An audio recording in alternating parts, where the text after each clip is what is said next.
Chapter 1. My sister has reborn. On the outskirts of the capital, during the vernal equinox, the sun shone warmly, and flowers blossomed in vibrant hues. My sister has also been reborn. At the moment when Sheng Zhile was pushed into the water, this thought sprang to her mind. In her previous life, her sister had learned in advance that the heir of the Marquis of Wooding would pass by this area. In a desperate bid to salvage her own reputation, she had jumped into the water, prompting the heir to come to her rescue. Thus, they would find themselves in an embrace, drenched, and the heir would have no choice but to marry her for her honor. The head of the Sheng family held the title of Deputy Minister of Revenue, a position of third rank, but the lofty status of noble families like the Marquis was not something the Shengs could easily aspire to. Without resorting to underhanded tactics, her sister could never hope to become the heir's wife. Regrettably, in her previous life, her sister's scheming did lead her to marry into the noble family. However, her act of jumping into the water was witnessed by others. Many within the Marquis household already looked down upon her background, and upon learning that she had used such means to enter the family, they regarded her with even greater disdain. Some of the older members of the household would often beat and scold her, rendering her existence akin to that of a tormented soul in hell. The heir, who should have cherished and protected her, grew distant after their marriage, never consummating their union. Eventually, he brought a pregnant woman back to the Marquis residence. Driven to madness by jealousy, her sister contemplated harming the child within that woman. Where her plot was uncovered, she was confined to the most remote quarters of the estate, living in abject misery to make matters worse. The Marquis household began to decline after becoming embroiled in the conspiracy of the third prince, and her sister's long-desired status as the heir's wife was stripped away.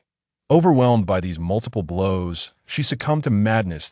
In stark contrast, Sheng Zhile, who had lost her mother at a young age and was raised in the countryside, thrived after being married off by the matriarch of the Sheng family to a scholar from a humble background. Shortly after their marriage, her husband caught the eye of the new emperor, the current second prince, and rose swiftly through the ranks, ultimately becoming a powerful minister within the cabinet. More importantly, despite years of marriage yielding no children, her husband did not cast her aside nor take concubines, but instead adopted a child from a collateral branch to carry on the family line. Historically, a wife's status often depended on her husband's fortunes. As her husband ascended to prominence, showering her with affection, Sheng Zhile naturally became the envy of the capital, living a life of splendor. The motive behind her sister's actions was evident this time. Her sister sought to exchange fates with her. She desired for Sheng Zhile to marry into the treacherous Marquis household, ultimately resulting in her becoming a madwoman, while her sister herself would wed the humble scholar and live a life of grandeur. Unaccustomed to swimming, Sheng Zhile was choked several times when pushed into the water. Struggling desperately, she gradually sank. Just as she was on the verge of losing consciousness, a pair of strong arms wrapped around her waist. In her panic, she clung to the rescuer as if he were her last hope. Emerging from the water, she involuntarily gazed at the face that was now so close to hers. His expression was cool, with sharp, defined features that were strikingly handsome. Their bodies were pressed closely together, and Sheng Zhile could feel the man's strong and tall frame. She recognized this face just as in her previous life. It was the heir of the Marquis of Wooding, Xiao Jichuan, who had come to her rescue. At that moment, although she had been saved, her sister Sheng Zhile suddenly began to cry out from the shore. "Help! Someone please! My elder sister has fallen into the water." Her call drew the attention of nearby noble women who had come to admire the flowers, all of whom witnessed Xiao Jichuan emerging from the water, holding the drenched Sheng Zhile. In the daring dynasty, great importance was placed on the purity between men and women. In such a public display, if the man did not provide the woman with a name, her honor would be forever tarnished. As Xiao Jichuan laid Sheng Zhile on the grass by the lake, Sheng Zhile rushed over, feigning concern. "Elder sister, are you all right?" She then deliberately adjusted Sheng Zhile's disheveled attire, soaked from the lake. Seeing that she was unharmed, Xiao Jichuan stood up to leave. Sheng Zhile quickly called after him. "Young master, thank you for saving my elder sister. But if you do not give her a name after this, she may as well not live." Sheng Zhile thought to herself, "How absurd. It is you who should not live. May your whole family perish." Even if Xiao Jichuan did not marry her, she would continue to live, thriving and well. With Sheng Zhil's words, all eyes turned to Xiao Jichuan's retreating figure. He paused, and, after a moment, spoke in a voice as cold as frost, "I will take responsibility." With that, he mounted his horse and rode away with his companions. Upon hearing his words, the noble women gasped in astonishment, casting envious glances at Sheng Zhile. The Xiao family was already a distinguished clan, and with the title of marquis added to their lineage, Xiao Jichuan, as the heir, was destined to inherit the marquisate. His noble status needed no elaboration. Moreover, he was remarkably handsome, young, and already held the rank of a third-grade military officer. Although his demeanor was typically aloof and distant, emanating an air of unattainable nobility, it was precisely this quality that captivated the hearts of many noble women in the capital. It was no exaggeration to say that Xiao Jichuan was the dream lover of countless ladies. Many aspired to marry him, yet today, an unexpected figure like Sheng Zhile appeared, igniting their resentment. Among the crowd, only Sheng Zhil's expression differed, devoid of jealousy. She wore a triumphant smile. Had she been the same sister from her previous life, longing to enter the marquis household, she would never have displayed such delight in this scenario. After the flower viewing event concluded, events unfolded just as they had in her past. The marquis household sent a matchmaker to propose marriage. However, in her previous life, it was Sheng Zhile whom the marquis sought to wed. This time, it was Sheng Zhile who received the proposal. After the matchmaker departed, Sheng Zhile was summoned to the courtyard of Wang Shi. Before she could even step inside, she heard Wang Shi's voice, laced with fury. "What? You wish to marry the scholar? Have you lost your mind? While our Sheng family may not be of royal lineage, we are certainly a prominent family. Your elder sister grew up in the countryside, and to put it bluntly, she is no different from a village girl. Marrying a scholar is more than enough for her. But you are my biological daughter, spoiled and raised in the capital. How can a mere scholar be worthy of you? Do not worry, my dear. I will find you a suitor. There are plenty of eligible young men in the capital who will surely meet your standards." Another voice rang out from within the house. Sheng Zhile recognized it as her sister Sheng Zhil's. "Mother, there is no need to search any further. My ideal husband is the scholar. Do not be deceived by his current obscurity. I assure you he will become a figure of great influence in the capital, far more esteemed than the heir of the marquis." Wang Shi scoffed. "Have you lost your mind? A mere scholar with no connections in the capital. How could he possibly become an influential figure? I cannot fathom your reasoning. You clamored to marry into the marquis household, and I went to great lengths to orchestrate this incident of falling into the water. And now you flee, squandering such a splendid opportunity and leaving it to your elder sister." Sheng Zhile dismissed her. "Whoever wishes to marry into the marquis household can do so. I refuse to be wed there. I will marry the scholar, even if it costs me my life." Wang Shi was so enraged she could barely speak. "You wretched girl, do you think I would hesitate to discipline you?" Listening to the conversation between the two women, Sheng Zhile could not help but find it amusing. Sheng Zhile truly believed that marrying a successful scholar would guarantee her a life of splendor. Little did she know, in her previous life, it was merely an illusion of grandeur, masking the countless hardships and betrayal she endured, known only to herself. Sheng Zhile's birth mother was a physician who, while still unmarried, roamed widely to practice medicine. During her endeavors, she saved a critically ill young boy, who happened to be the current second prince, destined to become the future emperor. The reason the successful scholar garnered the emperor's favor was that the new emperor recognized Sheng Zhile as the daughter of his savior.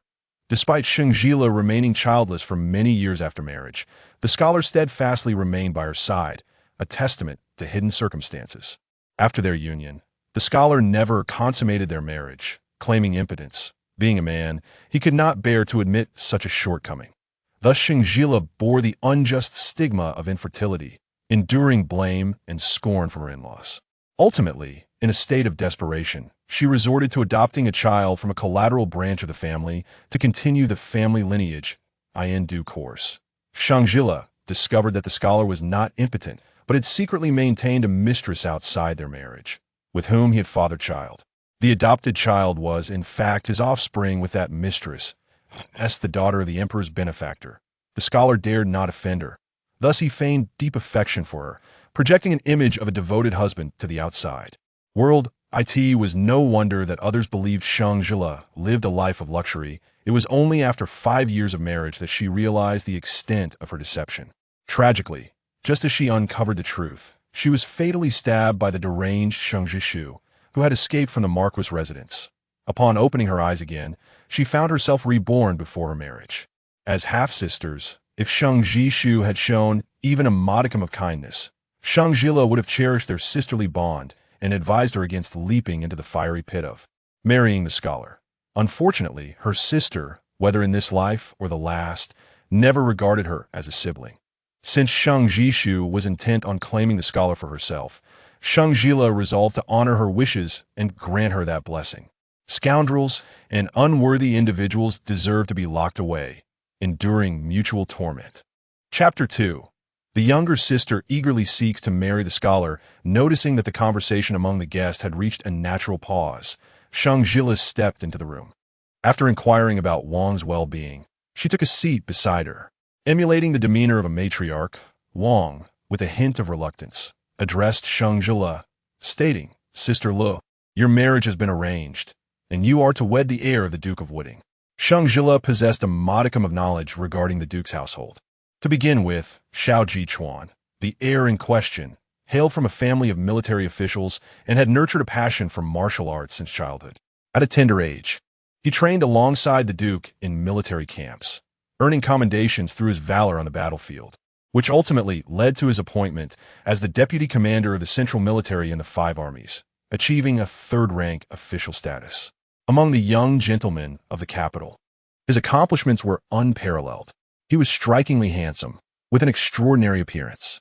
If one were to identify a flaw, it would be his aloof demeanor, which made social interactions challenging.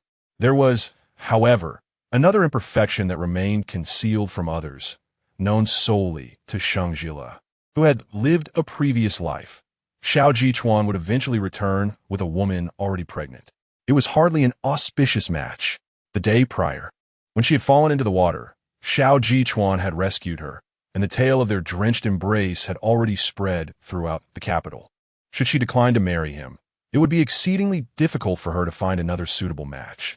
Naturally, even if she remained unmarried for life, it would not trouble her. However, her father and Wang were adamantly opposed to such a notion. If she were to reject Xiao Jichuan now, they would undoubtedly compel her to marry an older man as a concubine in the future. Faced with these options, she would prefer to enter the Duke's household. So, if she was to marry into the Duke's family, so be it. Even if the household were to decline in the future, at least she would have experienced its grandeur.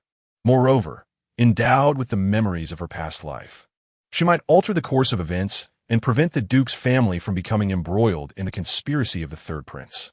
Though Xiao Jichuan may not cherish her, he would grant her the esteemed title of the Duke's wife and a life free from the burdens of want. In her previous life, marrying the scholar had entailed a relentless struggle with mundane household duties and exerting herself to pave the way for his advancement. She had sacrificed everything, only to be met with deceit and betrayal, leaving her with nothing. Having been granted a second chance, she resolved to embrace the prospect of love and affection if it were to materialize. Yet, should that not occur, the possession of wealth and privilege would suffice. Resolute in her decision, Sheng Zhile turned to Wang and stated, "I shall heed Mother's wishes." Upon hearing her response, Sheng Zhile visibly exhaled in relief, her smile becoming increasingly pronounced. Observing Sheng Zhile's reaction, Sheng Zhile felt a glimmer of anticipation. She wondered how Sheng Zhile would react once she discovered that all the efforts she had expended to secure her position were not as she had envisioned. With the engagement settled, preparations for the dowry must commence. Although the dowry list had yet to be finalized, Sheng Zhile, Sheng Zhile's younger brother, eagerly rushed in to contribute to the dowry. "Sister, I have come to add to your dowry." Sheng Zhile was a year younger than Sheng Zhile, and as the legitimate son of the Sheng family, he had not been sent to the countryside following the death of their mother, unlike Sheng Zhile. Yet at that time, he was merely a child of 5 or 6, devoid of the capacity for discernment, ultimately rendered useless by the Wang family. They taught him only the art of combat, neglecting to impart the principles of humanity, resulting in his idleness and ignorance well into his teenage years. He became notorious as a dandy in the capital, spending his days in brawls. Although the siblings had been separated since childhood, their bond remained strong. As Sheng Zhile entered the room, he eagerly opened the chest that the servants had carried in. "Sister, look, this is the dowry I've brought for you." Sheng Zhile approached and beheld the treasures within the chest: jewelry, jade, and silver ingots, all of considerable value. At merely 15 years of age, preparing such items must have consumed most of his savings. A warmth enveloped Sheng Zhile's heart. Despite being a reckless youth, her brother's nature was undeniably good, and he held her in the highest regard. "Eldest sister, if your husband mistreats you upon arriving at the marquis residence, inform me, and I shall stand up for you," Sheng Zhile declared, shaking his fist enthusiastically. Amused by his fervor, Sheng Zhile teased, "But he is the son of a marquis. He is not someone you can easily provoke." Sheng Zhile, undeterred, exclaimed, "I care not if he is a marquis or a celestial deity. Should he dare to bully my elder sister, I will fight him fiercely until he is left searching for his teeth." With that, he grasped Sheng Zhile's hand earnestly, stating, "Eldest sister, if you suffer any grievances, you must tell me. I will be your support." As he spoke, his eyes glistened with unshed tears. Witnessing this, Sheng Zhile felt a pang in her heart. Having lost her mother at an early age and receiving little regard from her father for being a girl, she had thought that upon her marriage, she would have no one to rely on. Yet unexpectedly, she had this younger brother to stand by her side. Though he lacked ambition, he genuinely cared for her. Contemplating Sheng Zhile's fate in her previous life struck her like a blow to the chest. In her past, he had offended the powerful for the sake of a woman, resulting in his limbs being brutally shattered, transforming him from a spirited youth into a helpless being unable to care for himself. Sheng Zhile resolved fiercely. In this life, she would alter her brother's tragic destiny. Sheng Zhile had been spoiled, his impulsive nature often leading to conflicts. She needed to teach him the principles of conduct and temper his temperament. Moreover, the Sheng family was unreliable. She must forge a path that would enable Sheng Zhile to secure his own livelihood. He was nearly 16, and beginning to cram for the imperial examinations now seemed an unrealistic endeavor. In his youth, the Wang family had sought to ruin him, employing martial arts tutors to instill in him the skills that would make him a despised brawler in the capital. With remarkable talent, he had bested his instructor within a year. Despite the troubles his fighting prowess had caused, with proper guidance, he might yet pursue a career in martial examinations. Soon, the list of dowries prepared for Sheng Zhile by the Wang family was completed. A mere glance was sufficient for Sheng Zhile to discern that her dowry far surpassed that of her previous life. This was entirely the intention of her father, Sheng Zhile. His motive was not born out of affection, but rather the reality that she was marrying into a noble family. Having finally established a connection with the Ho family, it was imperative that every aspect be handled with utmost care.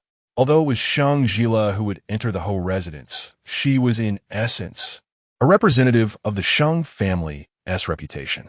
A meager dowry could easily lead the Ho family to perceive the Sheng family as impoverished.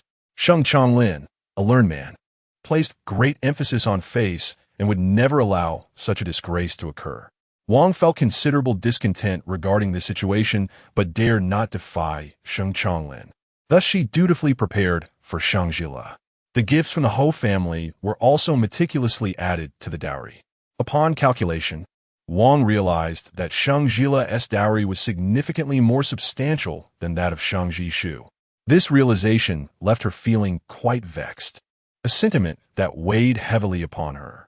Despite having reluctantly acquiesced to the marriage exchange due to her headstrong daughter, she still harbored hopes that Xiao Jichuan would become her son-in-law. After all, he was the son of a noble family, a coveted match sought after by many esteemed young ladies in the capital. Wang looked at Sheng Zhishu with a mix of frustration and disappointment. "Have you truly thought this through? If you have regrets now, I can still find a way to revert this engagement." Sheng Zhishu, with unwavering conviction, replied, "No need. Mother, the one I wish to marry is the talented scholar. Just wait and see. After the wedding, I will surely live better than my elder sister." A mischievous smile crept across her face as she added, "Oh, and you 1T have to wait until the wedding. You will soon witness an exciting spectacle. In her previous life, when Sheng Zhile had just become engaged to Xiao Jichuan, she had deliberately fallen into the water, orchestrating a scheme that ultimately led to the exposure of her manipulative intentions. Although her actions were premeditated, the damage to her reputation was undeniable. Out of a sense of honor, Xiao Jichuan chose not to break off the engagement and proceeded to marry Sheng Zhile. However, the furious Lord Xiao could not accept that his esteemed family had been outwitted by the daughter of a mere third-rank official, and thus he vehemently obstructed Xiao Jichuan from fetching his bride. On the day of the wedding, Sheng Zhile waited at home beneath her red veil for an extended period, yet no one came to claim her. In desperation, Sheng's father had to transform the wedding into a sending-off ceremony, directly escorting Sheng Zhile to the Sheng residence. However, during the wedding rites, Xiao Jichuan failed to appear, leaving Sheng Zhile with no choice but to perform the ceremony with a rooster adorned with a red ribbon. Following this farcical wedding, Sheng Zhile became the subject of ridicule throughout the capital, unable to lift her head in shame wherever she went. In this second chance at life, as she reflected on those dark days, she still felt a shroud of despair. Fortunately, this time, she had preemptively altered her fate. Now, it was her elder sister who would bear the burden of such a dismal existence. Chapter 3. The wedding arrangements on the same day under the subtle machinations of Sheng Zhile, events unfolded much like in the previous lifetime. As soon as the betrothal between Sheng Zhile and Xiao Jichuan was established, rumors began to circulate, alleging that Sheng Zhile had deliberately thrown herself into the water to orchestrate her marriage to Xiao Jichuan. The world is never lacking in those who, with malicious intent, speculate about others. A daughter of a third-rank official falling into the water, fortuitously rescued by the heir of a marquis, and subsequently marrying into the noble family. Who would believe there was no ulterior motive? Although there was no concrete evidence, many were convinced of the veracity of these rumors. Sheng Zhile's devoted maid, Han Shun, was deeply troubled. "Miss, the rumors are rampant outside. What if the marquis family believes them and calls off the engagement?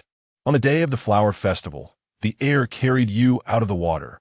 Many witnessed it. Oh heavens, if he truly withdraws from the engagement, your reputation. How will you ever marry a good man again?" Han Shun felt as though the sky was about to fall. Yet Sheng Zhile remained unfazed. In her previous life, there had been witnesses to Sheng Zhishu's act of jumping into the water. Thus, in this lifetime, that same witness would surely see that Sheng Zhile had been pushed into the water, rather than having schemed to marry into the marquis family. By sheer coincidence, Sheng Zhile knew who that witness was. It was Xiao Jichuan's sister, Xiao Riyun. In her previous life, at various soirees hosted by esteemed ladies, Sheng Zhile had interacted with Xiao Riyun. Unexpectedly, they had formed a close friendship. Sheng Zhile had a fondness for the vegetarian delicacies from Su Xiangzhai and often asked the flower-picking scholar to procure them for her, though he never did. However, she had casually mentioned it in front of Xiao Riyun once, and when they next met, Xiao Riyun had brought her some treats from Su Xiangzhai. Clearly, Xiao Riyun cherished her friendship. During one conversation, Xiao Riyun had confided that she had also been present at the flower festival and had fortuitously witnessed Sheng Zhile jumping into the water herself. She had intended to reveal the truth to Xiao Jichuan, but alas, she was too late, allowing Sheng Zhishu's scheme to succeed. Sheng Zhile understood Xiao Riyun's character. She was upright and kind.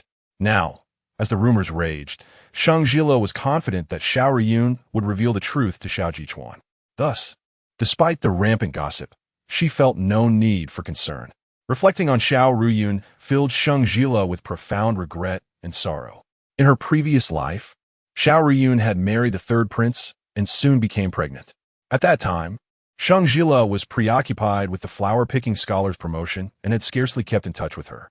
Little did she know that soon after, tragic news of her dual demise would emerge. In her previous life, the marquis family had not been involved in the third prince's rebellion. They were ensnared by their familial ties to him. For the sake of both the marquis family and Xiao Riyun, Sheng Zhile was determined to find a way to prevent Xiao Riyun from marrying the third prince. Today was the day for making the wedding attire. Noticing that the time was nearing, Sheng Zhile wiped away the tears from the corners of her eyes and prepared to step outside. following her father's wishes. The wedding garments were to be crafted at the finest establishment in the capital, Chiluofong. Although Sheng Zhile married into a humble family, Sheng Zhile and the Wang family have always favored her. Naturally, she, like Sheng Zhile, sought attire from Chila workshop. Just as Sheng Zhile stepped out of the courtyard, she encountered Sheng Zhile. Without a hint of courtesy, Sheng Zhile remarked, "Elder sister, you ought to seek your wedding garments elsewhere," unwilling to engage with her. Sheng Zhile attempted to pass by, only to be obstructed by Sheng Zhile. With disdain, Sheng Zhile declared, "It is widely known that you, in your pursuit of entering the marquis' household, recklessly risked your reputation by plunging into the water. Such despicable tactics. If I were to order my wedding garments from the same establishment as you, the public might mistakenly associate me with your disgraceful actions. If you had any sense of conscience, you would not share the same workshop with me." Sheng Zhile had never encountered anyone so brazenly shameless. It was indeed Sheng Zhile who had deliberately jumped into the water for the sake of marrying into the marquis' family. In her previous life, she had even committed such an act herself. Now, she audaciously accused Sheng Zhile, turning the tables with no sense of shame. With a smile, Sheng Zhile responded, "Very well. As you wish, we shall not have our wedding garments made at the same workshop." The maid, Han Shun, unable to bear the injustice, whispered, "Miss." Upon hearing this, Sheng Zhishu's lips curled into a triumphant smile. "At least you know your place. However, if you choose another workshop, it will not affect me." Sheng Zhile calmly added, "If my sister insists that I refrain from going to Chilwell workshop, I shall instead visit the government office." "The government office?" Sheng Zhishu nearly lost her balance upon hearing those words. "Do you truly believe that I am unaware of who pushed me in the water? Why do you suddenly mention this? What does it have to do with me?" Sheng Zhishu's voice trembled with evident panic. Sheng Zhile chuckled softly. "In any case, whether it be Chilwell workshop or the government office, let us leave the choice to my sister. Where do you think I should go? How should I know?" Sheng Zhishu feigned composure, yet her heart raced in fear. She was genuinely frightened that Sheng Zhile might escalate matters to the government, for it was indeed she who had instructed the maid to push Sheng Zhile into the water, despite having already sent that maid away from the capital. However, if an investigation were to ensue and it were to lead back to her, Sheng Zhishu dared not contemplate further. After her fall, Sheng Zhile had discreetly investigated and discovered that the maid who had pushed her into the water had vanished without a trace. If it came to reporting to the authorities, she had no evidence. Moreover, family scandals must remain concealed. Sheng Zhile and the Wang family would undoubtedly intervene at the first opportunity. Her mention of the government office was merely a tactic to intimidate Sheng Zhishu. "Since you have suggested this, I shall go to the government office." "Chilwell workshop." "Older sister, you must go to Chilwell workshop." Before Sheng Zhile could finish her sentence, Sheng Zhishu could no longer maintain her composure. The smile on Sheng Zhile's face widened. "Then I shall trouble my sister to procure her wedding garments from another workshop." "Very well, if I must go to another workshop, then so be it." Sheng Zhishu was seething with indignation, nearly choking on her fury. Chiluofong was the finest tailor shop in the capital, renowned for crafting the most exquisite wedding garments. No other establishment could compare to their creations. In her heart, she vehemently thought, what if Sheng Zhile's wedding attire is breathtaking?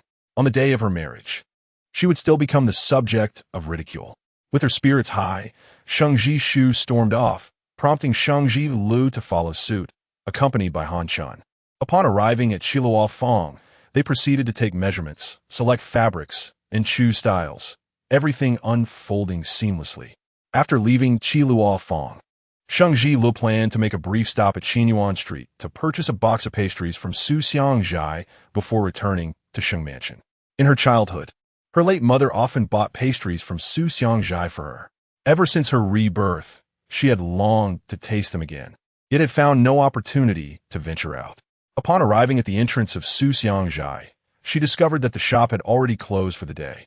The establishment had a strict policy of limited daily sales, and once sold out, they ceased operations. Thus, Sheng Zhile had no choice but to return home empty-handed. Meanwhile, during the preparations for the wedding attire, Wang Shi began to deliberate on selecting an auspicious date for the marriage. Wang Shi's intention was to stagger the wedding dates of the two sisters, thereby preserving some dignity for Sheng Zhile. The grandeur of the marriage procession from the marquis' residence would undoubtedly overshadow that of the humble scholar from a lowly background.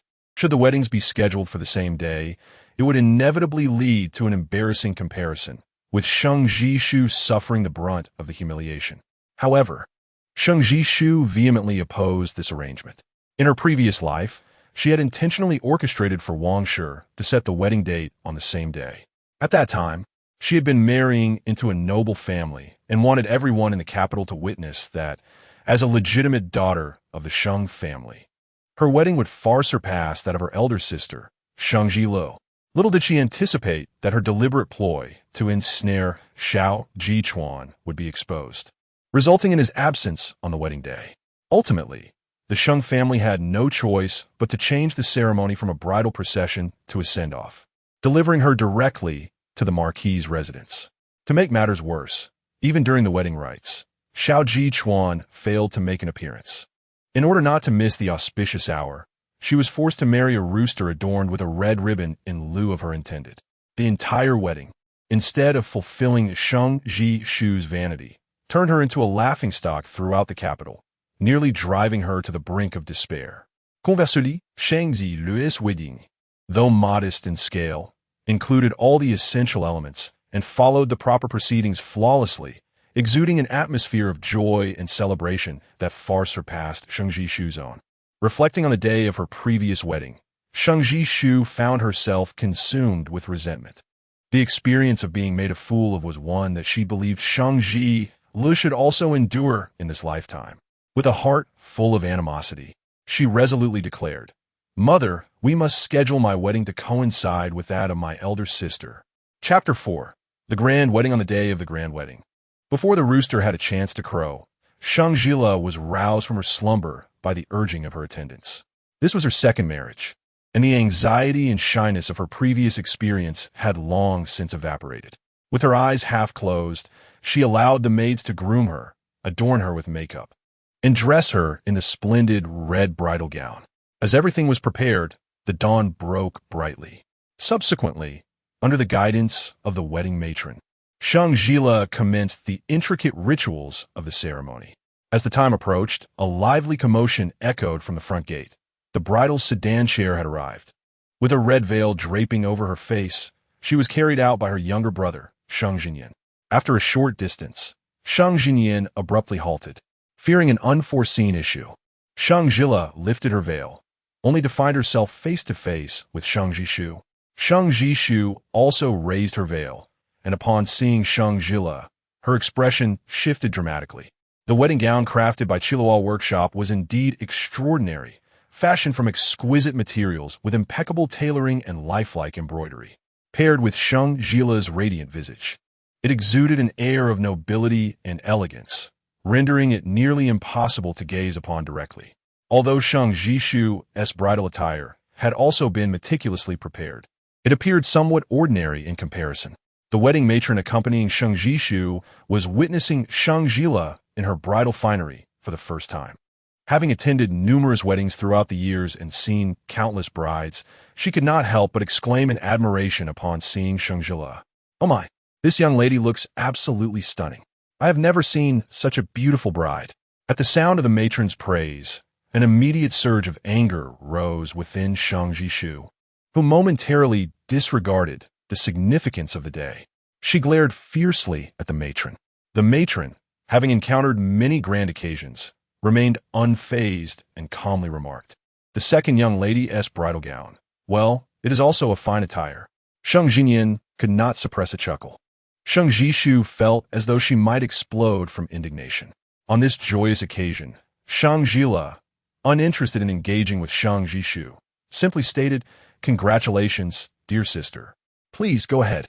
Caught in a tumult of jealousy and rage, Sheng Zhile, however, suddenly found solace in recalling events from her past life. No matter how splendid and captivating Sheng Zhile's bridal attire was, should the groom fail to arrive for the ceremony, she would merely become the subject of ridicule in the capital. She smiled. "Let the elder sister proceed first. I shall linger behind to witness the festivities." Her words dripped with sarcasm, leaving an uncomfortable atmosphere in their wake. What do you mean by that? Before Sheng Zhile could respond, Sheng Zhile, with his fiery temper, interjected. Rumors are circulating that the elder sister, in her pursuit of marrying into a noble family, deliberately leapt into the water to ensnare the heir. If the heir were to discover he had been deceived, it is entirely possible he would be furious and refuse to come for the wedding. As a concerned younger sister, I truly worry for you. On a day meant for celebration, even enemies would refrain from uttering harsh words. Yet, Sheng Zhile audaciously aired such unpleasant thoughts, igniting Sheng Zhile's fury. What nonsense are you spouting? The two matrons, sensing the atmosphere was amiss, hurriedly separated the two brides and attempted to smooth things over, exclaiming, "Oh dear, the auspicious hour is fast approaching. Ladies, do hurry out and do not delay the procession to the bridal sedan." Although Sheng Zhile was reckless, he understood the significance of his elder sister's wedding and knew it could not be postponed. He cast a disdainful glance at Sheng Zhile before swiftly fleeing with Sheng Zhile. Sheng Zhile, taken aback by the eye roll, was about to retaliate. Yet Sheng Zhile had already vanished from sight. Frustrated and unable to respond, her irritation only grew. On this day, both daughters of the Sheng family were marrying, one of whom was betrothed to a marquis, attracting a multitude of onlookers eager to partake in the festivities. At the entrance of the Sheng residence, the air was alive with jubilant voices, the sound of drums resonating and firecrackers crackling, creating a lively scene. Before the two brides could step outside, they were already met with the cacophony of excitement. Aren't there two brides? Why is there only one bridal sedan? It seems the marquis' sedan has yet to arrive. Rumors circulated that the eldest daughter of the Sheng family had sacrificed her reputation to marry into the marquis' family, even jumping into the water to await rescue from the marquis' heir. It was likely he had realized the deception and would not come for the wedding after all. Laughter erupted from the crowd. How wicked of me, but I do enjoy such lively spectacles, though it is cruel for the brides. I can't help but relish the entertainment. These unkind remarks reached Sheng Zhile's ears, lifting her spirits. The harsh words were echoes from her previous life. Yet this time, she had preemptively married the talented scholar, while the one now facing scrutiny was her elder sister. As these thoughts crossed her mind, she was carried out of the Sheng residence. The moment she stepped through the threshold, the crowd erupted in excitement. Wow, the bride is stunning. My goodness, what a magnificent bridal sedan and such a grand procession. The groom appeared quite dashing as well. Truly, they're a match made in heaven, a sight to behold today. Though Sheng Zhile's veil obscured her view, she could surmise that the praises were directed at her, especially since Sheng Zhile's groom had not arrived. In her previous life, as she entered the bridal sedan, mockery surrounded her. This time, however, she was enveloped in joyous commendations. The accolades that eluded her in her past life were now rightfully hers. Overwhelmed with joy, she felt tears welling up, her vanity thoroughly satiated. Indeed, choosing to swap brides had proven to be the right decision. As for her elder sister, she likely wept at this moment. Eager not to miss this spectacle, she discreetly lifted a corner of her veil, intending to catch a glimpse of her sister's embarrassment. Yet, the sight before her left her utterly astounded. Xiao Jichuan had indeed arrived, towering and handsome. He donned wedding attire that accentuated his regal presence as he rode a magnificent steed, captivating all who beheld him. Behind him, the wedding procession was vast and impressive, stretching as far as the eye could see, commanding attention. All eyes among the spectators were fixed upon him and Sheng Zhile. Just now, the crowd was abuzz with praises for Xiao Jichuan and Sheng Zhile, not for her and the flower groom. Oh, is this truly the spectacle of a marquis' son marrying? I am utterly envious. If only my wedding could boast such grandeur, I would have no regrets in death. How naive, when it's your turn to wed. It will be nothing more than a modest affair, akin to that of the second Miss Sheng. In truth, the flower groom's procession is not without merit. But when juxtaposed with the marquis', it pales in comparison. The sedan chair lacks the marquis' opulence and elegance, and the procession is neither as orderly nor as grand. Even the flower groom himself is overshadowed by Xiao Jichuan's striking handsomeness. In contrast, he appears timid and withdrawn. Sheng Zhile is bewildered. How could this happen? She had deliberately arranged for their weddings to occur on the same day to highlight Sheng Zhile's happiness, not to serve as a backdrop for it. Has she inadvertently shot herself in the foot? Why do events unfold so differently this time? Sheng Zhile replayed the situation in her mind and finally grasped the truth. The witnesses to her leap into the water in her past life would certainly have also seen Sheng Zhile being pushed into the water this time.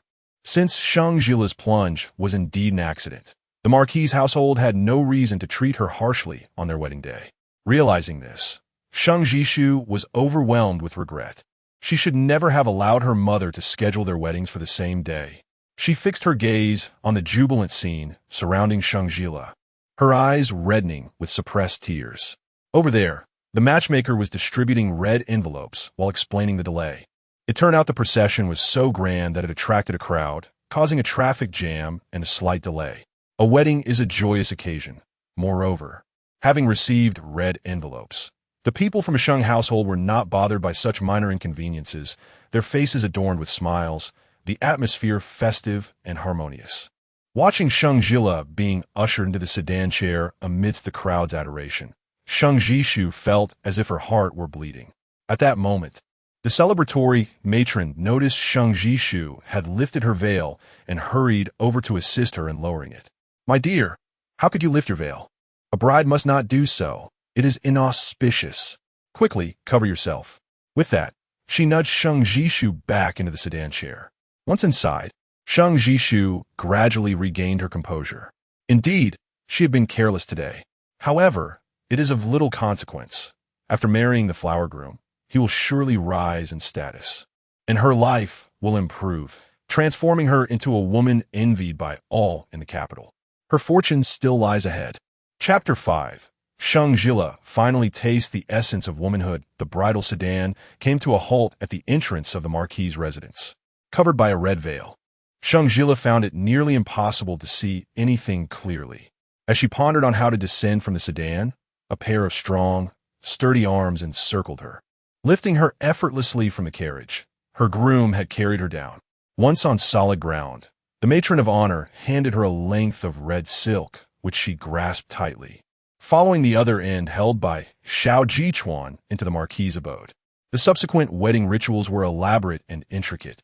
The Marquis of Wooding belonged to an esteemed family that had seen members enter the court as officials over a century ago.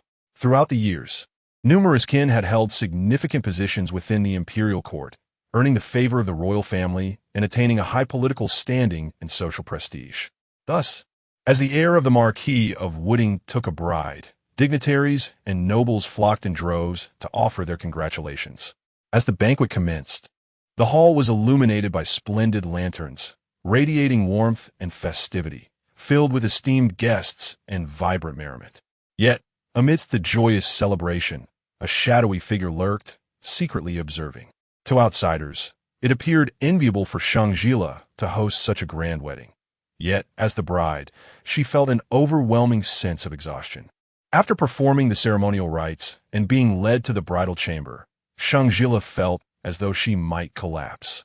However, she could not indulge in a bath or retire for the night just yet. She awaited her groom's return to unveil her veil. In the bridal chamber, the flickering candlelight cast a soft glow over the embroidered bedding. Clad in her ornate wedding attire, she sat upright on the marriage bed, her spine straightened and hands clasped demurely upon her lap, exuding an air of decorum and obedience. At last, the door creaked open, and as her veil was lifted, a tall, robust figure came into view. Sheng Zhile lowered her head respectfully. Xiao Jichuan returned her greeting with a mere nod, remaining silent. After partaking in the ceremonial wine, the couple sat quietly on the bed, a distance of nearly 2 persons separating them. With Xiao Jichuan's silence, Sheng Zhile remained still, reflecting on her past life where she had wed the talented scholar for 5 years without ever consummating their marriage. Observing Sheng Zhile, it seemed her fate with Xiao Jichuan mirrored her own. Yet in this new life, subtle changes had begun to unfold, leaving her uncertain whether they would share the same fate. Whether they consummated their marriage or not mattered little to her. She had already reconciled herself to her new life. At the residence of the scholar, a maid hurriedly entered the bridal chamber. Upon seeing the maid, Sheng Zhile eagerly lifted her veil and inquired, "What news? Did the heir and the young lady exchange vows?" Although Xiao Jichuan had come personally to escort the bride, ensuring a different outcome from her previous life, Sheng Zhile remained hopeful. She dispatched the maid to the marquis' residence to discover whether Xiao Jichuan had indeed wed Sheng Zhile, and whether any amusing incidents had occurred. What if they had married, the sight of the mismatched couple would be as picturesque as a painting, especially with the banquet bustling with all the dignitaries of the capital in attendance. The maidservant was merely a rough-handled attendant, seldom providing close care for Sheng Zhile. Unaware of Sheng Zhile's intentions for her visit to the marquis' residence, she recounted her observations in detail. Upon hearing words that contradicted her expectations, Sheng Zhile felt an inexplicable fury igniting within her chest. Were it not for the fact that this was her bridal chamber, she would have already begun to throw things in frustration. "Get out!" The maid, unsure of her misstep and too timid to retort, left with a tear-streaked face. Sheng Zhile seethed internally. Even if Xiao Jichuan and Sheng Zhile were to wed, so what? Having married into the marquis' household in her previous life, she understood Xiao Jichuan's character well. He was exceedingly cold, treating everyone like stone, save for the woman he had brought back. She was confident that even if Xiao Jichuan came to fetch her today, he would certainly not consummate the marriage with Sheng Zhile that evening. Just then, the inebriated voice of the scholarly Bai Yuan resonated from outside. "My lady." Upon hearing this, Sheng Zhile quickly donned her veil and sat upright. The scholar burst through the door, swaying as he entered. As the sound of his footsteps grew nearer, she tightened her grip on the bridal veil. Her face flushed with shyness and anticipation. She secretly rejoiced. Fortunately, in this life, she was marrying a scholar. After 2 lifetimes, she would finally experience the essence of being a woman. In the marquis' residence, the bridal chamber, Xiao Jichuan and Sheng Zhile sat quietly at the edge of the bed. Having saved a life, Xiao Jichuan found himself bound to wed this unfamiliar woman he had never met. To claim that he felt no frustration would be disingenuous. He had anticipated that she would speak first, yet silence enveloped them both. Unable to resist, he turned to glance at her, and what met his gaze was a face exquisitely crafted, glowing under the flickering candlelight. She sat upright, her eyes cast down, appearing demure, gentle, and obedient. Upon sensing his gaze, she met his eyes and shyly offered him a slight smile. Somehow, Xiao Jichuan felt the turmoil that had lingered in his heart for days dissipate significantly. "It is getting late. You should rest early, my lady. I have official business to attend to, so you need not wait for me." This implied he would not consummate the marriage with Sheng Zhile. Xiao Jichuan initially believed that his decision would displease her, yet to his surprise, she merely responded with a soft, compliant showing no sign of discontent. In contrast, he found himself momentarily stunned by her unexpected reaction. As if recalling something, he added, "I will be going to the training grounds every morning, so you need not wait for me for breakfast." "Understood," Sheng Zhile replied obediently. "Then will you be back in time for tea tomorrow morning?" Her tone was calm and unhurried, devoid of any displeasure. It was customary for the husband to accompany the bride in serving tea. If she were to do it alone, it would invite ridicule. Having not yet consummated their marriage, if he failed to accompany her for the tea ceremony, she would become the subject of mockery. Xiao Jichuan replied indifferently, "I will return in time." Upon finishing her words, she rose, intending to step outside.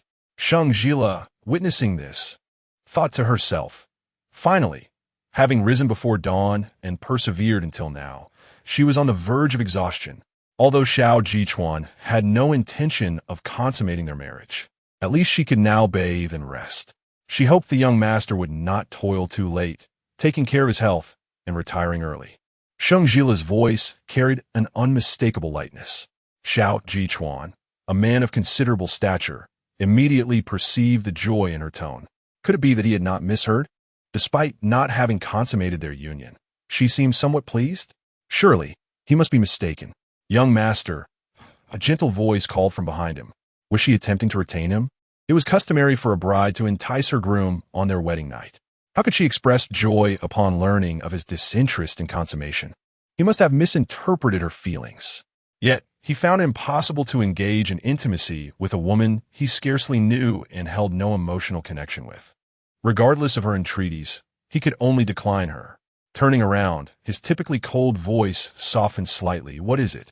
Sheng Zhile fidgeted with the wedding handkerchief in her grasp, her shyness evident as she replied.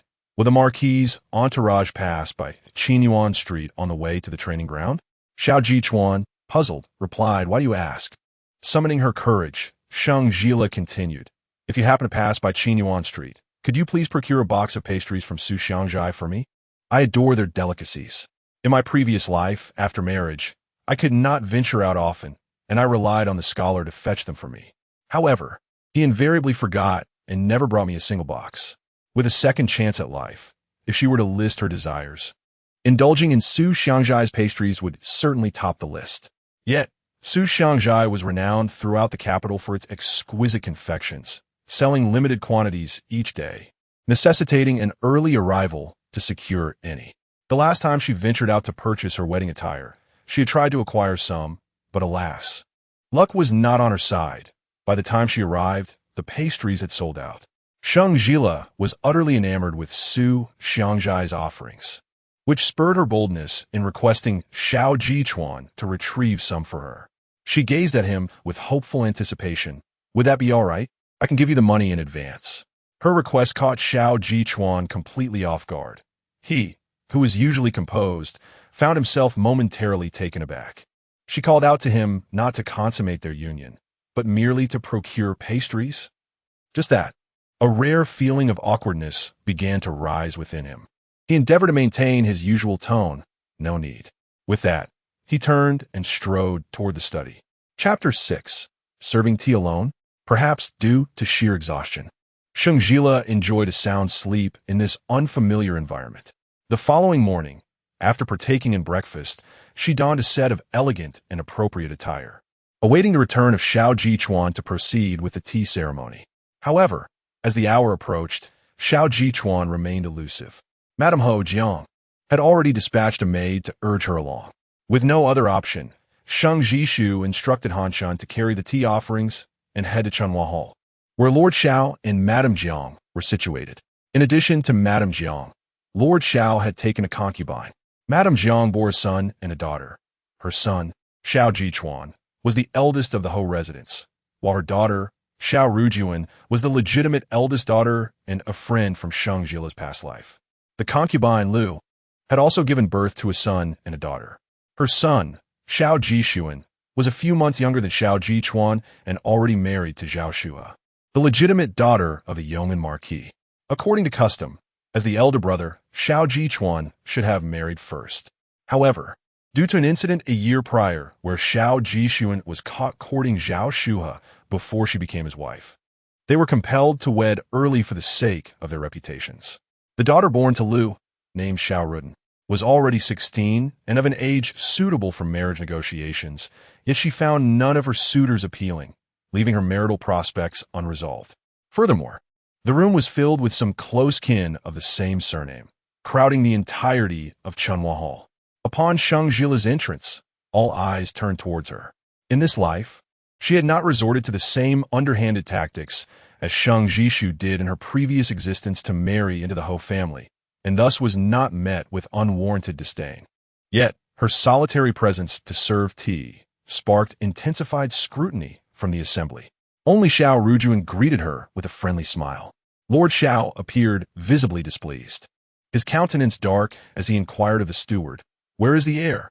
The steward, trembling, replied that the young master had departed early for the martial training grounds and had yet to return. Lord Zhao's voice brimmed with irritation, exclaiming, "What nonsense!" Madame Jiang, coming from a prestigious lineage, maintained her poise and dignity, yet Lord Zhao's words cast a shadow over her expression. Her dissatisfaction with Sheng Zhile as a daughter-in-law was palpable. The Xiao family, being of noble descent, held a deep reverence for propriety and the continuation of family traditions, and with their title of marquis, other aristocratic families yearned for alliances with them. Even the illegitimate son born to concubine Lu had wed a legitimate daughter of a noble family. Xiao Jichuan, as the legitimate eldest son of the marquis, had already attained a third-rank military official title at a young age and was eligible for a princess's hand in marriage. The Sheng family, being mere third-rank officials, hardly matched the standing of the Ho residents. Rumors circulated that Sheng Zhile had grown up as a wild girl in the countryside, likely failing to meet even the most basic expectations of noble women, thus raising questions about her worthiness for her son. Had it not been for Sheng Zhile's unfortunate fall into the water, which jeopardized their reputation, the Xiao family would surely have never considered accepting such a daughter-in-law. Despite her lack of affection for Sheng Zhile, Madame Jiang, having presided over the marquisate for many years, adhered to her principles. Right was right, and wrong was wrong, and she would never show favoritism. The events of today are indeed a farce, for who has ever heard of a groom leaving his bride to serve tea alone? Is this not a mockery of the bride? Whispers filled the room, eyes filled with scorn directed at Sheng Zhile. A bride serving tea alone is a rare sight in the grand daring dynasty, let alone in a family that upholds decorum and tradition. Just then, Lu Yinyang's son, Xiao Jixuan, entered with an air of springtime cheer. He approached Lord Xiao and Lady Jiang, bowing in apology. "Forgive me, father, mother, for my tardiness," he said. Zhao Shuhe promptly rose and moved to Xiao Jixuan's side. "Father, mother, this is not my husband's fault. It is entirely my own. Last night, I merely mentioned a desire for the vegetarian pastries from Su Xiangjai, and my husband insisted on rising early to procure them for me.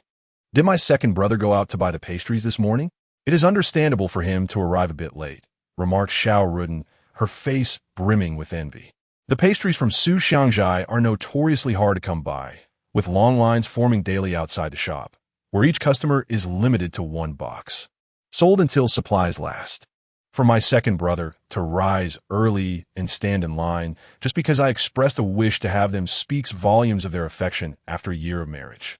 At this point, Xiao Ruden cast a pointed glance at Sheng Zhile, as if to say, some people truly have much to envy. Surely, most present thought the same. For Sheng Zhile, as the bride, had been abandoned by her husband on their second day of marriage to serve tea alone. Witnessing the affection between Xiao Jixuan and Zhao Shuhe must have stirred bitterness in her heart, jealousy surely overwhelming her. In stark contrast to the couple, Sheng Zhile's solitary act of serving tea rendered her the subject of ridicule. Lady Jiang, feeling a twinge of anxiety, glanced at Sheng Zhile. Should she become agitated and cause a scene, it would surely make matters even more uncomfortable. Fortunately, she remained composed. Sheng Zhile stood quietly to the side, dignified and proper, without a hint of distress, leaving no room for criticism. Lady Jiang nodded in approval. It seemed her daughter-in-law, despite her humble rural upbringing, possessed a sense of propriety. Lord Xiao appeared unaffected by Xiao Ruden's barbed remark. Upon seeing Xiao Jixuan, his previously stirred demeanor softened with a smile. "It matters not. A harmonious and affectionate marriage fosters a peaceful household. You have done nothing wrong, my son. Please take your seat." "Thank you, father," replied Xiao Jixuan, taking his seat hand in hand with Zhao Shuhe. Once seated, he presented the box of Su Xiangjai pastries to Zhao Shuhe, who blushed slightly. "These pastries were specially bought for me by my husband. I should not share them." She glanced at Sheng Zhile, "But since you are the bride, let us split them." Though framed as sharing, it felt more like a display of what I possess you do not. The other guests in the room exchanged looks of amusement, ignoring the stares. Sheng Zhile smiled gently. "Thank you, dear sister-in-law." She accepted the pastries Zhao Shuhe offered, taking a delicate bite, her brow furrowing slightly at the taste. The dim sum from Su Xiangjai was something she had tasted in her previous life. A mere bite was sufficient for her to discern that what Zhao Shu he had offered her was far from the authentic delicacies of Su Xiangjai. Known for its immense popularity in the capital, these delicacies were often in such high demand that acquiring a box became a challenge. Consequently, unscrupulous vendors attempted to replicate them, mimicking the packaging and, in some cases, even the flavors. Many individuals, eager to make a show or avoid the lengthy queues for the genuine article, would resort to purchasing these counterfeit goods. Yet, a counterfeit remains just that, a counterfeit. Observing Zhao Shuhe's smug expression, it was evident that she was unaware that Xiao Jisun had procured an imitation for her. In an effort to spare the newlywed from embarrassment, Jiang Shi resolved to swiftly conclude this awkward situation. She turned her gaze towards Sheng Zhile and suggested, "Please serve the tea." At that moment, a servant reported from outside, "The heir has returned." Chapter 7. Zhao Shuhe's face turned pale as soon as the servant's words fell. Xiao Jichuan strode into the room. He first cast a glance at Sheng Zhile, then slightly nodded to Marquis Xiao and Lady Jiang. "Apologies, I have returned late." Unlike the reaction to Xiao Jixuan, Marquis Zhao's expression immediately darkened upon seeing Xiao Jichuan. "Rascal, your usual mischief is one thing, but do you not realize the significance of today? To cause such a ruckus? Had you not returned in time, how would the bride have managed to serve tea alone? If word gets out, it would paint the Wooding Marquisate as unkind to its new daughter-in-law." Though Marquis Zhao's words seemed to defend Sheng Zhile, she felt no sense of protection from him. Instead, she perceived that he was merely seeking a pretext to reprimand Xiao Jichuan. In her previous life, she had gleaned from Sheng Zhishu that the union between Marquis Xiao and Lady Jiang was orchestrated by the elders of their clan, while Lu Yinyang was the woman he cherished from childhood. Although Lady Jiang held the title of the legitimate wife, Marquis Xiao had always favored Lu Yinyang's family. Today's events seemed to confirm those assertions. Sheng Zhile's thoughts were primarily occupied with whether Xiao Jichuan had procured the delicacies from Sheng Zhile for her. He had departed the previous night without providing a definitive response, leaving her uncertain about his intentions. Upon seeing his empty hands, disappointment washed over her. Yet, unwilling to succumb to despair, she glanced toward the servant attending Xiao Jichuan, noticing him standing at the door with an armful of pastry boxes. The boxes prominently displayed the words Sheng Zhile. Not only had Xiao Jichuan bought her the treats, but he had also acquired a considerable quantity. Sheng Zhile swallowed hard, filled with gratitude towards him. As she observed Xiao Jichuan enduring a lengthy scolding from Marquis Xiao, she decided to express her appreciation for his thoughtful gesture. Rising from her seat, she moved to stand beside him, saying, "Father, it is entirely the fault of the daughter-in-law. I wish to savor the confections from Sheng Zhile, and it was the heir's kindness that delayed the tea ceremony." At her words, silence enveloped the spring blossom hall.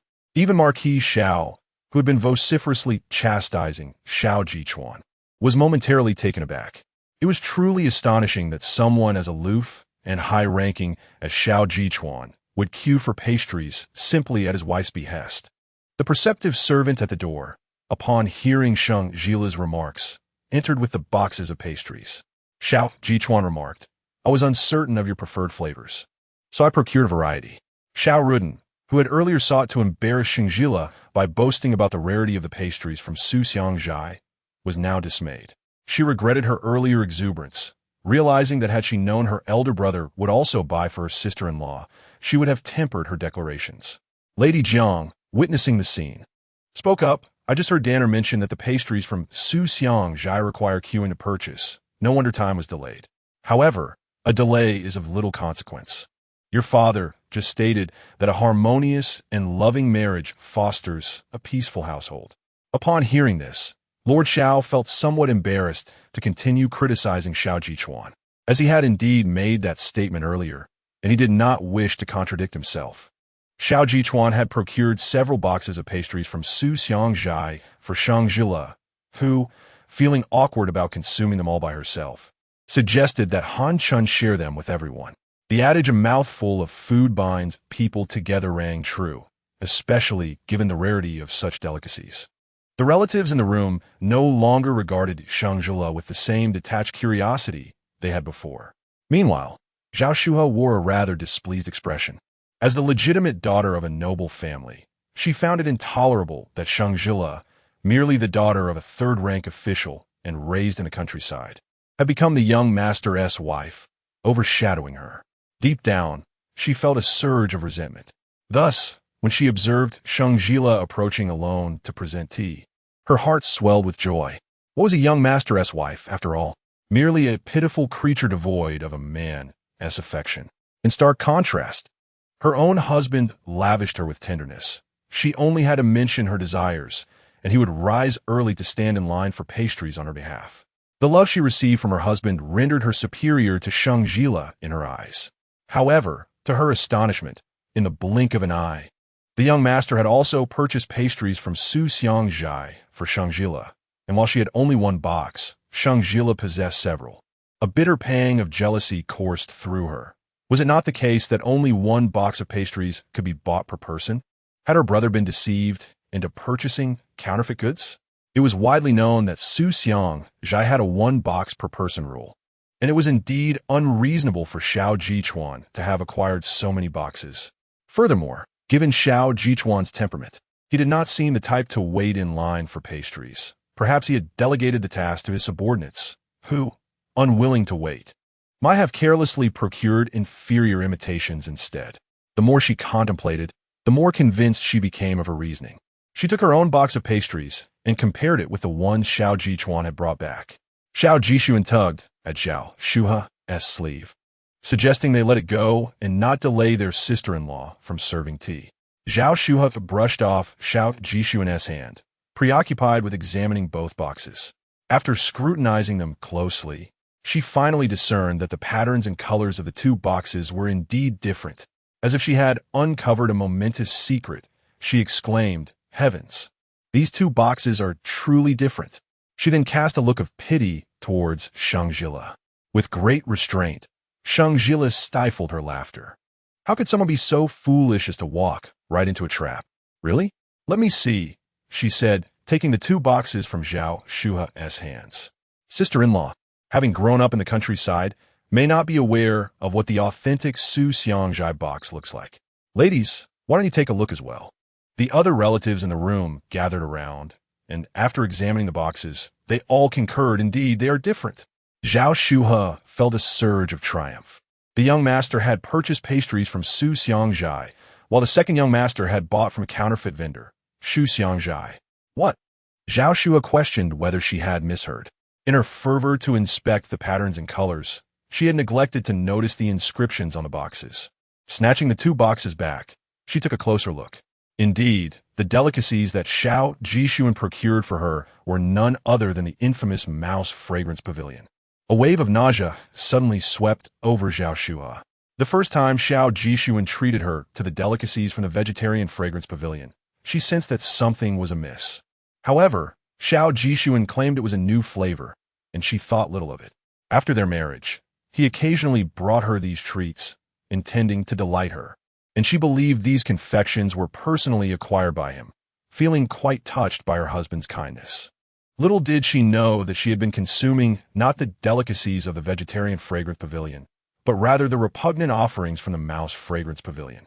Moments ago, she had showcased her superiority before Sheng Zhile, even performing a display of affection with Xiao Jixuan using these mouse fragrance treats, which now appeared as nothing more than a grand farce, a source of embarrassment beyond measure. She glared at Xiao Jixuan with resentment. He wore an expression of feigned ignorance. Apologizing, "My dear wife, I too have been deceived. The shopkeeper assured me that this was indeed the vegetarian fragrance pavilion, which is why I purchased them from him." No one would believe Xiao Jixuan's words. The vegetarian fragrance pavilion is a century-old establishment, and as a native of the capital, how could he possibly be unaware of the genuine location? It was implausible for him to have been tricked. Yet, surrounded by relatives who often crossed paths, they were disinclined to expose him. Zhao Shuha remained unconvinced, questioning the vegetarian fragrance pavilion has a limit of one box per person, regardless of who goes. It remains the same. How then could my brother procure so many boxes? Xiao Jichuan lifted his eyelids and replied coolly, "I once rendered a small favor for the owner of the vegetarian fragrance pavilion. Each time I visit his shop, he generously fills my hands with an abundance of treats." The room fell silent as everyone grasped the underlying truth. Thus was the power held by Xiao Jichuan, with many indebted to his kindness. At that moment, the atmosphere in Chunhua Hall turned somewhat delicate. Everyone pondered how curious it was that the spotlight should be on the bride. Yet Xiao Jixuan and Zhao Shuha chose to divert attention with their trivial antics.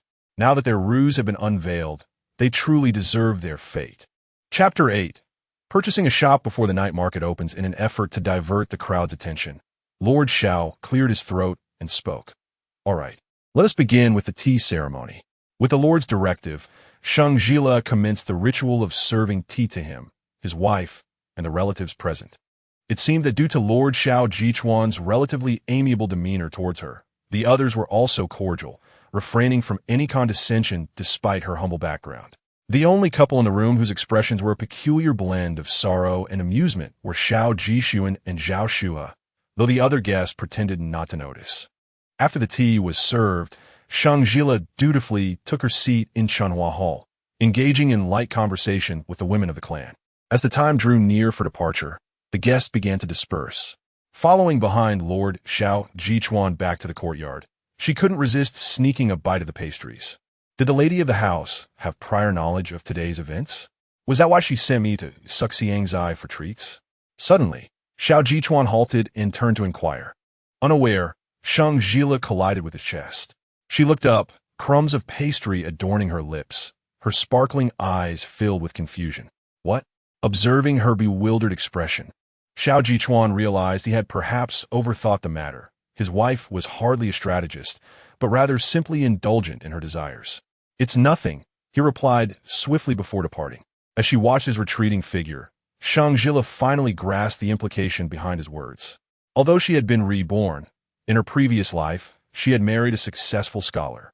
Therefore, she could not possibly be privy to all the intricacies of the marquis's affairs. Indeed, her cravings were the sole reason for her actions. Unexpectedly, her innocent indulgence had adeptly navigated the predicament of the day. With official duties awaiting him, Xiao Jichuan returned after the tea ceremony, changed into another outfit, and left. Sheng Zhile instructed Han Shun to arrange the pastries from Sheng Zhile on the stone table in the courtyard. At that moment, the sun shone perfectly. She reclined on a lounge chair, leisurely sipping floral tea, savoring the delicacies, and admiring the vibrant spring scenery of willow greens and rosy hues in the courtyard, feeling utterly content. The courtyard she now inhabited was half the size of the scholaress' residence, yet the interior decor and garden design surpassed anything the scholar's family could offer. More importantly, due to the lack of maidservants at the scholar's estate, Sheng Zhile often found herself engaged in chores as the daughter-in-law. In her previous life, on the second day of marriage, after serving tea, her mother-in-law, Chun, had assigned her the task of laundering the entire family's garments. Back then, she toiled from dawn till dusk. How could she have enjoyed the leisurely existence she now relished? Thoughts of Sheng Zhile crossed her mind. Spoiled throughout her upbringing, she had never lifted a finger to labor. Had Shin truly tasked her with washing clothes, she would undoubtedly have reacted with disdain, possibly causing a ruckus. If that were the case, the scholar's household would surely be in chaos now. Xiao Jichuan returned only after nightfall. Sheng Zhile instructed Han Shun to fetch water for him to wash his hands and ordered the servants to bring forth the evening meal. The evening meal was prepared by the cook from the Jiang family. Xiao Jichuan had grown up savoring the dishes crafted by this cook, and whether it was due to his discerning palate or mere habit, he had developed a profound affection for her culinary creations. Relieved of the burden of worrying about his meals, Sheng Zhile accepted this arrangement with delight. By the way, the day after tomorrow marks the day of returning home. Surely, the heir will not be on duty that day.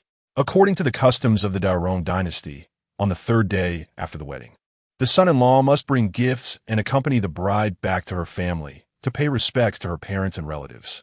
Uncertain if Xiao Jichuan had considered this matter, Sheng Zhile casually mentioned it during the meal. Upon hearing her, Xiao Jichuan paused in his action of serving himself, and with an apologetic tone, he replied, "Regrettably, I have official duties that day and shall not be able to accompany you to the Sheng family. It is well known that the emperor's maternal cousin, Prince Ji, is fond of jade, possessing an astonishing collection of these precious stones. Perhaps due to his ostentatious nature, he had attracted the attention of a band of thieves. Ironically, the very items stolen were Prince Ji's most cherished pieces, leaving him so distraught that he could not eat for 3 days. Xiao Jichuan was in charge of this case, having spent considerable time investigating without any leads. However, A new clue had suddenly emerged yesterday, bringing clarity to the case, and these days were crucial for apprehending the thief. Sheng Zhile was not surprised by Xiao Jichuan's response. In her previous life, he had also failed to accompany Sheng Zhishu on her return home, as official matters took precedence. Xiao Jichuan glanced at Sheng Zhile, his demeanor gentle, devoid of any sign of displeasure, yet inexplicably, a sense of guilt stirred within him. After discussing the matter of returning home, the couple lapsed into silence, continuing their meal in quietude. That evening, Xiao Jichuan once again retired to the study for the night. The following morning, just after Sheng Zhile finished her breakfast, she was summoned to Chunhua Hall. Upon entering the room, she found Jiang seated in the main chair, sipping tea. Jiang hailed from a prestigious family as the legitimate daughter of the Duke of Dinghua, and had been the matriarch of the Ho family for many years, exuding an air of dignity and composure. To navigate life smoothly within her marital home, it was essential to maintain a harmonious relationship with her mother-in-law. In her previous life, Sheng Zhishu frequently returned to her parental home, lamenting about the difficulties posed by her mother-in-law, portraying her as a tyrannical figure who oppressed her with ruthless tactics. Sheng Zhile understood her sister well.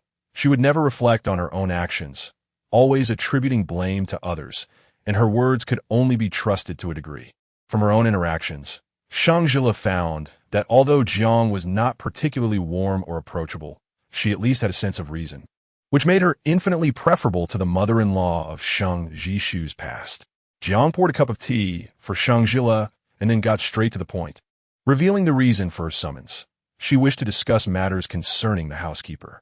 In her previous life, on the second day of her marriage, Sheng Zhile had assumed control over the Li family's household affairs, only to discover the family's coffers were nearly empty, and the entire household's expenses relied heavily upon her. Managing the Li residence had been a taxing endeavor, where every coin felt as though it must be stretched to its limits. She longed to escape such a life. Despite the wealth of the Ho family, it was a stark contrast to her experiences with the Li family. However, managing the affairs of a household is no small feat.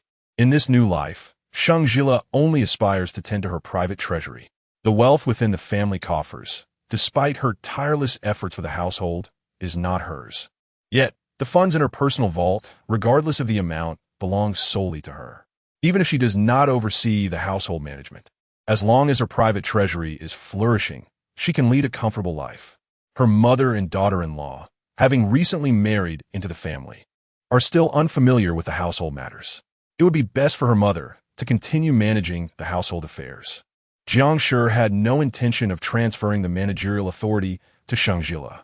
It was not that she coveted the position of mistress, but rather that the responsibilities of a noble family were vast, and, as a newcomer, Sheng Zhile would likely encounter difficulties if entrusted with the household matters at this stage.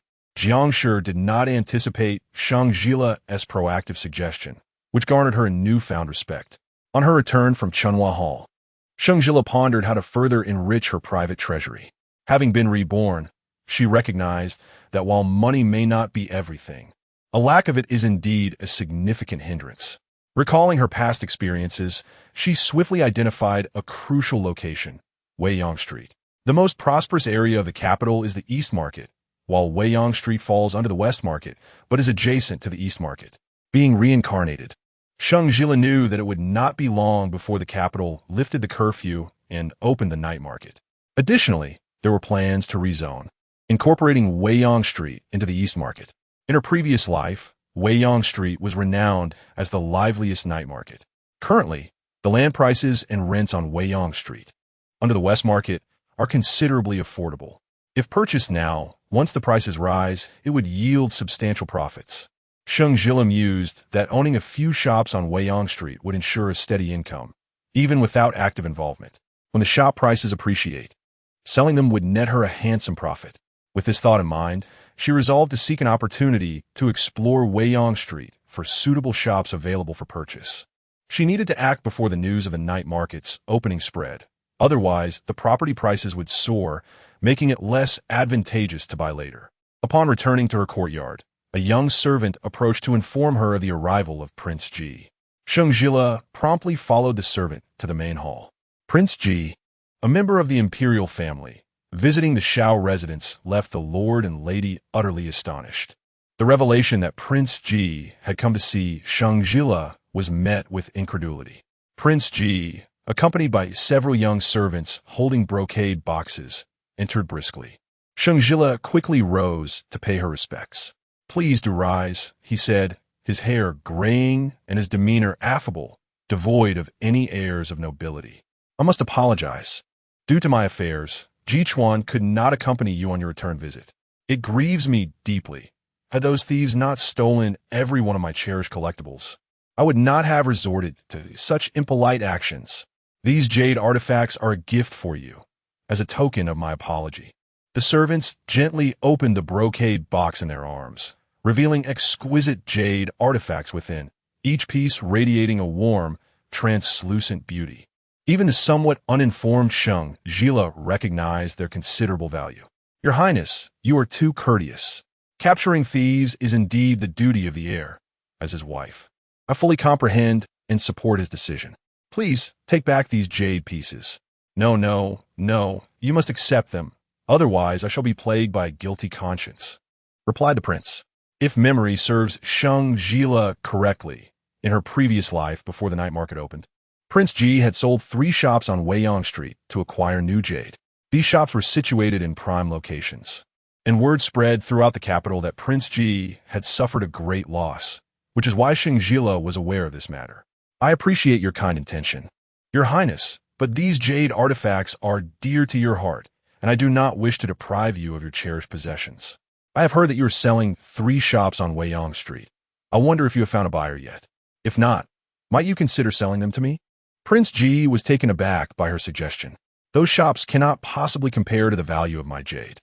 "Are you certain?" Sheng Zhile nodded. "While those shops may not be worth much at present, once the night market opens, their value will undoubtedly increase. In the long run, the profit generated from those shops will far surpass the worth of the jade you intend to gift me." "Very well. The buyer I am currently negotiating with is quite miserly, dragging his feet for days without parting with a single coin. I intend to sell those shops regardless, so it would be better to bestow them upon you as a gesture of goodwill." Sheng Zhile insisted on purchasing them with silver. "It is indeed your duty to apprehend the thieves, and should I accept the shops without compensation, it would be akin to receiving a gift, which could be misconstrued by those with ulterior motives in the future." Seeing her unwavering insistence, Prince Ji conceded. "Very well, wait here. Once the matter of the thieves is resolved, I shall have someone deliver the land deed to you." Earlier, Sheng Zhile had heard that the 3 shops on Weiyang Street had drawn interest from potential buyers, and she was eager to secure them before the opportunity slipped away. However, noticing the prince's distress over the theft, she refrained from pressing him further, praying silently that no unforeseen complications would arise in the coming days. To her surprise, the acquisition of the shops on Weiyang Street unfolded with remarkable ease, a testament to the industrious nature of her devoted husband. Although Shao Ji Chuan could not accompany her to her family home, he had facilitated her purchase of 3 highly desirable shops. Sheng Zhile felt it was worth it. As evening approached, she made a special trip to the kitchen, instructing the cook to prepare Shao Ji Chuan's favorite dishes for dinner. During the meal, buoyed by her successful negotiations, she unexpectedly placed a piece of black bean chicken leg into his bowl. "You have been busy with official duties lately. A bit of chicken will do you good." Earlier, upon entering the courtyard, Shao Ji Chuan had been playfully teased by the cook, who remarked that his new wife had specifically requested his favorite dishes for dinner. He did not accompany her back home, yet she harbored no resentment towards him. Rather, she felt a profound compassion for him. As Shao Ji Chuan gazed at the braised chicken leg in his bowl, a wave of guilt surged within him once more. "Perhaps I shall accompany you to the Sheng residence tomorrow," he suggested. The plan to apprehend the thief had already been devised, and it would not be unfeasible to first visit Sheng Zhile before pursuing the thief. However, this would only extend the time available for the thief to escape, significantly complicating their capture. Upon hearing this, Sheng Zhile's chopsticks, which had just lifted a piece of chicken, clattered back into the bowl. What did Shao Ji Chuan mean by this? Why the sudden change of heart? If he accompanied her back to the Sheng family tomorrow, would Prince Ji still sell her the shop on Weiyang Street? Sheng Zhile felt, as though her dream of collecting rent had shattered in an instant. No, Xiao Jichuan must not accompany her back home. Chapter 9. Sheng Zhile had also set her sights on the shop on Weiyang Street. Your Highness, you absolutely must not. Sheng Zhile firmement declared. Xiao Jichuan seemed taken aback by her response and looked at her in astonishment. Why not? The Duke of Ji is a member of the royal family. The theft at his residence is indeed a grave matter, far more significant than my return visit, she explained. Moreover, if I were to delay important affairs because of myself and cause you trouble, would it not make me a sinner? Xiao Jichuan was momentarily stunned by her words. He had heard that Sheng Zhile grew up in the countryside, yet he never anticipated she possessed such noble sentiments. This lady of his appeared to be quite remarkable. With genuine sincerity, Sheng Zhile reassured him, it truly does not matter. Your Highness, please attend to your duties. Seeing her earnestness, Xiao Jichuan realized she was not merely speaking empty words. The matter concerning the Duke of Ji's household indeed could not be neglected, and he nodded in agreement. The following morning, Sheng Zhile, accompanied by the gift prepared for her by Jiang Shi, returned to the Sheng family alone. Upon entering the Sheng residence, a maid led her to Wang Shi's courtyard. Inside, she found Sheng Zhile already seated, sipping tea and enjoying some pastries. Upon seeing Sheng Zhile enter, Sheng Zhile straightened her back and glanced behind her, confirming that only Sheng Zhile had arrived. Instantly, her tense expression relaxed. Indeed, events were unfolding as they had in her previous life. On the day of the grand wedding, Xiao Jichuan's arrival to escort her had merely been a coincidence. In the cold and unfeeling Duke's mansion, regardless of who married in, life would be far from pleasant. She had initially intended to bring up the matter of Xiao Jichuan not consummating the marriage with Sheng Zhile, hoping to poke at her heart. However, for reasons unknown, on their wedding night, a drunken Baiyuan had fallen asleep immediately, leaving their union unfulfilled. In her past life, until her dying breath, Sheng Zhile had never mentioned this matter. She had once thought that in this second chance at life, she would experience the delights of being a woman again, only to find herself disappointed once more. The thought troubled her greatly, and she had no desire to discuss the consummation of marriage, let alone mock Sheng Zhile. Instead, she could only seize upon the fact that Sheng Zhile had returned home alone to make a spectacle of it. Why is it only you who has returned? Where is your husband? Did he not accompany you? Sheng Zhile provocatively inquired, casting a glance at Sheng Zhile. With poise, Sheng Zhile took a seat and replied calmly, Your Highness has official duties to attend to today and could not come with me. He asked me to convey his apologies to my parents. Ha! Sheng Zhile laughed mercilessly. What could possibly be more important than accompanying your elder sister on a return visit? Her triumph was evident. Clearly, the bond between Sheng Zhile and her husband was not as strong as it seemed. Just after their marriage, allowing her sister to return home alone was a source of ridicule. Wang Shi feigned to mediate, saying no, the affairs of the Duke are indeed paramount. Her voice suddenly rose, as if to ensure everyone in the room could hear, emphasizing that it was perfectly acceptable for him not to accompany them. The room was filled with other relatives, and upon hearing Sheng Zhile and Wang Shi's remarks, their faces lit up with expressions of anticipation. Originally, they had felt a twinge of jealousy at Sheng Zhile's advantageous marriage into the Duke's household. Now, witnessing her difficulties, they felt a sense of satisfaction. Sheng Zhile maintained her usual calm demeanor, expressing gratitude to her mother for her understanding. She then turned to Sheng Zhile and remarked, The heir is an official of the court. Naturally, he is engaged in matters pertaining to the state. Any involvement with the court and the well-being of the people constitutes a significant affair. Since it is indeed a matter of great importance, it undoubtedly takes precedence over accompanying me for a visit to my family. As for the nature of this important matter, it is not for us, the ladies of the household, to inquire. Wouldn't you agree, dear aunts? With her declaration of court affairs, she silenced all dissent. The room was filled with women, who had long been confined to the inner quarters.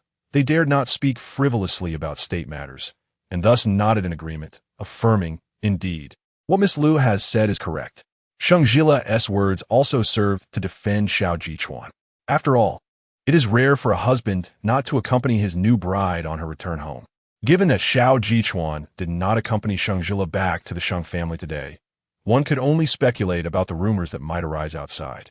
Perhaps they would insinuate discord between the couple, or worse, suggest that Xiao Jichuan held the Sheng family in disdain due to their lower status. Today, she articulated clearly that Xiao Jichuan's absence was due to official duties and not for any trivial reasons, thus safeguarding him from future gossip. Sheng Zhile's mention of court affairs also intimidated Sheng Zhishu, preventing her from further pressing the issue of Sheng Zhile returning home alone. The women in the room sensed that if the discussion continued, the atmosphere would become increasingly tense, so they shifted the conversation to lighter topics, playfully inquiring about the new bride's experience in her new home. Feigning an inability to contain her amusement, Sheng Zhishu shyly replied, "It is quite well. My mother-in-law has already entrusted me with managing the household and has given me the keys to the treasury."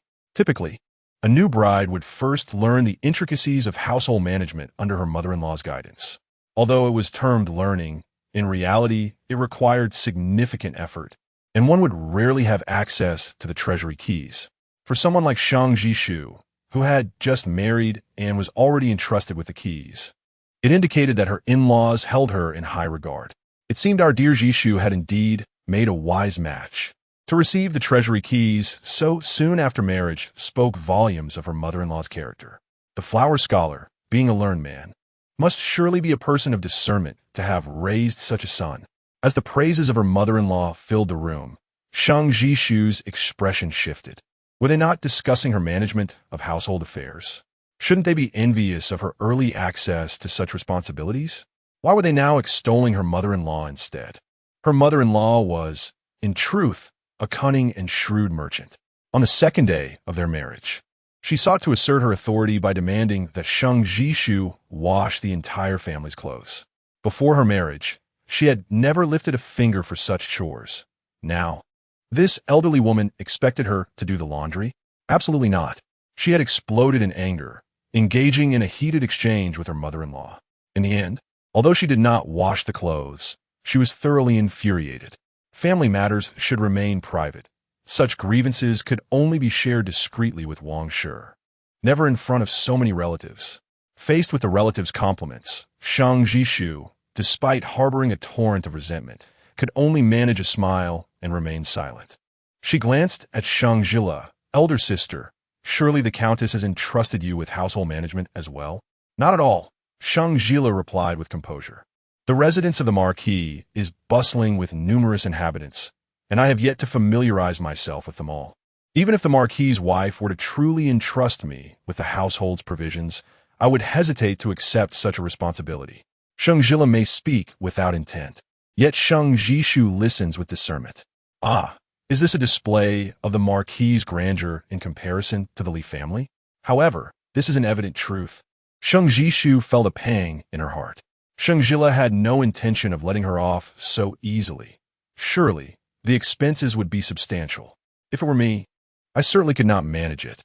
"Sister, you are truly remarkable." Upon hearing those words, Sheng Zhishu felt a sharp pang in her heart. The mere mention of it ignited her ire. Where her mother-in-law entrusted her with the authority of the housekeeper, she had been elated for quite some time. However, upon receiving the key to the treasury and venturing into the storeroom to inventory the family's possessions, she was utterly taken aback. There was hardly anything of value within. It was then that she realized her mother-in-law had conferred upon her the management of household resources with the ulterior motive of expecting her to use her own funds to support the family. Sheng Zhile was undoubtedly aware of this fact, although she had no intention of broaching the subject. When Sheng Zhishu attempted to boast of her position while simultaneously seeking to undermine her, she could hardly be blamed for retaliating. Sheng Zhishu initially contemplated relinquishing the authority of housekeeper, yet her mother-in-law, not being foolish, adamantly refused to allow it. Eventually, Sheng Zhishu grew weary of the dispute. If she was to subsidize the family, so be it. The more she contributed now, the greater her husband Li Baiyuan's future success would reflect favorably upon her. Moreover, she was reborn, and numerous avenues for wealth awaited her. Having experienced life anew, she was acutely aware that it would not be long before the night market in the capital would open. The Weiyang Street, belonging to the West Market, would be incorporated into the East Market, transforming it into the most vibrant night market thoroughfare in the city. She planned to purchase several shops on Weiyang Street, and once the night market commenced, she could simply sit back and collect rent. She had already identified 3 shops with excellent geographical locations, and she had heard that the owners of these establishments were none other than Prince Ji, the emperor's maternal cousin. She had nearly finalized negotiations with the property agent, but she intended to press for a further reduction in price, as her current financial obligations were considerable. Every penny saved would be advantageous. The agent agreed to a 10 discount, and Sheng Zhile planned to negotiate for an additional 5. After all, at present, no one aside from her knew that Weiyang Street was destined to become the bustling heart of the capital's night market, and there would be no competition for her. Chapter 10. Realizing the dream of being a landlady after having dinner at the Sheng residence, sisters Sheng Zhile and Sheng Zhile each returned to their own homes. Sheng Zhile had originally scheduled a meeting with the landlord regarding the shop on Weiyang Street, intending to finalize the deal today. However, she reconsidered, thinking that the more she appeared to care, the harder it would be to negotiate the price. Conversely, if she feigned indifference, it would be the landlord who was anxious, thus making the negotiations more favorable. She decided to delay the matter a bit longer. With this thought in mind, she instructed her personal maid, Yuju, to visit Weiyang Street and inform the landlord that she was unavailable today and would discuss the shop at a later time. Upon returning to the Ho residence, Sheng Zhile found Xiao Jichuan already home, donned in his official attire, and looking somewhat fatigued. Noticing his weariness, Sheng Zhile immediately instructed Han Chun to prepare a bath for Xiao Jichuan. Remembering that he could not accompany Sheng Zhile on her visit due to official duties, he felt it necessary to share the day's events with her. The operation to apprehend the thieves had gone smoothly. The culprits were caught, and the jade ornaments belonging to Prince Ji had been recovered. Sheng Zhile was taken aback by Xiao Jichuan's willingness to share this news. After a moment of surprise, she exclaimed with excitement, "That's wonderful. How could one not be thrilled? The jade artifact belonging to Lord Ji has been retrieved, which means that her affairs regarding the 3 shops on Weiyang Street are undoubtedly settled. Speaking of which, Xiao Jichuan deserves significant credit for this matter. She ought to show him more concern. Is the young master doing well? Has he sustained any injuries?" This unexpected concern left Xiao Jichuan momentarily taken aback. He pondered to himself, "Is she truly expressing care for me?" His tone was somewhat unnatural, but I was unaffected. As if recalling something, Xiao Jichuan continued, "I heard from Prince Ji that you wish to purchase several shops on Weiyang Street."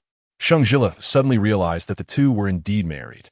Logically, any financial expenditure should be discussed and decided upon together. She explained, "Yes, however, the funds for purchasing the shop will come from my private treasury and will not touch the young master's money." Xiao Jichuan replied, "Then let it come from my private treasury." At that moment, alarm bells rang in Sheng Zhile's heart. What did Xiao Jichuan mean by that? Does he also wish to partake and share the profits? Anticipating the opening of the night market, the rental fees for half of the stalls amount to a considerable sum. Sheng Zhile had begun to feel a twinge of heartache. Xiao Jichuan cast a glance at Sheng Zhile and said, "It is I who cannot accompany you back. Thus, it is I who should offer you compensation." He continued, "The silver will be drawn from my private reserves, and the shop's profits shall be deposited into your personal treasury." Sheng Zhile, momentarily taken aback, met Xiao Jichuan's gaze, pondering the delightful prospect of such a fortunate turn of events. Moments ago, she had misjudged his intentions with a narrow perspective. However, Sheng Zhile felt a tinge of embarrassment at the thought of Xiao Jichuan incurring expenses on her behalf, especially since he had previously expressed a desire to accompany her, only to be declined. "Your Highness, it is unnecessary. I can manage from my private treasury." "From my private treasury, it is settled," Xiao Jichuan asserted in a tone that brooked no dissent. Reluctantly, Sheng Zhile inclined her head slightly. "Then I am grateful to your Highness." "My private treasury has always been managed by my mother," Xiao Jichuan remarked, casting another glance at Sheng Zhile. "Now that we are wed, I shall entrust its management to you henceforth. There is no need for you to report every single expenditure to me. Simply present the accounts for my review at the end of each month. Traditionally, After marriage, a husband's private treasury is entrusted to his wife's management. However, her union with Xiao Jichuan is not one of childhood familiarity, mutual affection, nor even a match arranged by their parents. It is merely a consequence of her tarnished reputation and his sense of responsibility that led him to take her as his wife, leaving their relationship devoid of any sentiment. Sheng Zhile was somewhat taken aback by the fact that he had entrusted his finances to her. Nevertheless, since he had done so, she would accept the responsibility. Now that they were married, it was inevitable that there would be shared expenses, and being in charge of Xiao Jichuan as private treasury would certainly facilitate their future dealings. Very well. At that moment, Han Chun had already prepared the bathing water, and Xiao Jichuan entered the cubicle to take his bath. The following day, Sheng Zhile received the key to Xiao Jichuan's treasury from Jiang Shi. To her astonishment, she discovered that his personal wealth was far more substantial than she had anticipated.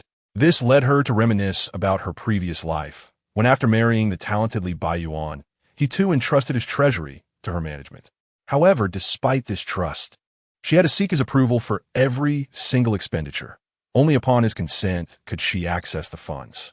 Sheng Zhile still vividly recalls how each time she requested money from his treasury, he would impatiently retort, "Didn't you just withdraw 10 taels last month?" Mingming Sheng Zhile has consistently utilized her dowry to subsidize the daily expenses of the Li household. Even the meager funds she withdrew from Li Baiyuan's private treasury were solely allocated for the household's routine expenditures. Yet, Li Baiyuan perceived her actions as a lack of understanding regarding frugality, deeming her extravagant. In retrospect, these memories haunt her like a nightmare. In contrast, while Xiao Jichuan may be aloof, he is infinitely preferable to the miserly Li Baiyuan. As Sheng Zhile was assessing Xiao Jichuan's private treasury, a messenger from Prince Ji arrived, delivering the land deed. Initially, Sheng Zhile relied on her recollections from a past life to recognize the prime locations of the 3 shops belonging to Prince Ji. However, she still took the time to visit Weiyang Street, where she confirmed, as her memory suggested, that the shops were indeed situated in a highly advantageous area. Thus, when a land agent arrived with the deed, Sheng Zhile readily paid the full amount. Clutching the deed in her hand, her heart swelled with elation. Her dream of becoming a landlord had finally come to fruition. On the other side, good news also arrived from Shang Jishu. Li Buiyuan's official position had been confirmed as a compiler of historical texts. Although he held merely a 7th-rank minor official title, Shang Jishu was nearly beside herself with joy. In her previous life, it was precisely because Li Buiyuan attained the role of historical compiler that he had the opportunity to engage with the second prince, subsequently earning the prince's favor. Everything was unfolding just as it had in her past life, progressing towards a favorable outcome. Before long, she would become the envy of all in the capital. Shang Jishu was filled with joy and decided to host a farewell banquet for Li Baiyuan, inviting his friends and colleagues to join in the festivities. The chef at the Li residence was merely an ordinary cook, capable of preparing dishes that could only be described as passable. The farewell banquet is attended by dignitaries and nobility. If he were to be responsible for it, it would undoubtedly result in a farce. The dishes for the banquet are to be entrusted to Shiding Lu, a renowned restaurant in the capital, frequently chosen by many influential families for their feasts. Without hesitation, Shang Jishu immediately took Li Baiyuan to Shiding Lu. After conversing with the proprietor, she learned that the dishes for the farewell banquet are categorized into 3 tiers: low, medium, and high, with prices of 600, 800, and 1,000 taels per table, respectively. The Li family, not being particularly affluent in the capital, could only reluctantly settle for the lowest tier at 600 taels per table. However, the top scholars of the same period, including the champion and the runner-up, opted for the highest tier for their farewell banquets, with the champion even paying extra to upgrade to the supreme version. Should he, as the 3rd-place scholar, choose the lowest tier, it would surely become a source of ridicule. Gritting her teeth, Shang Jishu decided to book the highest tier, reserving 8 tables, amounting to a total of 8,000 taels. Although Li Baiyuan desired to select the highest tier as well, he remained rational. He pulled Sheng Jishu aside and questioned where they could possibly procure such funds. Even if they had the money, spending it entirely on the farewell banquet seemed imprudent. Sheng Zhile chuckled, reassuring him, "Do not fret, dear husband. The expenses for this banquet will come entirely from my private treasury, as a gesture to celebrate your success in the imperial examinations." Upon hearing that Sheng Zhile would cover the costs, Li Baiyuan's demeanor visibly softened, and he feigned reluctance, saying, "How can this be? How could one spend their wife's silver?" Sheng Zhile replied, "As husband and wife are one, why distinguish between you and me?" After saying this, she thought to herself, "In the future, when you ascend, it will be my turn to bask in your glory." Li Baiyuan grasped Sheng Zhile's hand, acknowledging, "My dear wife speaks wisely. I shall defer to your wishes." Despite the substantial sum spent, Sheng Zhile felt a twinge of regret. Fortunately, she was determined to acquire the 3 shops on Weiyang Street. Confident that once the night market opens, she would undoubtedly make a significant profit. Would they still be concerned about this amount of money then? Chapter 11. The Farewell Feast. As Sheng Zhile received the invitation to Li Baiyuan's farewell feast, she was enjoying her evening meal. She was well aware that Sheng Zhile's invitation was not driven by sisterly affection, but rather an attempt to flaunt her accomplishments. Nevertheless, she was indifferent. A sumptuous meal was welcome. To her surprise, she noted the presence of Xiao Jichuan's name on the invitation. Xiao Jichuan, who had been silently eating, looked up, inquiring what the matter was. Sheng Zhile handed the invitation back to Han Chun, casually mentioning, "It's nothing. My sister and brother-in-law are hosting a farewell feast and have invited us to join." She presumed that Xiao Jichuan would decline, thus she added, "The heir is busy with official duties. I shall attend alone." Xiao Jichuan offered no reply, and they resumed their silent meal. After a moment, he set down his chopsticks and unexpectedly stated, "I shall accompany my lady to the feast." Sheng Zhile was taken aback. She had not anticipated that Xiao Jichuan would voluntarily offer his company. Perhaps he wished to make amends for not escorting her previously? Before she could respond, he continued, "However, I have some matters to attend to tomorrow and may arrive a bit late. Please go ahead, and I will join you as soon as I can." Sheng Zhile had no objections to this, nodding gently as she replied, "Very well." On the day of the banquet, Xiao Jichuan indeed failed to join Sheng Zhile on time, prompting her to take the carriage alone to the Li residence. Upon entering the gates, she observed that the banquet was nearly prepared. The atmosphere was lively with guests milling about. Spotting Sheng Zhile, who had been attending to the guests, she approached with a triumphant expression. "Dear sister, you have arrived. Where is the heir? Why did he not accompany you?" Sheng Zhile's inquiry appeared casual, yet it was a deliberate provocation. She had anticipated Xiao Jichuan's absence when she extended the invitation, and her words aimed to pierce Sheng Zhile's heart. Sheng Zhile intended to mention that Xiao Jichuan would arrive later, yet before she could speak, Sheng Zhile interjected, "Ah, indeed, even for the homecoming. The heir did not accompany you, so why would he attend a mere farewell feast? The time is near. Sister, please take your seat. I hope you do not mind the humble fare." The dishes, meticulously curated at great expense from the Shitting Pavilion, comprised an impressive 38 courses, far from humble. It was a thinly veiled boast, inviting praise from Sheng Zhile. Understanding her sister's intentions, Sheng Zhile smiled and replied, "Indeed, it is a humble feast. I have heard that the top scholar's farewell feast featured 58 courses. If we are to compare, I must say your and your brother-in-law's banquet seems rather modest." Her words were unreserved, and Sheng Zhile, who had anticipated compliments, found herself fuming with indignation. Yet, at that moment, she was at a loss for a retort, as she had just claimed it was a humble feast. Rolling her eyes in frustration, she exclaimed, "The guests have nearly arrived. Sister, please take your seat." The seating arrangement at a banquet holds considerable significance, typically organized in advance by the host. Sheng Zhile awaited her sister Sheng Zhile to guide her to her seat. "Elder sister, where will you be seated?" Sheng Zhile inquired, gesturing towards the most distant table. "I had originally intended to place you at the main table. However, the influx of dignitaries today has rendered it overcrowded. As you are family, I can only apologize for your current predicament." After speaking, she cast a glance at Yuju, instructing, "Yuju, please escort my sister to her seat." Following the command, Yu Zhu made a gesture of invitation and led Sheng Zhile to the designated spot. Upon settling down, Sheng Zhile was met with an unpleasant odor. The Li residence, her former home, lay just beyond a wall from her current seat, which was adjacent to the storeroom. As it was late spring, a time when insects proliferate, especially in the evening, she soon found herself besieged by mosquitoes in her dimly lit corner.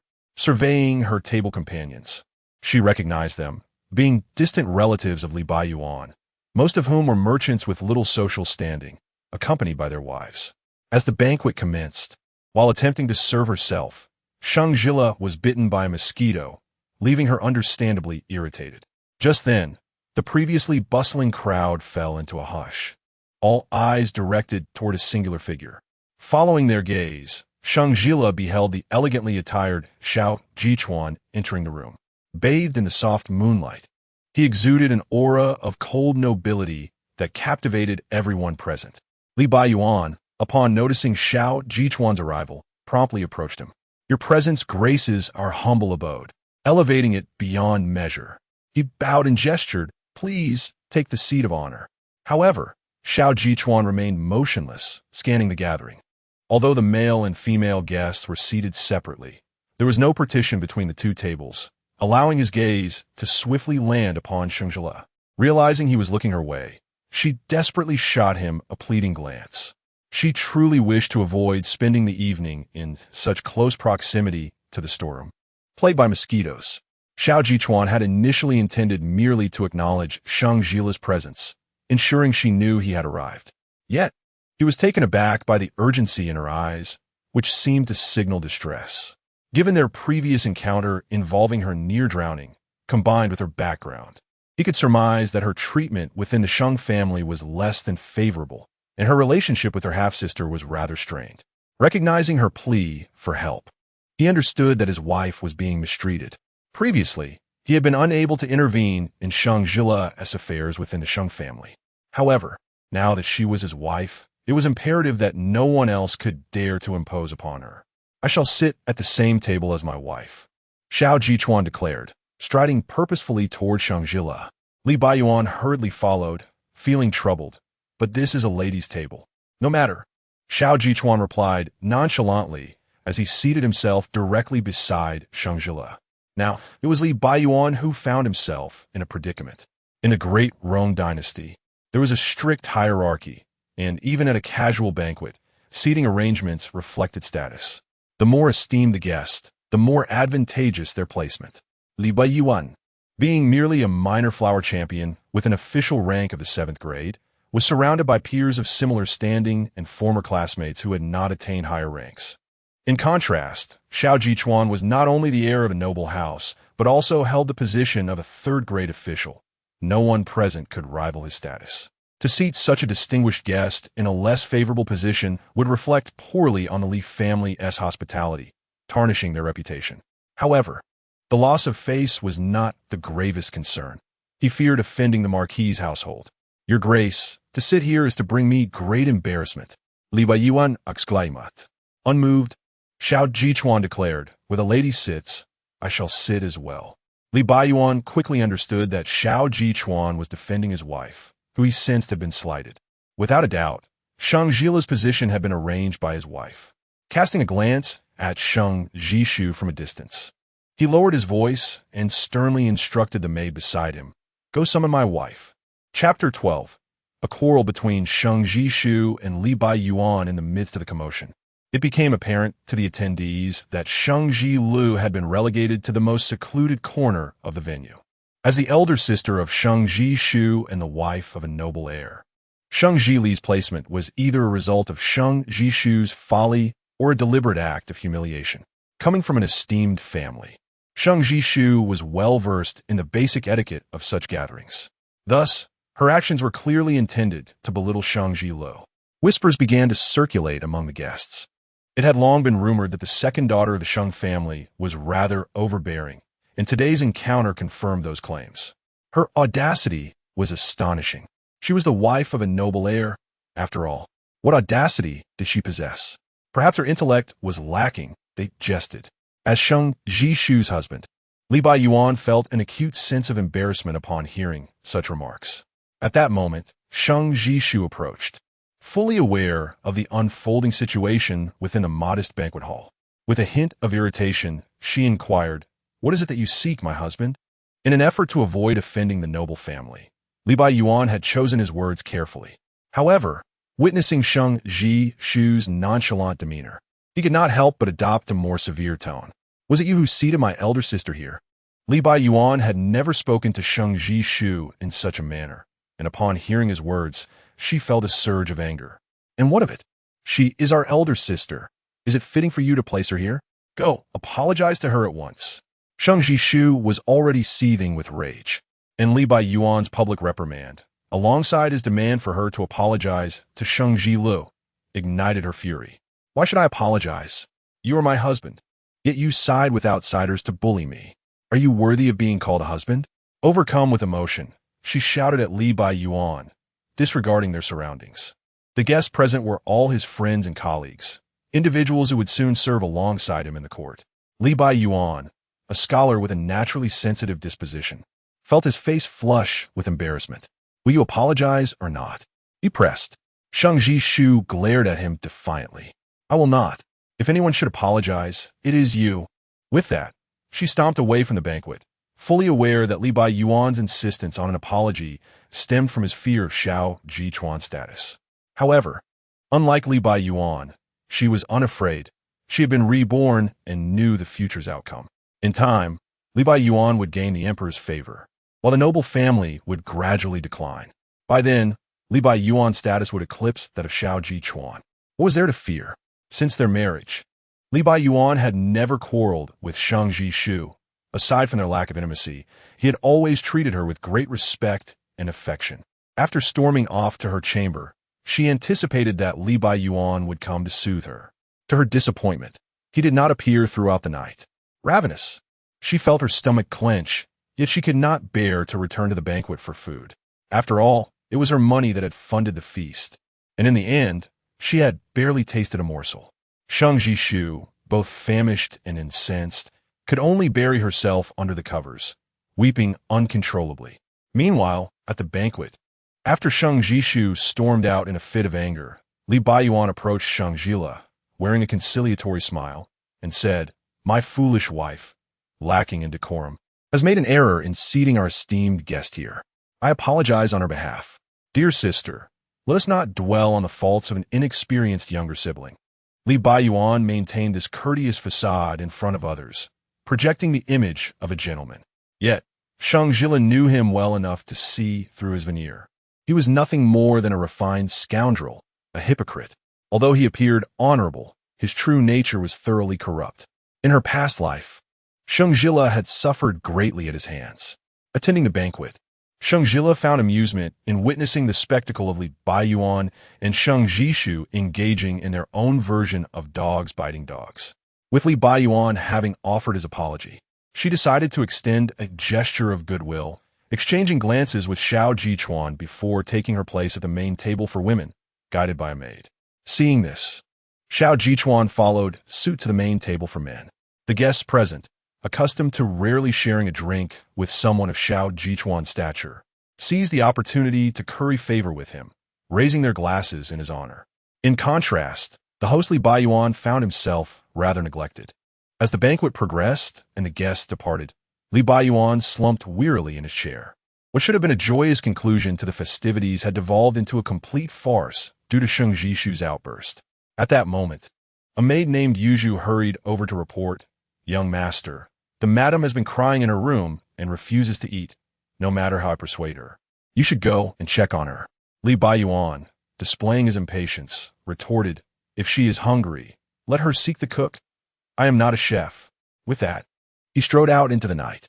In stark contrast to the chaos surrounding Li Yuan and Sheng Zhile, Sheng Zhile felt quite pleased this evening. Having enjoyed a sumptuous meal, complemented by the entertainment provided by Li Yuan and Sheng Zhile, she deemed her visit worthwhile. It was fortuitous that Shao Zhichuan was present. Otherwise, she would have missed such a delightful performance. Maintaining a distance of about a step behind Shao Zhichuan, Sheng Zhile quickened her pace to catch up. "Thank you, Your Highness." For your assistance today, she expressed. Xiao Jichuan glanced down at her, replying coolly, in the future, do not hesitate to inform me of similar matters. Taken aback, Sheng Zhile raised her gaze. In her past life, the Xiao Jichuan spoken of by Shang Jishu was a man indifferent to her plight. Thus, it was only natural for her to assume he would treat her similarly. However, reflecting on their relationship since their marriage, she realized that Xiao Jichuan had, in fact, been rather decent towards her. He had purchased her favorite vegetarian pastries, even if he hadn't accompanied her to her family's home. He had consistently sought ways to make amends. After their marriage, he entrusted her with managing their finances, stood up for her when she was wronged, and granted her the esteemed title of a noble woman, ensuring she wanted for nothing. Aside from his lack of affection, it seemed there was little to criticize. On the other side, Shang Jishu learned from Yuzhu that Li Baiyuan, upon hearing her reluctance to dine, not only failed to express a word of concern, but also chose to leave the house, infuriating her to the point of tearing her pillow apart. Shang Jishu felt as though she might faint from hunger. Since Li Baiyuan was absent, she decided there was no need for pretense. She commanded the kitchen to prepare a sumptuous feast and indulge herself wholeheartedly. Since their marriage, this was the first instance of discord between her and Li Baiyuan. He was likely just momentarily vexed, thus unwilling to come and appease her. Once his anger subsided, he would undoubtedly return to soothe her. After satisfying her appetite, Shang Jishu finally recalled the matter of the Liuli street shop. She had been preoccupied with organizing Li Baiyuan's farewell banquet these past few days, which had caused her to neglect this issue. The banquet had consumed nearly half of her private savings, and she needed to swiftly recoup her finances. Chapter 13. Shang Jishu learns that the shop has been purchased. Li Baiyuan returned home the following morning, while Shang Jishu was enjoying her breakfast. Upon their encounter, she expected him to initiate a conversation, but to her dismay, he merely glanced at her before retreating to his room.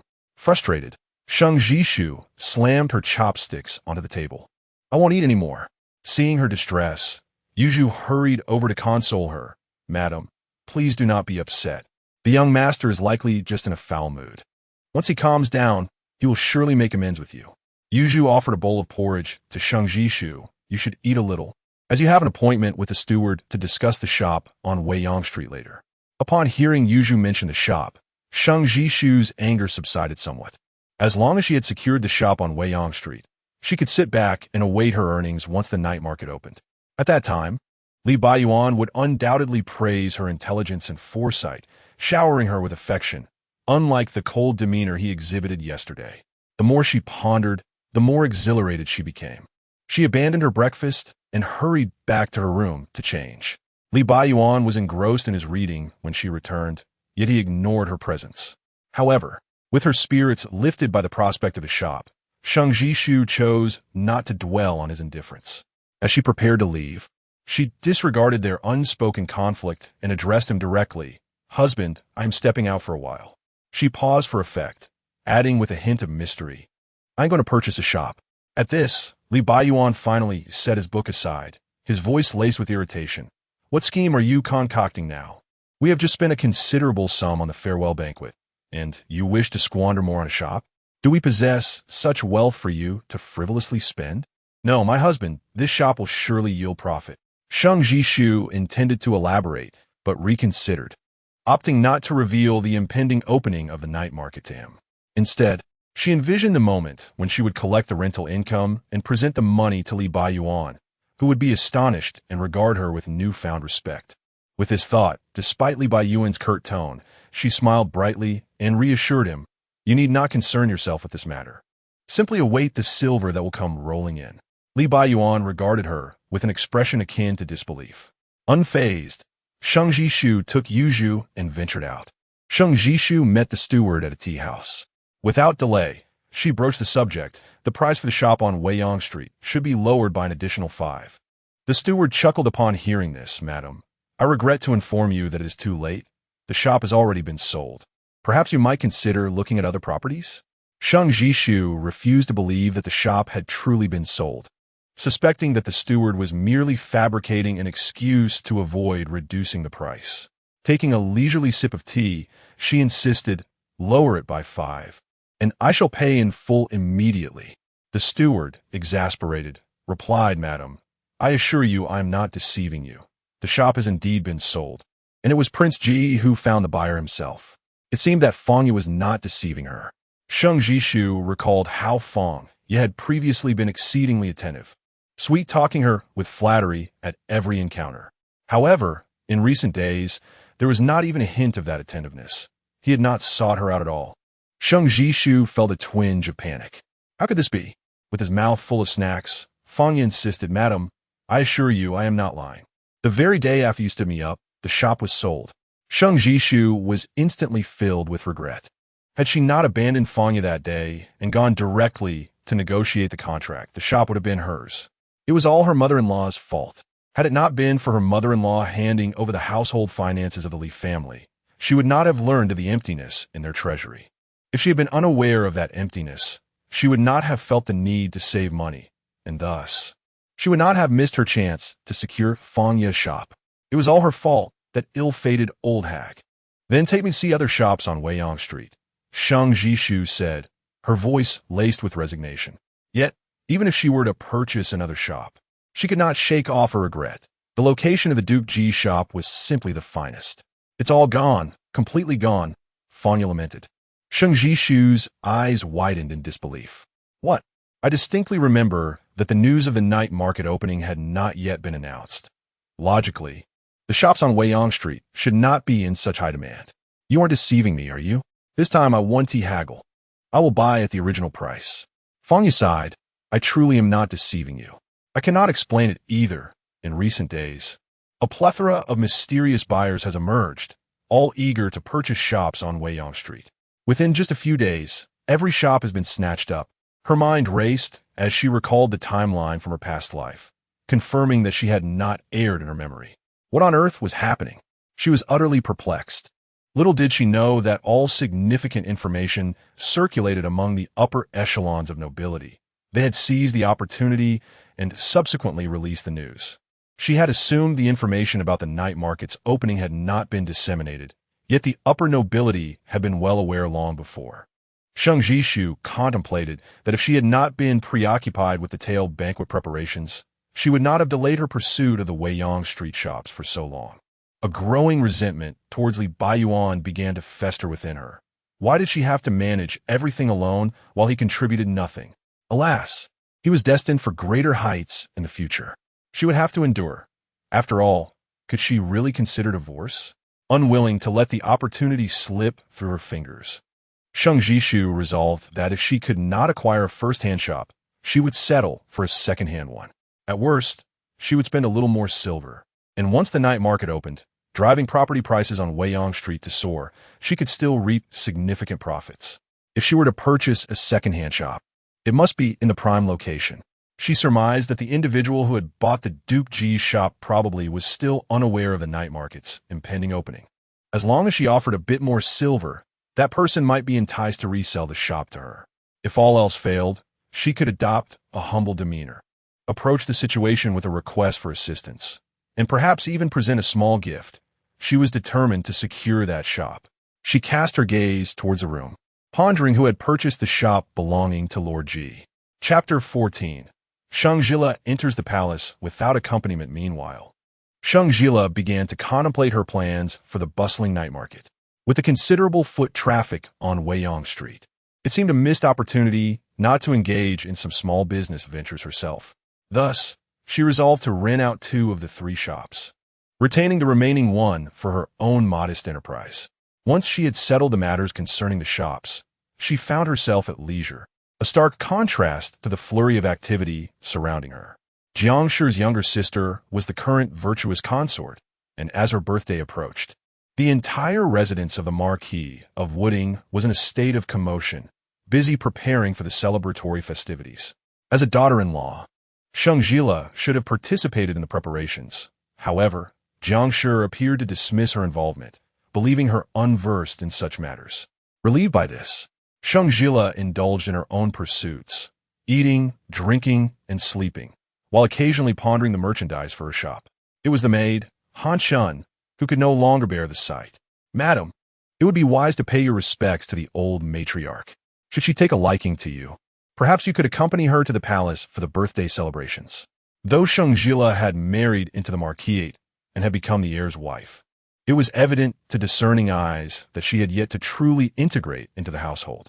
Lord Xiao favored the Lu concubine, and even Xiao Jichuan held her in low regard, leaving her feeling overlooked as a daughter-in-law.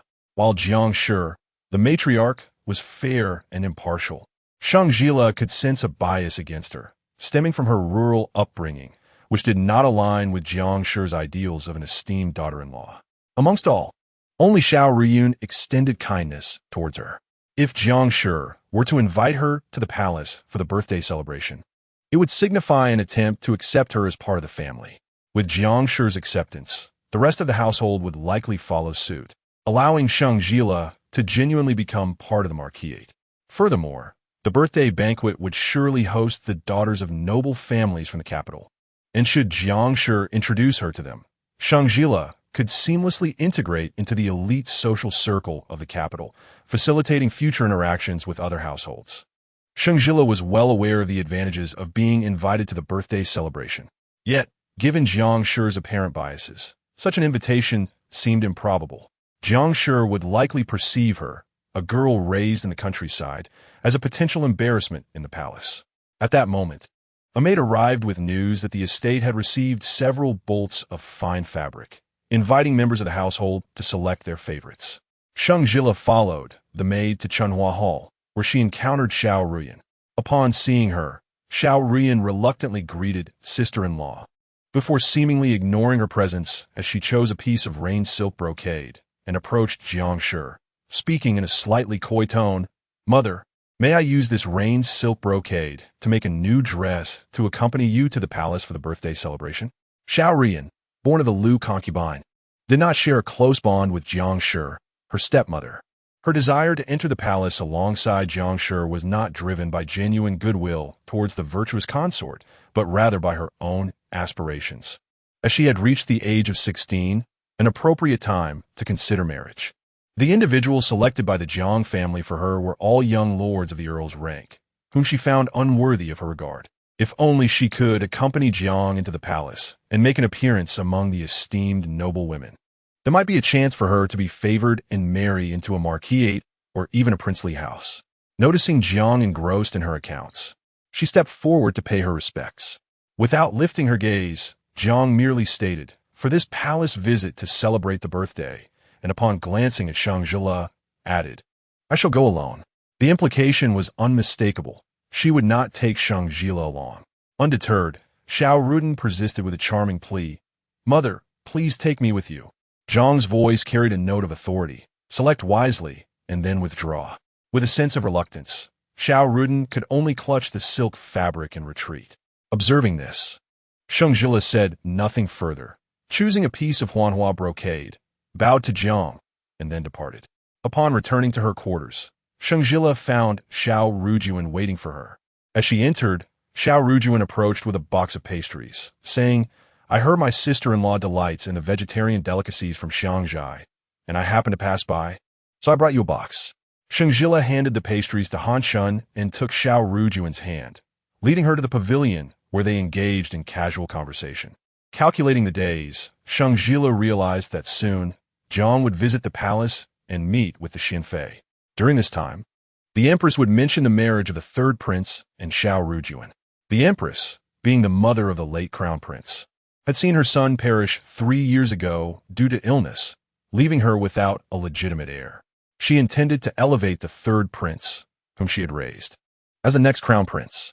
To bolster his standing, she meticulously selected a suitable bride, ultimately choosing Xiao Ruyun as his consort. The Xiao family, a prominent lineage with deep-rooted connections both in the court and the local sphere, would provide substantial support to the third prince.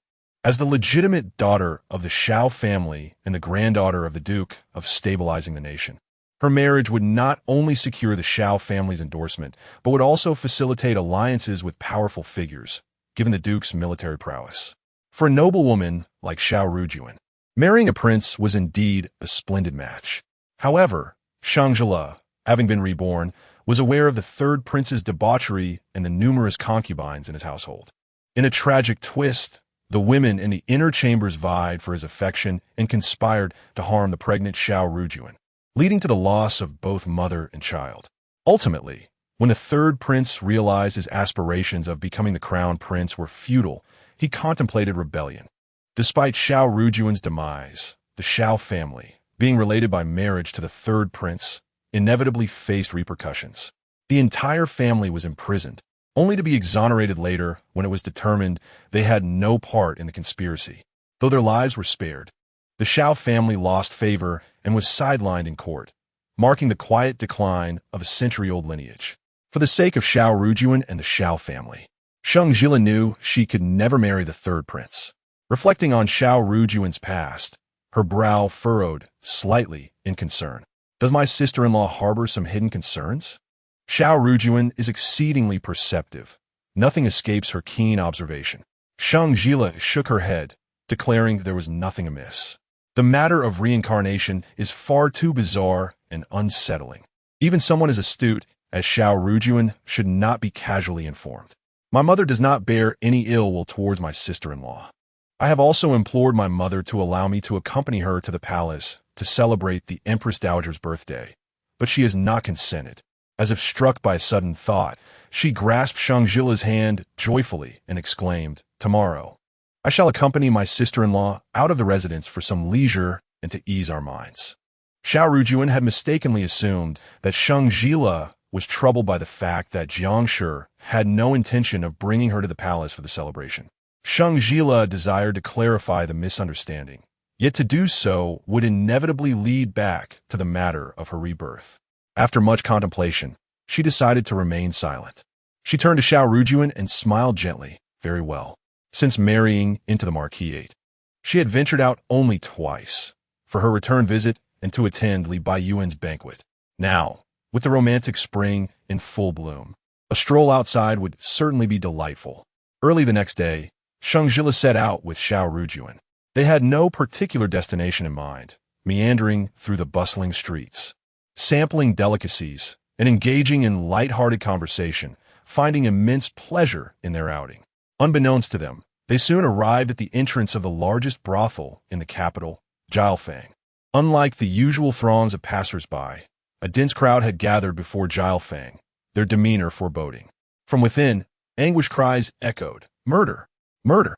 Chapter 15. Rejection of marriage. My granddaughter, a mere 18 years of age, fell victim to the deceit of the Bliss Pavilion, leading her astray and ultimately to her demise, with her body still unaccounted for. When I sought to bring this matter before the authorities, I discovered that the Bliss Pavilion had long colluded with the officials. Not only did they refuse to entertain my plea, but they also subjected me to a brutal beating. Esteemed gentlemen of justice, I implore you to champion my cause. Sheng Zhile stepped forward and beheld an elderly man, his hair a cascade of gray and his face etched with deep lines, brandishing a white cloth and vociferously denouncing the establishment before the Bliss Pavilion. The cloth bore the blood-written words, "A life for a life. Return my granddaughter to me. Return my granddaughter to me." The old man lamented, while the onlookers remained oblivious. Sheng Zhile understood that the proprietor behind the Bliss Pavilion was none other than the third prince. He was notorious for his extravagant and debauched nature, having established this establishment dedicated to carnal pleasures, reveling in nightly festivities. With his backing, the Bliss Pavilion operated with unparalleled audacity, engaging in shocking and scandalous affairs. It was no surprise that this reckless indulgence had culminated in tragedy. Suddenly, an idea struck Sheng Zhile regarding how to thwart the union between Xiao Rujuan and the third prince. She instructed her attendant, hasten to find the heir, and inform him that a calamity has struck the Bliss Pavilion. Before Xiao Jichuan could arrive, two brutish men emerged from the establishment, seizing the old man's arms and dragging him away. "What lunatic dares to spout nonsense here? Begone! Do not hinder your grandfather's business." The madam of the Bliss Pavilion sauntered out, her hips swaying as she waved a handkerchief, her voice dripping with disdain. "It's nothing, nothing at all. Just a madman causing a ruckus. Sir, would you care to come inside for a respite?" As the crowd dissipated, Realizing there was no spectacle to behold, the Bliss Pavilion, emboldened by the third prince's patronage, continued its nefarious dealings, unhesitating to eliminate any threats. Sheng Zhile fixed her gaze on the two thugs, observing as they dragged the old man into an isolated alley. She swiftly drew out a dagger belonging to Cheng Liang. At that crucial moment, Xiao Jichuan arrived. Sheng Zhile promptly directed him. Just as the situation seemed dire, Xiao Jichuan rescued the old man and apprehended the two thugs as well. You two returned to the marquis' residence. He instructed Sheng Zhile and Xiao Rujuan before leading the old man and the thugs away. With memories from her previous life, Sheng Zhile recalled that the Marquis of Xiao held a favorable view of the betrothal between Xiao Rujuan and the third prince. Meanwhile, Jiang, the matriarch of the noble house, was unaware of the third prince's true character and had consented to the match. Jiang was known for her imposing demeanor, making it no simple task to persuade her to reject the engagement. The Marquis, being the head of the family and a man of unwavering authority, typically dismissed Sheng Zhile's opinions, rendering it nearly impossible for her to convince him otherwise. However, if the incident at the Bliss Pavilion were to come to light, revealing the third prince's true nature to the Marquis and Jiang, they would surely oppose the marriage. Without this union, both Xiao Rujuan and the Marquis' household would be safeguarded. In her previous life, the scandal surrounding the Bliss Pavilion had only surfaced much later. Yet today, by a twist of fate, she stumbled upon someone proclaiming their innocence. And the vital witness had also come into the possession of Xiao Jichuan. It is certain that the truth of this matter will soon be unveiled. As long as before the truth emerges, Xiao Rujuan has not become engaged to the third prince, she can alter the outcome of her previous life, thereby rescuing both Xiao Rujuan and the Marquis. When Sheng Zhile and Xiao Rujuan returned to the Marquis, they had just crossed the threshold when they noticed the servants' faces glowing with joy. As they passed through the main hall, they heard the melodious voice of the Marquis resounding from within. Such a splendid match. Why is my lady still hesitating? The Empress regards the third prince as her own, and he shall undoubtedly ascend to greatness in the future. Shortly thereafter, the voice of Madame Jiang followed. This is ultimately Jun'er's marriage. We ought to inquire about her feelings first. She is but a young girl. What does she understand? Let's decide for her.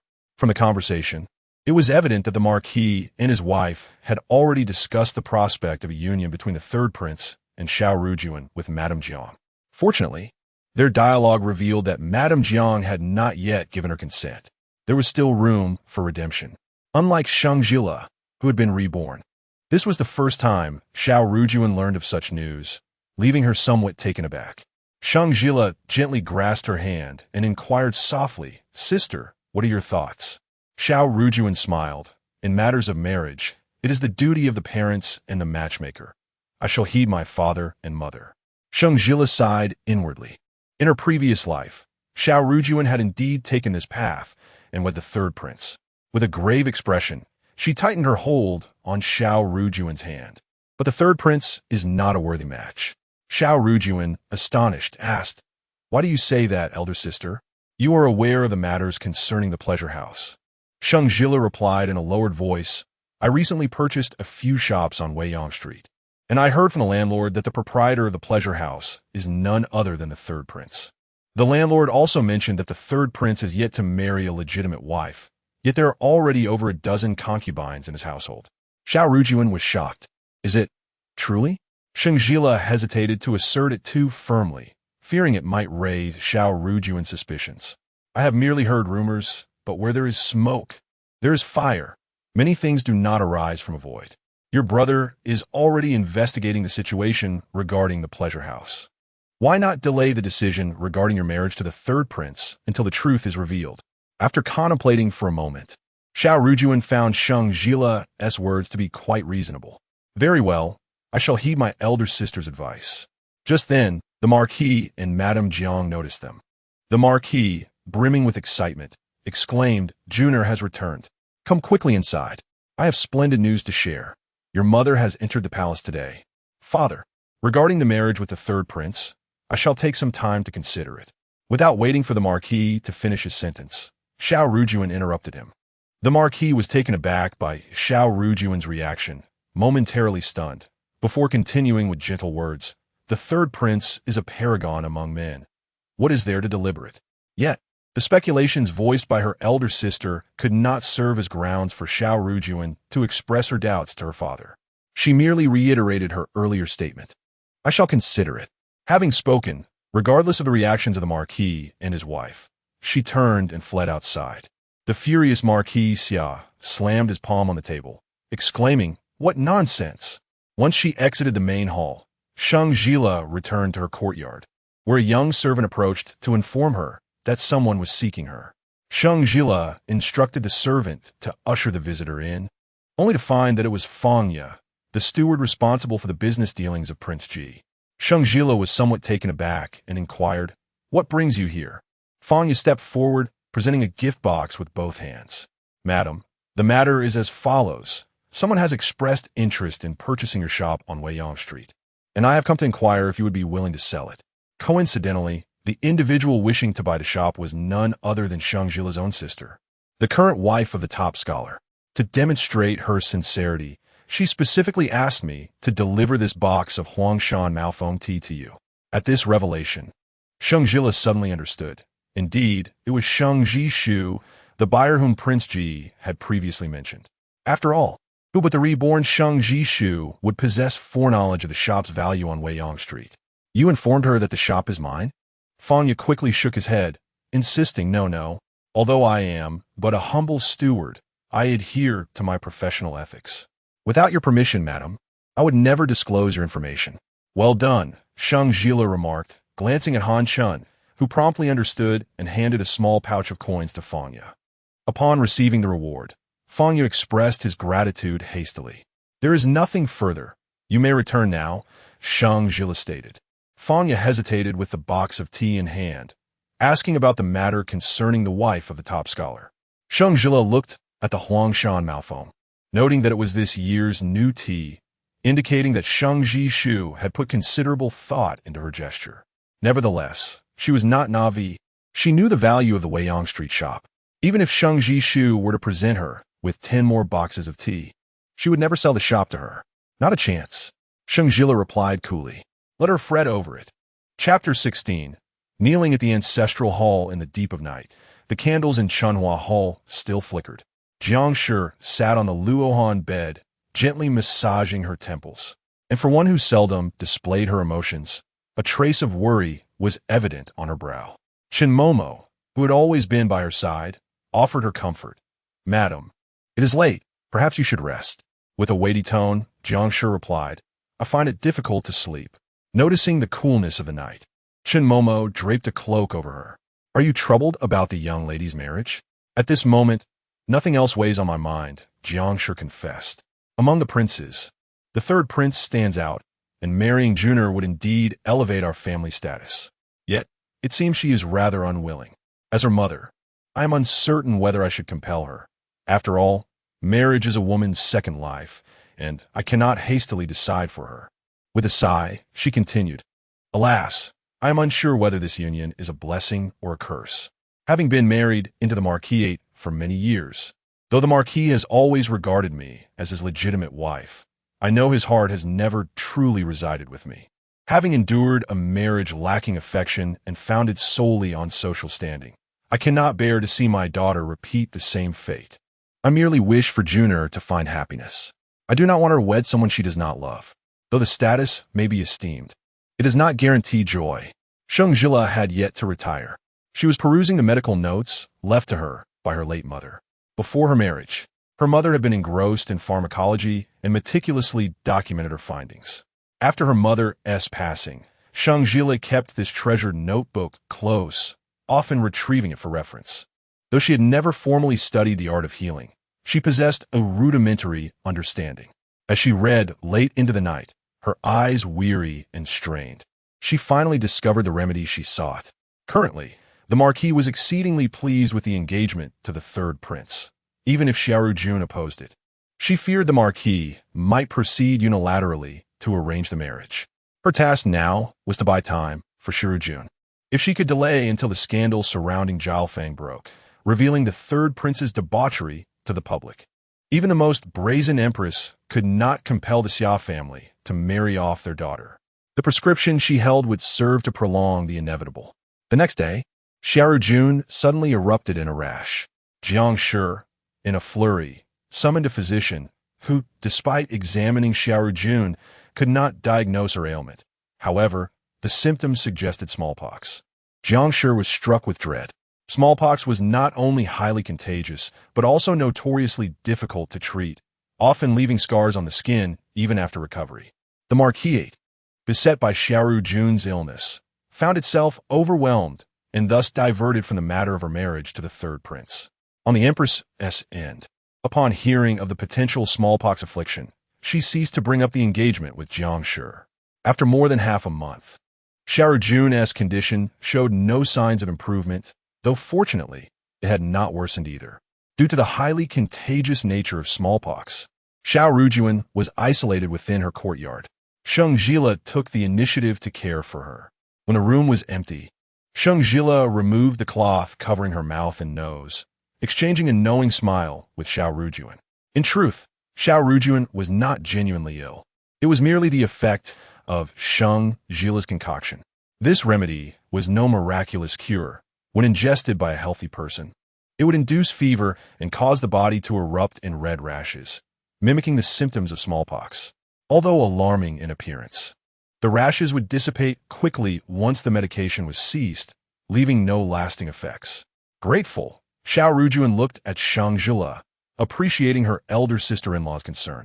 In recent days, there had been no news from the empress, and her parents had not mentioned the matter of her betrothal to the third prince. She furrowed her brow, realizing that prolonging the situation was not a viable solution. With a smile, she thought to herself that perhaps a turning point would present itself in due time. Xiao Jichuan had already uncovered that the mastermind behind Zhile Feng was none other than the third prince. However, given his royal status, the question of whether he should be held accountable remained contentious among the factions at court, and the emperor was still hesitant. Based on her memories from her previous life, she recalled that the emperor would ultimately punish the third prince, but for now, time was essential for careful consideration. Sheng Zhile hoped that day would come sooner rather than later, as Xiahou's charade of illness would inevitably reveal flaws. At that moment, Han Shan arrived with the medicine. After Xiahou finished, Han Shan was about to leave when Sheng Zhile called her back, insisting that the remnants of the medicine must be disposed of discreetly, so as not to arouse suspicion. Han Shan nodded, assuring her mistress not to worry. Outside the window, a shadow quietly departed. Upon exiting Xiahou's courtyard, a maid from Chunhua Hall approached, stating that Lady Jiang requested Sheng Zhile's presence at Chunhua Hall. Kneel. As soon as Sheng Zhile entered the room, Lady Jiang sternly commanded. Although Lady Jiang was not known for her gentleness, Sheng Zhile had never witnessed her in such a furious state. Sheng Zhile knelt obediently. Lady Jiang, suppressing her anger, accused. It is you who has instigated Rujuan to oppose her engagement with the third prince, is it not? Sheng Zhile was taken aback, wondering how Lady Jiang had learned of this. However, contemplating her position as the matriarch of the Ho family, it was not surprising that she had her sources. It is true, Sheng Zhile replied candidly, but I did not incite Rujuan. I merely encouraged her to express her true feelings. Lady Jiang, fuming, retorted, then what is this? She threw an object wrapped in white gauze at Sheng Zhile's feet. As the gauze unfurled, it revealed the remnants of the medicine. With a single glance, Sheng Zhile recognized it as the residue from the concoction she had given to Xiahou. It seemed that Lady Jiang was also aware of the ruse. I had thought you were a woman of propriety. I did not expect such audacity from you, Lady Jiang scolded. Sheng Zhile made no defense. The illness of Rujuan is indeed my doing. Although the effects of the medicine appear severe, it does not harm her health. My intention is merely to postpone the engagement with the third prince. Why? Lady Jiang pressed. Sheng Zhile responded earnestly. Mother, the third prince is not a suitable match. Jiang turned to Sheng Zhile and inquired, how do you know that the third prince is not a suitable match? Sheng Zhile was momentarily at a loss for words. The matter of her rebirth was one that could never be revealed. To others, she appeared merely as a country girl, having never even laid eyes on the third prince. Thus, how could she possibly ascertain his character? Noticing Sheng Zhile's silence, Jiang continued. The marriage between Junior and the third prince is a decision that the marquis and I shall make. It is not your place, as the elder sister-in-law, to concern yourself with it. I care not what kind of medicine you have been administering to Junior, but must cease at once." Jiang waved her hand, instructing her to kneel in the ancestral hall. "If Junior does not improve after stopping the medicine, I shall hold you accountable." Sheng Zhile had initially believed that Xiao Rujuan's feigned illness would successfully delay the revelation of the incident at the Bliss Pavilion. But she was astonished that Jiang had seen through her scheme. She calculated the timing and surmised that the scandal would likely break in just a few days. Now, all she could do was hope that during this period, the marquis and Jiang would not, as in her previous life, hastily arrange the marriage between the third prince and Xiao Rujuan. As Sheng Zhile was about to withdraw to the ancestral hall, she noticed the anxious approach of Mama Chun, who hurriedly entered. She came to Jiang's side and exclaimed, "Madam, something terrible has happened." Chapter 17.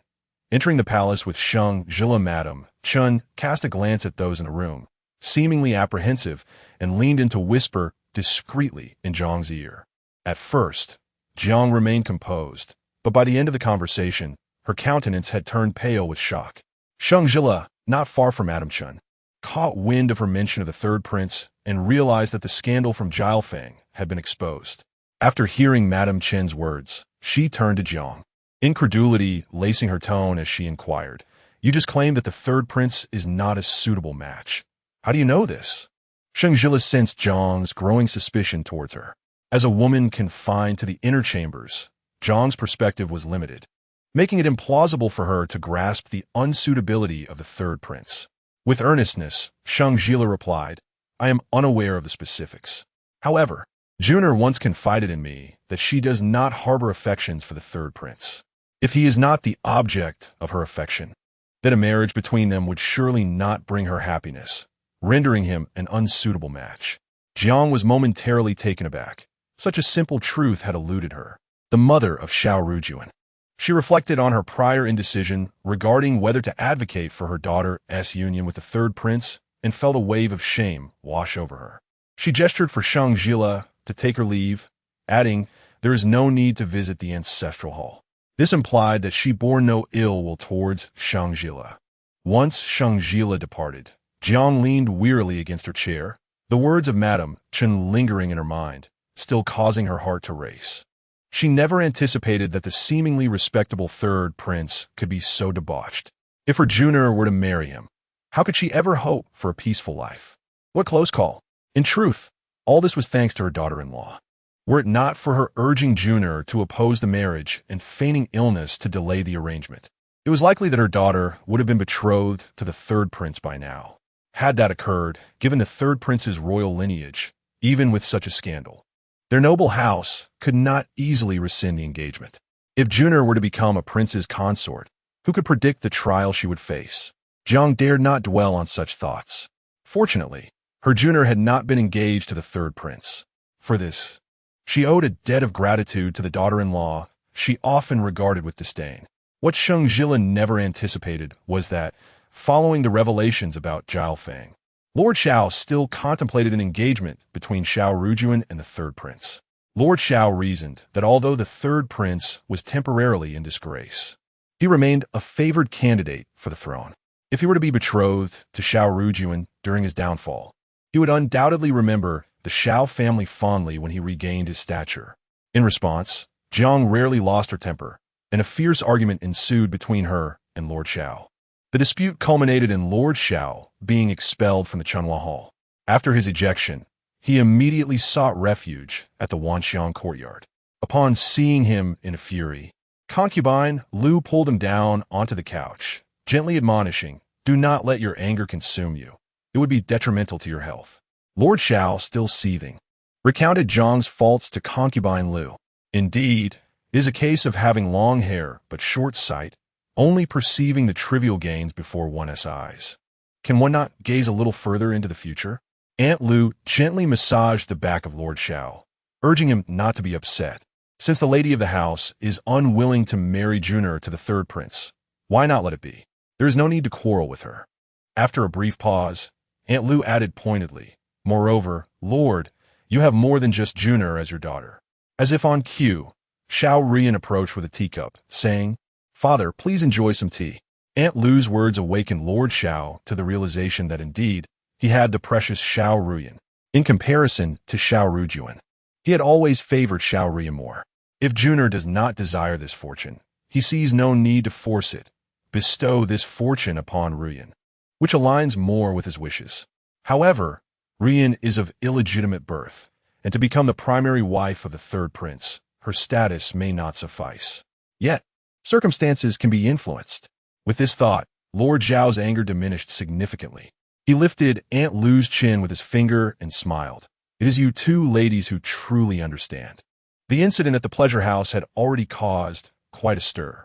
Now, the revelation that the proprietor behind the pleasure house is none other than the current third prince has ignited a scandal throughout the capital.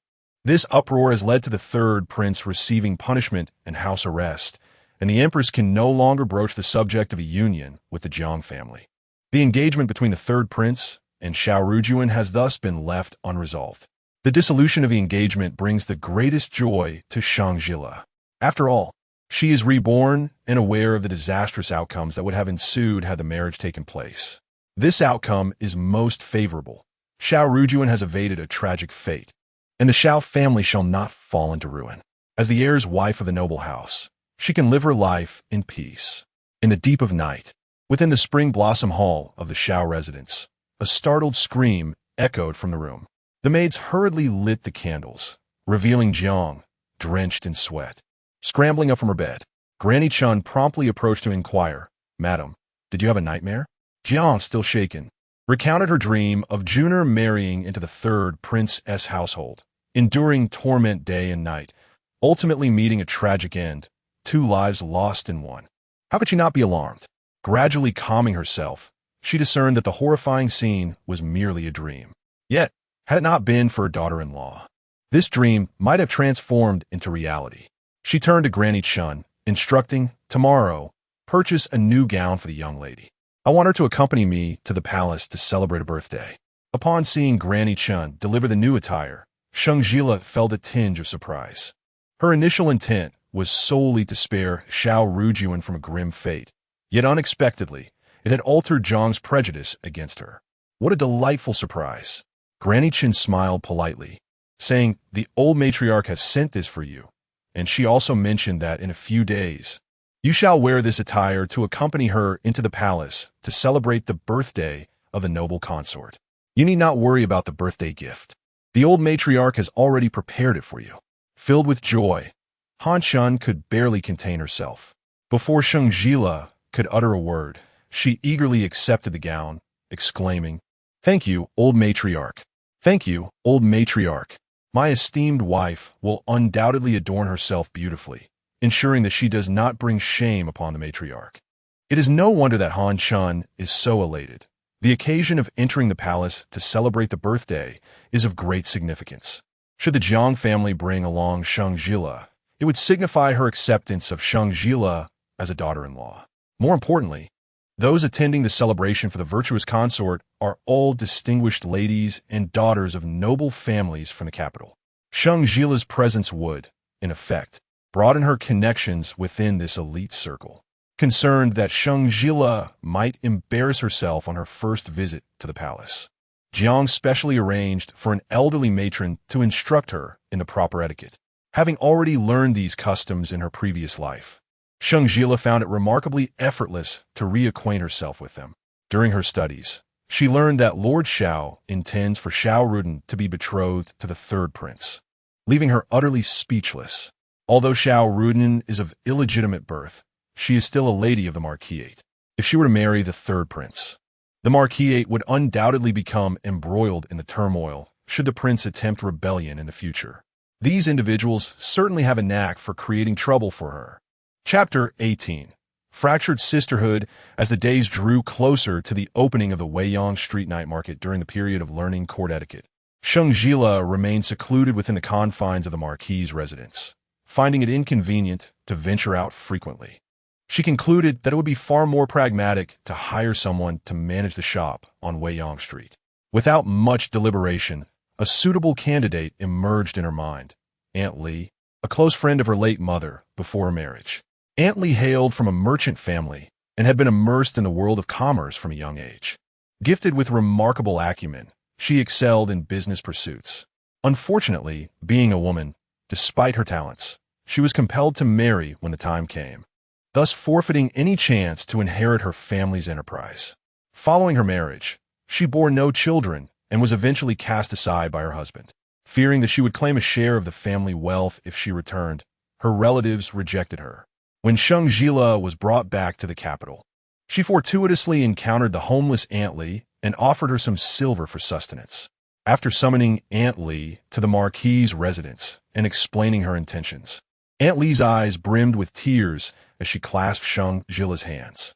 "Sister Li, thank you," she exclaimed, having endured a lifetime of hardship. The prospect of having a stable refuge to showcase her talents filled her with profound gratitude towards Sheng Zhile. She silently vowed to achieve success and not disappoint her benefactor. Merely a few days after entrusting the shop to Aunt Li, she came to request an audience. It appeared that someone was willing to pay a handsome sum for the shops on Weiyang Street. Without needing to ponder, Sheng Zhile surmised that the prospective buyer was none other than Sheng Zhishu. To her surprise, Sheng Zhishu had proven resourceful enough to locate Aunt Li. Sheng Zhile offered no further explanations, smiling as she replied, "I do not intend to sell the shop, but please arrange a time for me to meet with the buyer." With the store's opening imminent, it was high time to confront Sheng Zhishu, whose incessant pursuit had become quite bothersome. After bidding farewell to Aunt Li, Han Shan approached with a question. "Madam, the sun is shining splendidly today. May I take the books from the young master's study out to dry?" A few days of incessant rain had left the air humid, and even the unwashed clothes were beginning to mildew. Noticing the dampness, Sheng Zhile went to the study and found the books had indeed become soft and pliable. She instructed Han Shan to take the books out to the courtyard for drying. This marked Sheng Zhile's first venture into Xiao Jingchuan's study, where she discovered a wooden bow resting on the shelf. Han Shan, seeing the bow, decided to take it out alongside the books. "Be mindful of the weather, should the sky show any signs of change. Swiftly bring the books back inside to avoid them getting drenched," Sheng Zhile cautioned Han Shan. Han Shan nodded. "Madam, I understand. You have been diligently studying the court etiquette lately. It will be wise for you to rest for a while." Indeed, Sheng Zhile felt a twinge of fatigue, so she retired to her bed for a brief respite. Time slipped away, and before long, she was roused by the rhythmic patter of raindrops against the eaves, followed by a commotion outside. Donning her clothes, she stepped out to discover a torrential downpour, with servants hurriedly transporting the books back indoors. In the midst of confusion, it was unclear who had inadvertently knocked the bow to the ground. Han Shan, clutching a stack of books, hurried into the room without paying attention to her feet, and tripped over the bowstring. With a sharp snap, the bowstring broke, and Han Shan fell heavily to the floor. Just as Sheng Zhile was about to assist her, a tall figure swiftly darted past. It was Xiao Jichuan. He bent down to pick up the now broken bow, a hint of anger flickering in his usually cool gaze. "Who touched this bow?" Enduring the pain, Han Shan rose from the ground and knelt beside it, her voice trembling. It was the servant. Before taking the books outside to dry, she had consulted Sheng Zhile, and only after receiving her nod did she proceed. Sheng Zhile felt a sense of responsibility as well. Before Xiao Jichuan could speak, she preemptively stated, "It was I who instructed Han Shan to do so." Xiao Jichuan turned his gaze towards Sheng Zhile, a faint flicker of anger evident in his eyes. "From now on, no one is permitted to enter my study without my consent." This marked the most weighty reprimand Xiao Jichuan had ever directed at Sheng Zhile since their marriage. After coldly delivering his words, he took the broken bow into the study. Han Shan was on the verge of tears. "Madam, have I caused a great calamity?" Sheng Zhile helped her up. "It's all right, just gather the remaining books." With that, she approached the study door and knocked. "Young master, may I come in?" "Enter," came the cold voice from the other side. Sheng Zhile pushed the door open to find Xiao Jichuan examining the broken bow with a serious expression. "Young master, please hand me the bow." Xiao Jichuan frowned at her request. "I apologize, it is my fault. I should not have allowed the servants to handle your belongings without consulting you first." "But please, young master," grant me a chance to make amends by repairing the bow. Should I fail, I shall accept any punishment you deem fit without a word of complaint." With her head bowed, Sheng Zhile did not notice Xiao Ji Chuan's gaze upon her, obscured as it was by her lowered head. It dawned on Xiao Ji Chuan that perhaps he had frightened her. She was now his wife, and this courtyard was their shared abode. As the mistress of this household, she possessed the right to enter every room and manage its contents. Her intention to help him dry the books was rooted in goodwill. The bow, however, held profound significance for him, and witnessing it trampled upon had momentarily overwhelmed him, prompting his harsh words. A wave of guilt washed over him. "There is no need." Sheng Zhile persisted, bowing her head even lower. "Please, young master, grant me a chance to make amends." Xiao Ji Chuan cast a glance at her, his once cold tone now tinged with an almost imperceptible softness. "If it cannot be repaired, simply return it to me."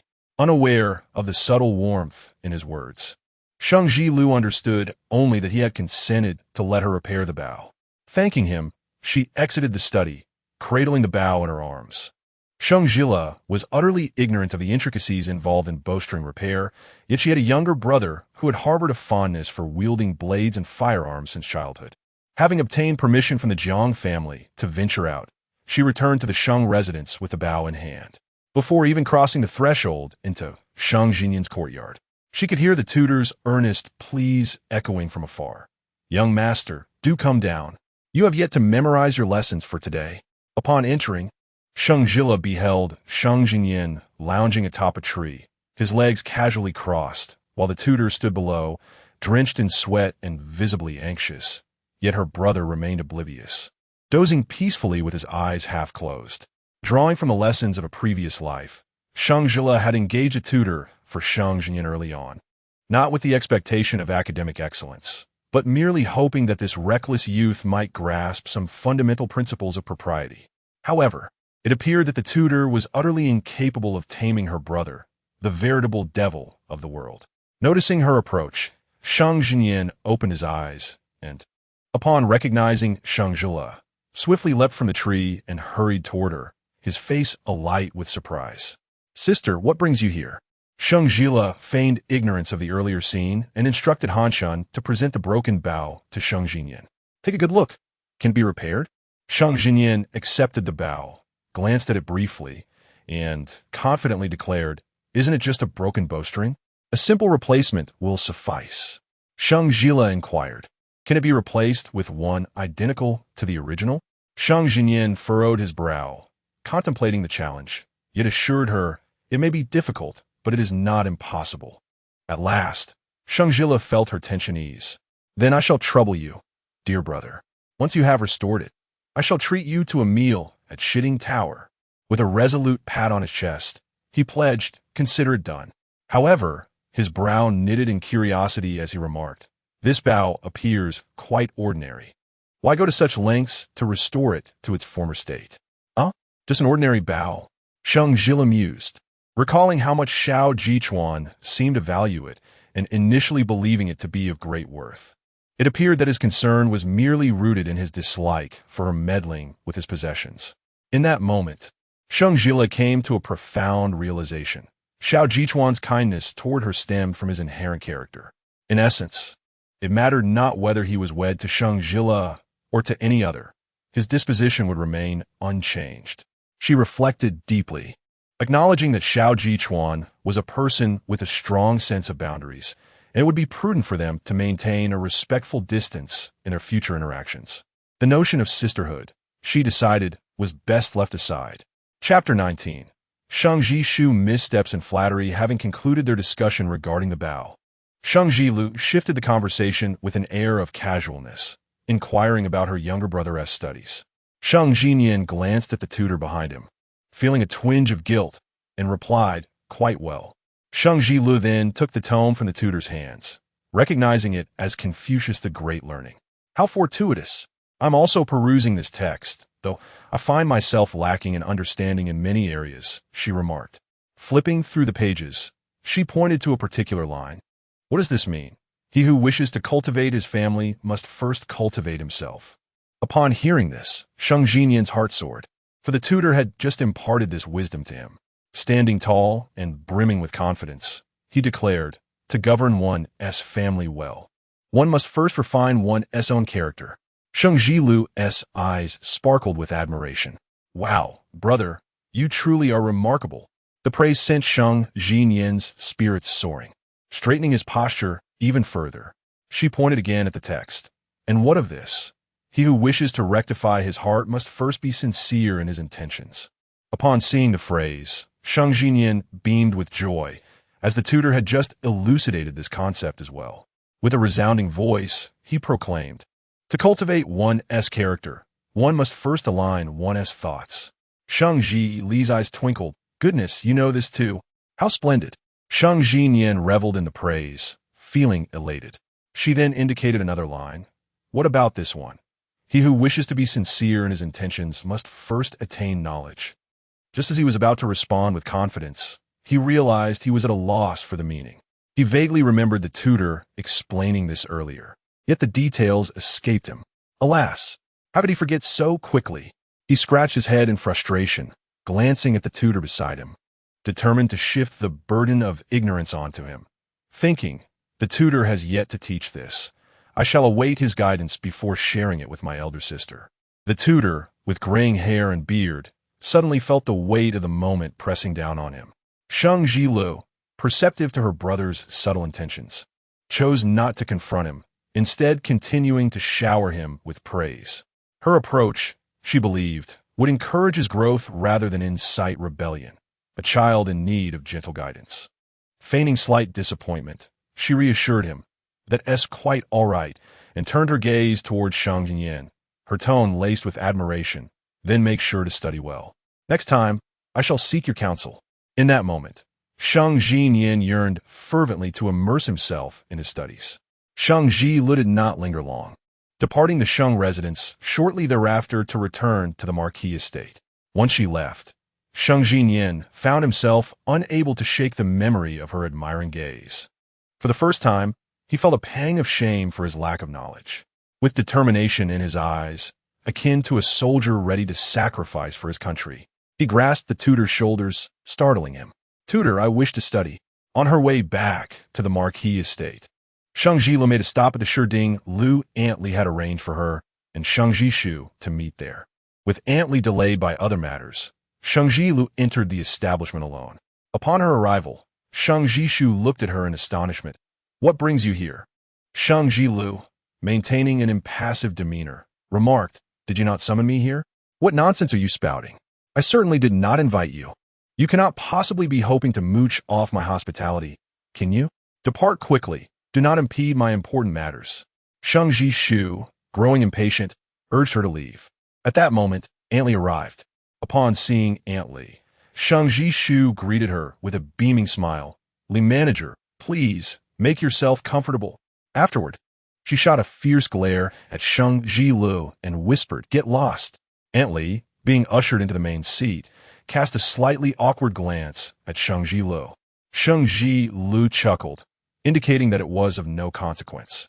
The manager, I am truly delighted to have finally secured your presence. Sheng Zhishu diligently poured tea for Antli and served her dishes. You must try this signature dish, scallion lamb. It is exquisite, having been pampered since childhood. Sheng Zhishu had never found herself in such a position of flattery before, yet for the sake of the shop on Weiyang Street, she was willing to go to great lengths.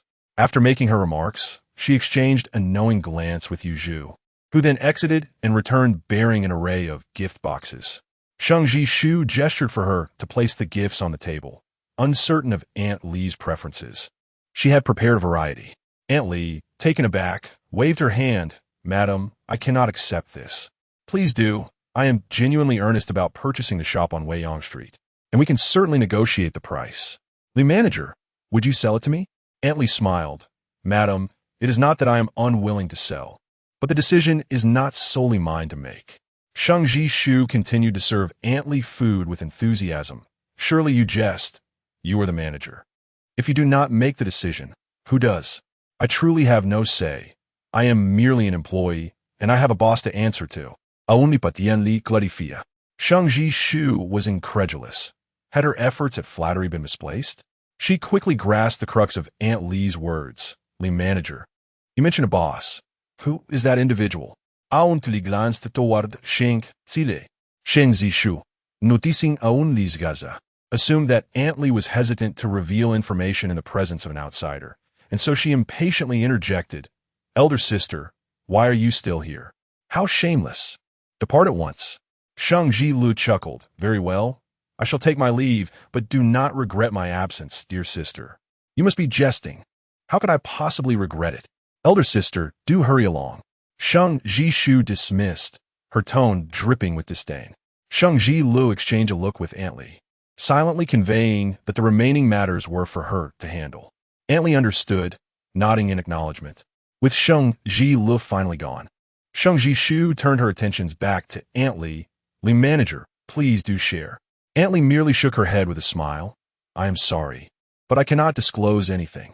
Thereafter, regardless of Sheng Zhile's flattering attempts to pry information from Aunt Li, she remained impenetrable, revealing not a shred of insight.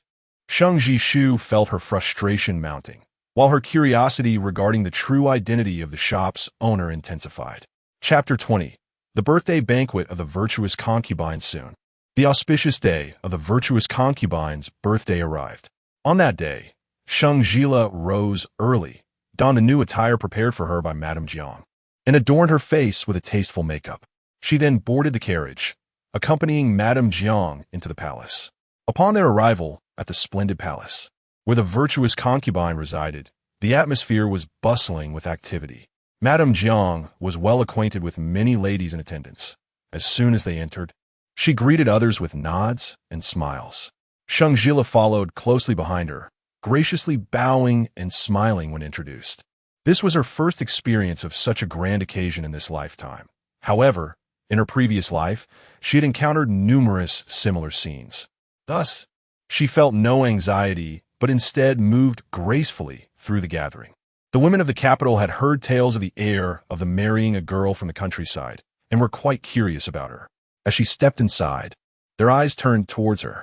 Noticing her exquisite attire and dignified demeanor, coupled with Madame Jiang's introductions, they quickly accepted her and engaged her in lively conversation. After conversing with several noble women, Madame Jiang led Sheng Zhile to pay respects to the virtuous concubine. Following the etiquette taught by the old matron, Sheng Zhile respectfully bowed to the virtuous concubine. The virtuous concubine, charmed by Sheng Zhile's beauty and propriety, expressed her fondness, saying, in the future, do come to the palace more often to accompany your mother and visit this old woman. At that moment, a matron in charge hurriedly entered. Your Highness, there has been an incident.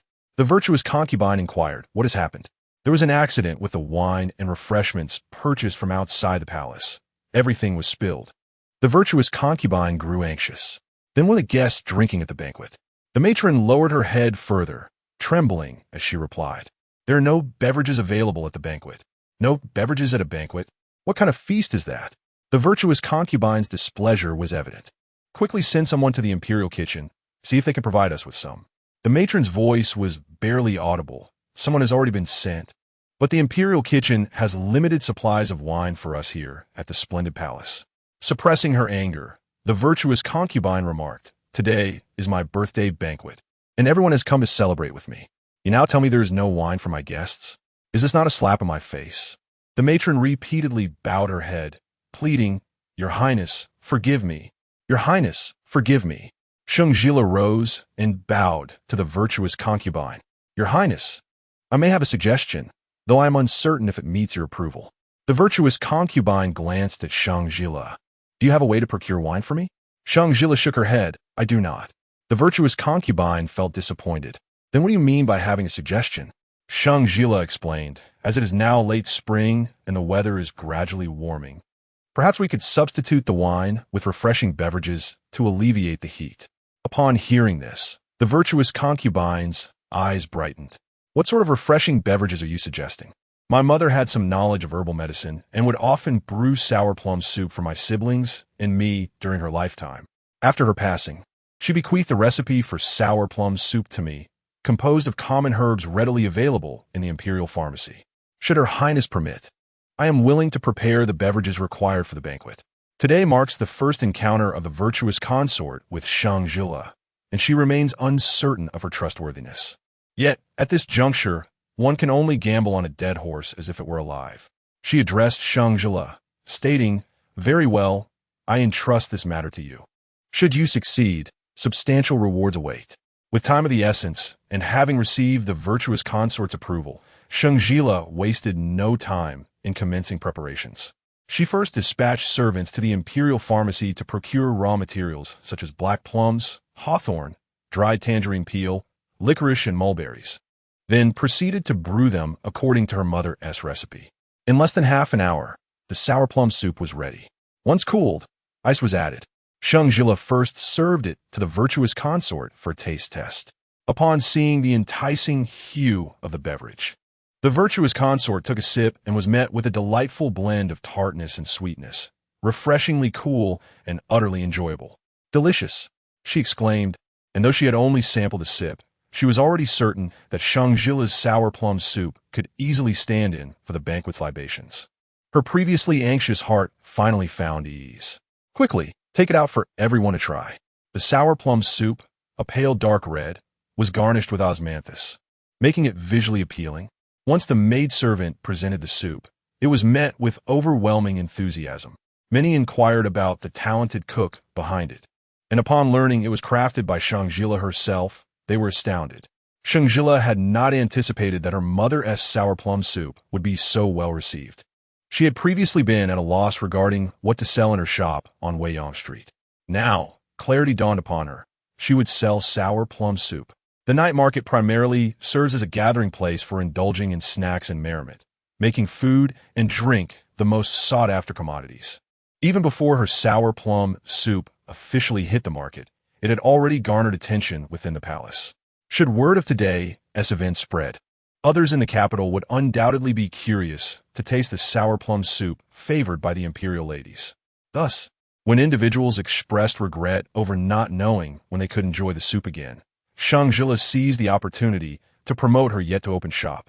"I have a shop on Weiyang Street that will sell this sour plum soup. When it opens, do come and support me." People are naturally inclined to follow trends. If the noble ladies of the palace were to savor her sour plum soup, common folk would surely follow suit. Business would not be a concern then. This birthday banquet brought joy to both Sheng Zhile and the virtuous consort. Thanks to Sheng Zhile's sour plum soup, the celebration proceeded without a hitch, prompting the virtuous consort to remove a bracelet from her wrist and gift it to Sheng Zhile, along with a chest of gold, silver, and jade treasures. Sheng Zhile returned from this birthday banquet with bountiful rewards. Shortly after the celebration, the night market in the capital officially opened. The establishment of Sheng Zhile is finally poised to commence its grand opening. Chapter 21. The night market opens. In the past, the capital enforced a curfew, prohibiting residents from venturing out after nightfall. On the inaugural night of the market's opening, throngs of people poured into the streets, reveling in the lively atmosphere. Sheng Zhile, having failed to secure a shop on Weiyang Street, felt a pang of regret. Contemplating the opportunity presented by the night market, she decided to rent a small shop on Weiyang Street, envisioning the possibility of modest profits. Vaguely recalling that in her previous life, the most successful establishment at the night market was a beverage shop, she resolved to emulate that success and open her own. Before her marriage, Wang had imparted to her some skills in managing a shop. She understood that the pivotal factor in launching a new business was to establish a reputation, ensuring customers would remember her establishment. Thus, in the days leading up to the opening, she arranged for several hundred promotional posters to be crafted, detailing her shop's name along with offers for free tastings and half-price discounts during the first 3 days. Prior to the grand opening, she also hired individuals to distribute these promotional materials. The accountant, calculating expenses, remarked, "Madam, following your proposed strategy, we may incur losses during the first 3 days of operation." However, Sheng Zhile dismissed the concern, believing that a small financial loss to attract customers was a worthwhile investment. With her firm directive, the accountant complied, providing funds as instructed. On the day of the opening, the promotional efforts proved effective, and a steady stream of patrons gathered at the entrance of the shop.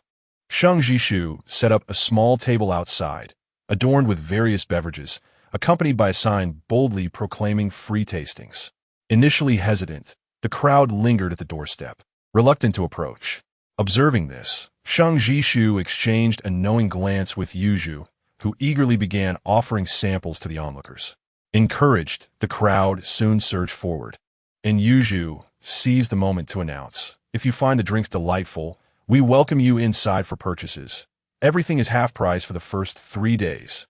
Some who sampled the drinks departed after tasting, while others ventured inside to buy. The bustling activity around Sheng Zhile's beverage shop was a sight to behold, and she felt a sense of assurance. Her shop was situated directly across from the former establishment of Prince Ji, and she anticipated that the owner would eventually make an appearance. She was eager to witness the identity of the individual who had so coldly rebuffed her overtures for so long. Then, to her astonishment, Sheng Zhile emerged from the shop. Beaming with joy, Aunt Li respectfully addressed her, saying, "Madam, everything in the shop has been prepared according to your instructions." Sheng Zhile felt as though she had been struck by lightning. How could it be Sheng Zhile? Despite being half-sisters, their relationship had always been strained. The thought of Weiyang Street's property prices soaring, with Sheng Zhile profiting immensely from these few shops, filled Sheng Zhile with an overwhelming sense of envy. Approaching Sheng Zhile, she incredulously questioned, "This shop belongs to you?" Sheng Zhile replied with a smile, surprised, "Are we? How could it possibly be you?" Sheng Zhile could hardly believe it. After the initial shock, she recalled the day she encountered Sheng Zhile at Shitting Tower and suddenly understood. It appeared that all things left traces. She simply had not noticed them before.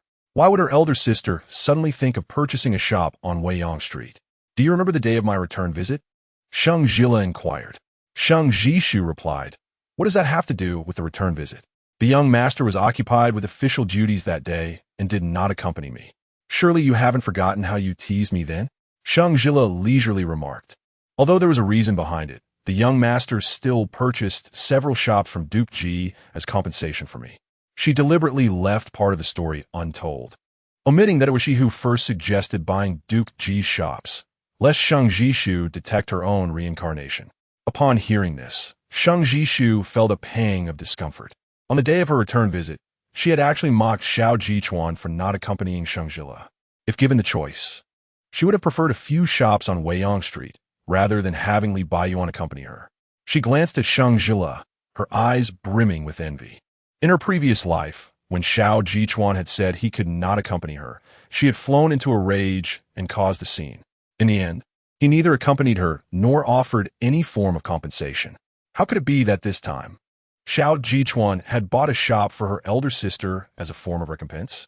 It seemed that living anew might indeed alter the course of certain events, given that she had made different decisions than in her previous life. She touched the jade pendant nestled within her clothing, pondering. Thankfully, Li Baiyuan would gain the favor of the future new emperor and rise steadily in rank, without any deviation. Suddenly, she seemed to recall something and called out to Sheng Zhile. "So you have always known that I wish to buy your shop?" Sheng Zhile nodded, acknowledging her awareness. "Then why didn't you meet with me to clarify things? Are you toying with me?" Sheng Zhile retorted angrily. Sheng Zhile met her gaze with a smile and replied, "So what if I am?" With that, she instructed Aunt Li to see Sheng Zhile out. Today marked the grand opening of her shop, and making profits was far more important than engaging in a verbal sparring match with Sheng Zhile. Aunt Li stepped forward and said to Sheng Zhile, "Madam, we still need to conduct business. Please take your leave." Enraged, Sheng Zhile shot a fierce glare at Sheng Zhile and spat into the air before returning to her own establishment. Observing the bustling crowd in her shop and contrasting it with the desolate state of Sheng Zhile's, her anger subsided slightly. Indeed, Sheng Zhile's shop had not attracted as many patrons as Sheng Zhile's. She had neither offered free tastings nor half-price promotions. In comparison, Sheng Zhile's shop was decidedly livelier. Seeing the situation, Aunt Li suggested, "Madam, perhaps we should consider a promotional event?" Sheng Zhile shook her head, declining. The popularity of her sour plum soup among the consorts and the noble ladies of the capital had already spread from the palace. People were curious solely about the flavor of her sour plum soup, If she were to host a free tasting, that curiosity would dissipate. Furthermore, her rendition of sour plum soup primarily caters to the tastes of noble women and concubines, and if it were to appear too inexpensive, it would contradict its intended positioning, ultimately proving counterproductive. Moreover, her establishment is not devoid of patrons. It simply lacks the bustling atmosphere reminiscent of a marketplace, unlike the vibrant scene at Sheng Zhile's shop. As the foot traffic at the night market increases, Sheng Zhile's business flourishes correspondingly. On the day of the virtuous consort's birthday banquet, several esteemed young ladies who had previously arranged to support Sheng Zhile arrived as promised.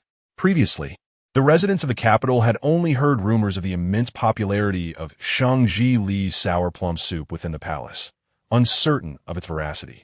Now, witnessing the presence of young ladies from distinguished families, many were eager to sample the delicacy. By the end of the evening, Antley calculated that on the very first day of business, they had remarkably earned over 10 taels of silver. This was merely the beginning. It was certain that business would only improve, suggesting a potential net income of 400 to 500 taels per month, a truly impressive figure. On the other hand, after a vigorous session of calculations, Sheng Zhishu's accountant discovered that rather than profiting, they had incurred a loss of 7 or 8 taels. Although the accountant had previously cautioned Sheng Zhishu before the shop's opening, she still felt disheartened. Despite her beverage shop being bustling with customers and her staff nearly exhausted from the rush, the realization that they had earned not a single penny, but rather suffered a loss, was disconcerting. Could there have been a miscalculation? The accountant queried, trembling. "Madam, I have double-checked thrice. It indeed amounts to a loss of 7 or 8 taels. The expenses incurred for hiring individuals to create and distribute posters, coupled with the cost of offering free tastings and half-price discounts today, render them unable to recoup their investment." Enough, Sheng Zhishu remarked, feeling irritable upon hearing these details. The accountant apprehensively inquired, "Will we still be offering free tastings tomorrow?" "Of course," Sheng Zhishu replied. The prior announcement had stated that for the first 3 days of operation, there would be free tastings and half-price discounts. They had committed to 3 days. And that was that. Enduring a slight loss would merely be a cost of promotion. Once the customer base stabilized, profits would surely follow. Chapter 22. Some profit. Some lose 3 days later. As the promotional offers at Sheng Zhishu's beverage shop came to an end, the influx of customers abruptly dwindled. Sheng Zhishu, lacking any knowledge in beverage preparation, relied solely on hired help, resulting in drinks that could only be described as mediocre. The previous 3 days had attracted patrons solely due to the half-price discount. Now, with prices restored to their original state, many chose to frequent Sheng Zhile's establishment, where superior flavors awaited them for the same expenditure. Sheng Zhishu had anticipated that the cessation of the promotional event would usher in profitability for her shop. To her dismay, 3 days had passed, and the continuous decline in customers meant the shop remained in the red. Regardless of the business venture, the core competitive edge lies in the quality of the product itself. The signature drink at Sheng Zhile's establishment, a unique sour plum soup crafted by her late mother, was exceptional, which had garnered attention during the birthday banquet of the esteemed Xianfei. In addition to the sour plum soup, to cater to a broader range of palates, Sheng Zhile's shop also offered juices, rice milk, soft desserts, dairy products, and more. Each flavor had undergone numerous trials until perfection was achieved before being placed on the menu. Her diligent efforts bore fruit as business flourished and daily revenues soared. With the beverage shop thriving, Sheng Zhile entrusted all managerial duties to Antley. It was during this newfound leisure that she discerned a recent tension between the marquis and Jiang Shi. Upon further inquiry, she learned that the marquis wished for Jiang Shi to enter the palace to propose marriage for Xiaoruden. Despite the scandal surrounding the Yulfang, the marquis still believed in the third prince's potential for a resurgence, seeing him as a strong candidate for the heir apparent. Thus, he was determined to forge an alliance with him, hoping to secure a place on his illustrious ship. Conversely, Jiang Shi harbored reservations about the third prince, deeming him untrustworthy. She feared that if Xiaoruden were to marry him, unforeseen calamities could arise. If she were to advocate for Xiaoruden's marriage, and it succeeded, Any future hardships faced by Shao Ruden would undoubtedly lead to resentment directed towards her. She wished to avoid such treacherous waters. Furthermore, the fact that Shao Ruden was merely a concubine's daughter, yet the marquis envisioned her as the third prince's legitimate wife, left Jiang Shi utterly speechless. Such a match, if suggested, would surely invite ridicule from those who deemed her ideas fanciful. With Jiang Shi refusing to propose in the palace, the matter of Shao Ruden's marriage was effectively stalled. Shao Ruden, growing anxious, was unwilling to wait. She desired to seize her own happiness. The third prince, currently under house arrest, was at his lowest. If she were to express her unwavering devotion to him now, he would surely remember her loyalty once he regained his stature. Thus, she adorned herself splendidly each day to climb the walls of the third prince's residence. When Sheng Zhile heard Han Chun mention this matter, she felt an overwhelming sense of frustration. In her previous life, the marquis association with the third prince had led to their gradual decline. After she had painstakingly intervened in the marriage between Shao Rujuan and the third prince, she was astonished to find the marquis and Shao Ruden, her two incompetent allies, actively seeking ties with him. The third prince, being a notorious libertine, was known to welcome all women, and now, in his confinement, he was undoubtedly lonely. At this moment, it would indeed be peculiar if Shao Rian were not to scale his wall, only to be devoured by him. Not yet. Han Chun revealed a mysterious smile, her face brimming with gossip. Aunt Lu had repeatedly cautioned the second young lady to guard her virtue and ensure that the third prince did not take advantage of her. Aunt Lu had also remarked that if a man were to have his way before marriage, he would not cherish her. If the second young lady wished to become the legitimate wife, she must not allow the third prince to gain the upper hand prematurely. Sheng Zhile playfully tapped Han Chun's forehead. "Where on earth did you hear such things, you little rascal?" Han Chun replied with an air of mystery. "I overheard it at our estate's secret intelligence office." Although Sheng Zhile had recently married into the marquis, she had heard whispers of this secret intelligence office, which consisted of several maids gossiping during their leisure. While their chatter was indeed idle, it predominantly revolved around the estate scandals. It was considered a grave taboo for servants to discuss their masters. However, the leader of this secret intelligence office was the elderly Lu Mama, who had served the Jiang family for decades. Though Madame Jiang disapproved of Lu Mama's casual discussions regarding family affairs, she had refrained from expelling her, recognizing their long-standing bond. Although Lu Mama's tales were often embellished, they were not entirely baseless. Upon hearing Han Chun's words, Sheng Zhile felt that Aunt Lu and Shao Ruyan had underestimated the third prince. If the third prince truly wished to force the issue, how could Shao Ruyan possibly stand against him? Shao Ruyan had always been unfriendly toward Sheng Zhile, who had no desire to involve herself in her affairs. Yet, according to the laws of Derong, a crime committed by one could implicate the entire family. Reluctantly, Sheng Zhile acknowledged her position as the marquis's young lady and realized that she had no choice but to intervene. She recalled the herbal compendium her mother had left her, which detailed a certain herb that was colorless and tasteless at room temperature but would emit a foul stench when heated, so vile that even dogs would retch. An idea suddenly struck her. She instructed Han Chun to procure this herb, dry it, and grind it into powder for future use. Meanwhile, she also tasked Han Chun with closely monitoring Shao Ruyan's every move. That evening, Han Chun reported that a letter had arrived from the third prince, inviting the second young lady to meet him that night.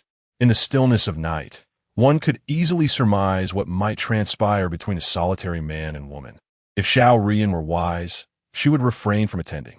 As for the second young lady, she was currently bathing and preparing to leave as soon as darkness fell. Sheng Zhile could only shake her head in disbelief. She retrieved the prepared pouch of powdered herb and handed it to Han Chun, lowering her voice. "Go. Quietly sprinkle some of this powder on the second young lady's shoes and socks. Ensure that no one discovers our scheme." Han Chun accepted the powder with a nod and discreetly departed. That night, under a canopy of twinkling stars, Shao Ruyan stealthily left her quarters.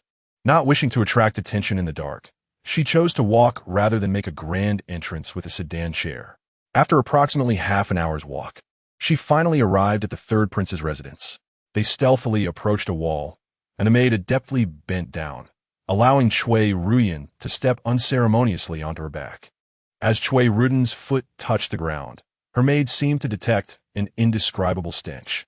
This odor quickly dissipated, leading the maid to assume that a nearby animal had perished.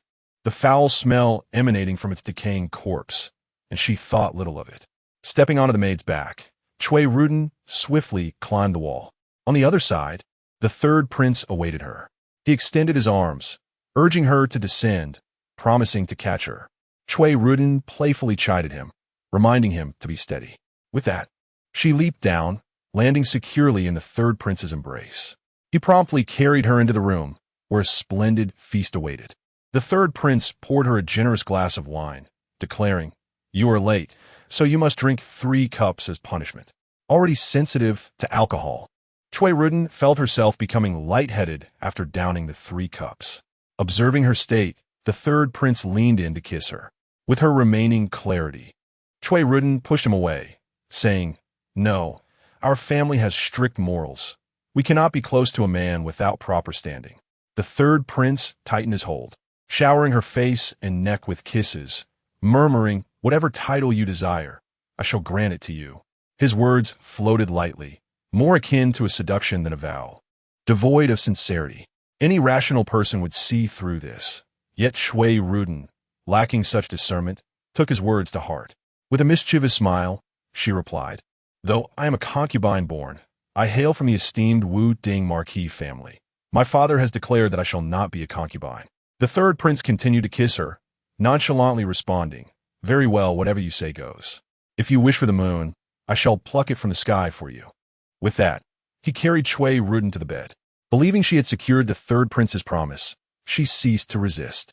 The third prince's hands roamed freely, shedding her outer garments and kicking off her embroidered shoes.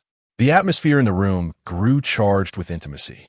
Suddenly, a potent stench, reminiscent of decaying animal carcasses, filled the air.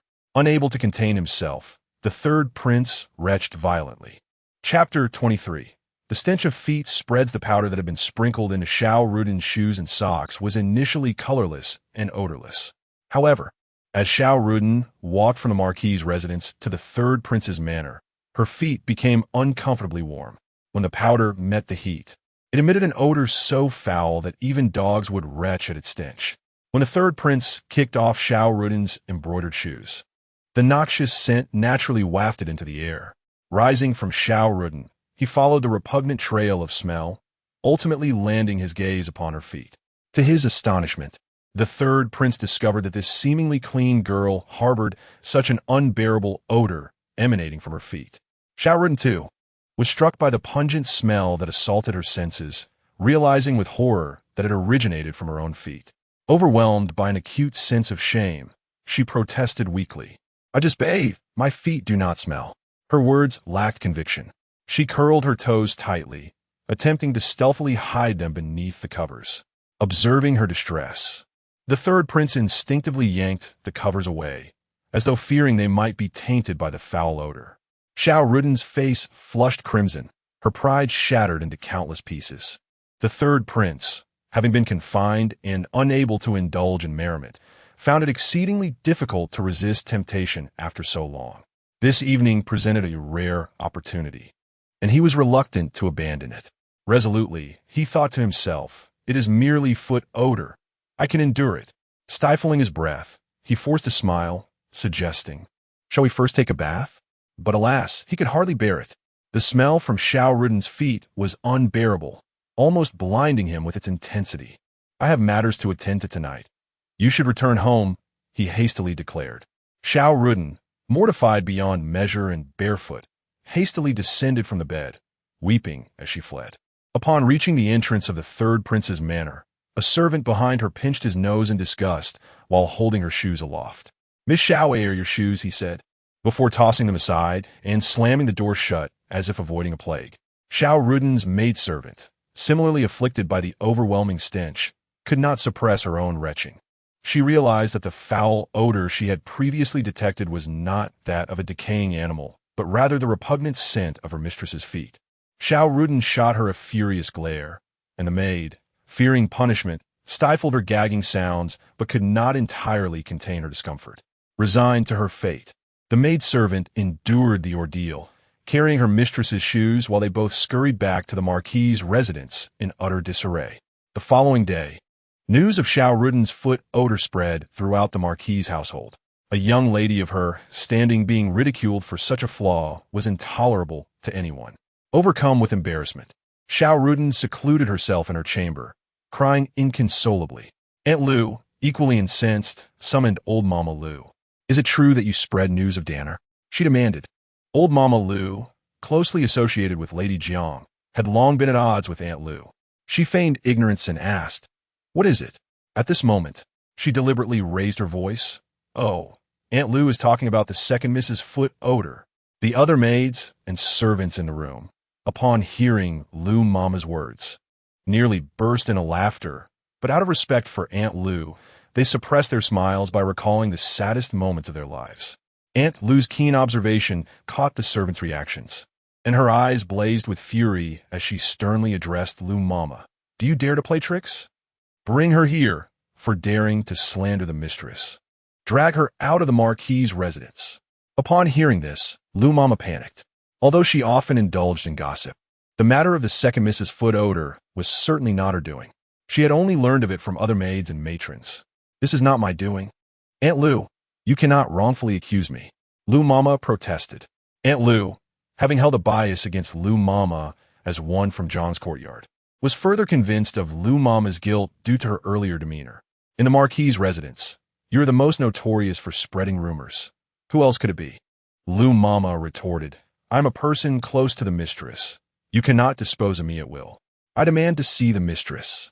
Aunt Lu was favored by the marquis and wielded considerable power within the household, yet the only source of her discontent was Jiang, the legitimate wife, who held authority over her. Lu Mama's words pierced her pride, and she coldly replied, "As a concubine of the marquis's residence, I may dispose of you as I see fit." Aunt Lu's expression hardened, signaling to a nearby servant, "Drag her away." The servant complied, seizing Lu Mama's arm, ready to pull her away. "Stop!" Zhang's voice rang out, halting the servant immediately. Lu Mama, overwhelmed with joy, knelt at Zhang's feet. "Mistress, you have finally arrived. I am truly wronged. You must advocate for me." Before Zhang could respond, Aunt Lu smirked and said to her mistress, "This lowly servant speaks ill and dares to fabricate stories about the young ladies of the household. If she is not expelled as punishment, what if other maids follow her example?"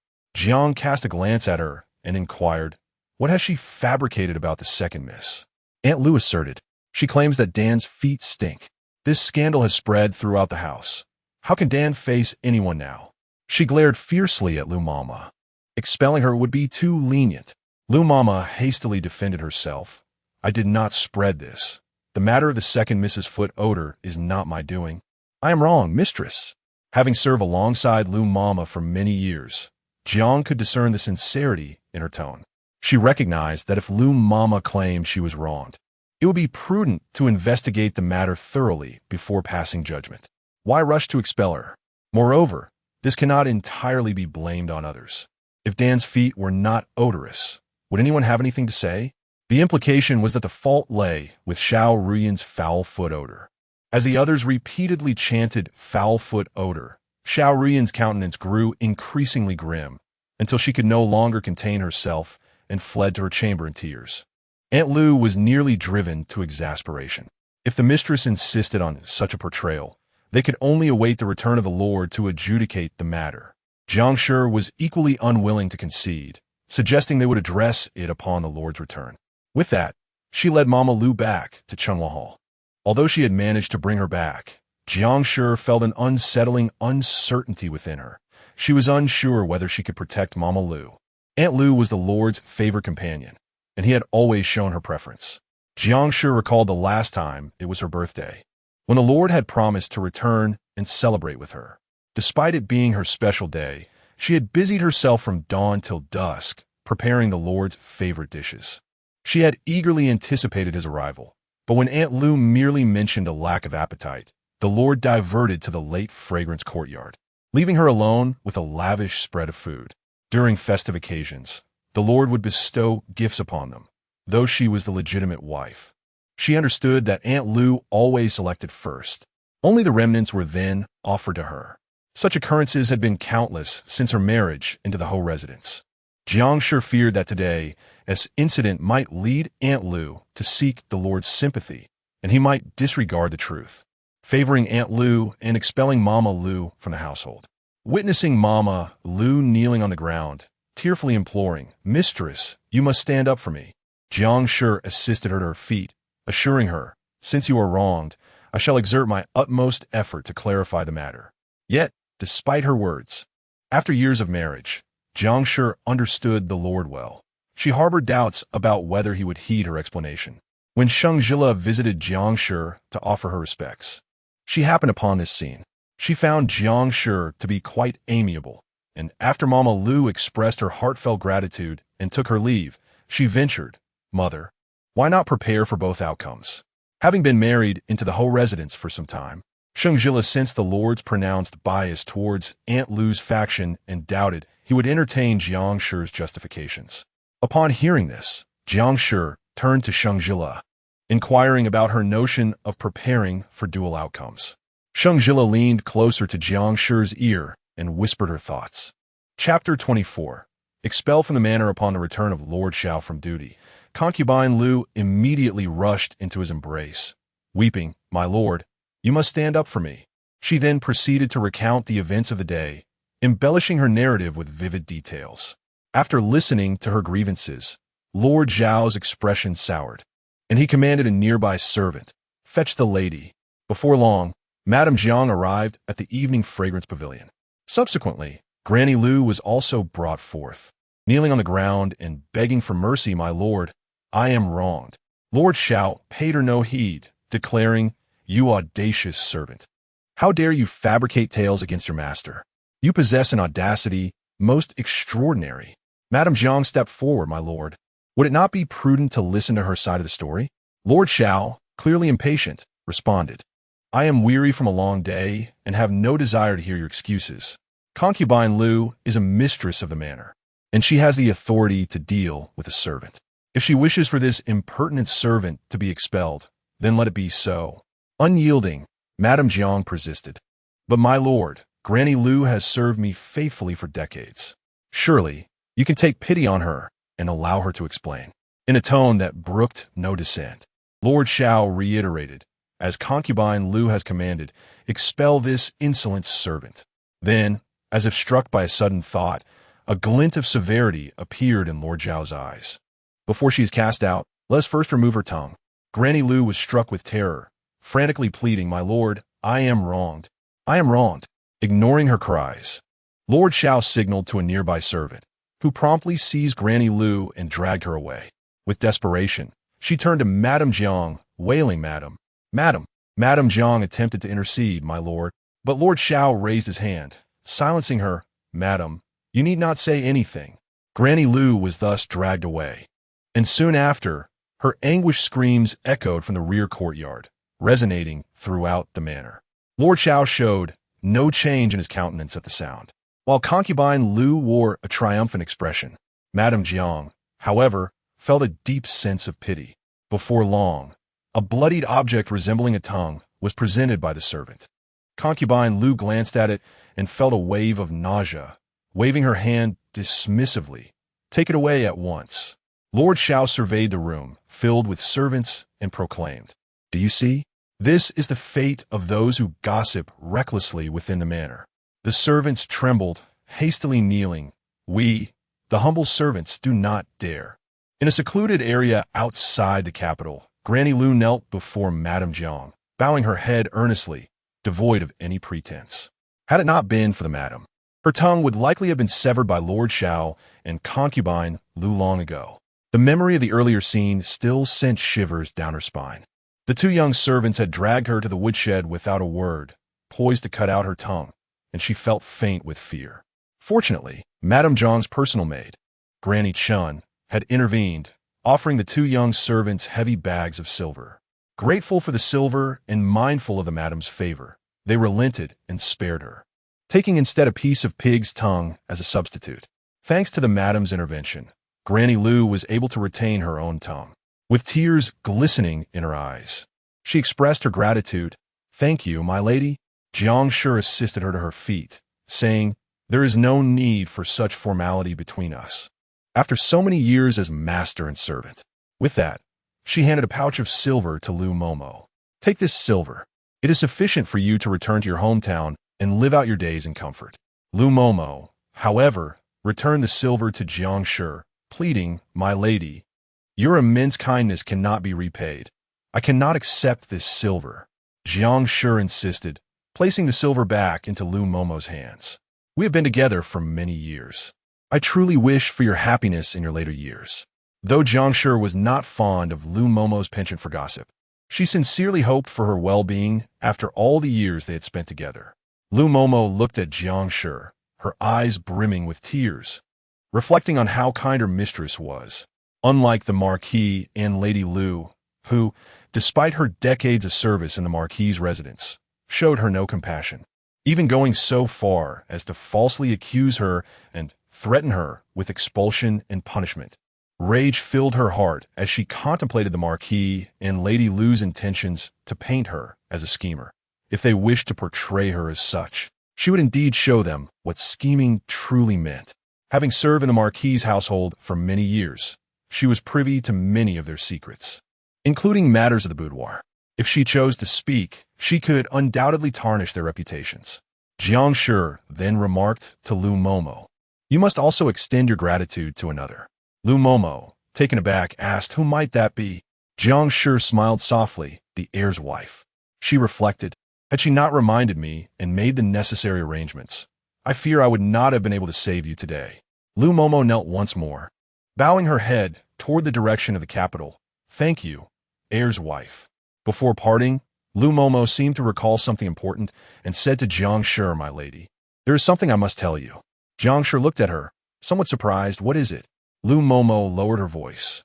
"The heir and the young mistress have yet to consummate their marriage." Jiang Shi was taken aback by this revelation. After bidding farewell to Lu Momo and returning to the marquis's residence, she found herself still reeling from the shock.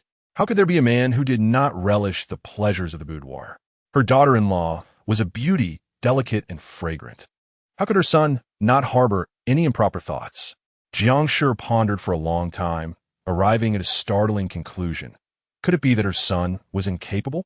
As the saying goes, a son grows up independent of his mother, and such intimate matters were not something she could directly inquire about with Xiao Jichuan. Yet, as his mother, she could not simply disregard this issue. Upon returning from his duties that day, Xiao Jichuan noticed his mother's peculiar gaze upon him. No matter what he was engaged in, she would quietly approach his side, watching him intently, sighing and shaking her head. Several times, he sensed that she seemed to have something to say. Yet, for reasons unknown, Jiang Shi ultimately said nothing, her demeanor betraying her conflicted thoughts, leaving Xiao Jichuan utterly perplexed. Unable to contain his curiosity any longer, he finally asked, "Mother, if you have something to say, please do so plainly." Jiang Shi hesitated for a moment, then finally spoke. "I hear that you and the young mistress have not yet consummated your marriage?" Her inquiry did not surprise Xiao Jichuan. It is a fact that he and Sheng Zhile did not consummate their marriage, and he is not a fortress impervious to information. He had long anticipated that his mother would find out. He merely nodded, opting not to elaborate further. Upon observing this, Jiang Shi felt a sense of worry. Why? After expressing her concern, she thought it somewhat abrupt and clarified, "Please do not think me meddlesome. As your mother, I cannot help but worry." Following her words, she cast a worried glance at Xiao Jichuan and tentatively inquired, "Your health, is there nothing amiss?" Xiao Jichuan understood the implications of his mother's words and, feeling slightly embarrassed, replied earnestly, "Mother, I assure you, I am in excellent health." Upon hearing this, Jiang Shi finally sighed in relief, grateful that there were no health concerns. She understood her son well. His naturally aloof demeanor might make it difficult for him to accept a wife he had never interacted with before. Meanwhile, although Lu Momo had been expelled from the Lu Yinyang remained seething with anger. She had originally planned that since Jiang Shi was unwilling to advocate for Danner, Danner would cultivate a relationship with the third prince, and when the time was right, she would seamlessly marry into the royal family. However, she never expected that Danner would be driven away by the third prince due to foot odor. This incident was already painful enough, but to her dismay, it was being spread far and wide. How could she possibly calm her fury? Do not be upset. I've already reprimanded the servants in the household. And I assure you, no one will dare to mention this again, Lu Yinyang was told. Yet, she remained infuriated, convinced that the deceitful servants would feign ignorance while concocting their own narratives behind closed doors. They embraced her, comforting her with Lu Momo's example as a warning. They will not dare to speak recklessly. Lu Yinyang reconsidered and found these words to be reasonable. The household servants, even if they were not afraid of being expelled from would certainly fear the consequences of their tongues being cut out. Nestled in this embrace, she playfully exclaimed, "If any more nonsense arises, you must ensure that justice is served for both me and Danner. Let their tongues be severed and cast out of the readily agreed, all right. His acquiescence was not mere lip service. Recently, the emperor had shown compassion towards his ministers, planning to host a banquet for the esteemed elders of the court. And this name was included on the invitation list. The issue of Danner's foot odor was trivial to him. However, if it were to become known that Danner had actively pursued the third prince, it would be a grave scandal. A woman taking the initiative to engage with a man could tarnish her reputation, and as her father, he would bear the consequences.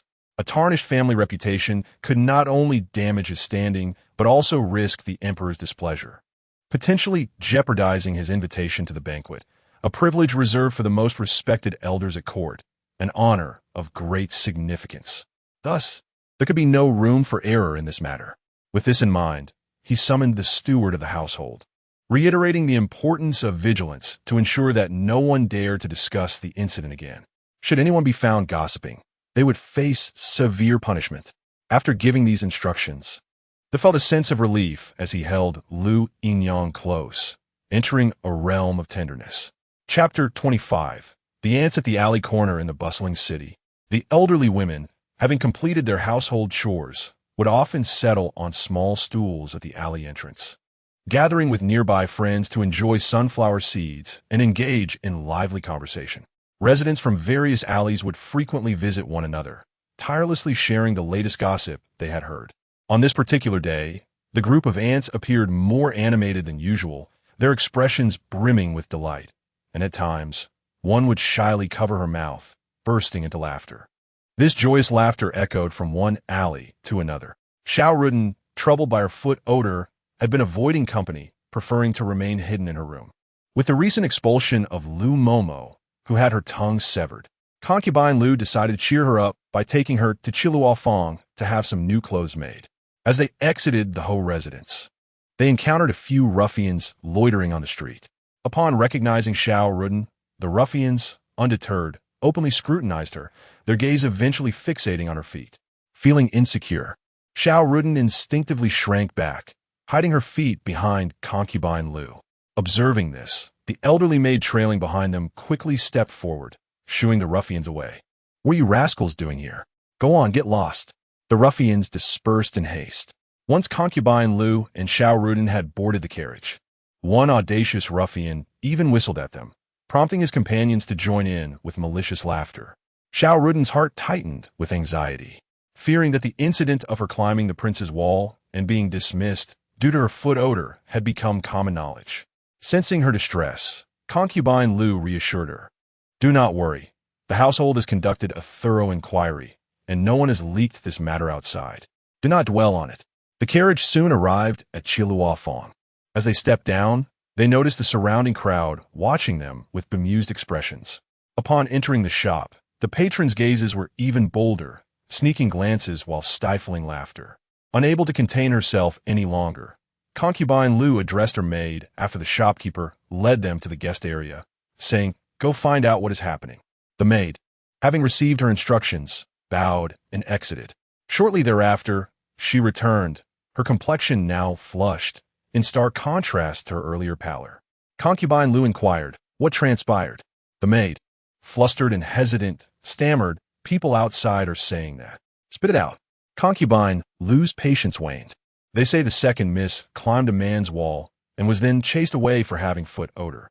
At this, concubine Lu sprang to her feet, her chair clattering to the ground. Xiao Ruden's face turned ashen.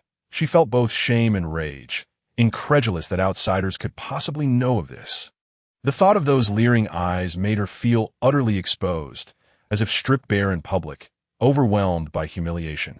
Noticing Xiao Ruden's reaction, concubine Lu commanded, "Return to the residence." The dressmaker ceased her work, and Lu Yinyang, along with Xiao Ruden, hastily boarded the carriage. Upon their return to the marquis' estate, Lu Yinyang intended to lament to the marquis, only to discover that his countenance was even darker than hers. Tentatively, she inquired, "Has the marquis also learned of this?"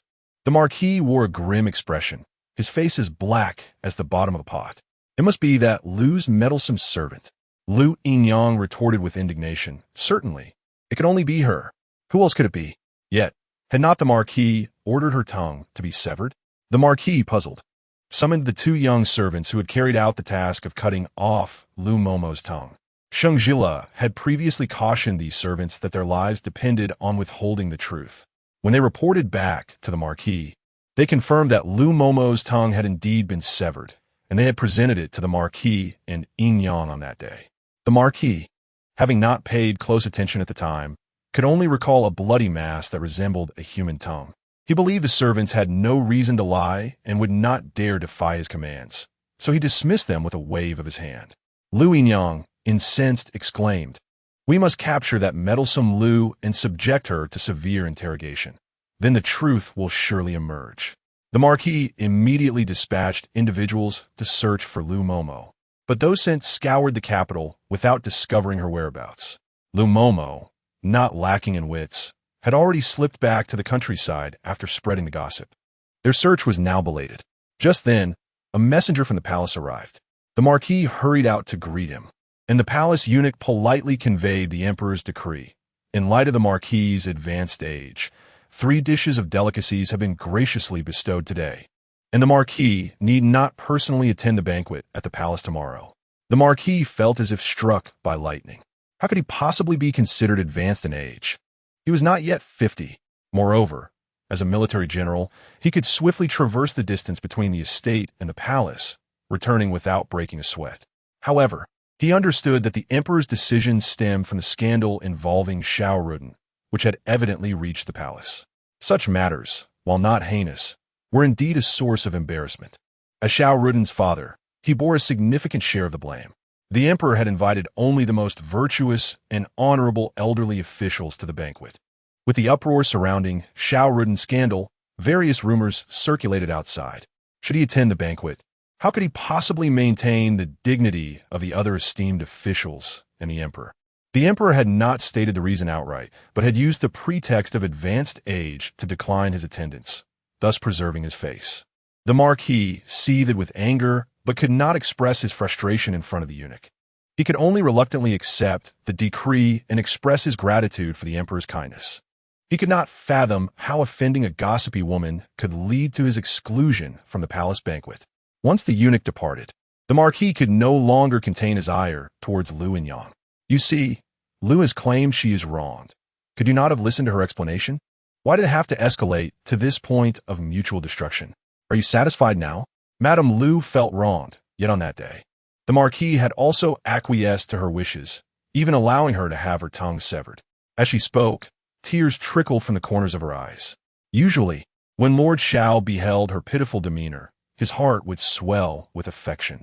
However, it was precisely on that day, upon witnessing Madame Lu display such a visage, that he acquiesced to her desires, expelling the Lu family from the marquisate, ultimately resulting in calamity. The more Lord Xiao pondered, the more his anger simmered. Now, seeing Madame Lu in this state only filled him with exasperation. Crying, that was all she could do. With that, he waved his sleeve and departed. In Chunhua Hall, Madame Jiang had also heard of the quarrel between the marquis and Madame Lu, and her spirits lifted considerably. Though she was the legitimate wife, Madame Lu, basking in the marquis's favor, had always found ways to subtly overshadow her. Over the years, Madame Lu had consistently triumphed.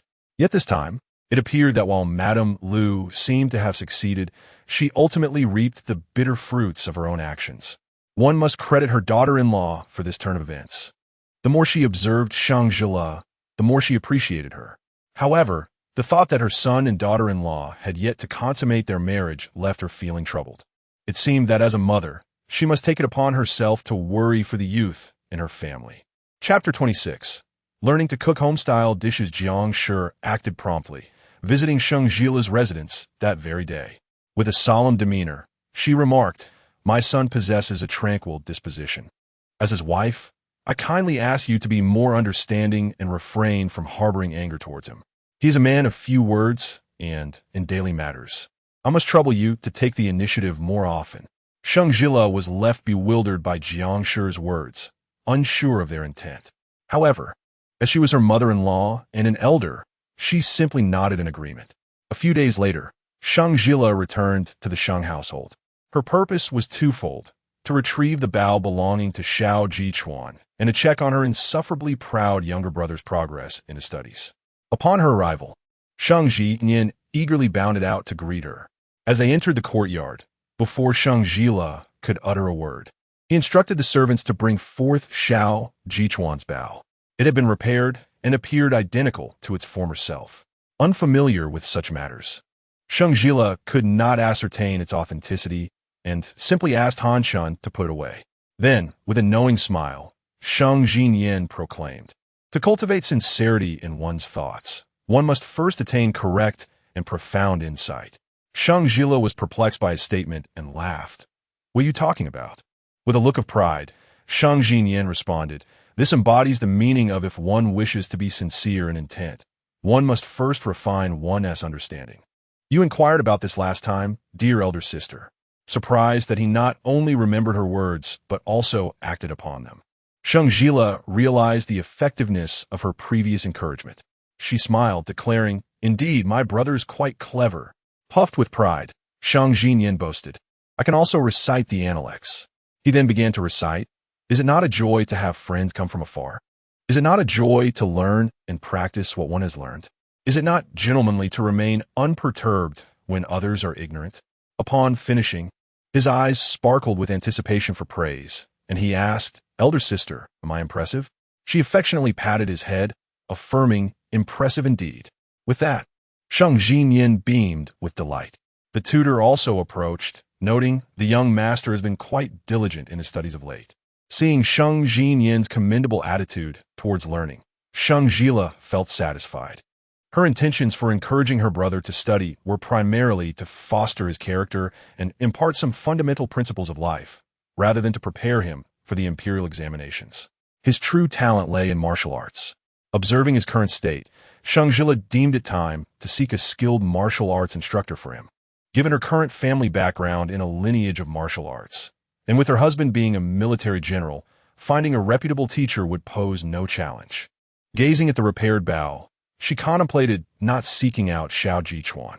His reserved nature suggested that, despite their marital bond, he preferred to be undisturbed by her frequent intrusions. Feeling a sense of goodwill from her mother-in-law, Jiang Shi, of late, she decided to enlist her assistance instead. Coming from a noble family with a legacy in martial arts, Jiang Shi would likely have no difficulty in identifying a suitable instructor. Sheng Zhile assisted Sheng Zhile in mending his bow, and in return, Sheng Zhile fulfilled her previous promise by taking him to the renowned Shi Ding Lu for a sumptuous meal before they returned to the marquis' residence. Upon their arrival, she overheard the servants mentioning that a cook named Li Posey from Zhang's courtyard was preparing to leave the marquis' household to return to her rural home, where she would care for her plump grandson. Sheng Zhile recalled this cook fondly, remembering her exquisite drunken lamb dish, succulent and fragrant, a favorite of the matriarch. She understood how to enlist her mother-in-law's assistance.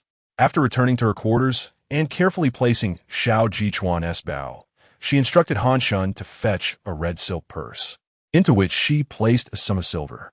Together with Han Shun, she made her way to the servants' quarters. Li Posey was busy packing her belongings and, upon noticing Sheng Zhile's entrance, hurriedly bowed in greeting.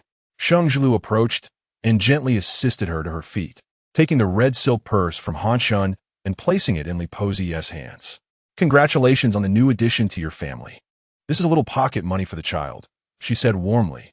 Li Pozie felt the weight of the purse and hesitated to accept it. My lady, there is no need. Disregarding Li Pozie's protests, Sheng Zhile insisted, this is for the child. Please accept it. Anchung Gaimdin, Li Pozie. This is my lady's heartfelt gesture. You must accept it.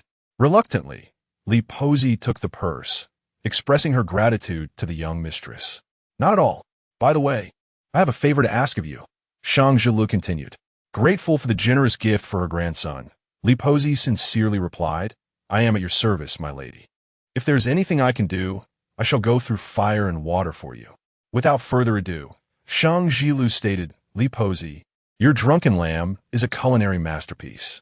You know well that the matriarch adores this dish, but alas, once you depart, she shall no longer have the pleasure of it. If you could share the secret recipe with me, I would be able to prepare it for her whenever she wishes. Having served as a cook in a marquis' household for over a decade, Li Pozie was confident in her prowess. Not only did the matriarch cherish her dish, but even the young master sang its praises. After years of service, she had developed a deep bond with both the matriarch and the young master, who she had watched grow up. Now, contemplating her departure, she realized that if they ever wished to savor her drunken lamb again, it would be impossible. However, since the young mistress was eager to learn, she was willing to impart her knowledge for their sake. There is no secret to it. If the young mistress wishes to learn, I shall gladly teach, she responded with a wave of her hand. Sheng Zhile insisted on compensating her, and despite her reluctance, Li Pozie accepted the silver, feeling immense gratitude towards Sheng Zhile and resolving to teach her the recipe without reservation. The following day marked Li Pozie's official departure from the marquis' residence. Before leaving, she visited Jiang's courtyard to bid farewell. With tears welling in her eyes, she addressed the matriarch, Old madam, I must take my leave. Jiang supported her, her own eyes glistening with emotion. Regrettably, I shall never again savor the exquisite dish of wine-steamed lamb that you prepare. Granny Li wiped the corners of her eyes, offering a faint smile as she remarked, Madam, you are fortunate indeed to have a splendid daughter-in-law. Jiang was taken aback by her words. Granny Li then recounted how Sheng Zhile had expressed a desire to learn the art of making wine-steamed lamb from her. Upon hearing this, Jiang's eyes sparkled with delight, exclaiming, My daughter-in-law is truly remarkable. My son is indeed blessed. Granny Li elaborated, The young lady mentioned that she wishes to learn this dish to prepare it for you, madam. At this, Jiang burst into laughter, saying, Why would she wish to make it for an old woman like me? It is evident she intends to cook for Xiao Jichuan, but is too shy to admit it, thus using me as a pretext. Granny Li's face lit up with understanding. Jiang was convinced that Sheng Zhile's pursuit of mastering this dish was motivated by her recent hint to encourage a more proactive approach toward Xiao Jichuan. She genuinely believed that Sheng Zhile had taken her words to heart and had embarked on this endeavor specifically for her son's palate. With this thought in mind, her fondness for Sheng Zhile grew even stronger. She had merely suggested a gentle nudge towards Xiao Jichuan, and to her delight, the young lady had indeed taken action. How splendid! Conversely, the thought of Xiao Jichuan brought a look of disdain to her face as she mused. He is as cold as ice, perpetually wearing a stern expression. In comparison to her daughter-in-law, he falls woefully short. Chapter 27. Xiao Jichuan also misunderstood after Jiang sure bid farewell to Granny Li. She specially visited the Yifeng courtyard, where Xiao Jichuan and Sheng Zhile resided. Upon arrival, she was heartened to find Sheng Zhile busily engaged in the kitchen. Noticing Jiang Shi, Sheng Zhile approached and greeted her, inquiring, Mother, what brings you here? Jiang Shi, with a warm smile, replied, Oh, it is nothing of great importance.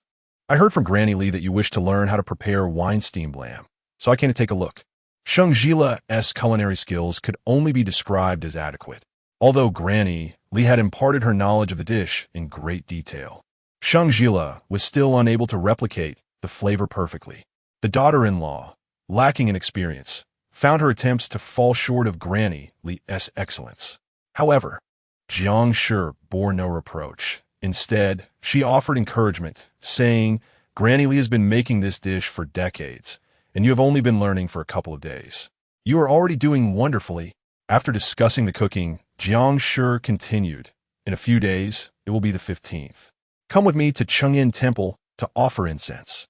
Sheng Zhile intended to seek Jiang Shi's assistance in finding a suitable martial arts teacher for Sheng Zhile. The better their relationship, the smoother her request would be. Thus, she nodded in agreement to Jiang Shi's invitation.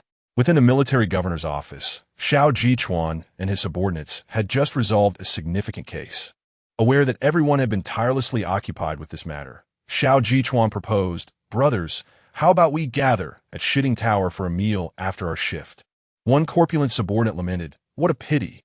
My wife has summoned me home for dinner tonight." Another, with large eyes, echoed the sentiment. "Me too.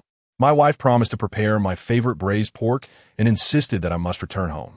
"Ah, that sounds better than my situation. My wife threatened to break my legs if I don't come home for dinner. How annoying. My spouse is equally demanding," another grumbled. "She insists I eat less outside, claiming it is unclean and lacking nutrition. She cooks for me every day, and I am utterly tired of it." Xiao Jichuan observed that although his subordinates complained about their wives, each wore a smile, radiating happiness.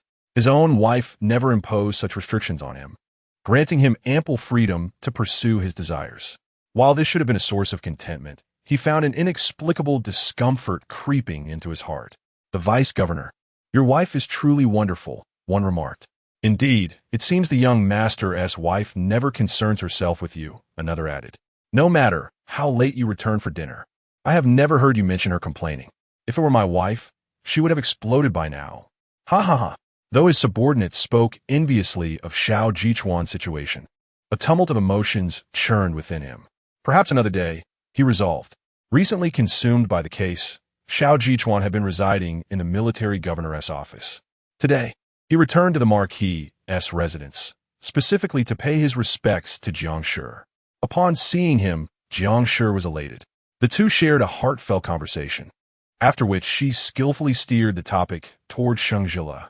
Despite her desire to refrain from meddling too much, Jiang Shi felt compelled to be concerned for her son, who was somewhat reticent and lacked the ability to please his daughter-in-law. As a mother, she could not help but worry for him. "Do you know what your daughter-in-law has been busy with lately?" Xiao Jichuan shook his head in response, admitting he was unaware of Sheng Zhile's recent activities. Jiang Shi wore an expression of knowing, mentioning that the old maid Li had returned to her hometown. Xiao Jichuan expressed his regret, saying, "Then I shall no longer savor her exquisite wine-steamed lamb." Jiang Shi smiled, reassuring him, "Oh no, if you wish to have it, you still can." Surprised, Xiao Jichuan turned to Jiang Shi, who emphasized, "The daughter-in-law sought guidance from Li specifically to learn that very dish for you." Xiao Jichuan was taken aback that Sheng Zhile would go to such lengths for him. Jiang Shi seized the moment, teasing, "Didn't he expect that, did you? Look how devoted your wife is. You ought to treat her with a bit more kindness and not wear that stern face all the time." Despite his mother's chiding, Xiao Jichuan felt no annoyance. He awkwardly touched his forehead and replied, "Understood." Upon exiting Chunhua Hall, he made his way directly back to Yifeng Courtyard. Sheng Zhile, as usual, instructed the servant to prepare his bathwater, not uttering a word about his absence over the past few days. Xiao Jichuan felt a sense of unease within him. However, he was adept at concealing his emotions, and since Sheng Zhile had decided to maintain her distance due to the matter of the bow, she remained oblivious to his feelings.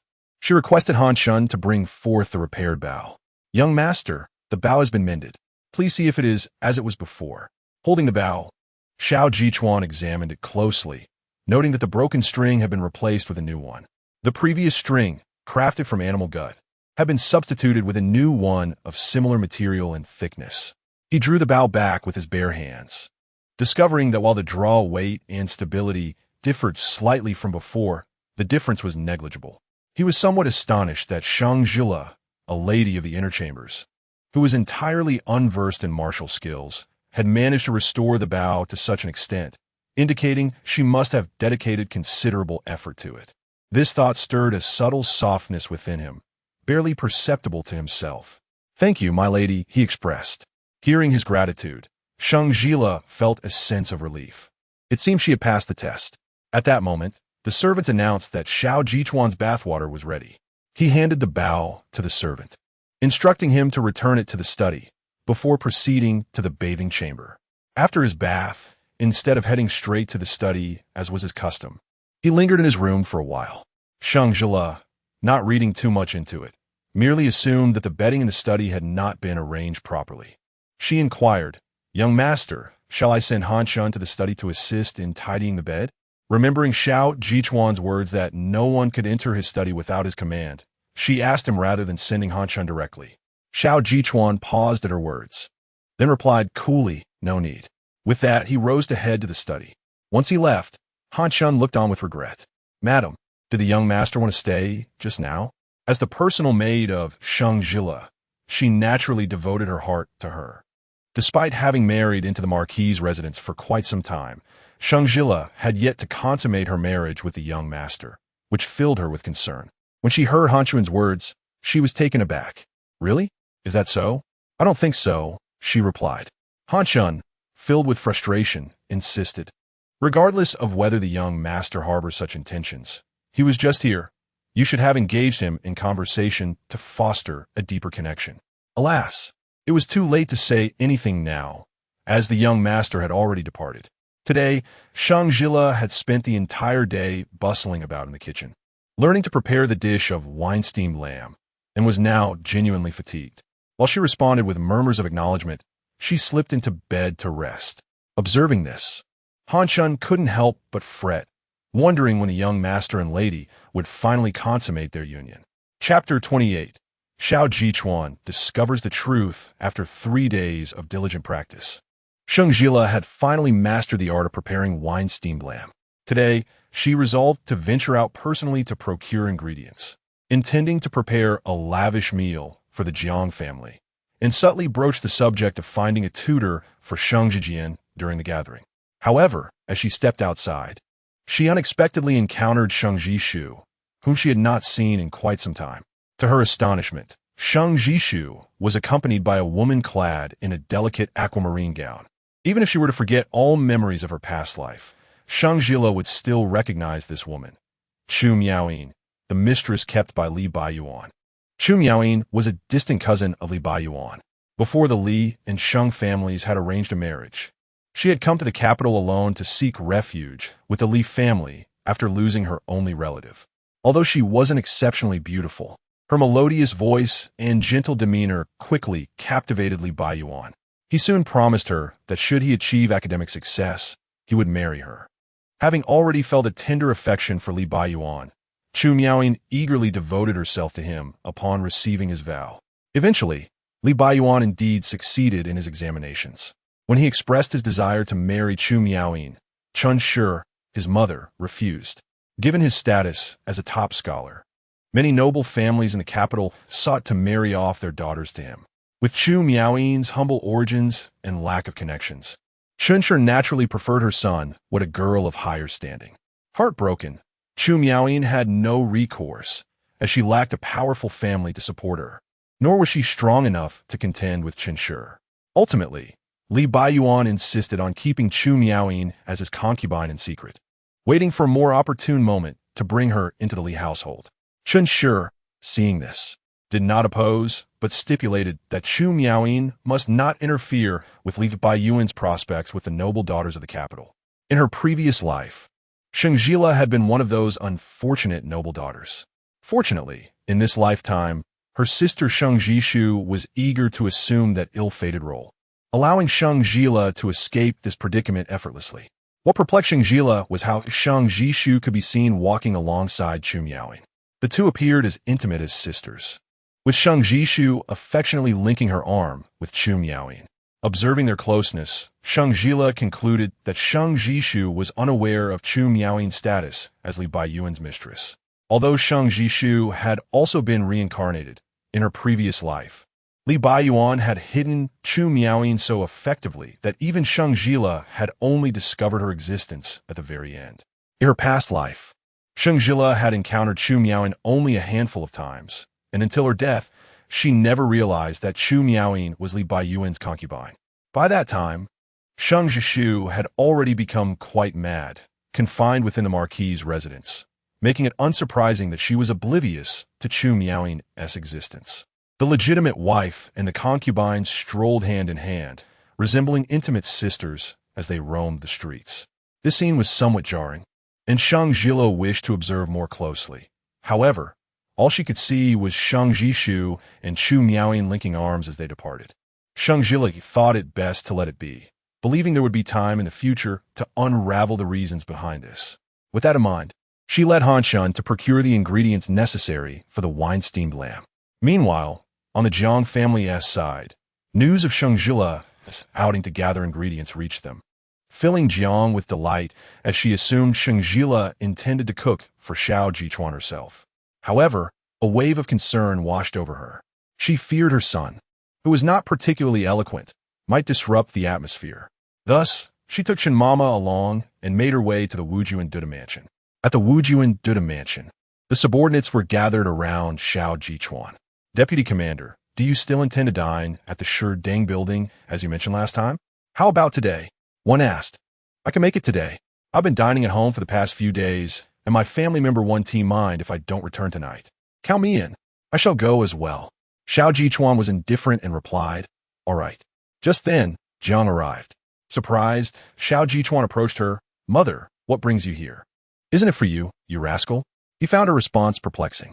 Jiang continued, after today's duty, you're not to go anywhere. Return home for dinner. At this, she flashed a mysterious smile at Xiao Jichuan. Your daughter-in-law has specially prepared your favorite wine-steamed lamb. Upon hearing this, Xiao Jichuan's expression shifted, though he feigned nonchalance and replied, she made it specifically for me? Jiang replied with a look of certainty, of course. If it's not for you, is it for me? She then admonished, during the meal, speak properly and refrain from saying anything inappropriate. Xiao Jichuan, puzzled, wondered about his mother's intent. Frustrated with her son, Jiang commanded, this is your daughter-in-law's heartfelt gesture, so regardless of the meal's quality, you must declare it delicious and finish it. Understood? Xiao Jichuan nodded awkwardly, oh. After repeatedly instructing him, Jiang took her leave. Once she departed, Xiao Jichuan's subordinates, who had been pretending to be busy, swiftly surrounded him. Deputy Commander, is it your wife who summoned you home for dinner tonight? Who would have thought the esteemed Deputy Commander would find himself in such a situation? So, no Sherdang building for you today? How unfortunate. Listening to their playful banter and complaints, Xiao Jichuan felt an inexplicable sense of joy bubbling within him. Apologies, but I shall be dining at home tonight. After completing his duties, Xiao Jichuan returned directly to the marquis's residence. Upon arriving at Yifeng courtyard, he discovered that Sheng Zhile was not inside. He approached the kitchen and saw that she was indeed busy within. Initially, he intended to step inside for a glimpse, but feared that his presence might impose undue pressure on Sheng Zhile. So he said nothing and retreated to his study. As the candle flames within the room dwindled to a third of their height, there was still no sign of Sheng Zhile's arrival. He summoned a servant, inquiring, has the lady not yet finished preparing the meal? Please, go to the kitchen and see if assistance is needed. The servant replied, the lady has long completed the meal. Xiao Jichuan furrowed his brow and set aside the book he was holding. Then why has it not been served? The servant responded, the lady instructed that the dishes be taken to Chunhua Hall. Xiao Jichuan was taken aback. Chunhua Hall. Jiang Shi gazed in astonishment at the lavish spread before her. All this is prepared for me? She had never imagined that Sheng Zhile had learned the dish of wine-steamed lamb specifically for her. She had always assumed it was a culinary endeavor for Xiao Jichuan. Sheng Zhile personally served Jiang Shi a piece of the wine-steamed lamb, saying, Mother, do try the flavor.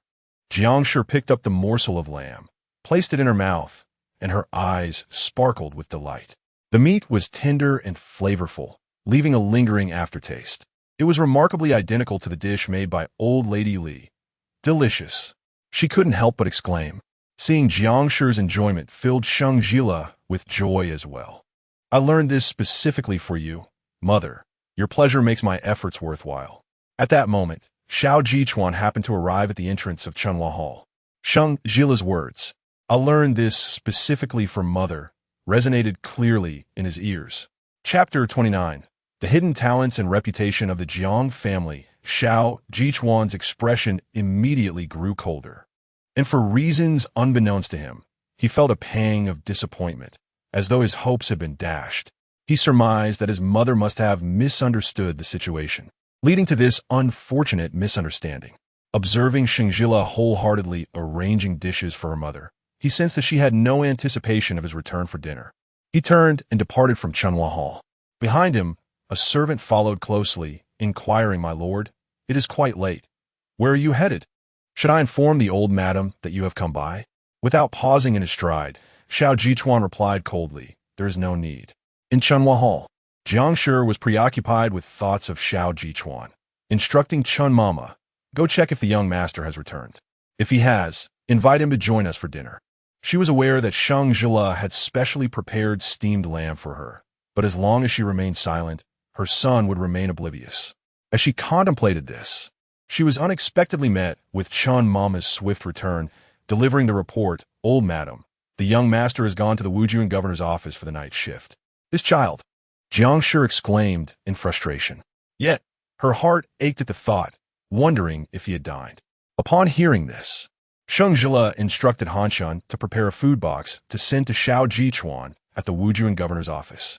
Jiang Shi felt a sense of relief. Her daughter-in-law was truly considerate. She observed Sheng Zhile closely, hoping she would personally deliver the food box to Shao Zhichuan, only to see her merely instructing her personal maid, showing no intention of going to the Wujuan governor's office herself, which caused her to sigh inwardly. Perhaps it is best to take things slowly. Sheng Zhile had no objection to sending a food box to Shao Zhichuan. However, her mind was preoccupied with finding a teacher for Sheng Zhinyan and felt that whether it was she or Han Shun delivering the food, it would likely hold the same significance in Shao Zhichuan's eyes. Therefore, it would suffice for Han Shun to make the trip. There was no need for her to go personally. After Han Shun left the residence with a food box, Sheng Zhile and Jiang Shi continued their dinner. When the time felt right, Jiang Shi broached the subject of Sheng Zhinyan's recent search for a martial arts instructor. Upon hearing this, Jiang Shi readily offered her assistance. "Whom do you wish to invite as a teacher?" "General Songgang of Guide," Sheng Zhile replied. General Songgang of Guide was a renowned figure of the Daong dynasty, having reached the age of retirement and now living a life of leisure. Yet, despite his advanced years, his spirit remained youthful. After retiring, he began teaching and had trained several martial champions. Anyone aspiring to pursue a martial career hoped to study under him and gain his guidance. His esteemed reputation, coupled with the fact that he had former students now serving in the court, ensured that those who could become his disciples would receive ample support from influential figures. However, his criteria for accepting students were exceedingly stringent, lacking any formal standards. Acceptance was entirely at his discretion. Thus, Sheng Zhile did not insist that Sheng Zhinyan must become a disciple of Songgang. She merely hoped for an opportunity for Songgang to meet Sheng Zhinyan. Ultimately, whether he accepted him as a student would be left to fate. After all, he was also Zhichuan's teacher, Jiang Shi said with a smile. "I shall visit his residence in a few days and seek an opportunity to discuss this matter." "Thank you, mother." Sheng Zhile expressed her heartfelt gratitude. 3 days later, Ms. Jiang sought an opportunity to visit the residence of the esteemed General of Guide. Upon learning that the general had no intention of accepting disciples, she did not feel disheartened. Instead, her countenance radiated warmth as she altered her course towards the military governor's office on her way back to the marquis' residence. Upon meeting with Shao Zhichuan, she did not mince words, directly informing him of the situation. "I do not care. The General of Guide is your master, and you must resolve this matter. If you fail, do not bother returning home." Having spoken, she departed without allowing Shao Zhichuan the chance to retort, leaving him in a state of vexation. Upon her return to the marquis' residence, Ms. Jiang relayed the news of the general's refusal to accept disciples to Sheng Zhile. Although Sheng Zhinyan had little hope of being accepted as a disciple by the venerable general, she could not suppress a flicker of disappointment upon hearing the news. Nevertheless, she masked her feelings, smiling as she assured Ms. Jiang that it was of no consequence. While returning to Chunhua Hall, Granny Chun could no longer contain her curiosity and inquired, "Old madam, did you not insist that the young master must resolve this? Why not inform a young master's wife?" Ms. Jiang smiled enigmatically. I have my reasons. The following day, Ms. Jiang returned to Yifeng courtyard, beaming as she announced to Sheng Zhile, the old general has relented and agreed to meet your brother. Sheng Zhile's heart soared with joy. Really? That is splendid. Thank you. Mother, you need not thank me. Ms. Jiang emphasized. It was Ji Chuan who sought out the general, persistently urging him until he relented. Sheng Zhile paused in surprise. Could it truly be Xiao Ji Chuan? He always spoke little and acted much. Though he appeared aloof, he proved remarkably reliable in crucial moments. Ms. Jiang observed Sheng Zhile's reaction with great satisfaction. Yesterday, during our casual conversation, he insisted on approaching the general upon learning of this matter. I had not anticipated he would truly sway the general. Ms. Jiang refrained from mentioning her threat to Xiao Ji Chuan, instead embellishing his merits. As for the remainder of the matters, wait for him to return and tell you. With that, she led Granny Chen away, discreetly concealing her own contributions. Unaware of the intricacies involved, Sheng Zhile genuinely believed every word spoken by Ms. Jiang and felt a profound gratitude toward Xiao Ji Chuan. Recalling that old lady Li had mentioned Xiao Ji Chuan's fondness for lamb steamed in wine, she decided to prepare a sumptuous feast, eager for him to indulge upon his return. However, remembering that he had been coming home late these past few days, she instructed Han Shun to pack the dishes into a food box. Carrying the box herself, she set off for the military governor's office. As dusk descended, several women stood outside the military governor's office, holding food boxes. Shortly, uniformed men began to emerge in succession. Upon seeing their husbands, the women handed over the food boxes and exchanged hushed words before returning home. It was her first time delivering a meal, and fearing that her abrupt entry might trouble Xiao Ji Chuan, Sheng Zhile opted to wait at the entrance, just as the other women had done, and requested the gatekeeper to announce her arrival. Within the 5 armies commander's residence, Xiao Ji Chuan was engrossed in reviewing documents when a subordinate entered, carrying a food box, and remarked, Deputy Commander, aren't you going to have dinner? Xiao Ji Chuan lifted his gaze, and for some inexplicable reason, felt a twinge of complexity at the sight of the food box in his subordinate's hands. His wife had never once brought him a meal. At that moment, a guard approached to announce that someone was seeking Xiao Ji Chuan. Surprised, he pondered who could possibly be looking for him at such an hour. Following the guard to the entrance, he was taken aback to find Sheng Zhile waiting for him with a food box in hand. Apologies for not informing you in advance. I came without notice, she said. Xiao Ji Chuan replied, It's nothing. Have you dined yet? Sheng Zhile offered the food box. If you haven't, would you mind having this? Chunhua, ever perceptive, interjected from the side. This was personally prepared by the madam. Xiao Ji Chuan's expression remained impassive as he accepted the food box, saying, Thank you. With her task accomplished, Sheng Zhile performed a slight bow. I shall take my leave now, and departed in her carriage.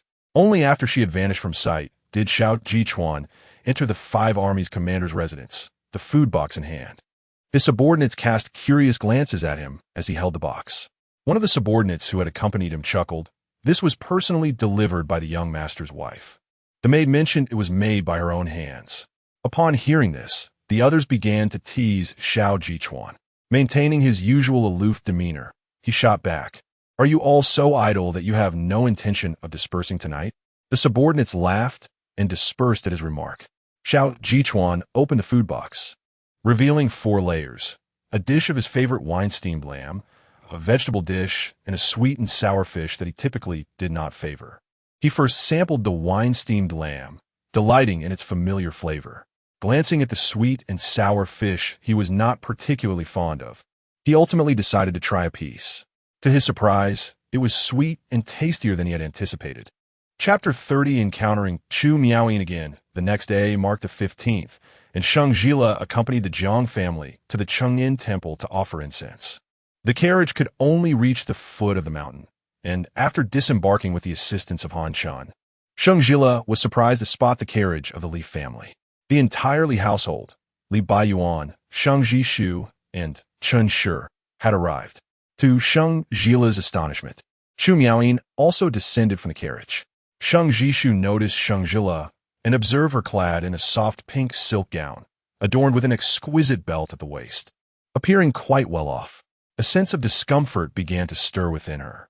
However, with Jiang Shi present, she refrained from overtly expressing her displeasure.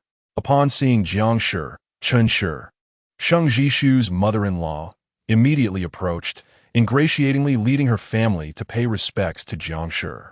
"Greetings, madam," she inquired with feigned cordiality. Though Jiang Shi was not well acquainted with Chen Shi, she acknowledged the greeting before preparing to ascend a mountain. Curiosity piqued regarding the relationship between Sheng Zhile, the legitimate wife, and Chu Miaoyin, the concubine. Sheng Zhile expressed to Jiang Shi her desire to speak with her sister. Jiang Shi acquiesced and proceeded up the mountain with old Madame Chen. As the wife of a noble family, Sheng Zhile commanded respect, and despite being her elder, Chen Shi greeted her with obsequiousness. Li Baiyuan also approached to pay his respects, to which Sheng Zhile merely responded with a polite smile and nod. Watching this interaction, Sheng Zhile felt a peculiar sensation. Why did her elder sister smile at her husband? Reflecting on their previous life, where her elder sister was wed to Li Baiyuan, discomfort washed over her.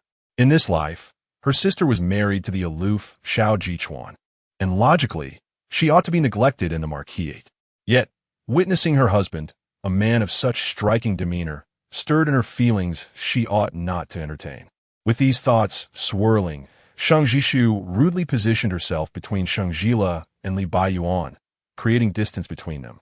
Li Baiyuan, taken aback by her abruptness, felt a tinge of annoyance.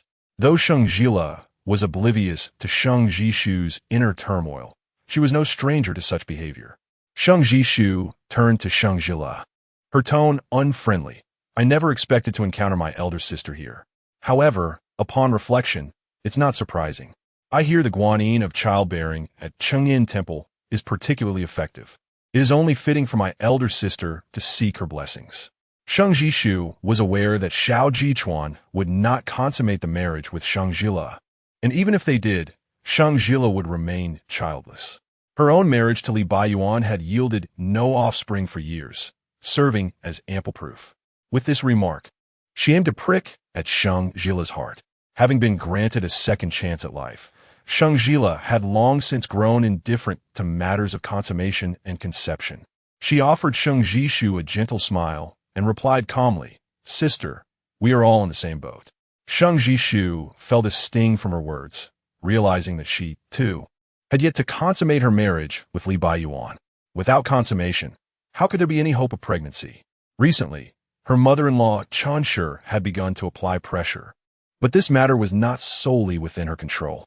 She was indeed anxious, yet the matters of the boudoir were not something she could openly discuss with Madame Chen. She wished to retort, but found herself at a loss for words, ultimately allowing Madame Chen to cast blame upon her. Sheng Zhile initially intended to provoke Sheng Zhile, but unexpectedly, she ended up pricking her own heart, which ignited a flame of irritation within her. Observing Sheng Zhile's complexion fluctuate between hues of blue and white, Sheng Zhile found it amusing, yet chose not to pursue the topic further.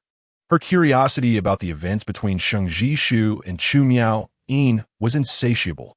Her gaze shifted past Sheng Zhile to Chu Miaoyin, and she inquired, "This young lady seems unfamiliar. May I ask which family you hail from?"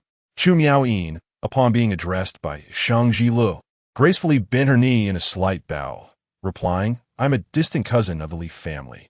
My household has recently undergone a tremendous upheaval, prompting me to seek refuge with my cousin's family."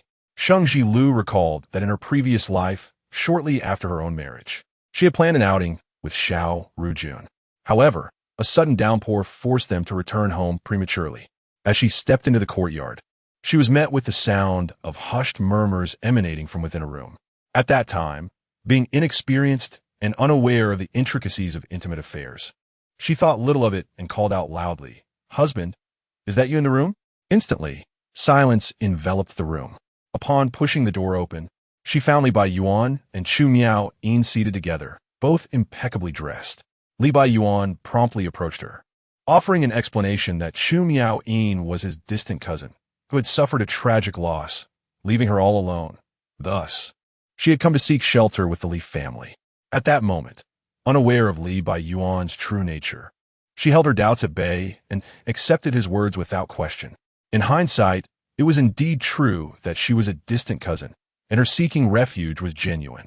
It was also true that thereafter, they became entangled with one another. It seemed that during her absence, Li Baiyuan, in pursuit of excitement, had taken Chu Miao-yin into their home for an illicit rendezvous. She recalled how her mother-in-law, Madame Chun, had intervened, stating that as Chu Miao-yin was an unmarried woman, it would be inappropriate for her to reside in the Li household, and had suggested that Li Baiyuan arrange for her to stay elsewhere. From that point until she uncovered the truth, she had no further interactions with Chu Miao-yin, unlike Sheng Zhile, who seemed to have cultivated a close relationship with this paramour. Genuinely curious, Sheng Zhile turned to Chu Miao-yin and remarked, "So, you are indeed a cousin of the Li family. Are you now residing in the Li manor? Should you require any assistance, do not hesitate to ask. Although I may not be of much help, I can certainly find you a place to stay." Naturally, Sheng Zhile had no intention of assisting Chu Miao-yin, nor did Chu Miao-yin require her help. Even if she could not stay at the Li manor, Li Baiyuan would undoubtedly arrange accommodations for her. She was merely probing to discern whether Chu Miao-yin was indeed residing within the Li household. "Thank you for your concern, esteemed lady, but that will not be necessary," Chu Miao-yin responded, casting a grateful glance towards Sheng Zhile. "I am deeply appreciative that you do not disdain me and are willing to allow me to remain in your residence." Sheng Zhile, lacking any sense of foreboding, replied, "We are all relatives. It is only right." Sheng Zhile observed that when Sheng Zhile spoke those words, Qin cast a glance at her, as if she were a fool. It became clear to her that Qin's stance remained unchanged from her previous life. She believed that her son's dalliance with a concubine under the legitimate wife's nose would inevitably lead to trouble. This was undoubtedly the reason she opposed Chu Miao-yin residing in the Li household. However, to her dismay, Sheng Zhile insisted on keeping the concubine in the Li residence. Now that Sheng Zhile was in charge of the household, there was little more for her to say on the matter. Sheng Zhile nearly burst into laughter, suppressing herself with great effort to avoid making a sound. Her sister was truly foolish to the point of being amusing. Sheng Zhile's decision to retain Chu Miao-yin in the Li household was not motivated by familial bonds. She had no particular concern for a distant relative with neither power nor influence. Yet, ever since their quarrel at the banquet, her relationship with Li Baiyuan had been somewhat strained. Moreover, her shop on Weiyang Street had been suffering losses, and Li Baiyuan had not been particularly kind to her. Coupled with the fact that they had yet to consummate their marriage, Sheng Zhile felt a sense of urgency. After all, Li Baiyuan was destined to become a significant figure in the court. She needed to secure his affections before it was too late. On that day, when her mother-in-law suggested arranging for Chu Miao-yin to live outside the household, she noticed that Li Baiyuan's expression was rather unfavorable. Thus, she proactively stepped forward, asserting her desire to keep Chu Miao-yin within the Li household. Indeed, upon seeing her initiative, Li Baiyuan's demeanor towards her noticeably improved, and their relationship returned to the harmonious state it had been in before their argument. Sheng Zhile felt that her decision was indeed the right one. In truth, she had harbored doubts. After all, Chu Miao-yin was merely a distant cousin of Li Baiyuan. Why would he show such concern for her? After much contemplation, she finally realized the answer. It was all due to her husband's kindness. Though they were distant relatives, he was willing to assist those in need, and that alone was a testament to his benevolence. Chapter 31. Caught in the act, Sheng Zhile pondered the fact that Jiang was still awaiting her on the mountain, having already discerned the reason for Chu Miao-yin's presence at the Li residence. She felt no desire to linger at the foot of the hill and resolved to ascend to reunite with Jiang. It was the rainy season, and just the night before, a heavy downpour had rendered the steps leading up the mountain somewhat slippery. Unmindful of her footing, Sheng Zhile nearly lost her balance. Observing this, Li Baiyuan, aware of Sheng Zhile's noble status as the wife of a marquis, could not remain indifferent to her potential fall. With this in mind, he hastened forward to offer her support. However, Han Shun, who stood beside Sheng Zhile, had already grasped her arm at the moment she began to slip. Li Baiyuan found himself grasping at air, his hands awkwardly suspended mid-motion. Both Sheng Zhile and Han Shun cast him a bewildered glance. He could only manage an embarrassed chuckle, expressing relief that the marquis's wife had not fallen, and advised her to tread carefully on the slippery path after the rain. This scene did not escape Sheng Zhile's notice, stirring considerable discomfort within her. She suspected that her elder sister had feigned her stumble to attract her husband's attention. Her husband, it seemed, was rather simple-minded, oblivious to the machinations around him, and had genuinely rushed to assist. With memories from her past life, Sheng Zhile was convinced that Li Baiyuan was devoted to love and would not stray, though her husband harbored no ill intentions. She could not ignore the possibility of other women harboring ulterior motives towards him. After all, her husband was destined for high office, and she needed to keep a vigilant eye on him. Once such thoughts took root, they were difficult to quell, perhaps because she was aware that in her previous life, Sheng Zhile and Li Baiyuan had been husband and wife. Sheng Zhile harbored an incessant unease that this time around Sheng Zhile might also develop feelings for him. Whenever she observed the two of them in proximity, a sense of discomfort washed over her. Today, being the 15th day of the month, the path to Chengyan Temple was bustling with visitors seeking to pay their respects. Undeterred by the throngs, she took hold of Li Baiyuan's hand and led him up the mountain. Chu Miaoyin, noticing Sheng Zhile grasping Li Baiyuan's hand, felt a flicker of discontent in her eyes, though she quickly masked it. She bowed to Sheng Zhile in farewell and promptly followed after them, ascending the mountain together. Watching their retreating figures, Sheng Zhile mused that the Li residence would soon be lively. Jiang was already waiting for her at the summit, and thus she did not tarry at the foot, leading Han Shun onwards. Upon reaching Chengyan Temple and reuniting with Jiang, the latter guided her to offer incense and seek auspicious omens. During the incense offering, Han Shun, caught off guard, accidentally let ashes fall onto Sheng Zhile's garment, scorching a small hole in her sleeve. Dressed in a pale pink silk gown, the damage was quite conspicuous. Fortunately, Han Shun had the foresight to carry an extra outfit for such mishaps, stored in their carriage. As the wife of a marquis, it was unbecoming for Sheng Zhile to traverse the world in tattered attire. Jiang, familiar with the temple's abbot, explained the situation, and the abbot kindly arranged for Sheng Zhile to rest in an unoccupied room in the temple's courtyard. Feeling fatigue herself, Jiang opted to rest in the adjacent room beside Sheng Zhile. On the other side, Han Shun hurriedly descended the mountain to retrieve the garments placed on the carriage. After changing into a new dress, Sheng Zhile was just about to go out and meet with the Jiang family when she heard some subtle sound from the next room, resembling a conversation between a man and a woman. Initially not thinking much of it, she was about to step out when she recognized the voices. It was indeed Li Baiyuan and Chu Miaoyin. Sheng Zhile's foot had already crossed the threshold of the door, yet her curiosity compelled her to linger. She moved to the wall, pressing her ear against it, and the voices from next door clearly reached her. Chu Miaoyin's voice emerged first, playfully chiding, "Let go of me."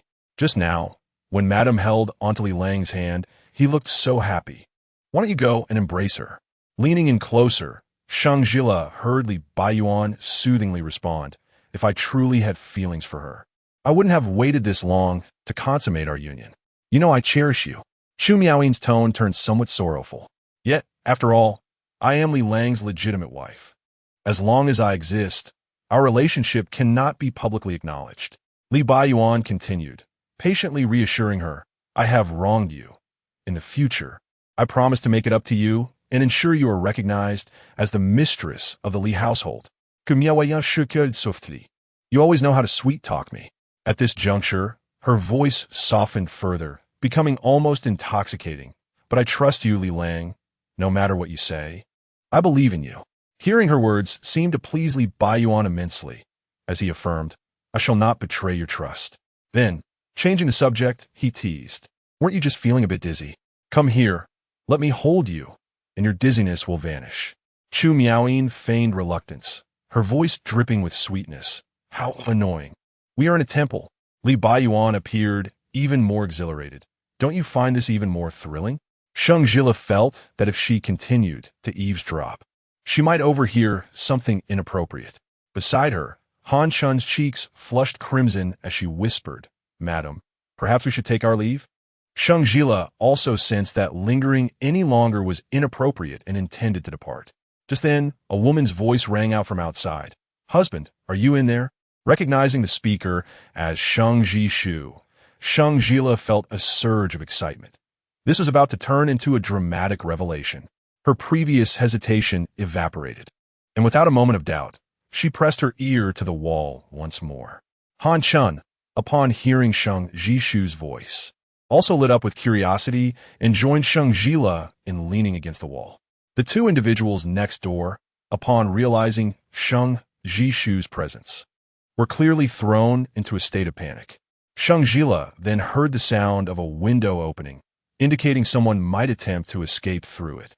Simultaneously, the door from the next room swung open with a loud bang. Chapter 32. A wardrobe malfunction. Listening to the sounds emanating from the adjacent room, Sheng Zhile and Han Chun, mistress and maid, respectively, sensed that a captivating performance was about to unfold. They swiftly shifted to a position closer to the wall for a clearer eavesdrop. A voice filled with confusion floated in from the next room. "Darling, didn't you say you were looking for the lavatory? How did you end up here?" Immediately after, the sound of Sheng Zhile's footsteps approached the window. How could this window be ajar? Had someone just exited from within? "Madam, your vision appears to be impaired. This room is solely occupied by myself," Li Baiyuan stated without a hint of shame. "I initially sought the lavatory, but suddenly felt a wave of discomfort. Thus I entered here to rest. I found the atmosphere somewhat stifling, which is why I opened the window." Upon hearing this, Sheng Zhile and Han Chun eagerly anticipated that Sheng Zhile might discern some subtle clue, thereby providing them with a spectacle. To their surprise, Sheng Zhile exhibited no skepticism towards Li Baiyuan's words. Instead, she inquired with genuine concern, "Husband, what ails you? Should we not hasten home to consult a physician?" "No matter. Resting here for a while has significantly improved my condition." Sheng Zhile never anticipated that such a scandalous drama would unfold in this manner, leaving him utterly disillusioned. Sheng Zhile's voice once again drifted in from the next room. "By the way, have you seen my cousin? She had just felt unwell and mentioned coming to the backyard to rest." Li Baiyuan's voice, calm and composed, responded no. With the situation having escalated to this point, Sheng Zhile realized there was nothing more to overhear from the adjacent room. Not wishing to keep Jiang waiting for too long, she led Han Chun out of the room. At that very moment, Sheng Zhile and Li Baiyuan emerged from the neighboring room. Upon spotting Sheng Zhile, Sheng Zhile was suddenly consumed by a fit of rage, glaring fiercely at her and exclaiming, "So it was you." Then she turned to Li Baiyuan and asked, "You are deceiving me, aren't you?" "I'm not mistaken. Just now, a figure clad in a cerulean dress fleetingly passed by the window." Sheng Zhile inquired loudly, "Is this person the eldest sister?" Upon hearing Sheng Zhile's words, Sheng Zhile suddenly recalled that Chu Miaoyin was clad in a cerulean dress today. The very outfit she had just donned was indeed of the same azure hue. It was this resemblance that led Sheng Zhile to mistakenly believe that the individual who had clandestinely met with Li Baiyuan and subsequently fled was Chu Miaoyin. Sheng Zhile exclaimed, "What a grave misunderstanding! You wretched woman!" As Sheng Zhile scolded while charging towards Sheng Zhile, she raised her hand to strike her. Fortunately, Sheng Zhile reacted swiftly, seizing Sheng Zhile's wrist and twisting it, effectively locking her arm behind her back before pushing her forward. Sheng Zhile stumbled and fell flat on her face. Trembling with rage, she exclaimed, "You shameless woman, seducing my husband, and now you dare to lay a hand on me? I shall not let this go." Li Baiyuan never anticipated that events would unfold in such a manner. Regardless of the circumstances, if the situation were to escalate, it would undoubtedly be he who faced misfortune. Should Sheng Zhile learn the truth and become aware of his connection with Chu Miaoyin, she would surely descend into a frenzy, creating chaos. He still hoped to rely on Sheng Zhile's maternal family to establish a foothold in the officialdom. If his relationship with Chu Miaoyin were to be exposed, he feared that the Sheng family would be unwilling to assist him. However, if Sheng Zhile were to misunderstand that he had any involvement with Sheng Zhile, it would be dire. After all, Sheng Zhile was the wife of the heir to the marquis. Offending the marquis could spell the end of his career. He approached Sheng Zhile, helping her up, and patiently reassured her, "You must be mistaken. there was truly no one else in the room just now. Seemingly recalling something, Sheng Zhile turned to Sheng Zhile and questioned, "Then why did you change your clothes? You were not wearing this outfit earlier." Sheng Zhile was on the verge of collapse, glancing between Sheng Zhile and Li Baiyuan. What were you both doing? Why did you change your clothes?" Suppressing his anger, Li Baiyuan gritted his teeth and exclaimed, "Enough. Stop this madness. Let us leave at once and avoid further disgrace." He attempted to forcibly drag Sheng Zhile away, but she resolutely refused to budge. "I will not leave. I must get to the bottom of this today. What are you two up to?" At that moment, the door to the adjacent room opened and Jiang Shi stepped out. Upon hearing her voice, Sheng Zhile dashed to Jiang Shi as if she had found a lifeline. "Madam, your young mistress is utterly shameless, seducing my husband." She cast a glance at the dress worn by Sheng Zhile, seething. Who knows what she has been up to? Changing her clothes, as she did. In her past life, she was married into the marquis, and she understood Jiang Shi's formidable nature. Sheng Zhile would not escape unscathed for such lewd behavior. Seeing Jiang Shi approach, Sheng Zhile felt a pang of anxiety. Although Jiang Shi had been relatively lenient towards her lately, even the most benevolent mother-in-law could not tolerate a daughter-in-law who brought disgrace upon her son. Though Sheng Zhile was innocent, it depended on whether Jiang Shi believed her. If Jiang Shi trusted her, all would be well. If not, her future in the marquis would be fraught with difficulties. Jiang Shi regarded Sheng Zhile with her usual imposing demeanor. "Do you have something to say?" Sheng Zhile stepped forward and respectfully replied, "I do have something to say." Then, she approached Sheng Zhile and inquired, "Sister, did you witness me and the flower scholar together in a room?" Sheng Zhile retorted indignantly, "Though I did not see you together. I saw you escape from my husband's room through the window." Faced with Sheng Zhile's aggressive stance, Sheng Zhile remained unflustered and calmly continued, "Did you see clearly the face of the person who jumped out of the flower scholar's room?" "I did not see the person's face clearly, but I know the color of the dress they wore. It is the same water blue dress you are wearing," Sheng Zhile asserted confidently. Sheng Zhile smiled. "So, sister, you claim to have seen nothing clearly at all, yet you hastily conclude that I am secretly meeting the flower scholar based solely on the color of a dress. Is that not rather far-fetched?" Sheng Zhile's eyes gleamed with coldness. "Far-fetched? When you ascended the mountain today, you were clad in a delicate lotus-pink dress. Why then, have you changed into a water-blue gown?" Han Chun stepped forward, explaining that my lady's attire from this morning had been marred by a burn from incense ash. Hence the switch to this water-blue garment. Is there an issue with that? Lady Li, please refrain from your baseless insinuations.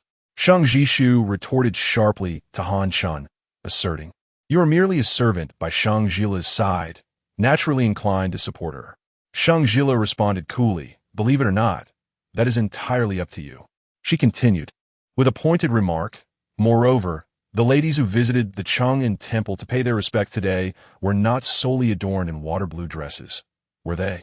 Chapter 33 Apology. As Sheng Zhile spoke, any rational person would recall that Chu Miaoying was also dressed in a water-blue outfit today.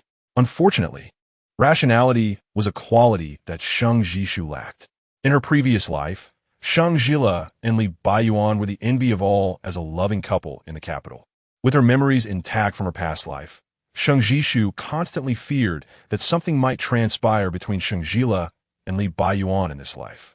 Her entire focus was on Sheng Zhile, leaving no room for thoughts of Chu Miaoying. With a fierce glare directed at Sheng Zhile, she retorted, "I warn you, should you harbor any ill intentions toward my husband, I will not let you off easily."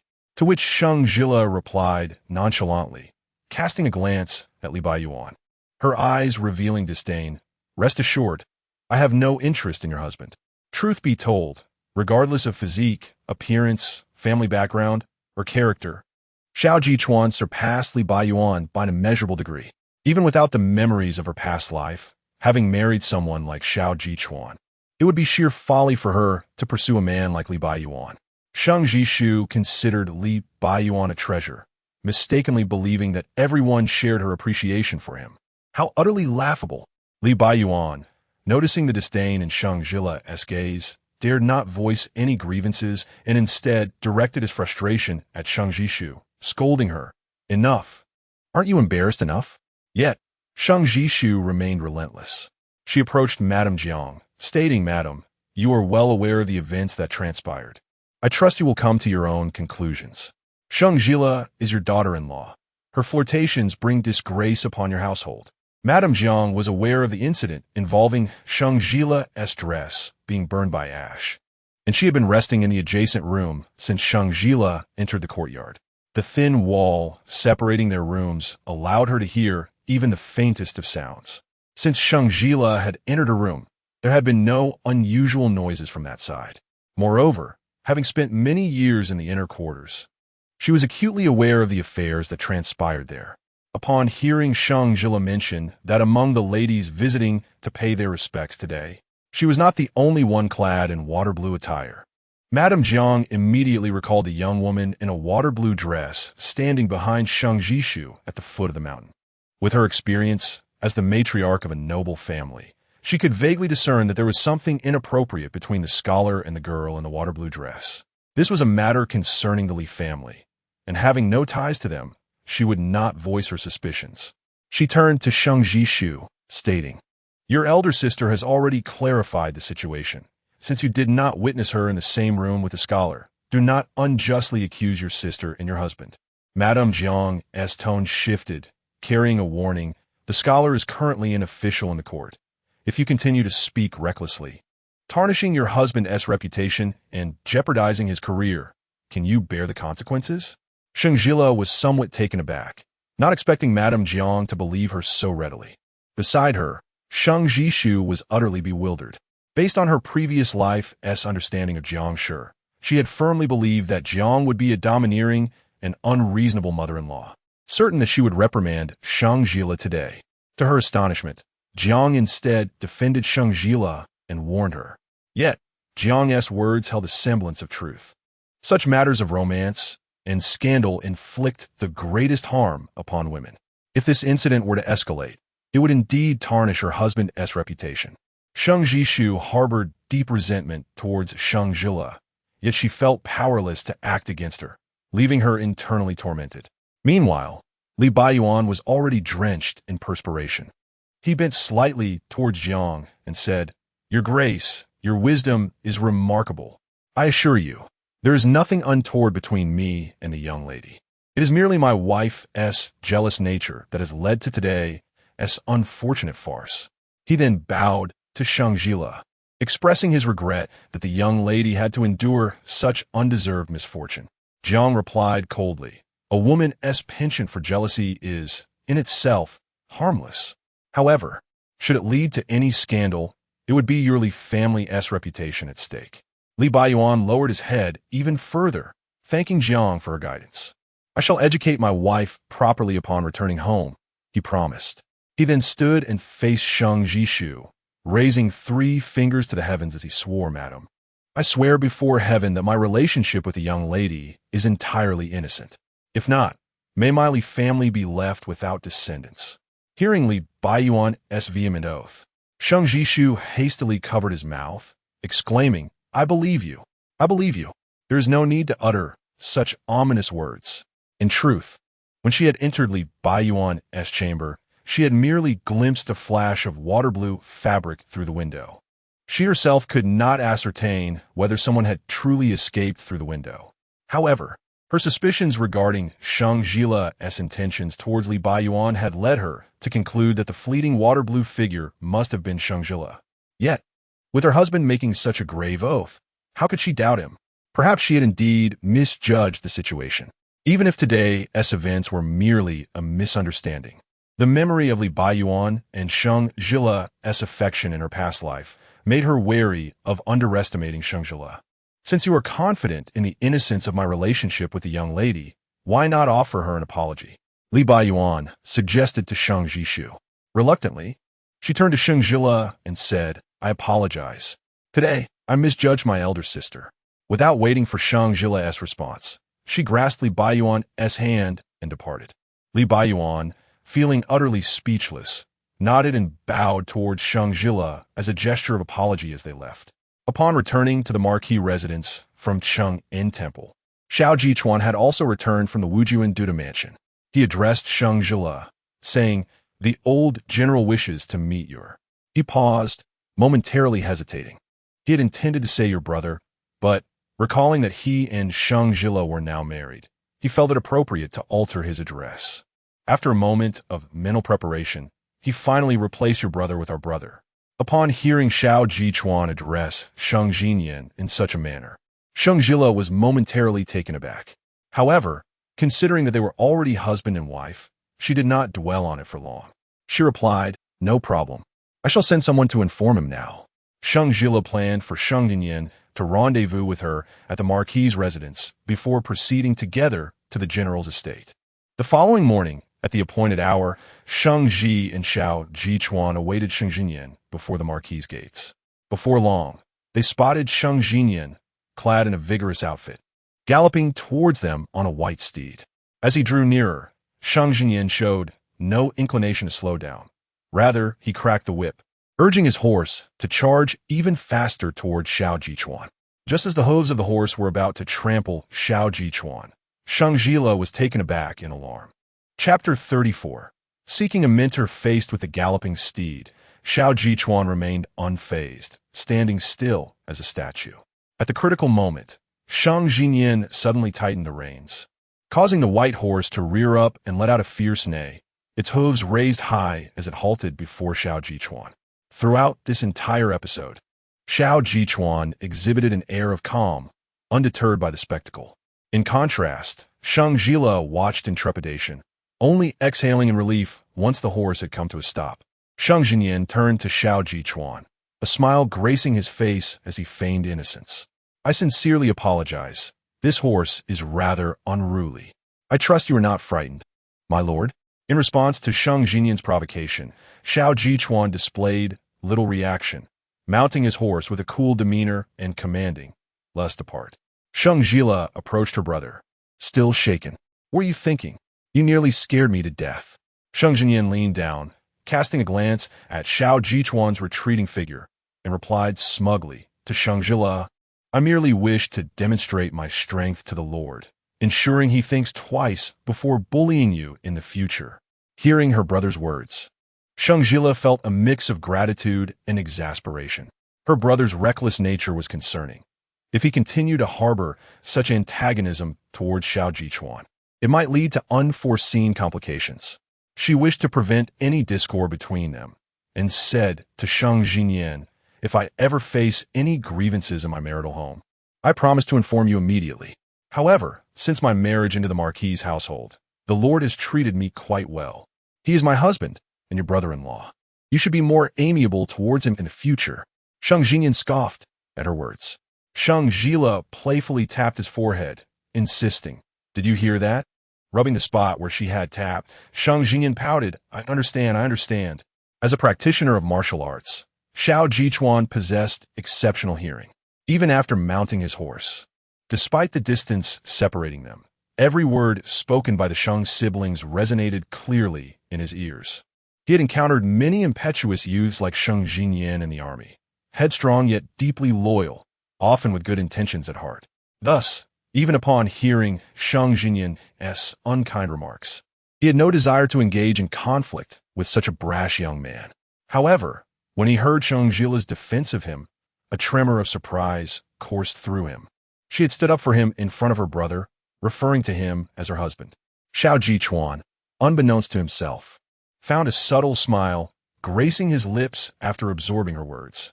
The general's residence was not far from the marquis, and soon the trio arrived at their destination. The elderly general, known for his forthright nature, still possessed keen, bright eyes despite having surpassed 60 years. Upon their arrival, the servant led Sheng Zhile and the others to his courtyard, where he promptly tossed a weapon to both Xiao Jichuan and Sheng Zhile. "Let's spar," he declared, inviting Sheng Zhile to join him in sipping tea while observing the match. Since their marriage, this was the first time Sheng Zhile had witnessed Xiao Jichuan practice martial arts. Although she was not well versed in the art, she could discern the forceful precision of his movements and the commanding aura he exuded. It was evident that Sheng Zhile was no match for him. After a few exchanges, Xiao Jichuan's spear was pointed directly at Sheng Zhile's brow. Sheng Zhile, clearly unwilling to concede, shouted again. After exchanging several more moves, he faced defeat once more. Again, Sheng Zhile had lost count of how many times her brother had fallen short, while others would become increasingly disheartened with each loss. She observed that her brother seemed to grow more exhilarated. Ultimately, it was the old general who called for a halt, prompting Sheng Zhile to relent. The general approached him, clapping a hearty hand on his shoulder with a smile. "This lad possesses spirit." He then turned to shout, "Jichuan, for your sake, I shall take him as my cherished disciple." Sheng Zhile's heart soared at this news. A disciple of the esteemed General Didi was typically the most favored student, and if her brother truly became one, his future would be secure. "Thank you, General." However, to her astonishment, Sheng Zhile scoffed. "Thank you for your kindness, old man, but I have no desire to become your disciple." With a hint of shyness, he glanced at Xiao Jichuan and, feigning composure, asked, "Hey, can you teach me martial arts?" Sheng Zhile nearly dropped her jaw in disbelief. Given Sheng Zhile's already frosty demeanor toward Xiao Jichuan, she feared he might develop a profound resentment after being repeatedly bested. Yet, upon closer inspection, she noted that her brother's gaze toward Xiao Jichuan held no trace of displeasure. Instead, there was a hint of admiration. Had he been subdued by defeat? Meanwhile, the old general, taken aback by Sheng Zhile's refusal, soon erupted into laughter upon hearing the young man express a desire to learn from Xiao Jichuan. "He is my senior disciple. Should you choose to study under him, you would effectively become my grand disciple." Naturally, Sheng Zhile was not pleased with the prospect of being relegated a generation. His face flushed crimson as he retorted, "I refuse to be your grand disciple." Seeing his reaction, Sheng Zhile stepped forward to admonish him. "Enough of this nonsense. To be the general's disciple is a coveted honor. Hurry and bow to him." But Sheng Zhile turned to glance at Xiao Jichuan. Sheng Zhile firmly redirected his gaze. "Forget about your brother-in-law. As a high-ranking official, he has countless duties and little time to teach you." She believed that Xiao Jichuan, with his aloof nature, would not be inclined to engage in such trifles. To her surprise, Xiao Jichuan responded to Sheng Zhile, "I may not have much time, but if I find a moment, I could spar with you." Instantly, Sheng Zhile's eyes sparkled with enthusiasm. He spoke with conviction. He then turned to the old general, saying, "All right then, I shall reluctantly accept you as my master." The general, having lived a long life, was unaccustomed to such candor. Instead of feeling offended, he found it amusing and burst into hearty laughter. Subsequently, Sheng Zhile proceeded to pay his respects to the general, bowing and offering tea as a gesture of apprenticeship, while Sheng Zhile presented the carefully prepared gifts of initiation. With this, the weight on Sheng Zhile's heart was significantly lifted. There is no need to worry about Sheng Zhile's future. From now on, once that woman appears, he will be able to discern her true nature and thereby avoid the tragic fate of his past life.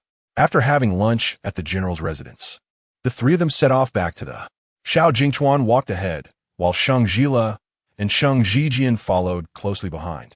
Unexpectedly, Sheng Zhile quickened his pace, surpassing Sheng Zhile and rushing directly towards Xiao Jichuan. "Brother-in-law, can I come and play with you in the future?" Hearing Sheng Zhile address him as brother-in-law, Sheng Zhile realized that her younger brother yielded to no one, save for those who were stronger than him. Initially, she had been concerned about their relationship, but to her astonishment, a mere sparring match had forged a bond between them. She truly could not comprehend the minds of men.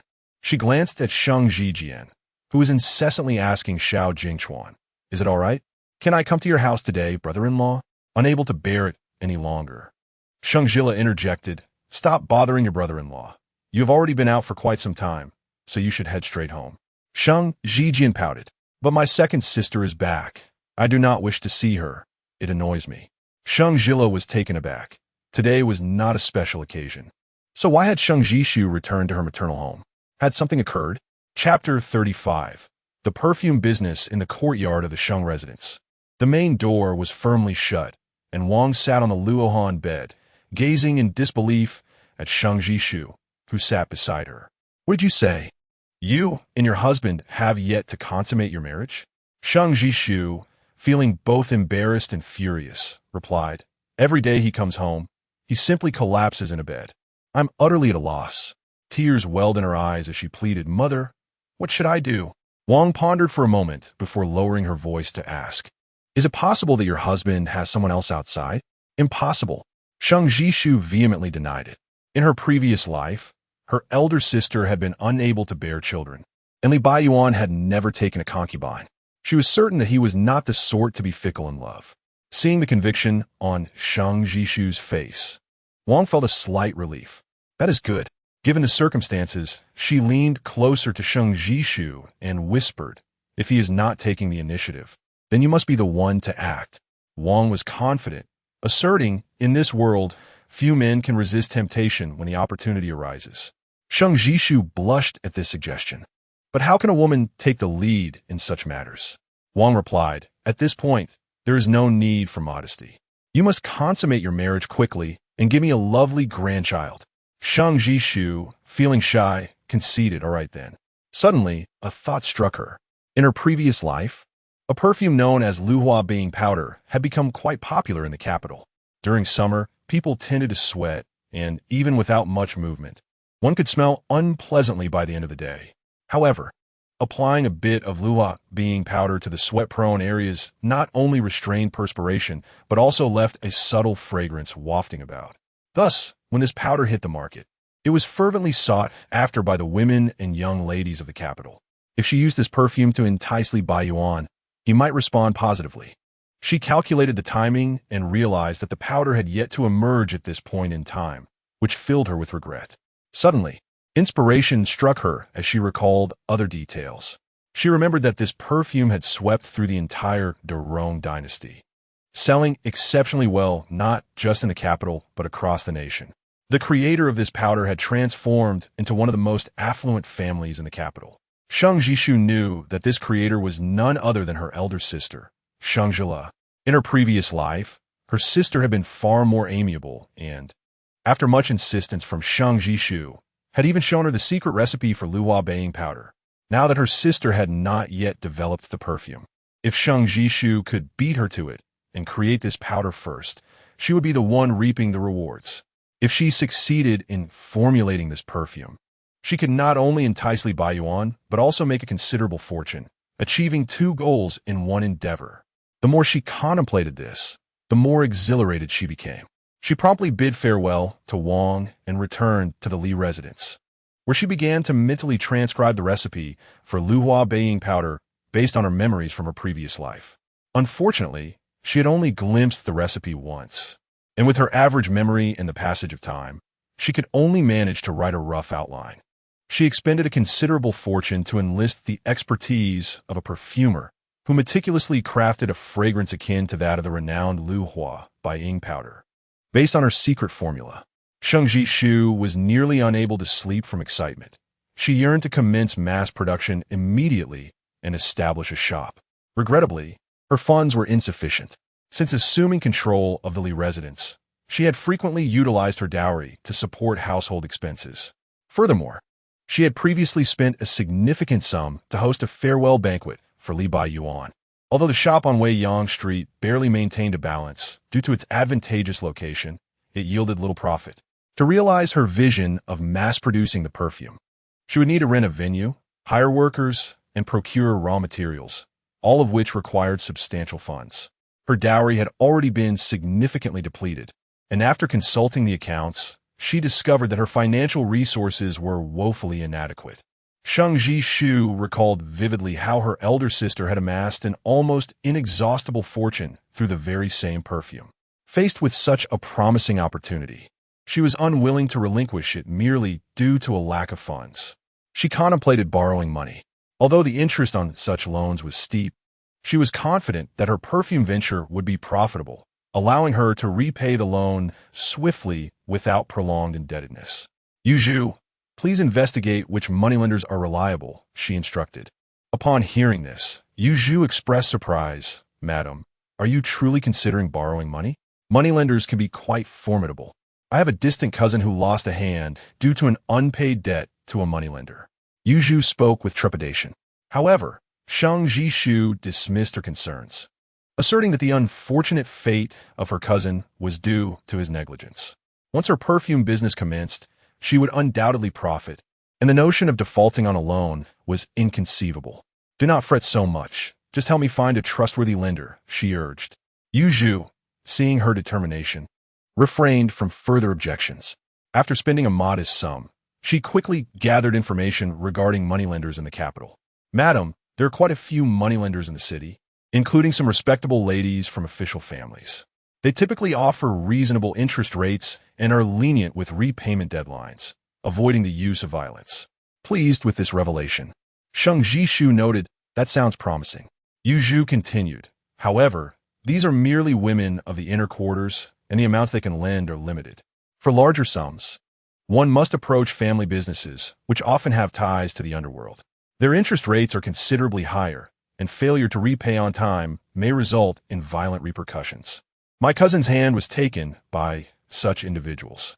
Contemplating her options, Sheng Zhile concluded that even a small loan would suffice for her initial production of perfume. She could gradually ramp up production once sales began to generate profit. Yet, she lamented that this method would yield profits too slowly. In a previous life, it has been validated that this Lu Hua by Ing powder is destined to achieve great popularity and undoubtedly generate substantial profits. If that is the case, then why does she not proceed with mass production, thereby earning more money in a shorter span of time? Chapter 36. The debt of shame. Sheng Zhile was delighted to see Sheng Zhile successfully apprenticed under the venerable general guide. Recognizing the arduous training he would endure, she resolved to craft several suitable outfits for his martial arts practice. However, shortly after she stepped outside, she was met with a cacophony of commotion. Lifting the curtain, she beheld a disheveled, middle-aged man, battered and bruised, kneeling by the roadside. With both hands, he held aloft a sign that read debtor in bold characters. The man, overcome with shame, lowered his gaze, weeping as he lamented, "I am a debtor, a disgrace. I owe money and cannot repay." Behind him stood two burly figures, who roughly seized his chin, forcing his face upward as they menaced him. "Do you feel shame now? When you lost at gambling and sought our assistance, did you know the meaning of shame?" One of them barked louder, "Keep going," as passers-by gathered to witness the spectacle. The man's face burned crimson with humiliation, wishing he could vanish from existence. Yet he dared not retort, merely complying with the thug's demands, repeating in a loud voice, "I am a debtor, a disgrace. I owe money and cannot repay." Han Chun, unable to bear the injustice, cried out, "Who are those brutes? Is there no authority to intervene in such public humiliation?" However, Sheng Zhile did not share Han Chun's sympathy for the middle-aged man. Repaying debts is a matter of principle. Moreover, from the thug's remarks, it was clear that the man was a gambler, making him even less deserving of compassion. Nonetheless, the thug's methods of debt collection were indeed excessively brutal. A person's dignity is paramount, and such treatment could drive a less resilient soul to despair. The coachman, well versed in the ways of the streets, replied, "They are from the Guasian money house." Han Chun inquired, "A moneylender dares to act so brazenly? Who would be foolish enough to deposit their savings with him?" The coachman explained, though it is called a money house, it primarily operates as a pawn shop for loans with exorbitant interest rates. It is said that the proprietor has powerful backers. If debts are not repaid, public humiliation like this is considered a mild repercussion. Far worse fates await those who default, including the loss of limbs. Han Chun was perplexed. With such severe methods, how do they still attract borrowers? Because borrowing here is easy. Anyone can apply without collateral. The coachman replied. He gestured with his whip. "Look over there. That is the Guasian money house." Sheng Zhile lifted the curtain and followed the coachman only to spot two women in veils stealthily entering the Guasian money house. Recognizing their silhouettes, she immediately identified them as Sheng Zhile and her loyal maid, Yu Zhu. Sheng Zhile was astounded. What brought them to this place? This question lingered in her mind until a month later when a new perfumery named Fragrant Pavilion appeared in the capital. Rumor had it that the proprietor behind this establishment was none other than Sheng Zhile. Sheng Zhile speculated whether Sheng Zhile had ventured into the perfumery business by borrowing money from the Guasian money house. In order to alleviate the doubts that lingered in her heart, Sheng Zhile specifically accompanied Han Chun to the Fragrant Pavilion. Upon entering, they were greeted by a bustling crowd, indicating an exceptionally thriving business. Sheng Zhile picked up a box of scented powder from the counter and scrutinized it closely. A cursory sniff revealed that the fragrance was strikingly reminiscent of the powder she had formulated in her previous life. This scented powder is personally crafted by Our Lady, with a unique formula that is absolutely unmatched, an eager attendant introduced. Your lady personally crafted it? In her past life, Sheng Zhile had developed a scented powder based on her mother's pharmacological notes. Not only did it possess a lasting fragrance, but it also effectively suppressed perspiration. During the sweltering summers, many ladies in the capital were troubled by the unpleasant odor of sweat. This powder not only enveloped the wearer in an enchanting aroma, but also curbed sweating. Consequently, upon its release, it was snatched up eagerly by the ladies of the capital. In her previous life, she was naive. Despite the indifferent treatment from the Wang family and Sheng Zhile, she still regarded them as her kin. Thus, when Sheng Zhile insisted on seeing the secret formula for the scented powder, she unwittingly revealed it. The powder now being sold by Sheng Zhile was undoubtedly concocted using her stolen formula, based on her memories from the past. How shameless! She smiled at the attendant and inquired, "Who is your lady? Might I request an audience with her?" The attendant, beaming, responded, "You're in luck. My lady happens to be here. Please wait a moment. I shall fetch her right away." With that, he dashed behind the counter in search of her. Seizing the opportunity, Sheng Zhile took another box from the shelf and carefully inhaled its fragrance. Although it appeared identical to the powder she had created in her previous life, upon closer inspection, subtle differences emerged. To be cautious, she brought the powder to her nose once more, and this time she was certain that the ingredients were not entirely correct, with numerous discrepancies in the ratios. The ingredients included by Fu Zi, Fu Ling, Bai Zhu, Bai Ji, Chen Xiang, Ding Xiang, and Funing, most of which were medicinal herbs. All medicine has its poison, she thought, realizing that improper usage could lead to detrimental effects on health. At that moment, Sheng Zhile emerged from behind the counter, radiating satisfaction. Spotting Sheng Zhile, she appeared slightly surprised but quickly approached with a beaming smile, saying, "Elder sister, what a pleasant surprise to see you supporting my new shop. Feel free to browse. Whichever scented powder catches your eye, I shall gift it to you." Sheng Zhile asked, "The attendant mentioned that you formulated this scented powder?" "Indeed," Sheng Zhile replied without a hint of shame. "This powder is entirely my own creation. Is there something you wish to say, elder sister?"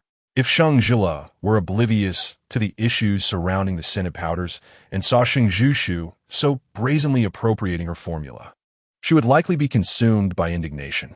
It is essential to recognize that the matter of claiming proprietary formulas is one where each party has its own rationale, and even if it escalates to the authorities, the outcome may not necessarily be satisfactory.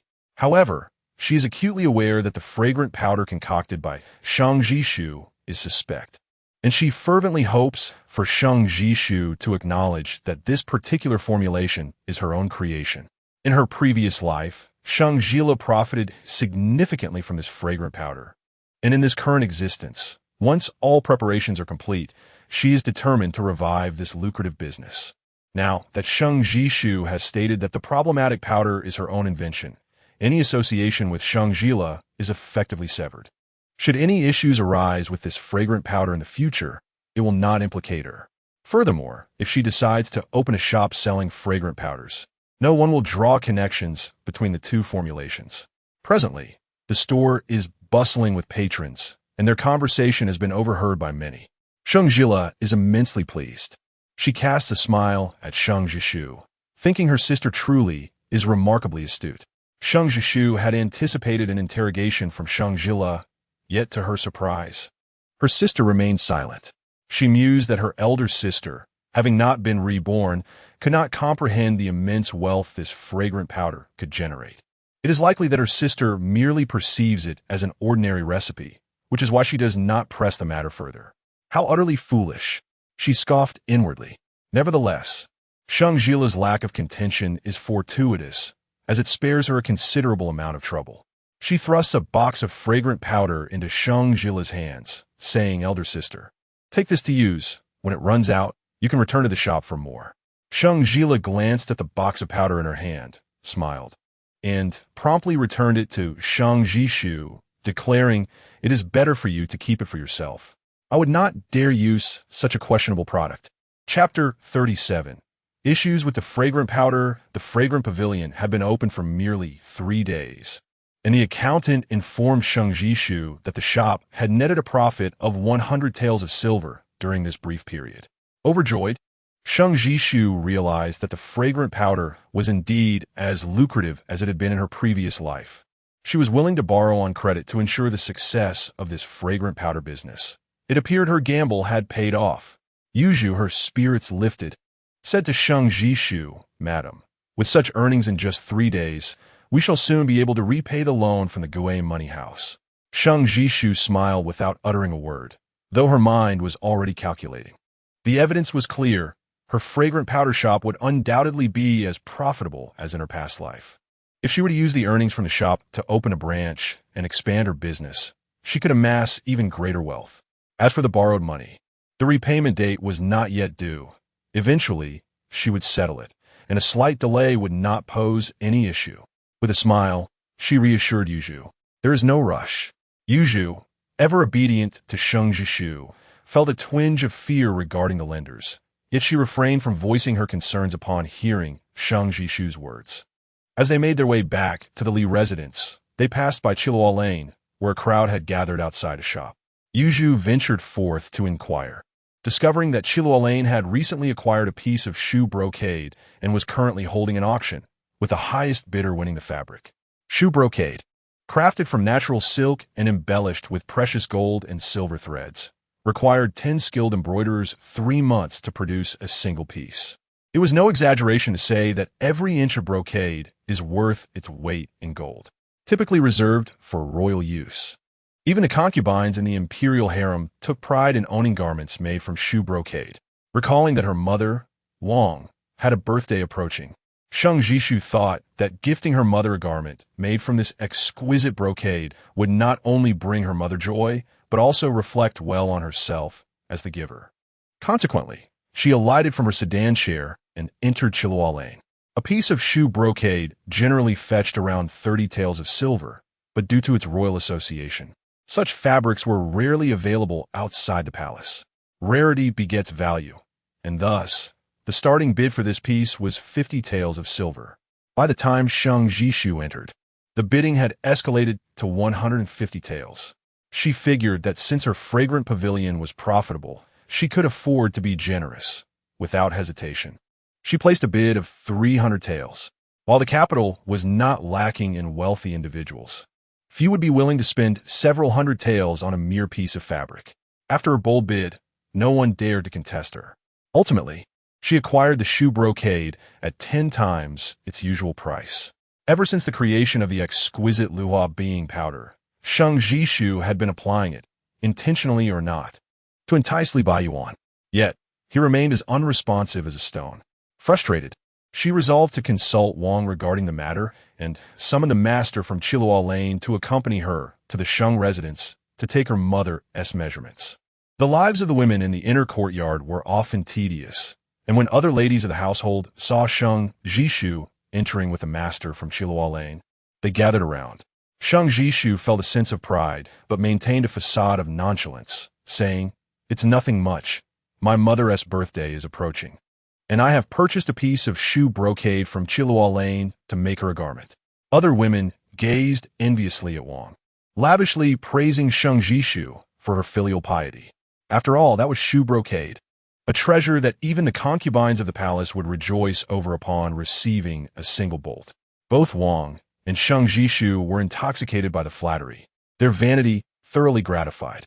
Even before the garments were completed, they had already attracted the admiration of many. The mere thought of Wang donning this exquisite shoe brocade attire at the birthday banquet filled both mother and daughter with anticipation for the grand occasion. Once the women departed, Sheng Zhile followed Wang into the main room and closed the door. "Is it still not possible?" Wang inquired, her brow furrowed. Sheng Zhile shook her head. Wang's expression darkened as she lowered her voice. "I know of a certain potion that, when ingested by a man, renders him utterly unable to control himself." A flicker of delight crossed Sheng Zhile's eyes. "Is it truly so?" "Indeed, it is true," Wang murmured, her voice further hushed. Your third aunt, after her marriage, was not favored by her husband's family until she took this very potion, which enabled her to bear a legitimate son and secure her position as the matriarch. She continued, however, the old woman who concocted this formula has not been in contact for many years. Finding her will likely take some time. Sheng Zhile seemed to see a glimmer of hope. If you manage to reach her, please inform me at once. After sharing a few more intimate words, Sheng Zhile returned to the Li residence. As Sheng Zhile bathed and changed, she found Li Baiyuan already lying in bed. Undeterred, she dried herself and applied fragrant powder to her neck and underarms. Afterward, she donned a gown of pale blue gauze and slipped beneath the covers, intentionally moving closer to Li Baiyuan. Li Baiyuan, still awake, caught a whiff of a delicate fragrance as she lay down beside him, and soon felt the softness of her form against his arm. As a man who had already tasted intimacy, it was impossible for him to remain indifferent in such a situation. Though he had promised Chu Miaoyin not to touch Sheng Zhile, the allure of beauty in his embrace began to overwhelm him. Unable to resist, he leaned slightly toward her, only to see Sheng Zhile suddenly display a look of discomfort. In an instant, she sprang from the bed and retreated into the adjoining compartment. Li Baiyuan was taken aback, confused by her reaction. She had initially approached him, yet now, with the slightest movement toward her, she had fled. The fleeting feelings of desire he harbored for Sheng Zhile dissipated entirely. Meanwhile, in the compartment, Sheng Zhile was frantically scratching at her skin, confused by the intense itching. The areas where she had applied the fragrant powder had become red, swollen, and unbearably itchy. Chapter 38. A great confrontation in the early morning. Before the fragrant pavilion had opened its doors, a considerable crowd had already gathered outside. They pounded on the door while scratching at their bodies, demanding, "Open the door. Where is your master? Summon your master forth." Indeed, selling counterfeit goods is deceitful. Witness how we shall deal with her. One of the women rolled up her sleeve and exclaimed, "Look here, ever since I used your perfume, I have developed numerous red bumps on my arm, causing both itching and pain." Others echoed the sentiments, accusing the fragrant pavilion of having issues with its powder. At that moment, Sheng Zhile was hiding inside the shop, startled by the commotion outside. Last night, when she experienced redness and itching on her skin, she had also suspected that the powder might be the culprit. However, in her previous life, Sheng Zhile's powder had not exhibited such problems, leading her to believe she had merely developed heat rash. To her astonishment, a large crowd gathered outside the fragrant pavilion this morning, all displaying the same symptoms as her. Given the circumstances, Sheng Zhile realized that there was indeed a problem with her powder. In her past life, Sheng Zhile's powder had been flawless. Yet, her own powder was not entirely crafted according to Sheng Zhile's secret methods. Although the powder she created smelled and appeared identical to Sheng Zhile's, she had assumed she had perfectly replicated it. It seemed she was mistaken. Even though Sheng Zhile was acutely aware of the powder's faults, she had no intention of admitting it, nor could she afford to offer compensation. Acknowledging the defect would not only render her initial investments worthless, but also potentially require her to pay medical expenses, leading to a complete financial ruin. Borrowing from your prestigious moneylender, it is certain that repayment cannot be made on time. The individuals outside are growing increasingly agitated, and the shop's door is trembling under their relentless pounding. The attendant anxiously inquired, "Madam, what shall we do? Should we open the door?" As the door swung open, Sheng Zhile gritted her teeth. Upon witnessing the entrance of the ladies from the fragrant pavilion, they surged in like a tide. Their voices rose in a cacophony of sharp, piercing cries, fervently demanding refunds and compensation for their grievances. Some even had the audacity to point fingers at Sheng Zhile, hurling insults her way. The scene was a chaotic whirlwind of noise and agitation. Undeterred by the tumult, Sheng Zhile met the crowd's gaze with unwavering resolve and retorted, "What evidence do you possess? Prove that the issue lies with my perfume." A woman rolled up her sleeve, revealing her arm, which was red and swollen. Is it not evidence that it is the fragrant powder from the fragrant pavilion that has caused her skin to become red and itchy? The fragrant powder in my home is meticulously crafted from the finest spices. I have been using it myself without any adverse reactions. Who knows if you have used inferior ingredients, causing your skin to become this way? Since you cannot provide evidence, you should leave at once. If you persist in causing a disturbance here, I shall report you to the authorities for trespassing into my residence." Sheng Zhile threatened. Yet none of the women present were intimidated by her. A tall woman stepped forward, hands on her hips, pointing an accusing finger at Sheng Zhile's nose, and scolded, "You shameless wretch! How dare you be the first to complain?" She waved her hand towards the crowd behind her, declaring, "Sisters, we need not reason with her any longer. Let's proceed." With a fierce cry, the woman charged forward, tearing at Sheng Zhile's hair and garments. Naturally, Sheng Zhile was not one to back down, and the two women engaged in a fierce struggle. Upon witnessing her mistress being assaulted, Yuzhu joined the fray, pulling at the assailant's hair. Other women and young ladies nearby, upon seeing the chaos unfold, enthusiastically joined in the skirmish, resulting in utter pandemonium. They shouted loudly, with some pulling hair and others tearing clothes. The scene was nothing short of tumultuous. The shop attendants, taken aback by the spectacle before them, trembled in fear, with one even scrambling on his knees to escape the shop.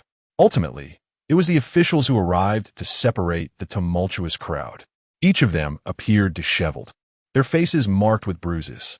Sheng Zhile and Yuzhu, having fewer allies, bore the brunt of the violence, with Sheng Zhile's lips swollen and bleeding, and a large shoe print on her face, a testament to the fray. When they arrived at the government office, they clamored to voice their grievances against one another, leading to another round of heated exchanges. The magistrate, overwhelmed by their incessant chatter, felt as if his head might explode. After repeated assurances that he would thoroughly investigate the matter, the women reluctantly settled down. This incident stirred quite a commotion in the capital whenever Sheng Zhile stepped outside. She was met with scornful accusations of being a fraudulent merchant. Li Baiyuan's colleagues even took to jesting about the situation, and his demeanor towards Sheng Zhile grew increasingly frigid. "Why can't you be like the other women, content to remain in the inner chambers?" he chastised. "You have no shame. I still possess dignity."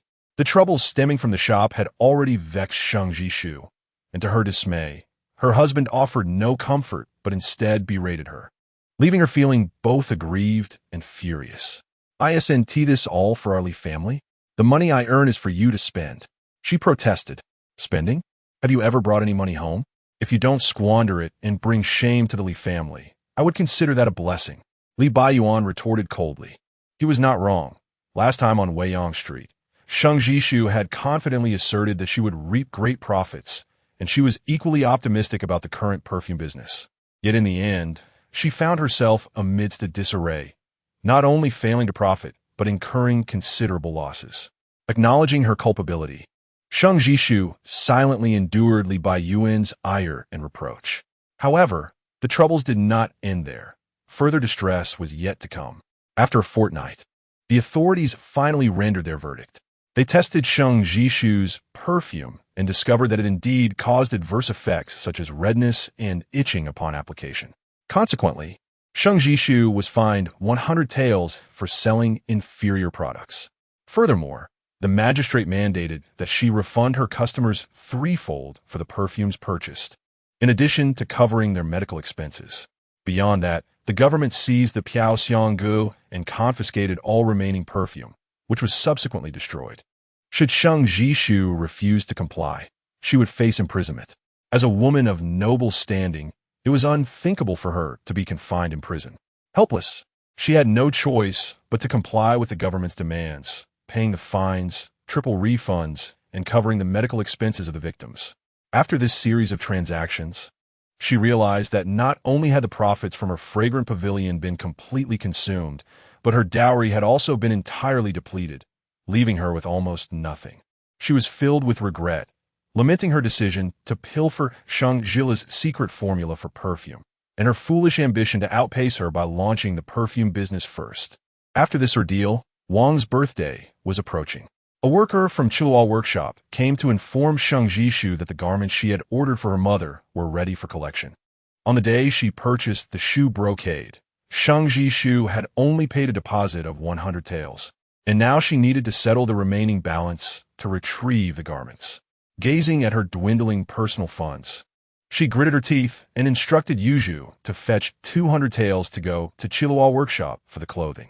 Yuzhu soon returned with the garments. But her expression was one of panic, as if she had just escaped a nightmare. What had happened? Sheng Zhile inquired, with tears welling in her eyes. Yuzhu was on the verge of crying, madam.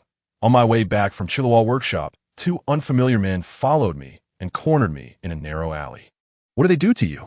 Yuzhu, being Sheng Zhile's devoted maid, couldn't help but ask with concern. Yuzhu shook her head. They did nothing to me. But they claimed to be associates of the esteemed money house, specifically here to inform you that the borrowed funds are due for repayment. They insisted that you settle the debt promptly. At this point, Yuzhu's body began to tremble uncontrollably. Otherwise, they would resort to their means of debt collection. Chapter 39. The debt collectors arrive in the ensuing days. Sheng Zhile found herself besieged by the 2 unfamiliar men whenever she ventured outside. These men, undeterred by their surroundings, would brazenly demand repayment from her on streets. To the outside world, Sheng Zhile was a lady of high society, leading a life of affluence that surpassed that of the average person. She herself was quite conscious of her reputation, often making a show of her seemingly flourishing existence. Should news of her borrowing money come to light, it would shatter the illusion of her opulent life, casting her in a most unfavorable light. The mere thought of being perceived in such a manner filled her with dread. Thus, every encounter with these 2 men instilled a profound fear in her, as she worried they might publicly expose her financial predicament. To silence them, she would plead for a few more days whenever she crossed paths with them.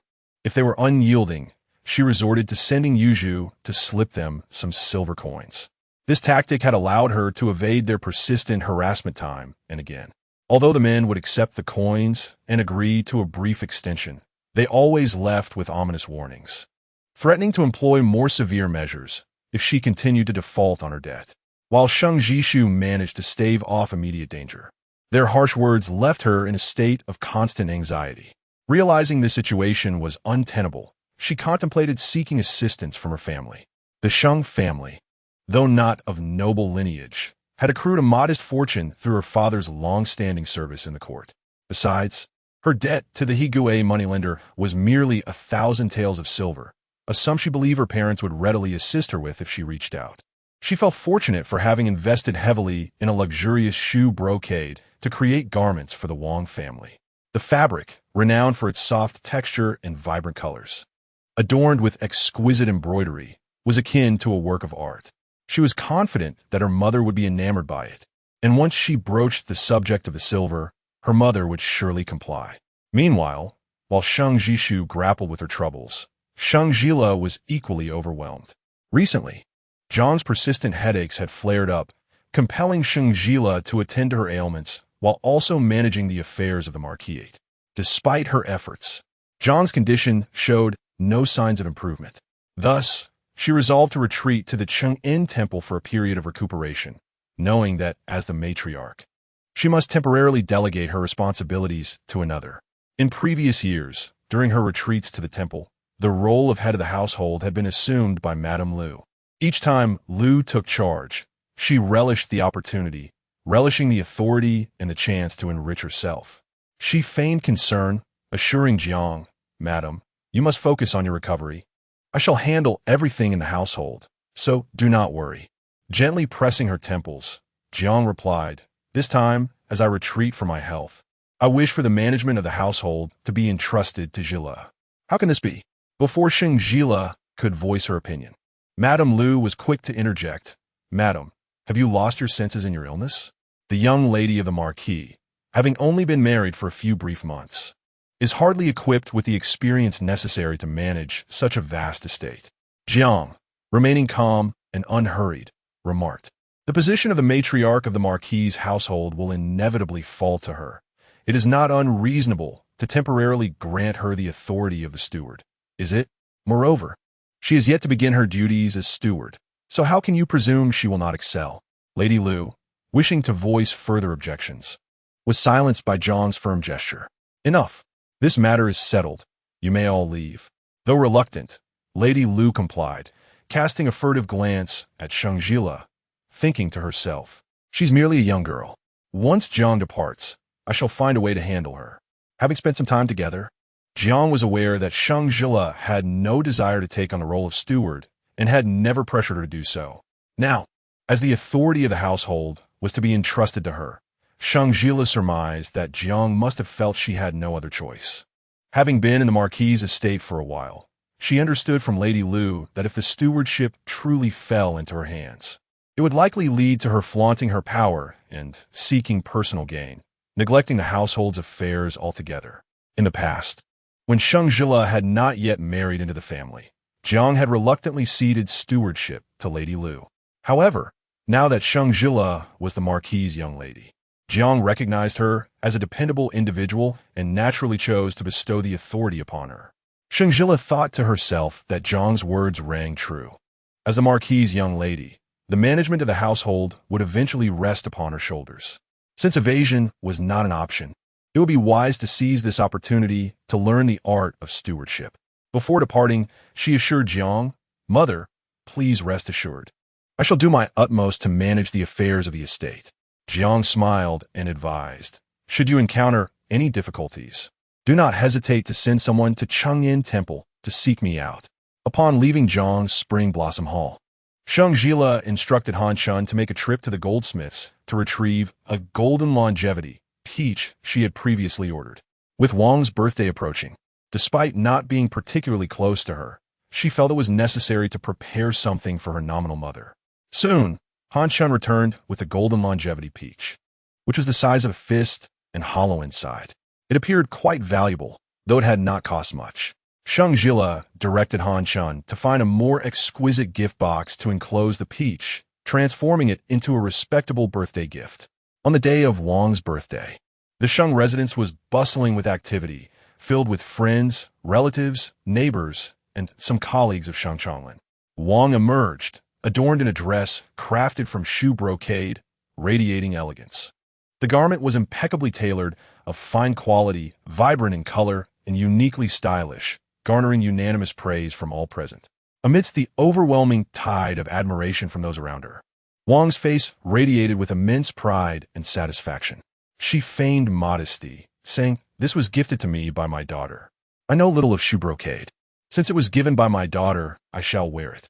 It is said that this shoe brocade is favored by the imperial court and is exceedingly precious. It seems that after marrying, Miss Shu has been living quite well." The accolades from the crowd filled both Wang and Sheng Zhishu with a sense of honor. And even Li Baiyuan, who had accompanied them, felt a sense of pride. Just then, two burly men suddenly burst in from outside, rudely disregarding the attempts of the servants to stop them. Upon recognizing their faces, Sheng Zhishu was struck with terror. She recalled that these two men were the very ones who had been relentlessly pursuing her for debts just days prior. Chapter 40. The turmoil at the birthday banquet during Wang's birthday celebration. Guests were preoccupied with extending their congratulations, oblivious to the two unexpected intruders who had brazenly entered the festivity. Sheng Zhishu hastily departed from the banquet, striding towards the two burly men, and discreetly led them to a more secluded spot. "How did you find your way here?" she inquired.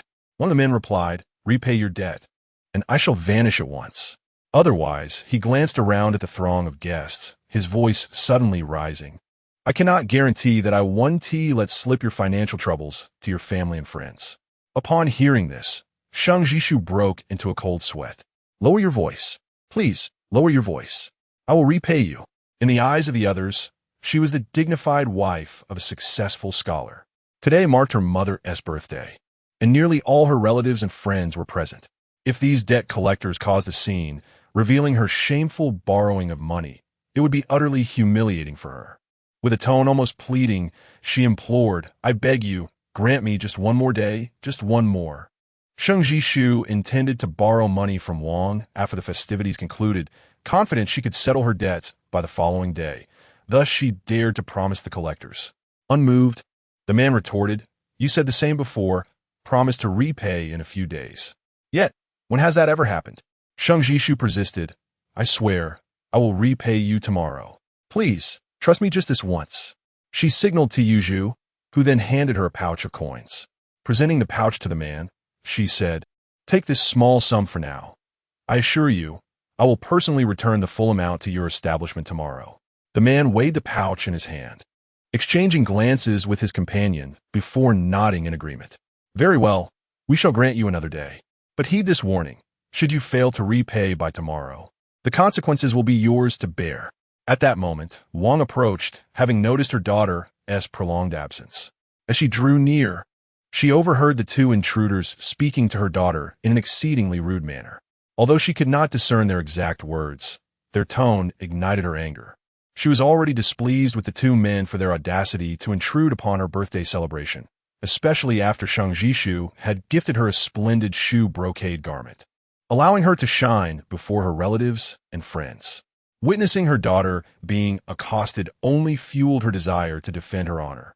With a fierce glare, she directed her attention at the two men. Who are these insolent ruffians? How dare you speak to my daughter in such a manner? Sheng Zhile quickly grasped her mother's arm, saying, Mother, it's nothing. Let us just return. We cannot let this go unchallenged. Wang stood her ground, her resolve unwavering. She scrutinized the two men, noting their attire was no different from that of ordinary townsfolk, which bolstered her confidence. I care not who you are. Apologize to my daughter at once, and leave my home immediately. The two burly men, upon hearing the condescending tone of Madame Wang, felt a deep sense of displeasure. One of them retorted, Madam, kindly temper your words.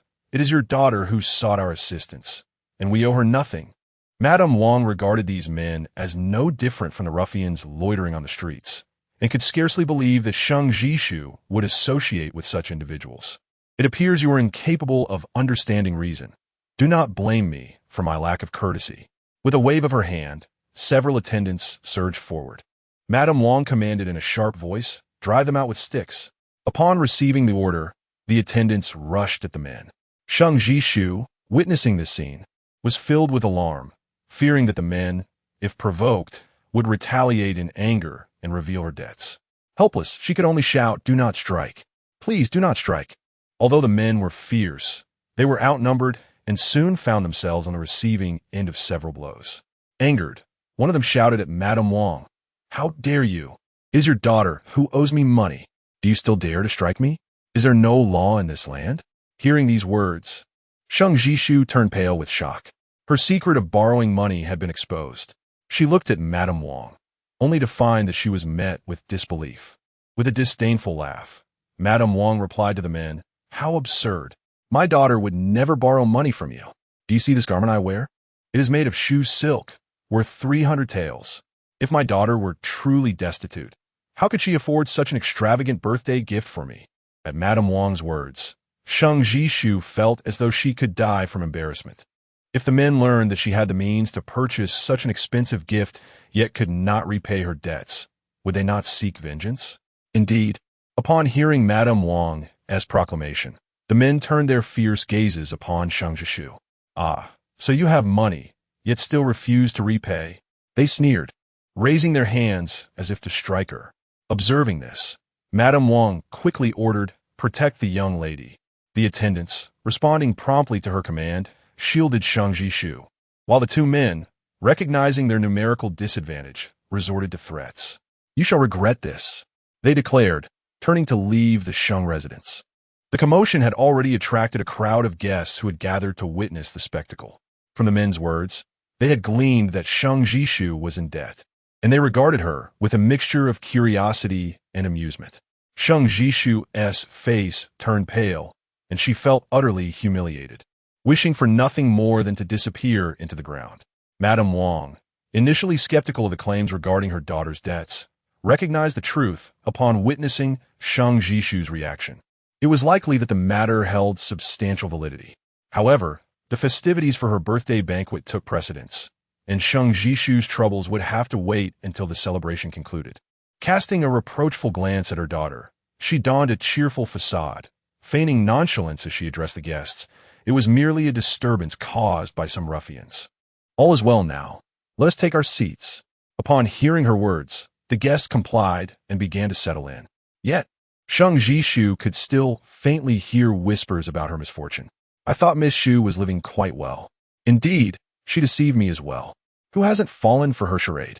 It was truly a moment of hilarity, as Mrs. Sheng received a splendid garment crafted from shoe brocade, leading many to believe she was living a life of luxury. In truth, she had resorted to borrowing money merely to maintain an appearance of grandeur.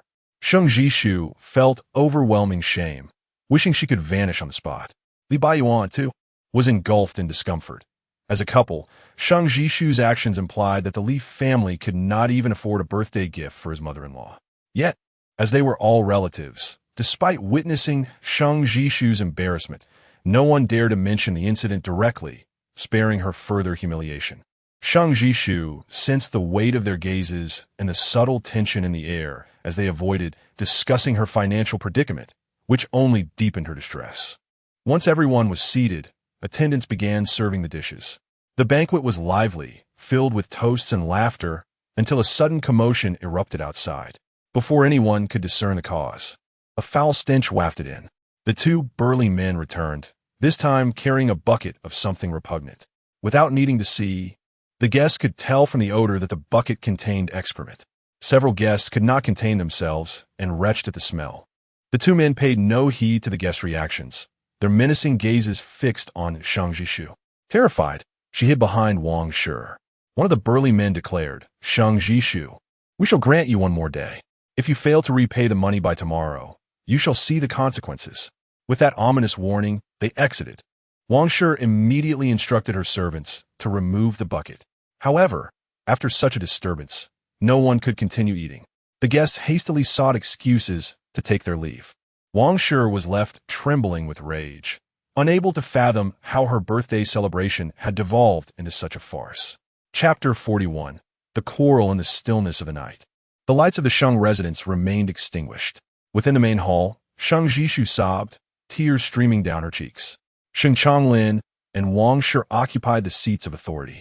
With Sheng Changlin's face contorted in rage as he glared at Sheng Zhile, while Wang Shi regarded her with a look of disappointment, as if she were a failure. Beside Sheng Zhile, Li Baiyuan pretended to sip tea, deliberately turning his face away, unwilling to cast a glance in her direction. Sheng Changlin thundered, "What have you done?"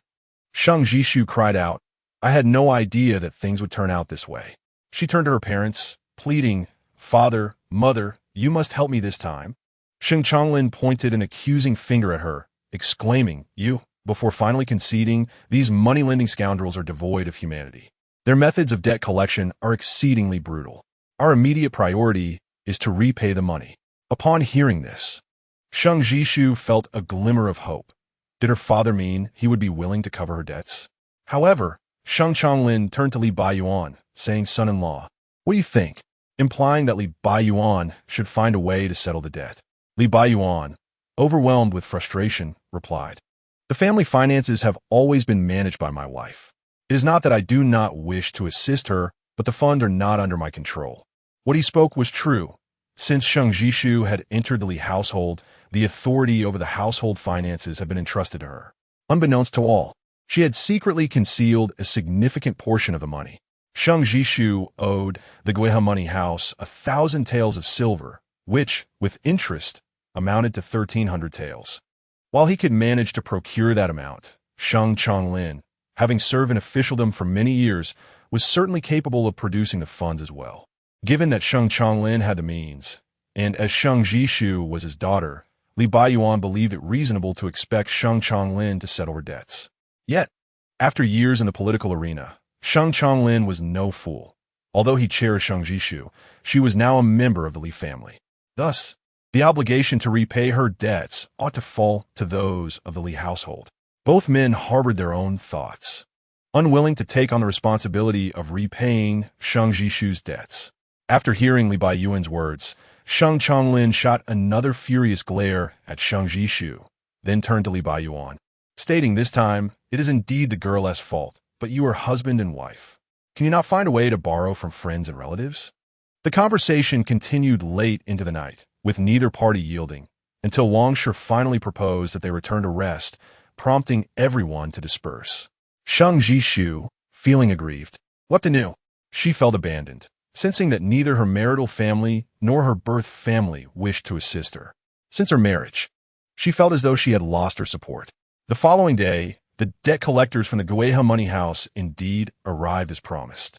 In a fit of despair, Sheng Zhile resigned herself to her bed, refusing to acknowledge the cacophony of shouts and demands from the men outside. The collectors, left with no recourse, resorted to throwing excrement upon the gates of the Li residence. Even then, Sheng Zhile remained indifferent. Last night, as she watched her father and Li Baiyuan toss her around like a ball, no one stepped forward to assist her. Her heart had long turned cold. Everyone was already aware of her debts, and she had lost all dignity, rendering the situation indifferent to her. Upon returning, Li Baiyuan was enraged to find the entrance defiled. He stormed into the room, yanked the covers off Sheng Zhile, who said nothing but snatched the blanket back and reclined on the bed once more. Li Baiyuan was seething with anger. Beside him, Yuzhu trembled as she spoke. "Master, those people have threatened that if the debts are not settled, they will continue to defile our door tomorrow." Li Baiyuan, in anguish, pressed his forehead. He recalled that his initial betrothal was to Sheng Zhile, not Sheng Zhile. He couldn't help but imagine that had he insisted on marrying Sheng Zhile after a fall into the water, the Li household would not be in such disarray. The answer was undoubtedly affirmative. Although he had not interacted much with Sheng Zhile, she had always comported herself with such grace and propriety, far surpassing Sheng Zhile. He deeply regretted that even though Sheng Zhile had once embraced a man in the rain, he should have steadfastly pursued her hand in marriage. He shot a fierce glare at the figure on the bed before turning towards Chu Miaoying's courtyard. Ultimately, it was Li Baiyuan who repaid Sheng Zhile's debts. After all, he was a court official, and having excrement thrown at his door daily was intolerable. While Sheng Zhile could afford to lose face, he could not. Following this incident, Li Baiyuan grew increasingly weary of Sheng Zhile, and she became profoundly disappointed in him. In her previous life, she had witnessed firsthand Li Baiyuan's tenderness towards his then-wife, Sheng Zhile. Even when Sheng Zhile was unable to bear children, he remained unwaveringly kind. Why in this life? Did Li Baiyuan seem to have transformed into a different person altogether? She sighed deeply, beginning to question whether her eagerness to marry Li Baiyuan in this second chance at life was indeed a mistake. Yet, she quickly reassured herself that Li Baiyuan would one day enter the cabinet and become a prominent minister, and she too would be bestowed the title of a noble lady. She caressed the jade pendant hanging at her chest, firmly believing that such a day would inevitably arrive. She need only wait a little longer. In this second life, she had made no erroneous choices. Meanwhile, after Jiang Shi retreated to Qingyin Temple for recuperation, Sheng Zhile officially assumed control of the marquis. Her first order of business was to examine the household's financial accounts. To her surprise, she discovered that Jiang Shi had managed the vast marquis with remarkable orderliness. Under Jiang Shi's stewardship, the estate's properties, including farms, shops, and fields, were all profiting. Having been a mistress herself in her previous life, she understood the challenges of a lady managing such affairs. Jiang Shi's chronic illness was a testament to her years of tireless labor. Additionally, there was one matter that Sheng Zhile was unaware of until she examined the accounts. Concubine Lu's monthly expenditures were exceedingly extravagant.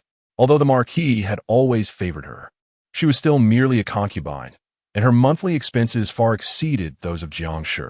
Unbeknownst to her, Sheng Zhile found herself reflecting on her former self. In her previous life, she toiled diligently to manage the Li residence on behalf of Li Baiyuan. After much effort, she managed to save a modest sum, which she was reluctant to spend on herself. Ultimately, all her hard-earned savings were squandered by Li Baiyuan on frivolous pursuits with Chu Miaoying, purchasing garments and jewelry for her. Sheng Zhile felt a profound sense of injustice for her past self, as well as for Jiang. At that moment, the steward Huang entered with matters to report. Having consistently assisted Jiang in managing the household accounts, he bowed respectfully and stated, "Madam, concubine Lu has requested 500 taels of silver to procure summer garments." Chapter 42. The confrontation with Aunt Lu. Upon hearing this, Sheng Zhile furrowed her brows. The attire of an ordinary noblewoman, at most, costs a mere few taels of silver. Aunt Lu's demand for 500 taels for clothing. How many garments does she intend to procure? Is she planning to wear them to her grave?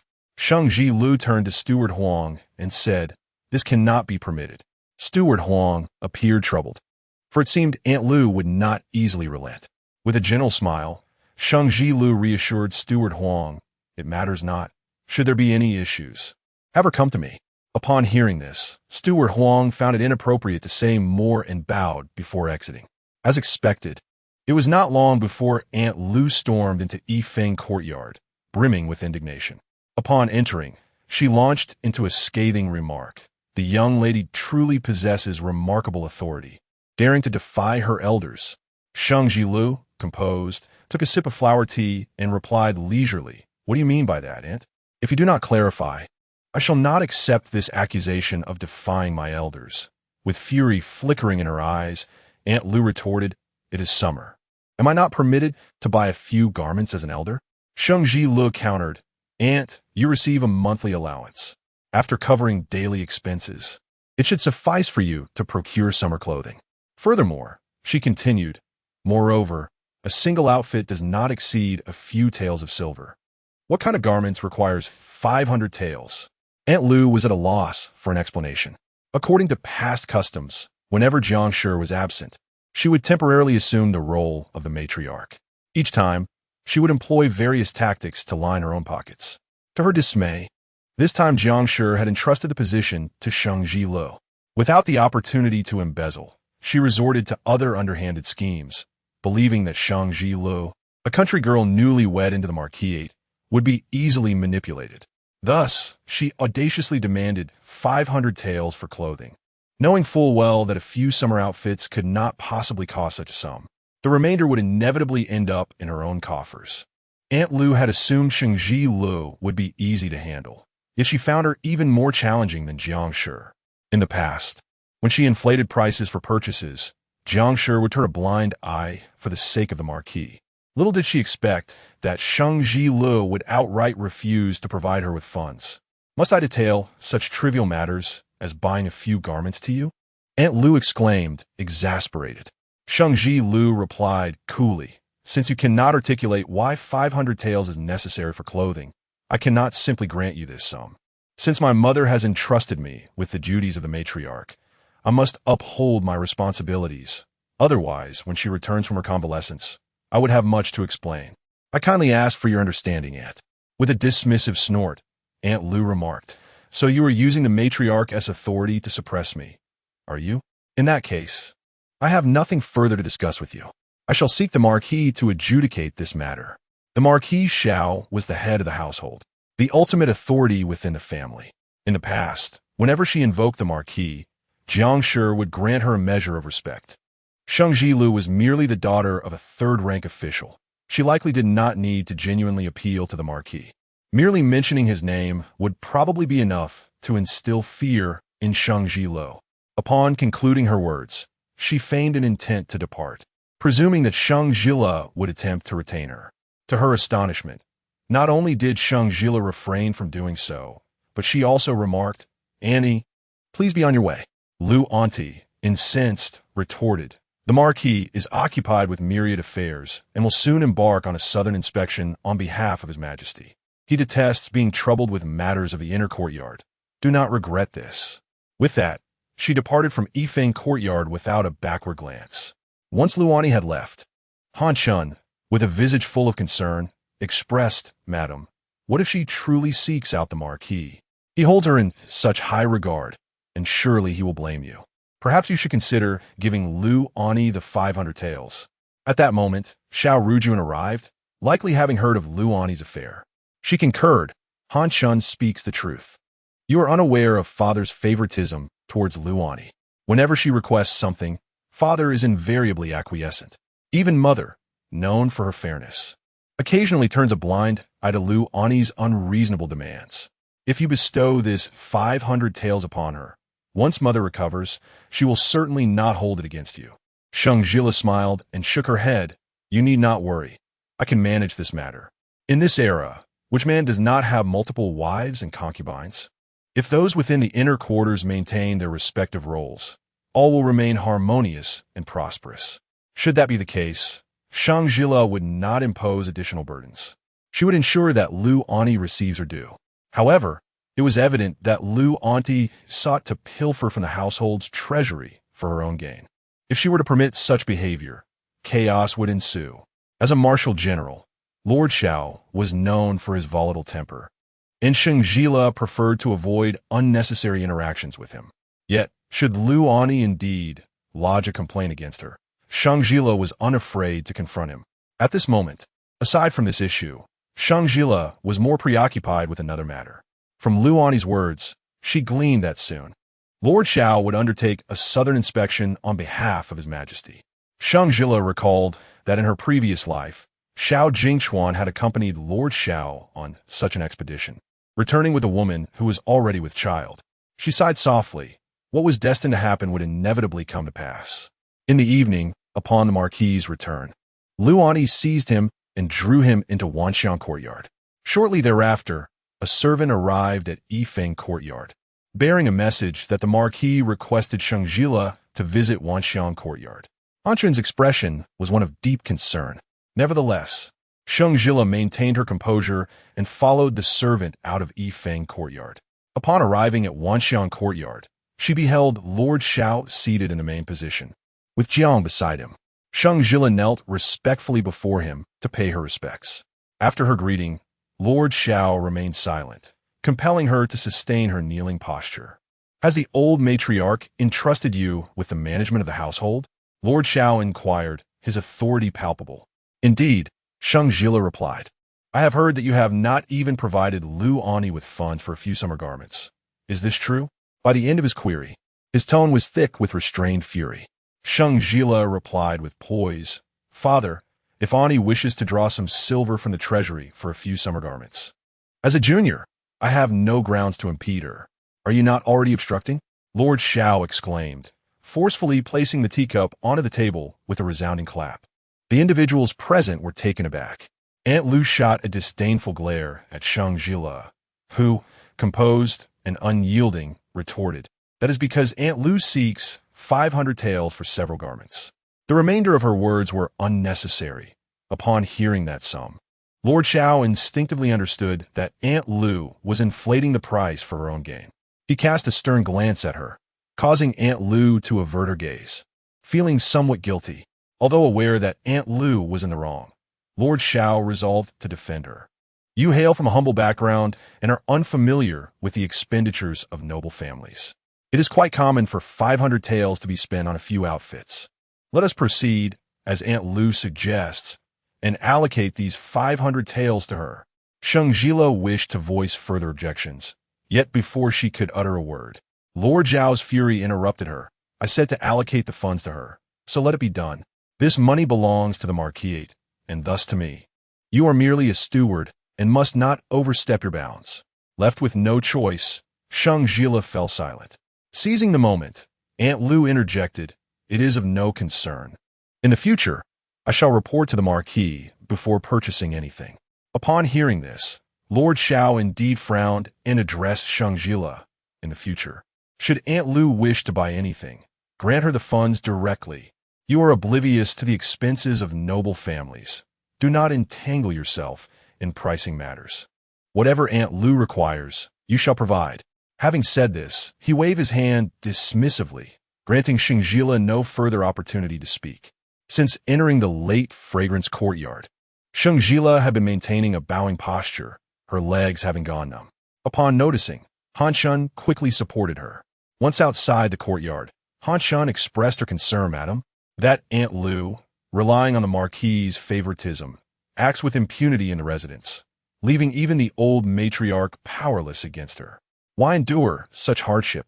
Sheng Zhile mischievously smiled. Just wait and see. Chapter 43. Spending lavishly together ever since she had the support of the marquis, Lady Lu had become increasingly audacious. Today, she demanded funds to purchase cosmetics and jewelry. Tomorrow, she sought money for ice to cool off. Even more outrageous was her desire to acquire a small villa, claiming it would serve as a retreat during the sweltering summer months. As if shopping for garments, she exaggerated prices when procuring these items. Nevertheless, Sheng Zhile complied with the marquis's instructions, providing her with whatever silver she requested. Seizing the opportunity while Lady Jiang was absent, Lady Lu inflated prices to line her own pockets. The marquis was fully aware of her actions, yet chose to indulge her, leaving Sheng Zhile with no obligation to conserve the family's finances. However, Lady Lu was merely a concubine, and her reckless spending of the marquis's silver was permissible. In contrast, Lady Jiang, as the legitimate wife, held a higher status and was equally entitled to spend. Not only did she possess the right to expenditure, but she could also surpass Lady Lu in her lavishness. If Lady Lu sought 500 taels for garments, Sheng Zhile would procure 1,000 taels worth for Lady Jiang. Should Lady Lu desire 1,000 taels for cosmetics, Sheng Zhile would acquire 2,000 taels for Lady Jiang. If Lady Lu wished for ice, Sheng Zhile would provide even more for Lady Jiang. If Lady Lu sought a villa for summer respite, Sheng Zhile would ensure a villa for Lady Jiang as well. After all, it was the marquis's silver being spent, and Sheng Zhile felt no remorse in her expenditure. On the contrary, she relished in her spending. When Sheng Zhile visited Chengyin Temple to see Lady Jiang, she relayed the news of these expenditures. Upon hearing this, Lady Jiang felt a wave of relief wash over her, as if her long-standing ailment had significantly improved. For years, she had toiled tirelessly to manage the affairs of the marquis, even suffering from headaches due to her overexertion. The wealth she had painstakingly accumulated was now being used by the marquis to please Lady Lu, leaving Lady Jiang disheartened. Despite her noble lineage and resolute character, having been raised in a secluded setting, she was taught to regard her husband with utmost respect and adhere to the traditional virtues of a wife. Thus, when a marquis squandered their shared wealth to indulge Lady Lu, she remained silent, fearing accusations of jealousy and a lack of propriety. For many years, even as her heart ached, she bore her suffering in silence. Now, with Sheng Zhile's actions, she felt a sense of vindication. Sheng Zhile was right. If Lady Lu could spend the marquis's silver, why couldn't she? As the primary wife, her spending was even more justified. Having come to this realization, Lady Jiang resolved that while Lady Lu might seek to usurp the marquis's affections, she would not allow her to claim what belonged to her. Bye. Whatever Lady Lu purchases, ensure that I receive the same, Lady Jiang exclaimed joyfully to Sheng Zhile. Ultimately, it was Butler Huang who could no longer bear to witness the extravagance and approached Sheng Zhile, saying, "Madam, the ancestral hall requires renovations every 3 years, and this year is due for repairs. If this spending continues, we may find ourselves lacking the funds even for that." The marquis, a prestigious family with a rich heritage, certainly could not fail to provide for such essential expenses. However, the majority of the funds held by the marquis's residents were circulating through external shops, with only a modest amount of cash remaining within the estate. After the reckless expenditures made by her and concubine Lu, the already meager cash reserves of the residents had dwindled to almost nothing. Sheng Zhile was well aware of the need for repairs to the ancestral hall. She candidly informed Steward Huang that the current funds in the inner treasury were indeed insufficient to cover the renovation costs. Upon hearing this, Steward Huang became as frantic as an ant on a hot stove, stumbling over his words in desperation. "What are we to do?" Han Shun, observing the situation, expressed her concern. "Madam, we cannot afford to be as reckless as concubine Lu. You are acting as the lady of the house now, and should anything go awry, the responsibility will fall upon you. If we are unable to produce the funds, I shudder to think of the Lord's wrath." Sheng Zhile merely smiled and reassured her, "Do not worry, the funds will be provided." With that, she instructed Han Shun to prepare writing materials and composed a letter to the Duke of Ding, inviting him to visit the residence for a discussion. Han Shun had a lingering sense that her mistress was orchestrating a grand scheme, yet she could not decipher its intricacies. A few days later, the clan leader indeed arrived at the marquis's residence to discuss the renovations of the ancestral hall. The costs for the repairs were to be borne by each family in the clan, and this year it was the turn of the Shao family. The marquis summoned Sheng Zhile to inform her that the projected expenses for the renovation were approximately 5,000 taels, urging her to provide the funds to the clan leader. "Father, the inner treasury does not currently possess such an amount," Sheng Zhile replied truthfully. The marquis frowned upon hearing this, but with the clan leader present, He refrained from expressing his displeasure overtly. He cordially invited the clan leader to sit in the main hall for a while. Then, suppressing his voice, he sternly addressed Sheng Zhile, "Come with me." Once in the marquis's study, his suppressed anger could no longer be contained as he reproached Sheng Zhile. How can such a grand residence fail to produce such a paltry sum of cash? How are you managing the household? Feigning innocence, Sheng Zhile replied, "Father, you previously stated that concubine Lu should directly receive funds for her purchases.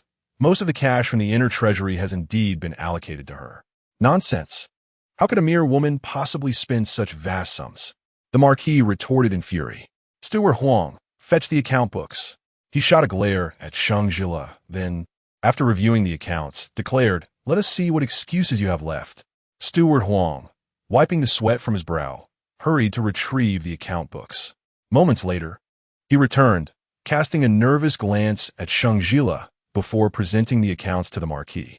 The marquis, flipping through the pages, became increasingly agitated, ultimately tossing the account book at Sheng Zhile's feet.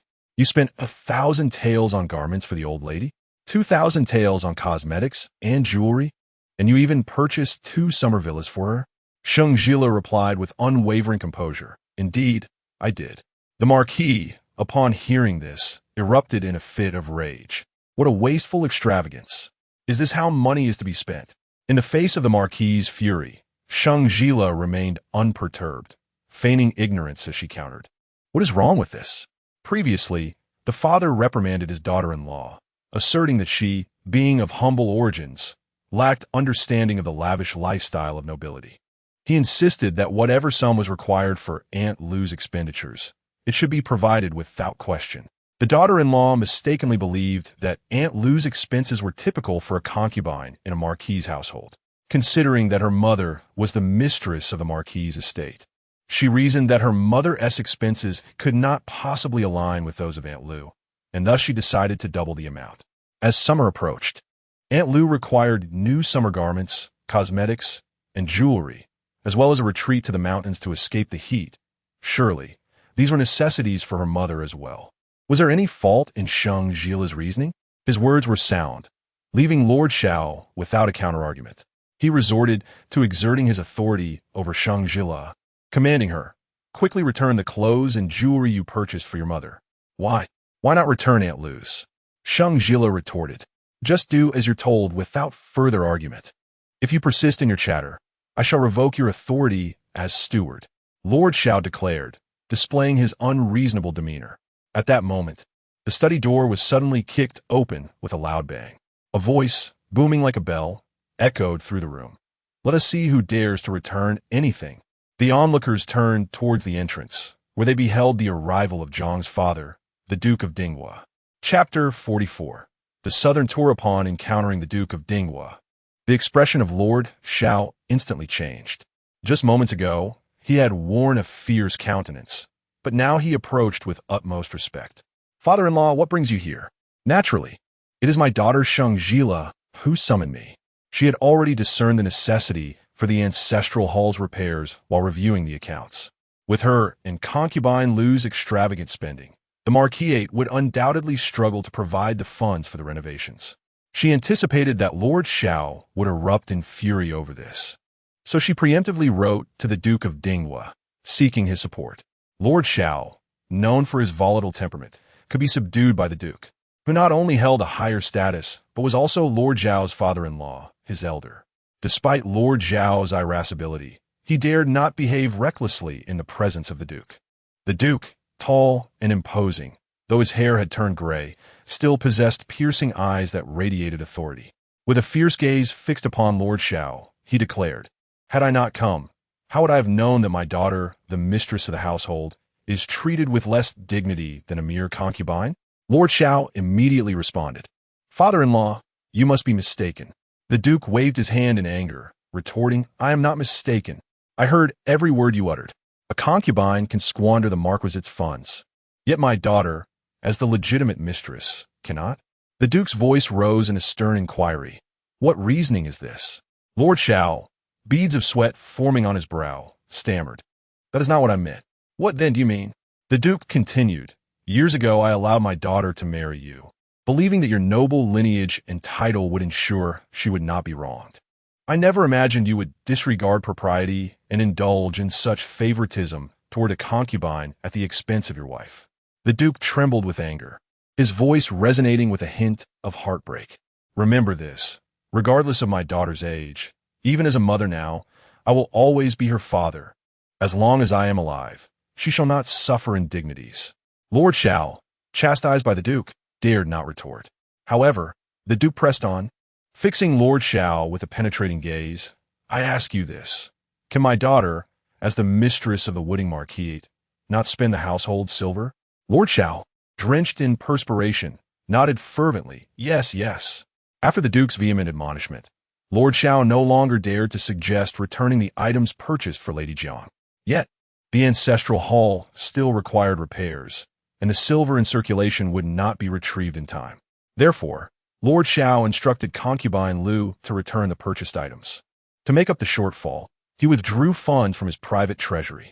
This caused an uproar with concubine Lu, but Lord Shao, still vexed from the Duke's reprimand, found her presence tiresome and did not soothe her with gifts as he usually did.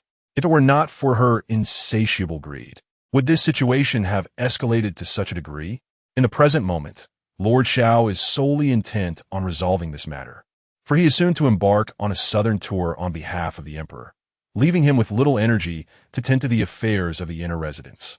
Through these events, he has come to realize that his seemingly docile daughter-in-law is not as pliable as she appears. In order to ensure tranquility within the household, he took the time before his departure to admonish concubine Lu, warning her to refrain from causing further disturbances. As in his previous life, Shao Jichuan will accompany the Lord on this southern journey. On the day of their departure from the capital, Jiang Shi made a special trip back from Cheng'an Temple to bid him farewell. As his lawful wife, Sheng Zhile also accompanied them, with tears welling in her eyes. Jiang Shi was filled with an overwhelming sense of reluctance. After bidding farewell to Jiang Shi, Shao Jichuan turned his gaze toward Sheng Zhile. The thought that Shao Jichuan would return with a woman already expecting a child left her in a state of complex emotions. Thus, unlike Jiang Shi, who was teary-eyed and reluctant, she maintained a calm demeanor, adhering to decorum as she exchanged polite farewells with Shao Jichuan.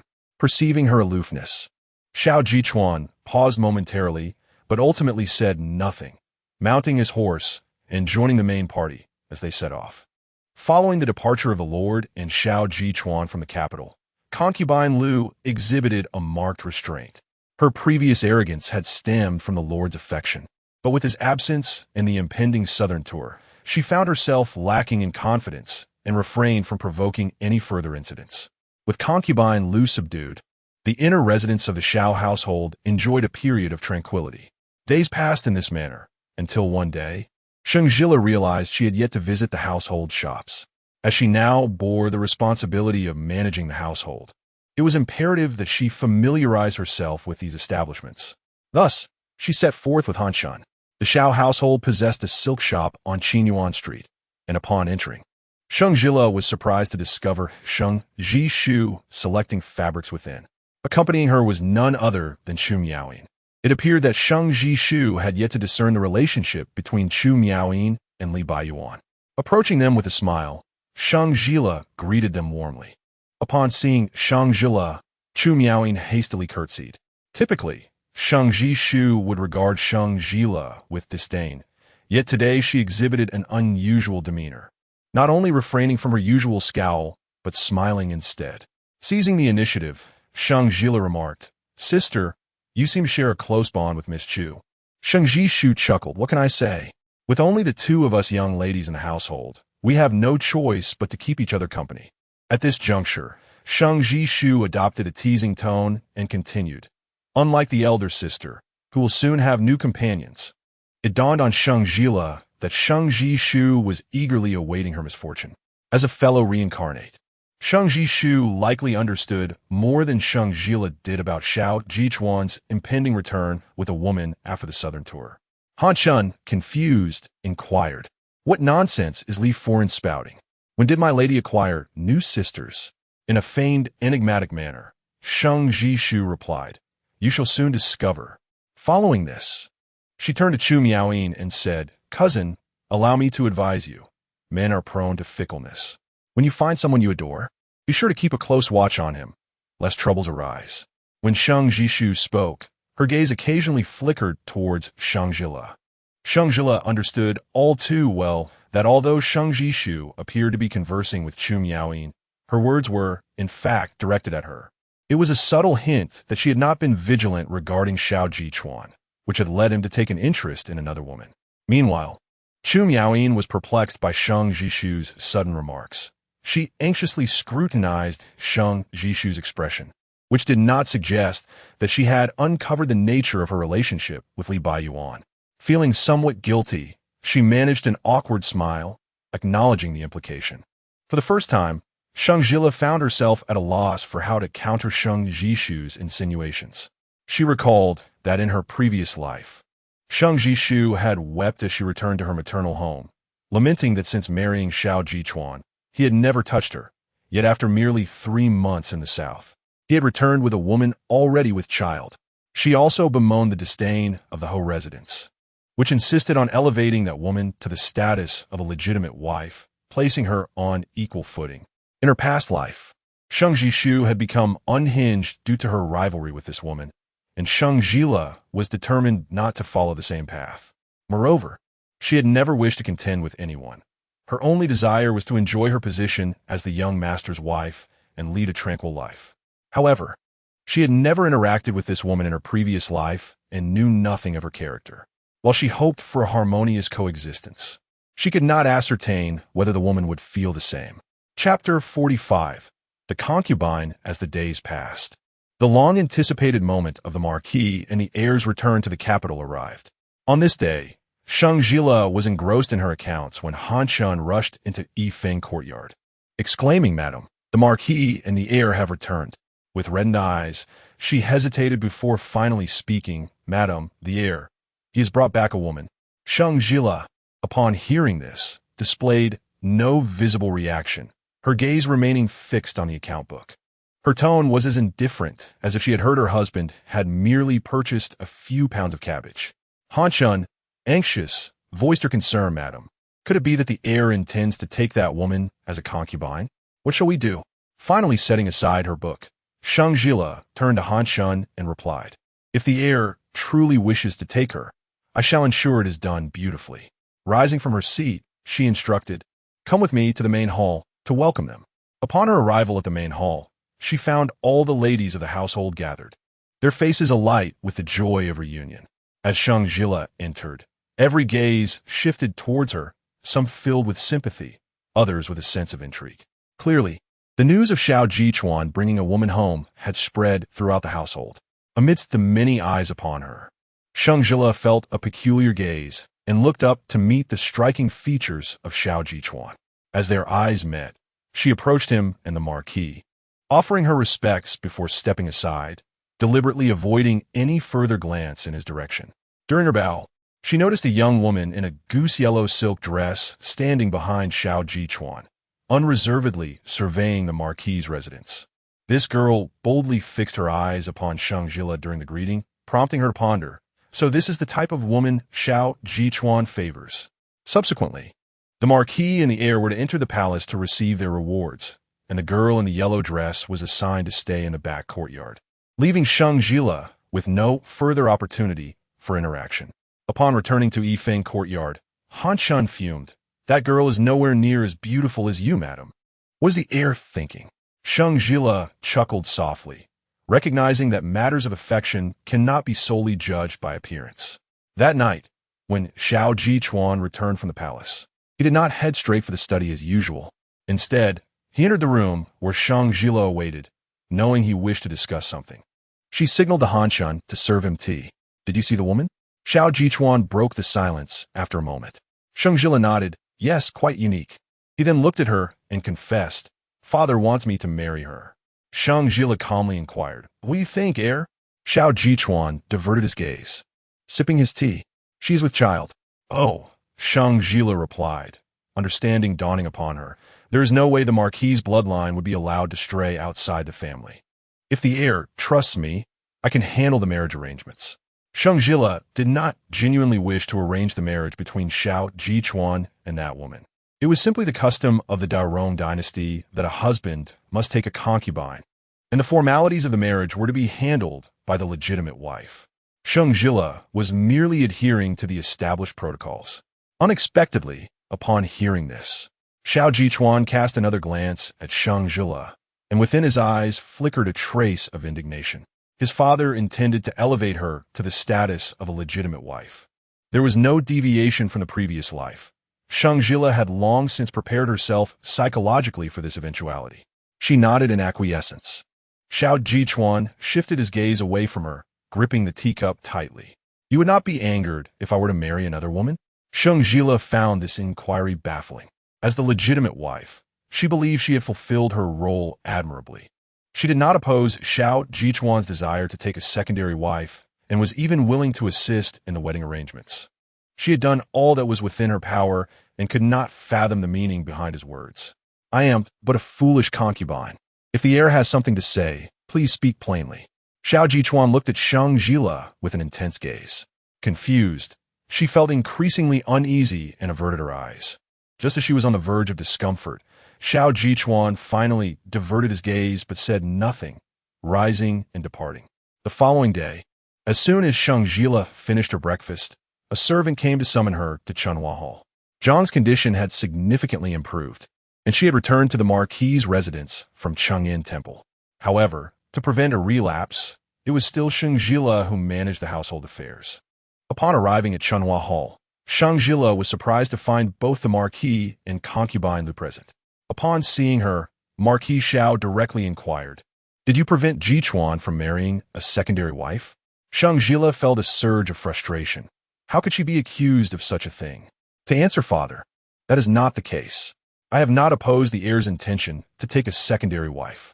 "Stop pretending," concubine Lu interjected, embellishing the tale. "I have heard that after discussing this with you last night, the heir stormed out of your chamber in a fury. If you did not argue with him, why would he come early this morning to see the marquis, stating that while he could take a concubine, he could not marry a secondary wife?" Sheng Zhile felt utterly wronged. She had not quarreled with Shao Jichuan. In her past life, after Shao Jichuan brought that woman back, he had directly elevated her to the status of a secondary wife. She was perplexed as to why Shao Jichuan had changed his mind this time, opting for a concubine instead of secondary wife. However, for Sheng Zhile, if Shao Jichuan were to take a concubine, it would indeed be more beneficial for her. In this dynasty, it was commonplace for men to have multiple wives and concubines. If Shao Jichuan merely took a concubine, it would be an ordinary occurrence, and no one would ridicule Sheng Zhile. If that woman were merely a concubine, any children she bore would be considered illegitimate and would not undermine Sheng Zhile's position in the least. Conversely, if Shao Jichuan were to marry that woman as a secondary wife, Sheng Zhile would not only become a subject of ridicule, but the children born to that woman would be recognized as the legitimate heirs of the marquisate. According to the customs of the Daorong dynasty, the title and estates of the marquisate were inherited by the legitimate firstborn son. Somehow, a rather absurd thought began to take root in Sheng Zhile's mind. Could it be that Shao Jichuan is unwilling to take a concubine out of consideration for her?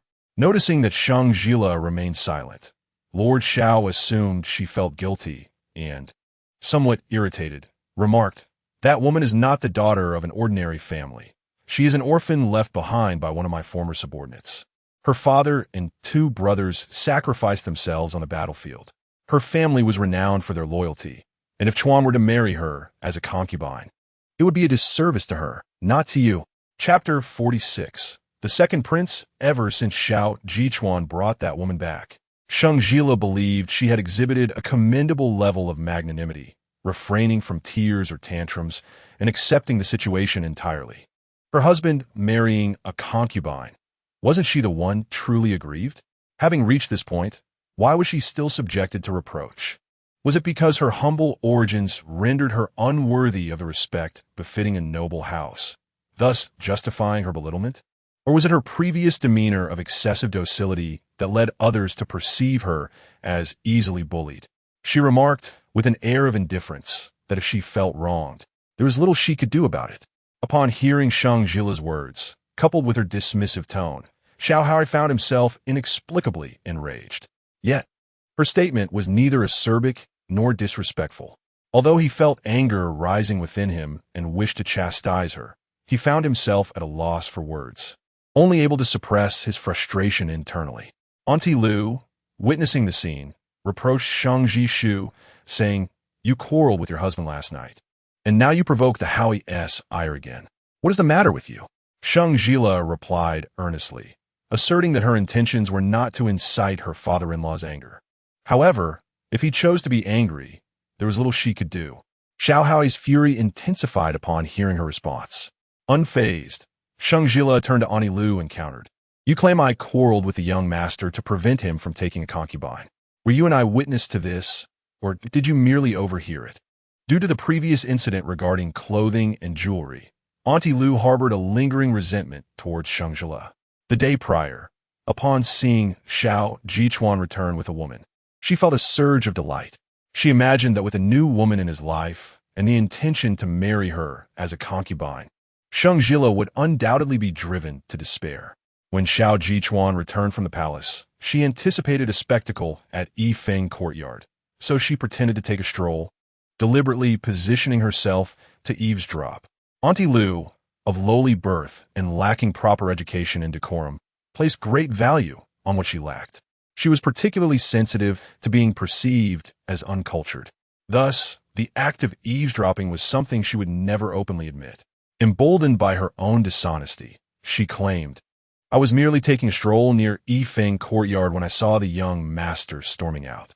If you weren't quarreling with him, why would he leave in such a rage?" Sheng Zhile replied candidly, "Oh, I see. So, Auntie Lu, you were eavesdropping." At this, Auntie Lu became incensed, retorting, "Who said I was eavesdropping? I was walking. Walking. Do not be so agitated, Auntie Lu.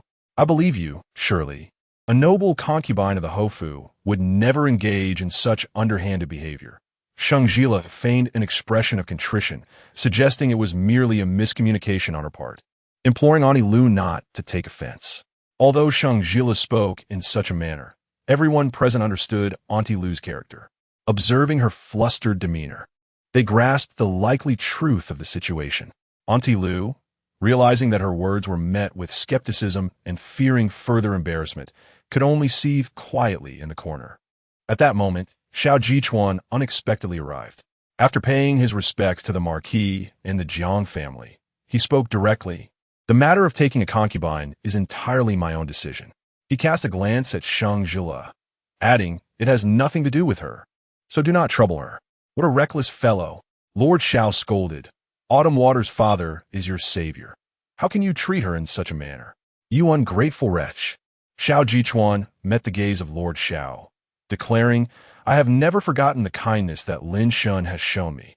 Lord Shao replied, "If you have not forgotten, why not take her as your lawful wife?" Shao Zhichuan fell into silence. "Very well." After a prolonged silence, Jiang finally spoke. Throughout this period of interaction, she had come to genuinely accept Sheng Zhile as her daughter-in-law. Upon witnessing Shao Zhichuan return with an unfamiliar woman, her heart seethed with anger, cursing him for his recklessness. However, the situation was irrevocable, for the woman was already with child, leaving her powerless to alter the course of events.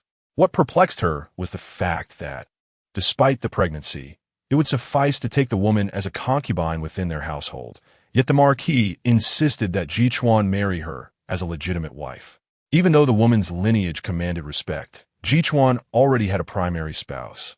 Elevating this woman to the status of a legitimate wife would only serve to cast ridicule upon Sheng Zhile, the rightful wife. Chuaner has already reached adulthood. He should be the one to decide on his own marriage. If he wishes to take a concubine, so be it. What do you as a woman truly understand? Her elder brother was once a soldier under the command of the second prince. Setting aside the kindness shown by General Lin for the sake of our Shao family, he must surely take Xiao Shui as his legitimate wife. Upon hearing the mention of the second prince by Lord Shao, a profound silence enveloped the room. Recently, the most significant event in the capital has been the return of the second prince. His mother, the beloved consort Shun, was a childhood companion of the emperor, and their bond has remained steadfast since their youthful union. Tragically, Consort Shen perished from complications after giving birth to the second prince. Since that fateful day, the emperor has showered the second prince with extraordinary affection, often surpassing even that afforded to the crown prince. In his early years, the emperor, unable to resist the charm of his son, took the 3-year-old along on inspections outside the palace. It was during one such excursion that the young prince inadvertently went missing, only to be rescued by the mother of Sheng Zhile. Upon his return to the palace, the emperor's adoration for him intensified. The second prince, far from squandering this affection, has proven himself to be both scholarly and martial. A year ago, when the northern borders were invaded by nomadic tribes, he ardently volunteered to join the battle. Remarkably, on the very day that Xiao Jichuan returned to the capital, news arrived from the north proclaiming the second prince's triumph over the invaders, heralding his imminent return in glory. Upon hearing this news, the influential figures in the capital stirred with anticipation, eager to forge connections with the second prince. Lord Zhao's remarks hinted that the elder brother of the woman Xiao Jichuan brought back had once served as a subordinate to the second prince. It is perhaps understandable that Lord Xiao harbors such aspirations. The sovereign has 5 princes under his care. The crown prince has tragically passed away, and the third prince, favored by the empress, is currently under house arrest. The remaining 2 princes are still in their tender years. The second prince, who enjoys the sovereign's favor and has distinguished himself in military achievements, is a favored candidate for the throne. Who would not wish to forge a connection with him? Chapter 47. Hanzi Ti, the marquis, maintained a resolute demeanor, yet Xiao Jichuan's stance was even more unyielding, resulting in a discordant departure for all. The matter of whether to take a concubine or marry a primary wife was consequently delayed. Sheng Zhile was quite taken aback by Xiao Jichuan's position. Regardless of whether he acted out of concern for her, his insistence on taking only a concubine and not marrying a primary wife filled Sheng Zhile with gratitude. His actions at least afforded her a semblance of dignity. Upon returning to Yifeng courtyard, Sheng Zhile instructed Han Shun to retrieve her lacquered and inlaid shell jewelry box. Over a decade ago, when the second prince returned to the palace, he had left a jade pendant as a token for her late mother. Before her mother passed away, she bequeathed this pendant to Sheng Zhile. In her previous life, it was this very pendant that the second prince recognized, identifying her as the daughter of his savior. Now reborn, she had taken great care to conceal the pendant within the compartment of her jewelry box for safety. As she opened the compartment and extracted the pendant, she found herself reluctant to utilize the second prince's favor to pave a path for her husband's family again. Nevertheless, the challenges faced by women were manifold. Should the second prince recognize her, it would bolster her confidence and provide her with a measure of security in the days to come. As Sheng Zhile caressed the pendant, she suddenly sensed something amiss. The pendant left to her by her mother bore a subtle, nearly imperceptible chip along its edge. Yet the pendant now in her possession was entirely intact. Upon closer inspection, she discerned that the design and texture of the pendant were inconsistent with her memory. The pendant she held was a counterfeit. The only individual aware of the significance of this pendant, aside from Sheng Zhile herself, was her sister, Sheng Zhishu, who had also been reborn. It was undoubtedly Sheng Zhishu who, upon her return, had substituted her genuine jade pendant with a fake. Sheng Zhile was both amused and infuriated. Her younger sister remained as naive as ever, believing that possessing this pendant would guarantee the second prince's unwavering trust in her words. In her previous life, Sheng Zhile had interacted with the second prince, and she understood well that the man who would ultimately become a wise sovereign could not be so easily deceived. At that moment, Lin Xiaoshui abruptly barged in. Han Shun, following closely behind, interjected, "Miss Lin, if you wish to see my lady, you must announce her presence first." It appeared Han Shun intended to block her at the door, but she was unsuccessful. Lin Xiaoshui nonchalantly pulled up a chair, declaring, "I am the daughter of a military general. I'm not bound by such trivialities." Han Shun rolled her eyes, exasperated that this was the marquis's residence, not Lin Xiaoshui's home, and she could not simply act as she pleased. Lin Xiaoshui, growing impatient, glanced at Sheng Zhile, dismissing her as merely a servant in the heir's chambers, lacking manners. Han Shun, nearly beside herself with indignation, mused on who truly lacked decorum. Enough, Sheng Zhile interjected, casting a glance at Han Shun. You may leave now. With a huff, Han Shun exited. Once Han Shun had departed, Lin Xiaoshui's gaze remained fixed on Sheng Zhile. She stared intently, seemingly oblivious to the potential rudeness of her unreserved scrutiny. After a prolonged moment, she finally withdrew her gaze, somewhat defeated, remarking, "Indeed, you are quite beautiful, resembling a vixen." After speaking, she seemed to realize that remarking on someone's resemblance to a vixen was not particularly flattering, and continued, "I am the daughter of a military general, and I speak plainly, unlike other women who tend to put on airs. I hope you do not take offense, madam." Sheng Zhile was taken aback. It appeared there truly existed individuals who mistook rudeness for personality. She could not be bothered to argue with Li Xiaoshui, for someone like her would inevitably be taught a lesson by society. With a smile, she inquired, "Miss Li, is there something you wish to discuss?" Li Xiaoshui picked up a delicacy from the table, popped it in her mouth, and remarked, "I've heard you are preventing the heir from taking me as a concubine." Sheng Zhile sighed inwardly. "Here we go again." She replied coolly, "That is the heir's decision. I have not dissuaded him from marrying you." Li Xiaoshui curled her lips into a derisive smile, clearly implying that Sheng Zhile dared not face the truth. Sheng Zhile was at a loss for words. Was Miss Lin incapable of understanding reason? Li Xiaoshui cast a scornful glance at Sheng Zhile and said, "I had presumed that young ladies from esteemed families were well-educated, graceful, and virtuous, but it seems the heiress' wife possesses a rather narrow mind."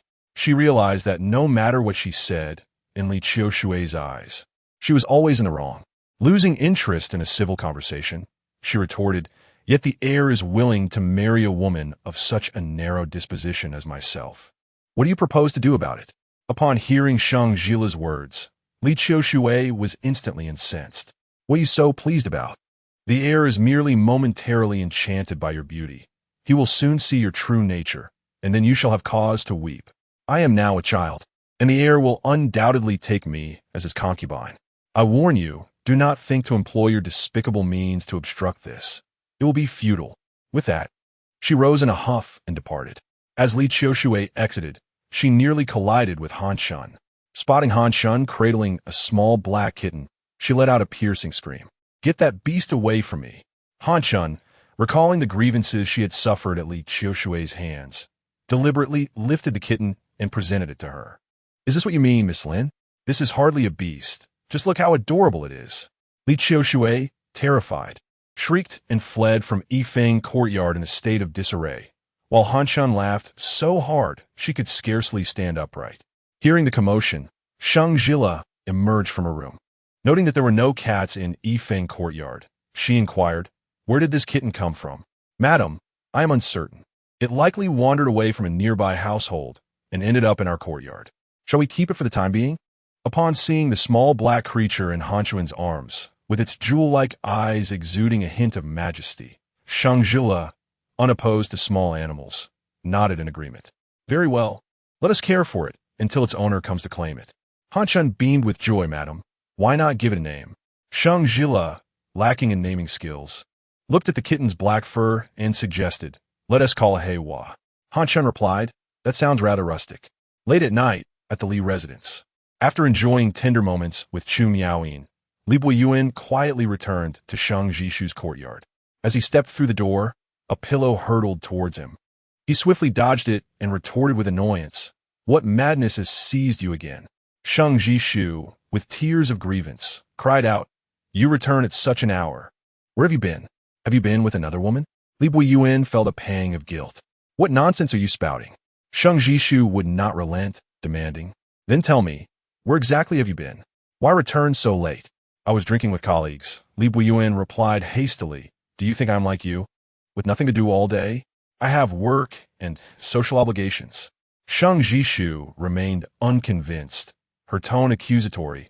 "You claim to have been drinking with colleagues, yet you return at this hour?" "A few days ago, we received news from a northern border that the second prince achieved a great victory over the Hu people. My colleagues and I were elated and indulged a little longer," Li Buiyuan said, shedding his shoes and collapsing onto the bed. "Believe it or not." With that, He disregarded Sheng Zhishu's protests and pulled the blanket over himself to sleep. Sheng Zhishu stood frozen in place, absorbing Li Buiyuan's words, until realization washed over her. The second prince had returned to the capital. He had finally returned. Trembling, she removed the jade pendant from around her neck, gazing at it with tears brimming in her eyes. All the glory and wealth in this life depend on you. In her previous life, while returning to her maternal home, she had inadvertently overheard a conversation between Sheng Zhile and Li Buiyuan. Learning that Li Buiyuan's rise to prominence was due to Sheng Zhile being the woman saved by the second prince. At that moment, Sheng Zhile had held this very jade pendant, explaining to Li Buiyuan that it was a token left by the second prince for Sheng Zhile's mother before his return to the palace. Thus, upon her rebirth, the first thing she did was not to steal a groom, but to pilfer this jade pendant from Sheng Zhile. Overcome with emotion, she could not care less about Li Buiyuan's late return. The days she had longed for were finally on the horizon. Chapter 48. The mischief of Haiwa upon the triumphant return of the second prince to the capital. The threshold of his residence was nearly worn away by the incessant visits of high-ranking officials and nobility. Lin Qiushui, whose elder brother had once served as a sergeant in the second prince's army, had never met the prince herself.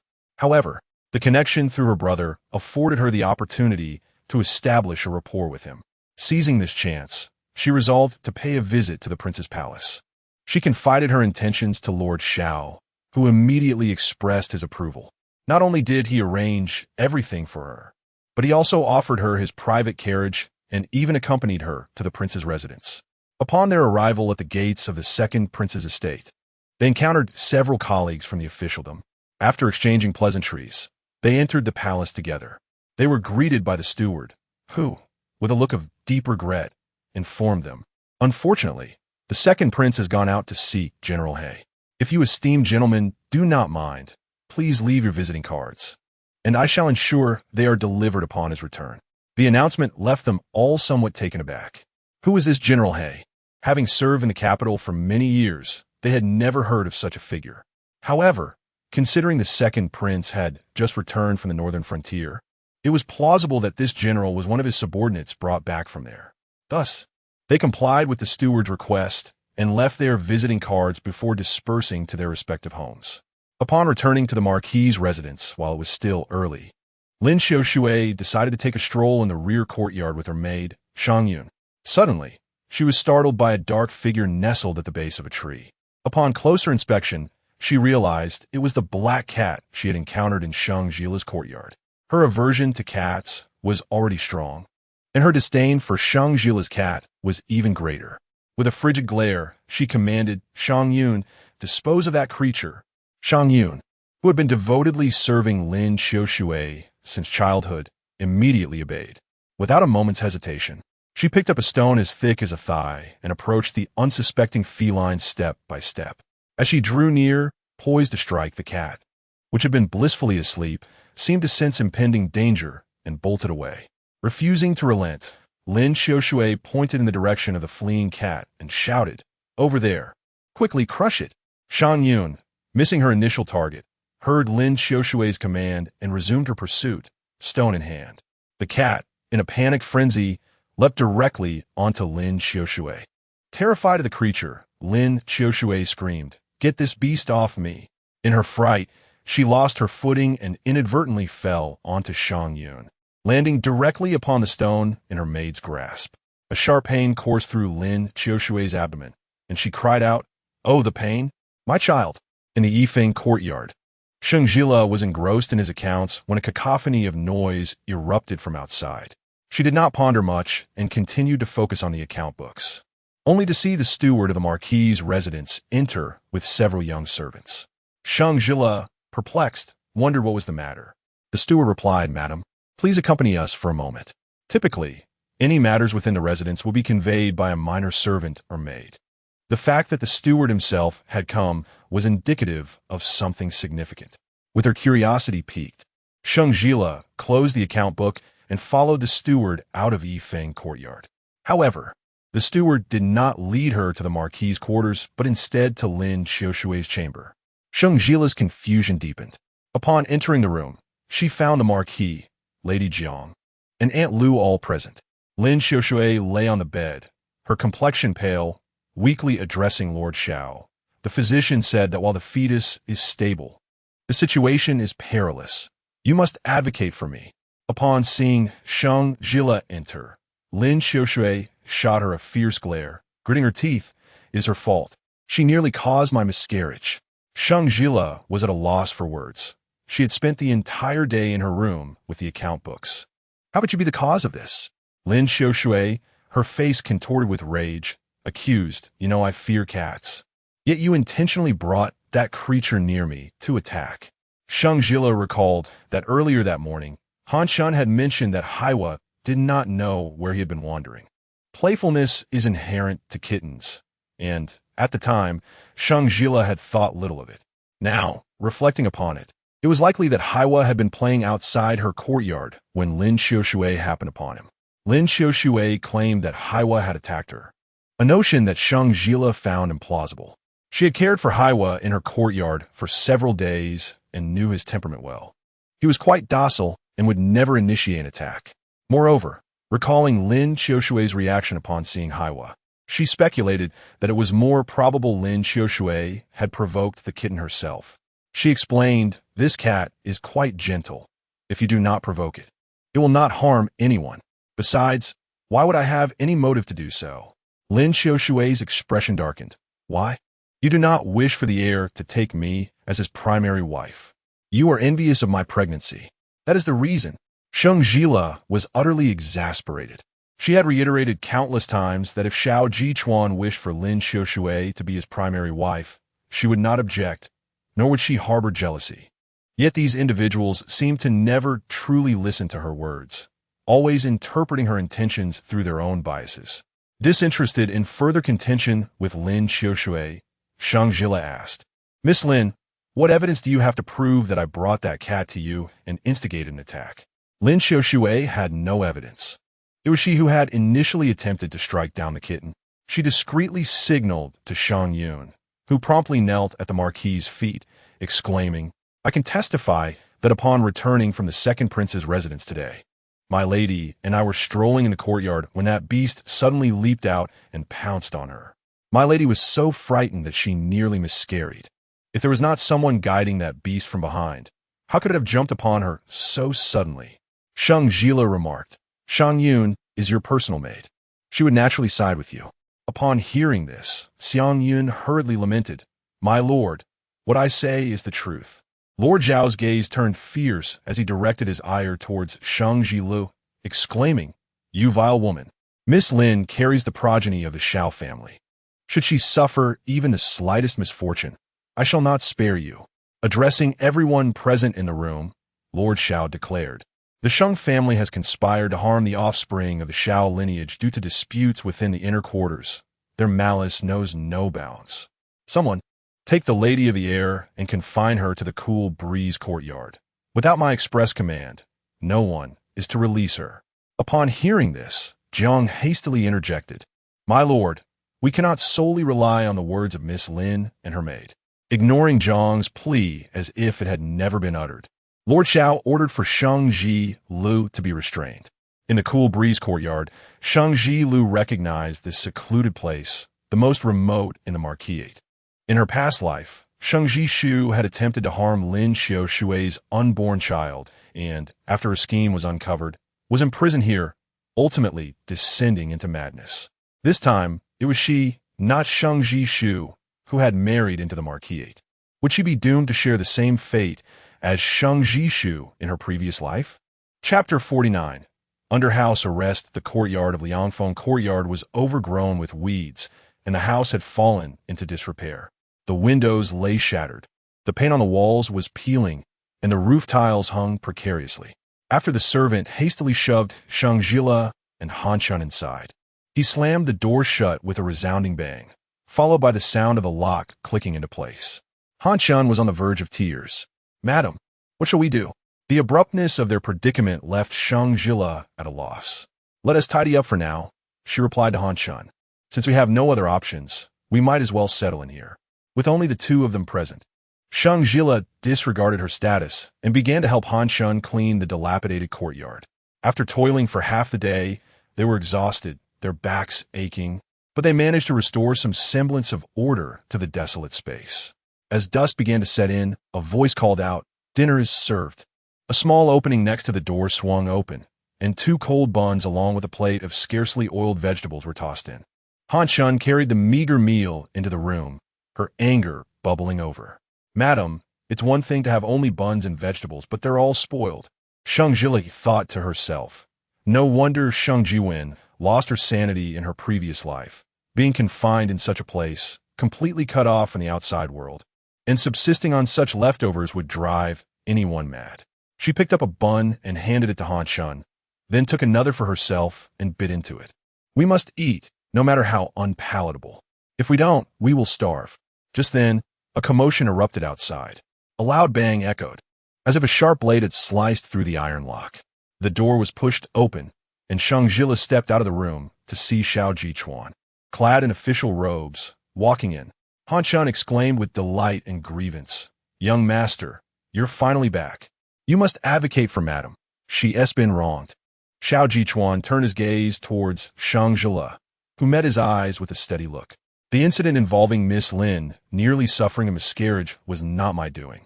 Sheng Zhile recalled that in her previous life, Sheng Jiwen had often returned to her maternal home, lamenting about how kind Xiao Jichuan was to Lin Xiushui. Surely, he harbored feelings for Lin Xiushui, while she was merely the one he saved from drowning. Their marriage was a matter of reputation. In contrast, it was likely that Xiao Jichuan would believe Lin Xiushui over her. With uncertainty, she spoke, "If the young master does not believe I do." Xiao Jichuan interjected before she could finish. Sheng Zhile stared at him in surprise, and he met her gaze, asserting, "I believe everything you say." In that fleeting moment, under the moonlight, Sheng Zhile found Xiao Jichuan's presence particularly captivating. Han Shun sensed the subtle tension between the young master and madam, feeling somewhat awkward, unsure whether she should remain or retreat inside. Sheng Zhile was the first to regain her composure, awkwardly averting her gaze. After averting his gaze, Xiao Jichuan instinctively touched his forehead. He surveyed the surrounding devastation, and his expression darkened. He spoke to Sheng Zhile, "Let us return to Yifeng Courtyard. I shall handle matters with father." Upon hearing this, the young servant at the door knelt, pleading, "Please, my lord, do not impose upon us. The marquis has instructed us to keep a close watch on the lady, and should she escape, we would surely face punishment." Xiao Jichuan replied, "What punishment could there be? I shall bear the burden for you." The 2 young servants crawled forward, imploring, "Please, my lord, do not make it difficult for us." Sheng Zhile, not wishing to endanger others because of her predicament, added, "My lord, it would be best not to trouble them. If you truly wish to assist me, please uncover the truth and restore my innocence. As long as I am proven innocent, the marquis has no reason to confine me here." Xiao Jichuan turned to the 2 servants, who, sensing his gaze, pressed their foreheads to the ground. With a sigh of resignation, he said to Sheng Zhile, "I must temporarily impose upon you." Sheng Zhile shook her head, indicating that she was fine. Before departing, Xiao Jichuan requested that while he sought the truth, he also search for Haiwa. Lin Xiushui despises it so. If she finds it first, it would surely be doomed. He agreed, and, as he left, spoke to the 2 servants in a tone laced with warning, "Keep a vigilant eye on the lady. Should anything arise, report to me immediately." Grateful that the Lord was not making things difficult, the 2 servants responded, "Yes." Instead of leaving at once, Xiao Jichuan paused, speaking over his shoulder to Sheng Zhile. "I apologize for the inconvenience during this time." Sheng Zhile felt somewhat aggrieved, but remained silent. After a moment, noticing her silence, he continued, "Once this matter is resolved, I will clarify everything for you." He then hastened away, only to return shortly thereafter, this time bearing gifts. He had sent the servants with a comfortable bed and bedding, along with a meal of 5 dishes and a soup for Sheng Zhile. Thanks to Xiao Jichuan's thoughtful provisions, after a satisfying meal, Sheng Zhile reclined on the comfortable bedding, feeling that her stay in the cold and desolate courtyard was not as dreadful as it once seemed. The next day, while swinging in the courtyard, Sheng Zhile listened to the bustling activity outside. She knocked on the door and inquired of the young servant stationed outside. Has something occurred at the estate? The two servants, aware of Xiao Jichuan's frequent visits to Sheng Zhile, did not dare to be negligent and truthfully replied. I heard that a few days ago, the marquis and Miss Lin visited the second prince's residence and left an invitation. Today, the second prince has sent word that he will come to visit in a few days to meet the younger sister of an old acquaintance. To prepare for his arrival, the marquis has instructed the servants to thoroughly clean the estate inside and out. Upon hearing the words of the servant at the door, Han Chun was instantly beset with anxiety. Madam, that Miss Lin is pregnant and has been acting tyrannically within the marquis's residence. If she truly manages to entangle herself with the second prince, will the entire inner quarters of the marquis's household not fall under her sole dominion? Do we have any means of survival left? In her previous life, Sheng Zhile had come into contact with the second prince and perceived him to be a man of deep loyalty and affection. Lin Xiushui's elder brother had once served as a sergeant under the second prince and ultimately sacrificed his life on the battlefield. The second prince would undoubtedly extend his care to the sister of a deceased comrade. At that moment, the courtyard door was abruptly flung open. Sheng Zhile initially presumed it to be Xiao Jichuan, but to her astonishment, it was Lin Xiushui. Upon entering, Lin Xiushui pointed an accusatory finger at Sheng Zhile, hurling insults. You wretched woman, did you poison the young master's mind to have him see Shang Yun? Sheng Zhile's brows arched in surprise at such an allegation. On the day of the incident, the only individuals present were Lin Xiushui and her maid, Shang Yun. Now, with Xiao Jichuan having taken Shang Yun to the military governor's office, a place notorious for interrogating criminals, it was clear that a mere maidservant like Shang Yun would endure little time there. Sheng Zhile was confident that soon enough, Xiao Jichuan would extract the truth from Shang Yun. Meanwhile, Lin Xiushui had expected Sheng Zhile to be living in dire straits. Yet she was taken aback to find the once dilapidated courtyard now impeccably tidy, as if attended to by Sheng Zhile and her companions. Furthermore, Sheng Zhile's complexion appeared radiant and vibrant, seemingly thriving more than Lin Xiushui herself. This only fueled Lin Xiushui's ire. Who permitted you to bring such things in here? With that, she seized Sheng Zhile's blanket and tossed it to the ground, preparing to trample it. However, Han Chun swiftly intervened, wielding a broom in defense. In a fit of rage, Lin Xiushui spat, You insolent servant! How dare you? Han Chun, undeterred, retorted, I am merely sweeping away refuse. Is that not permissible? Lin Xiushui found herself forcefully expelled from the courtyard, and in fury, she shouted back into the room, You shall pay for this. Once outside the cool breeze courtyard, Lin Xiushui's wrath simmered. She thought to herself, If only I could meet the second prince soon. Once I secure his favor, I shall make Sheng Zhile pay. Yet, it seemed the second prince had been preoccupied with searching for that mysterious General He and had no time for her. Lin Xiushui was left bewildered, pondering. Who exactly was this General He? Chapter 50. The slapped Xiang Yun was taken away by Xiao Jichuan, leaving Lin Xiushui in a state of concern. She feared that Xiang Yun might succumb to the tactics employed by the governor of the five armies and divulge everything. Fortunately, she held Xiang Yun's contract in her grasp and had warned her beforehand that should she dare to utter a single word, she would be sold to a brothel, rendering her unable to survive or die in peace. If Xiang Yun wished to live, she would certainly not confess so easily. Upon returning to her quarters, Lin Xiushui was still unable to swallow the bitterness in her heart. She believed everything was Sheng Zhile's fault, attributing it to Sheng Zhile's narrow-mindedness and jealousy over her pregnancy, which led to Xiao Jichuan taking Xiang Yun away. After some contemplation, she resolved to report the matter to Lord Xiao. Lin Xiushui's father had once been a subordinate of Lord Xiao. Seeing Lin Xiushui pregnant with a child of the Xiao family and witnessing her tearful distress, he agreed to send someone to the governor's office to retrieve Xiang Yun. Simultaneously, he dispatched several young servants to accompany Lin Xiushui to Liangfeng Courtyard. Upon arriving at Liangfeng Courtyard, Lin Xiushui boldly commanded, Smash everything. The young servants immediately began to wreak havoc, turning the once tidy rooms and courtyard into utter chaos. Lin Xiaoshui, exuding an air of arrogance, declared, "The Lord has decreed that no foreign items are allowed in Liangfeng courtyard." At that moment, a young servant rushed in, holding a burlap sack that seemed to contain something struggling within. He addressed Lin Xiaoshui, "Miss Lin, we have found the beast." Upon hearing this, Sheng Zhile's heart sank. Black Wolf had been discovered by Lin Xiaoshui first. Lin Xiaoshui approached the servant, took the burlap sack, and after inspecting it, a malicious grin crept upon her lips. "Excellent." Her gaze turned sinister as she handed the sack back to the servant, saying, "Skin this beast alive."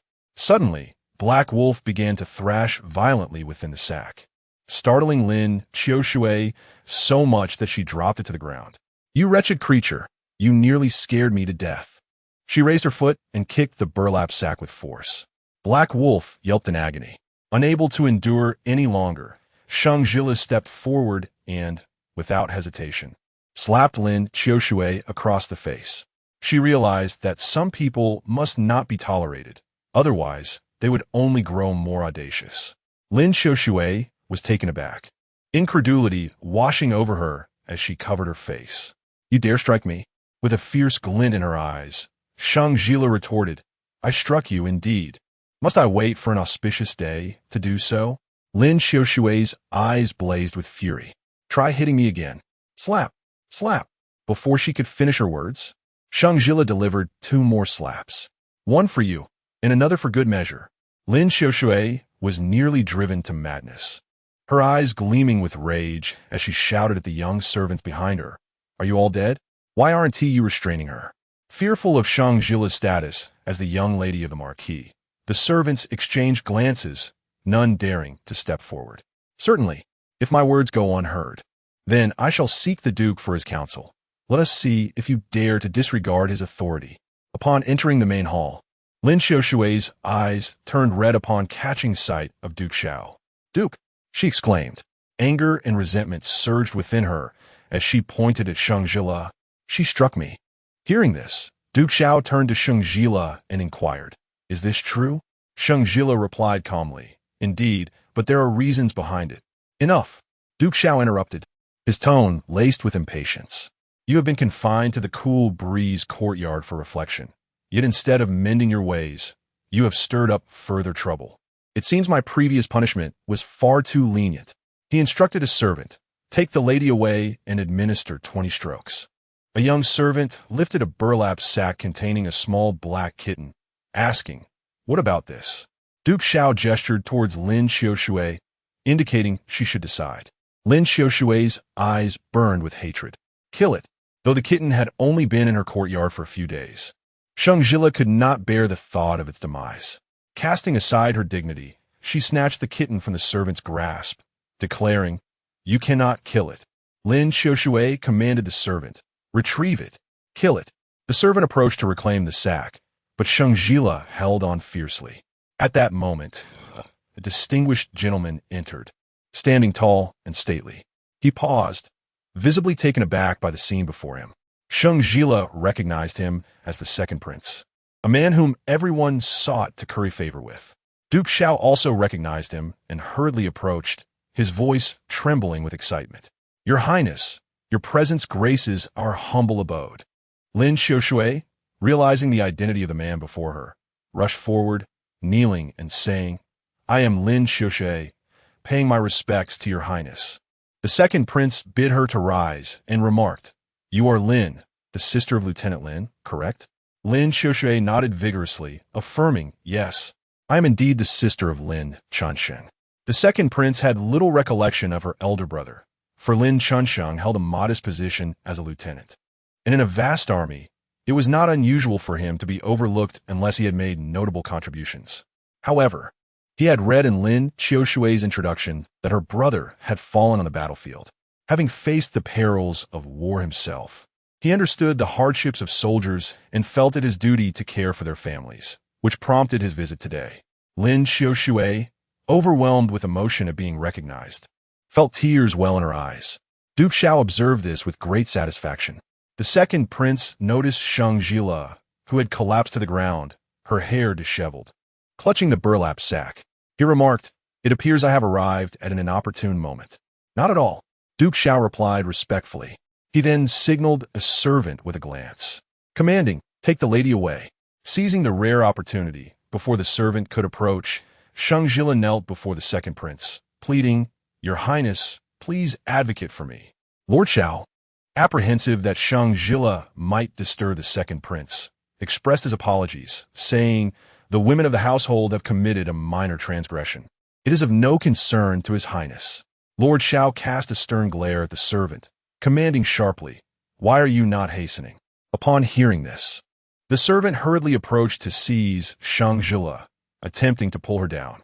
Unwilling to comply, she struggled, and in the midst of her resistance, her face, previously concealed by her disheveled hair, was revealed. At that moment, the second prince was taken aback upon glimpsing her visage. Halt! Chapter 51. A resemblance to an old friend. Upon hearing the second prince's words, the servant halted his actions. Lord Xiao and Lin Xiushui were momentarily taken aback. Lord Xiao inquired, "Your Highness, what troubles you?" The second prince observed that Sheng Zhile's countenance bore a slight resemblance to that of a dear acquaintance from his past. In his youth, while accompanying the emperor on a palace inspection, he had inadvertently strayed and found himself lost in the streets. Destitute and cold, he often faced brutal beatings in his desperate attempts to secure a discarded bond. Ultimately, he succumbed to a grave illness, nearly perishing on the streets. Fortunately, a benevolent young lady came to his aid, not only nursing him back to health but also providing him with sustenance on a daily basis. It was due to her kindness that he lingered long enough for the palace's searchers to find him. Had it not been for her, he feared he would have met an untimely end. At that tender age, he had forgotten to inquire about her name. However, before returning to the palace, he had presented her with a cherished jade pendant, hoping that one day he might encounter her again to repay her kindness. Regrettably, the years had passed without a reunion. Upon scrutinizing Sheng Zhile's features, he discerned that the resemblance to his savior was minimal, and the age discrepancy was significant. He lamented to himself that it was likely mere coincidence. Yet, the very visage of Sheng Zhile compelled him to acquiesce to her request. He turned to Lord Xiao and expressed, "I find myself suddenly eager to hear what she wishes me to adjudicate." Before Sheng Zhile could speak, Lin Xiushui interjected, "Your Highness, she is the wife of the heir to the marquis. While the heir was undertaking a southern tour for the emperor, we fell in love, and he brought me back to the marquis. Envious of our bond, she has plotted against me." The second prince furrowed his brow. "How has she conspired against you?" Lin Xiushui, with palpable emotion, replied, "She is aware of my fear of cats and deliberately released her pet to frighten me, endangering the life of my unborn child." At her declaration, the atmosphere in the hall shifted, becoming decidedly tense. In the kingdom of Reborn, propriety and decorum were paramount. Illicit unions were scorned. The birth of an illegitimate child was an unspeakable disgrace. Even Lord Xiao, who typically favored Lin Xiushui, could not suppress his frown upon hearing her words. What would the second prince think of their marquis if he learned of such matters? He cast an irked glance at Lin Xiushui, who, unfazed, displayed no sign of shame. Lord Xiao was rendered speechless. Sheng Zhile, undeterred by the unfolding drama, seized a moment to address the second prince. "That is not the case," she explained. "Though I have only cared for this kitten for a few days, it possesses a proud temperament and would never harm anyone unprovoked. Moreover, as a mere mortal, how could I command a cat to inflict harm upon a specific individual?" Lin Xiushui retorted sharply, "Just because you say it isn't so, does that make it true? What evidence do you have to support your claim?" The second prince turned his gaze to Sheng Zhile. "Do you possess any evidence?" Sheng Zhile, "The servant has none. Yet Miss Lin also lacks evidence to prove that the kitten attacked her of its own volition, nor is there any proof that I orchestrated it from behind." Lin Xiushui addressed the second prince, saying, "Your Highness, I have a witness. My maid, Shang Yun, can corroborate that all I have stated is the truth." Lin Xiushui cast a glance at Sheng Zhile, feeling a sense of pride, for she possessed neither witness nor evidence. "The witness is here." Upon hearing this, everyone turned their gaze towards the entrance. Suddenly, Xiao Jichuan strode in rapidly, with a pale-faced Shang Yun in tow. after bringing Shang Yun to the military governor's office. Before any interrogation commenced, the imposing atmosphere caused her to faint. After splashing cold water on her to revive her, she recalled Lin Qiushui's threats and initially contemplated holding her ground. Yet the sight of the surrounding instruments of torture and the stern visage of Shao Jichuan nearly made her swoon again. As a maid who had long resided within the inner chambers, she had never encountered such a scene. Before Lord Zhao's men arrived, she had laid bare the events of that day in their entirety. As soon as Shang Yun entered, she fell to her knees. Shao Jichuan, were you present on the day of the incident? Trembling, Shang Yun replied, I was. Relate the events of that day in full detail for all to hear. Shao Jichuan's tone intensified. Should you dare to lie, the consequences will be dire. Hearing this, Shang Yun trembled uncontrollably. I would not dare. On that day, my mistress and I were strolling in the backyard when we unexpectedly saw the kitten raised by the young lady sleeping nearby. My mistress, who was at odds with the young lady, commanded me to kill the kitten. However, the kitten awoke, and my mistress, unwilling to let it go, pursued it and accidentally fell, which caused her to injure her pregnancy. You speak nonsense. Lin Qiushui's eyes blazed crimson as she pointed at Shang Yun. You must have been coerced into confessing, correct? Kneeling before the second prince, Lin Qiushui exclaimed, This wretched servant has previously claimed that the beast attacked me unprovoked. Your Highness, this wretched one is fickle in her words and cannot be trusted. The second prince turned to Shang Yun, declaring, I demand the truth. Should you utter even a single falsehood, I shall pursue the matter to its conclusion. Upon realizing she was in the presence of the second prince, Shang Yun trembled even more. Bowing her head to the ground, Your Highness, what I have just stated is entirely accurate. Because Lin Qiushui is my mistress, I initially lied to protect her. My mistress also warned that if I revealed the truth, she would sell me to the pleasure quarters. I was left with no choice. Shang Yun banged her head against the ground repeatedly. I understand my faults. I beseech Your Highness for mercy. I implore Your Highness for mercy. Lin Qiushui, upon hearing this, was taken aback. She had not anticipated that Shang Yun, who had served her for so many years, would so readily betray her. She turned to the second prince, feigning sincerity. Your Highness, it is not as it seems. You must believe me. I am willing to swear by my brother's honor.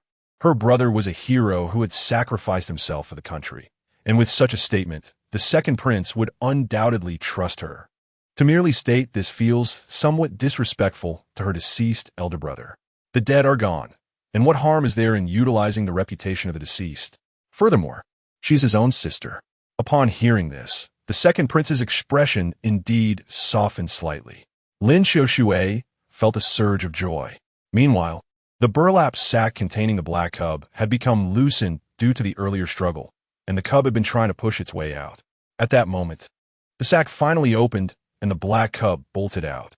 Everyone was taken aback. Sheng Zhile, quick of reflex, swiftly gathered the trembling black cub into his arms. The instant the second prince laid eyes on the cub, his gaze flickered with clarity and shadow, light and dark. He recognized that this feline was none other than the black general he had sought for many days. This cat had been specially procured for him by the emperor, who feared he might grow bored, and had been brought from Persia. With its entirely black fur, eyes gleaming like jewels, and a proud demeanor, it walked as if it were a general on parade, hence he named it the Black General. The Black General had accompanied him for many years, and upon his triumphant return, the first thing he wished to do was see it. However, he had been informed by the steward of the estate that just days before his return to the capital, the Black General had mysteriously vanished. Thus, upon his arrival, he had searched high and low for it. Unfortunately, after days of fruitless searching, he had never anticipated discovering it today at the Duke's residence. Lin Qiushui was completely unaware of this matter. She glared at the cat with resentment, thinking, Look, it is this wretched creature that has brought me such misfortune. The second prince's expression darkened as he asked, Who do you dare to call a beast? Chapter 52. Lin Qiushui struck Lin Qiushui, engrossed in her own assertions, remained oblivious to the subtle shifts in the second prince's demeanor. She pointed at the cat, exclaiming that one, This bundle of darkness is ferocious, even more vile than a beast. No sooner had her words left her lips than the cat, as if endowed with sentience, bared its teeth at Lin Xiaoshui. Observing this, she hastily complained, "Your Highness, behold, this creature is so savage. Its keeper must surely be of ill repute." The second prince's gaze darkened at her words. "Beast," Sheng Zhile retorted directly at Lin Xiaoshui. Fuming, Lin Xiaoshui shot back, "Who are you calling a beast?" With an air of indifference, Sheng Zhile replied, "If a mere mention of beast incites such fury in you, is it not natural for the cat to respond likewise to your repeated insults?" Flustered, Lin Xiaoshui struggled for words. Disregarding her, Sheng Zhile turned to the second prince, earnestly stating, "Your Highness, Shang Yun has already attested that Lin Xiaoshui intended to harm this kitten and, in her anger, wrongfully accused both me and the cat. I implore you to restore my honor." In response, Lin Xiaoshui fervently insisted, "That is not the case. This creature nearly caused my child's demise. It is all part of her sinister plot." She gestured accusingly at Sheng Zhile. The second prince spoke slowly enough. "This matter has been settled in my mind." He removed the jade pendant from his waist. Lin Xiaoshui's heart soared at the sight. Upon learning of her connection to Lin Chansheng, the second prince's demeanor had softened considerably. Her brother had fallen heroically on the battlefield, and the second prince, out of respect for him, would undoubtedly believe her. Conversely, the second prince had no particular affection for Sheng Zhile, and he would hardly hold the dark creature in high regard. Even with Shang Yun's testimony, which was often unreliable, the second prince had no reason to trust her. Thus, she was convinced that he intended to advocate for her by bestowing the pendant upon her. With hands outstretched, she respectfully received it, exclaiming, "I thank you, Your Highness." Lord Xiao, witnessing Lin Xiaoshui's expression, assumed the second prince believed her, a faint smile gracing his lips. To his astonishment, however, the second prince handed the pendant to Sheng Zhile, saying, "Thank you for safeguarding my black general." Lin Xiaoshui was taken aback, exclaiming, "Your Highness, you must be mistaken. She has been in marquis's residence these past few days and has not encountered the black general at all. How could she have protected him?" Lord Xiao, equally puzzled, interjected, "Your Highness, could there be some misunderstanding?" The second prince, regaining his composure, asserted, "There is no misunderstanding." At that moment, the cat suddenly leapt from Sheng Zhile's arms and charged directly at the second prince. Lin Xiaoshui cried out, "Your Highness, beware. This creature is vicious. Take care not to be scratched." Beside her, Lord Xiao swiftly drew his sword, poised to strike at the approaching feline. Sheng Zhile gasped, realizing that if the cat truly harmed the second prince, she would be unable to protect it. The second prince did not shy away at all. Instead, he half squatted and extended his hand to catch the little cat, which promptly leaped into his embrace. Holding the cat, he spoke with a hint of reproach, "General He, it turns out you have been hiding here all along. You have made me search high and low for you." Upon hearing this, Lin Xiaoshui felt as if struck by lightning. What? This bundle of dark fur was actually General He? Lord Xiao, witnessing this scene, was equally astonished, dropping his sword with a clatter onto the ground. Only then did Sheng Zhile realize that the cat's owner was none other than the second prince. In her previous life, she had interacted with the second prince and had heard of the emperor gifting him a Persian cat, though she had never seen it. To her astonishment, this cat was actually Heiwa. She let out a sigh of relief. Just moments ago, she had feared that the second prince might consider her brother's relationship and be easily deceived by Lin Xiaoshui. Now, knowing the cat belonged to the second prince, it was evident that he was well aware of its temperament and knew it would never harm anyone. Coupled with Xiang Yun's testimony, the second prince must have already grasped the truth of the matter. Lin Xiaoshui was acutely aware of her mistakes. She had not only insulted the cat raised by the second prince, but had also vilified the prince himself. With her legs giving way, she knelt down, begging for mercy. "Your Highness, I am truly sorry. I was blind and did not know this was your cat. I was wrong, and I shall never dare again." The second prince scoffed. "Dare not? I see you have quite the nerve. Were you not just insulting me?" Hearing this, Lin Xiaoshui's face turned ashen, cold sweat soaking her back. She repeatedly bowed her head, pleading, "I did not know this cat belonged to you. Had I known, even if you granted me tenfold courage, I would not have dared to speak ill of you." My offense was unintentional. I implore you, your highness, do not hold it against me." The second prince ignored her, turning his gaze to Lord Shao. "Lord, this matter concerns your household. How do you propose to handle it?" Lord Shao, now dripping with sweat, bowed respectfully to the second prince. He acknowledged that Lin Xiaoshui was indeed in the wrong, yet he humbly requested, "Might your highness consider her condition and her lineage, and show her some leniency?"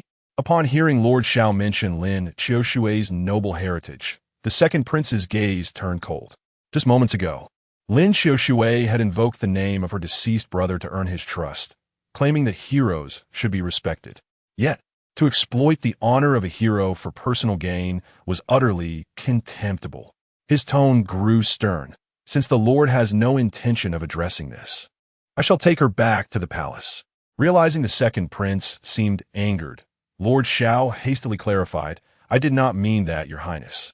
Rest assured, I shall handle this matter with the utmost fairness." With the second prince having made his stance clear, even if Lord Shao wished to favor Lin Xiaoshui, he dared not show any partiality before the prince. He cast his gaze upon Lin Xiaoshui, the daughter of the Lin family, who maliciously harmed living beings, slandered the wife of the heir to the Ho residence, and spoke disrespectfully to the second prince. Such transgressions were utterly unforgivable. Bring Lin Xiaoshui forth, administer 50 slaps, and then confine her to the cool breeze courtyard. Without my express permission, she shall not step outside that place. Upon hearing this, Lin Xiaoshui felt a wave of despair wash over her. 50 slaps would surely inflict unbearable pain. Even more disheartening was the implication that, according to the Lord of the Ho, she would spend the remainder of her life in the cool breeze courtyard. This courtyard was the most remote within the Ho residence, even worse than the cold palace within the imperial confines. To spend a lifetime, there was scarcely better than death. Lord Shao feigned ignorance of Lin Xiaoshui's ashen visage and turned to the second prince, awaiting his instructions. The second prince nodded slightly, signifying his approval of Lord Zhao's course of action. Observing this, Lord Shao gestured, and a servant approached to drag Lin Xiaoshui away. Lin Xiaoshui struggled vehemently, crying out, "You cannot treat me this way. Lord, Lord, I am a child." Yet, her pleas fell on deaf ears, and the servant proceeded to haul her away. Soon, the sounds of slaps and Lin Xiaoshui's anguished cries echoed from outside. In the main hall, the assembled guests were taken aback by these sounds. The second prince turned to Sheng Zhile, the wife of the heir, inquiring whether they might converse privately. Both Lord Shao and Shao Jichuan were taken aback by this request. However, as loyal subjects, they had no choice but to acquiesce. Before departing, Shao Jichuan deliberately approached Sheng Zhile and whispered, "I shall remain outside. Should you require anything, do not hesitate to call for me." With only Sheng Zhile and the two of them remaining in the hall, the second prince began, "Might I inquire, dear wife of the heir, if you have ever traveled to the southern city?" This was the place where he had once become lost as a child, and where he encountered his savior. Sheng Zhile replied, in response to the second prince, "I have never visited the southern city." The second prince's countenance fell slightly at her words. "However, my birth mother had been there." Chapter 53. Hidden Truths. Upon hearing these words, the second prince's eyes brightened. "Who is your mother?" Sheng Zhile replied, "My mother is the legitimate daughter of the director of the Guozijian, a resident of the capital. When I was young, she mentioned that she had a passion for studying medicine since childhood. Before her marriage, she even worked as a traveling physician for several years, which is when she visited the southern city." "I see," the second prince said, realization dawning upon him. He had initially assumed that the kind elder sister who assisted him was from the southern city. After returning to the palace, he had sent people to search for her there, but despite scouring the entire city, he found no trace of her. He had found it peculiar that she had vanished without a word. Now, after hearing Sheng Zhile's words, he understood that perhaps the elder sister was not from the southern city at all. She may have merely passed through. After his return to the palace, she might have already left the southern city, which explained why he had been unable to find her all these years. Turning to Sheng Zhile, he confessed, "To be honest, I once wandered the world as a child and was fortunate to receive help from a kind-hearted individual, which allowed me to survive. I noticed a resemblance between you and that benefactor from my past. When you mentioned that your mother was skilled in medicine, I began to suspect that she might be the very person who saved me. Where is your mother now? Might I have the honor of meeting her? Sheng Zhile's expression darkened as she replied, My mother passed away when I was young. The second prince stood frozen, seemingly unwilling to accept the truth. Could it be that he would never have the chance to repay the life-saving grace? As he gazed at Sheng Zhile, a thought crossed his mind. If he could not repay her directly, perhaps assisting her children would suffice as an act of gratitude. Suddenly recalling something, he asked, Did your mother leave you a jade pendant with cloud patterns? Yes, Sheng Zhile responded. My mother mentioned that when she was in the southern city, she saved a young boy, and this pendant was given to her by him in secret. The edge of the pendant has a small chip. Indeed, the second prince exclaimed, a surge of emotion in his voice. During his time on the streets, other young beggars had often attempted to steal from him, and this pendant had been chipped during one such encounter. May I see the pendant? He asked, his excitement palpable. If her account held true, he was nearly certain that Sheng Zhile was the daughter of his savior. However, mere words were insufficient. He needed to see the pendant to be absolutely certain. After a moment's pause, Sheng Zhile replied, The pendant is no longer in my possession. It was stolen. The second prince's tone shifted to one of regret. I see. He then added, Rest assured, I will investigate this matter. Despite his words, he was already convinced that Sheng Zhile was indeed the daughter of his benefactor. Sheng Zhile suspected that the second prince might still harbor doubts about her mother's identity, yet she remained unflustered. She has now divulged all her mother's identity information to the second prince. Given the second prince's capabilities, uncovering the truth would be a trivial matter, merely a question of time. As the second prince departed, Lin Xiushui's ordeal came to an end. Her lips were swollen, with several lacerations, blood streaming from her mouth. The slightest movement would aggravate her wounds. Lin Xiushui could only emit a hoarse cry from her throat, pleading, My lord, save me. Witnessing Lin Xiushui's pitiful state, Lord Xiao was reluctant to punish her. However, as this matter involved the second prince, he dared not defy the order. He turned away, avoiding her gaze, and commanded a servant, Take Miss Lin to the cool breeze courtyard. My lord, Lin Xiushui cried out in despair as the servant dragged her away. The cool breeze courtyard, which had previously been tidied by Sheng Zhile and Han Chun, was soon thrown into chaos as Lin Xiushui insisted on sending people to wreak havoc, leaving the already dilapidated place in utter disarray. Now that she was confined there, it was indeed a consequence of her own making. Meanwhile, after bidding farewell to the second prince, Xiao Jichuan led Sheng Zhile to his study. He picked up a bough resting within and inquired, Do you remember this bough? Sheng Zhile naturally could not forget. It was the bowstring she and Han Chun had accidentally broken, causing Xiao Jichuan to speak harshly to her at the time. She nodded in acknowledgement. Xiao Jichuan gazed at the bough and remarked, This bough belonged to Lin Xiushui's father. During my first battle, I was gravely injured and found myself besieged in the mountains alongside her father, General Lin. I sent General Lin back to seek reinforcements, and he entrusted me with his sole weapon, this bough. Had he not given it to me, I doubt I would have survived until help arrived. Upon hearing his words, Sheng Zhile finally understood why he treasured this seemingly ordinary bough so deeply. She had previously thought that Xiao Jichuan simply disliked her touching his belongings, which was why she kept her distance. Xiao Jichuan returned the bough to its place and, with a serious expression, addressed Sheng Zhile. On my recent southern tour with my father, I inadvertently encountered Miss Lin. He hesitated for a moment before continuing. When I met her, she was already with child. At this revelation, Sheng Zhile looked up at Xiao Jichuan, her eyes wide with astonishment. In her previous life, during her visits home, she often heard Sheng Shushu lamenting to Wang Shi about how much concern Xiao Jichuan showed for Lin Xiushui. She had assumed that Xiao Jichuan and Lin Xiushui shared mutual affections and that the child in Lin Xiushui's womb was his.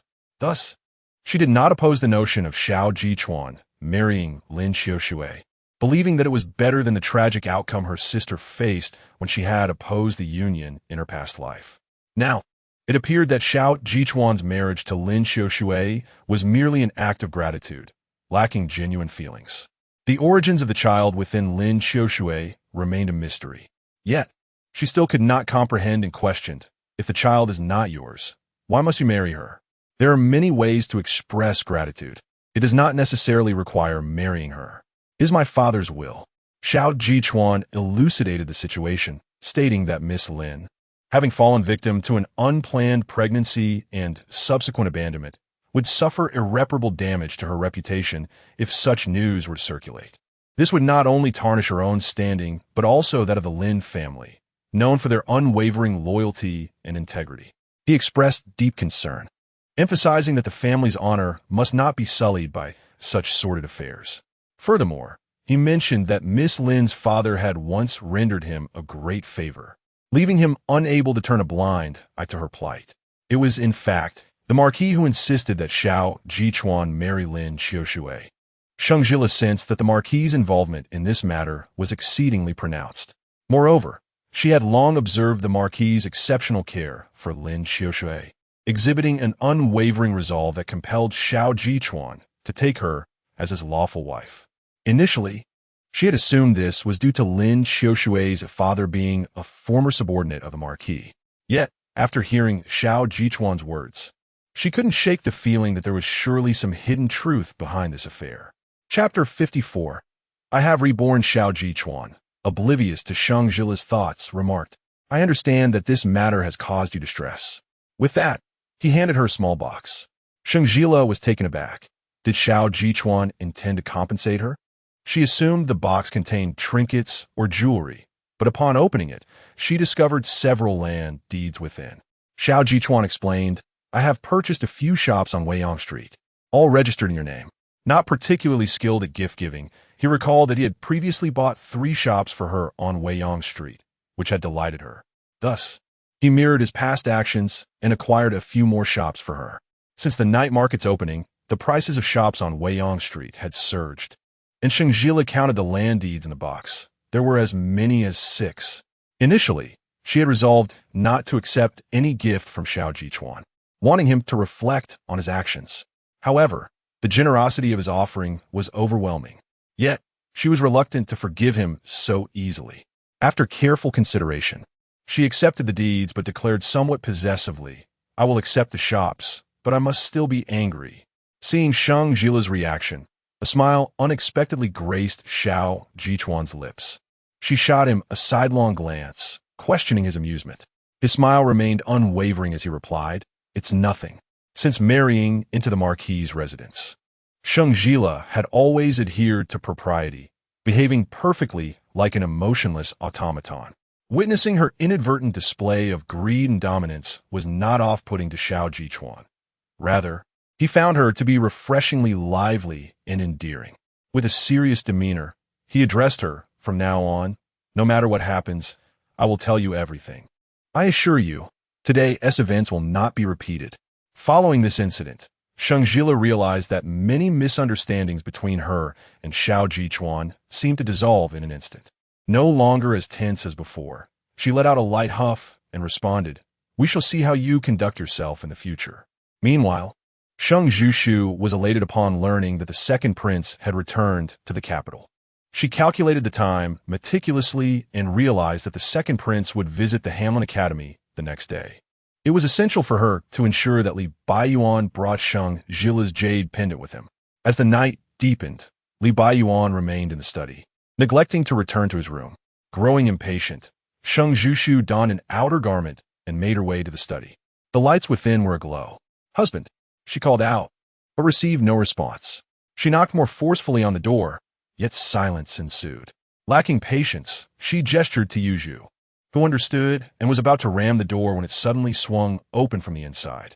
Had Sheng Zhushu paid closer attention, she might have noticed that Li Baiyuan's hair and clothing appeared somewhat disheveled. However, her thoughts were solely occupied with the second prince, rendering such details unnoticed. She strode into the study and instructed Yuju to wait outside. Li Baiyuan, somewhat irritable, inquired, What is it? Sheng Zhushu, with a resolute demeanor, presented the jade pendant to Li Baiyuan, instructing him, When you attend duty at the Hamlin Academy tomorrow, affix this pendant to your waist. The second prince will visit the academy, and it is imperative that he seize this jade. Li Baiyuan, perplexed and somewhat irritable, retorted, "What nonsense are you spouting? This pendant is flawed. Where did you even get such a broken piece? Moreover, how can you be certain that the second prince will come to the Hamlin Academy tomorrow? Have you lost your wits in your slumber?" With unwavering conviction, Sheng Zhile asserted, "What I say is the truth." Yet, Li Baiyuan dismissed her, settling down with a book. "Just go to sleep. Dreams can hold anything." His words implied a complete disbelief in Sheng Zhile's claims, considering her words to be mere fantasies. Frustrated by his lack of cooperation at such a pivotal moment in their lives, Sheng Zhile approached him and closed his book. Li Baiyuan glared at her with irritation, demanding, "What is it that you want?" Seemingly having made a momentous decision, she replied, "I will share this secret with you, but you must promise to keep it confidential." Seeing her earnest demeanor, Li Baiyuan, despite his annoyance, was compelled by curiosity to inquire, "What is it?" Taking a deep breath, Sheng Zhile lowered her voice and confided, "In truth, I have been reincarnated." Upon hearing her declaration, Li Baiyuan fell silent for a moment, and Sheng Zhile, believing he had accepted her words, was taken aback when he regarded her with an expression of incredulity. "Have you truly lost your mind? What are you even saying?" With that, he reopened his book. However, Sheng Zhile seized his hand, compelling him to meet her gaze. With utmost seriousness, she insisted, "Listen to me.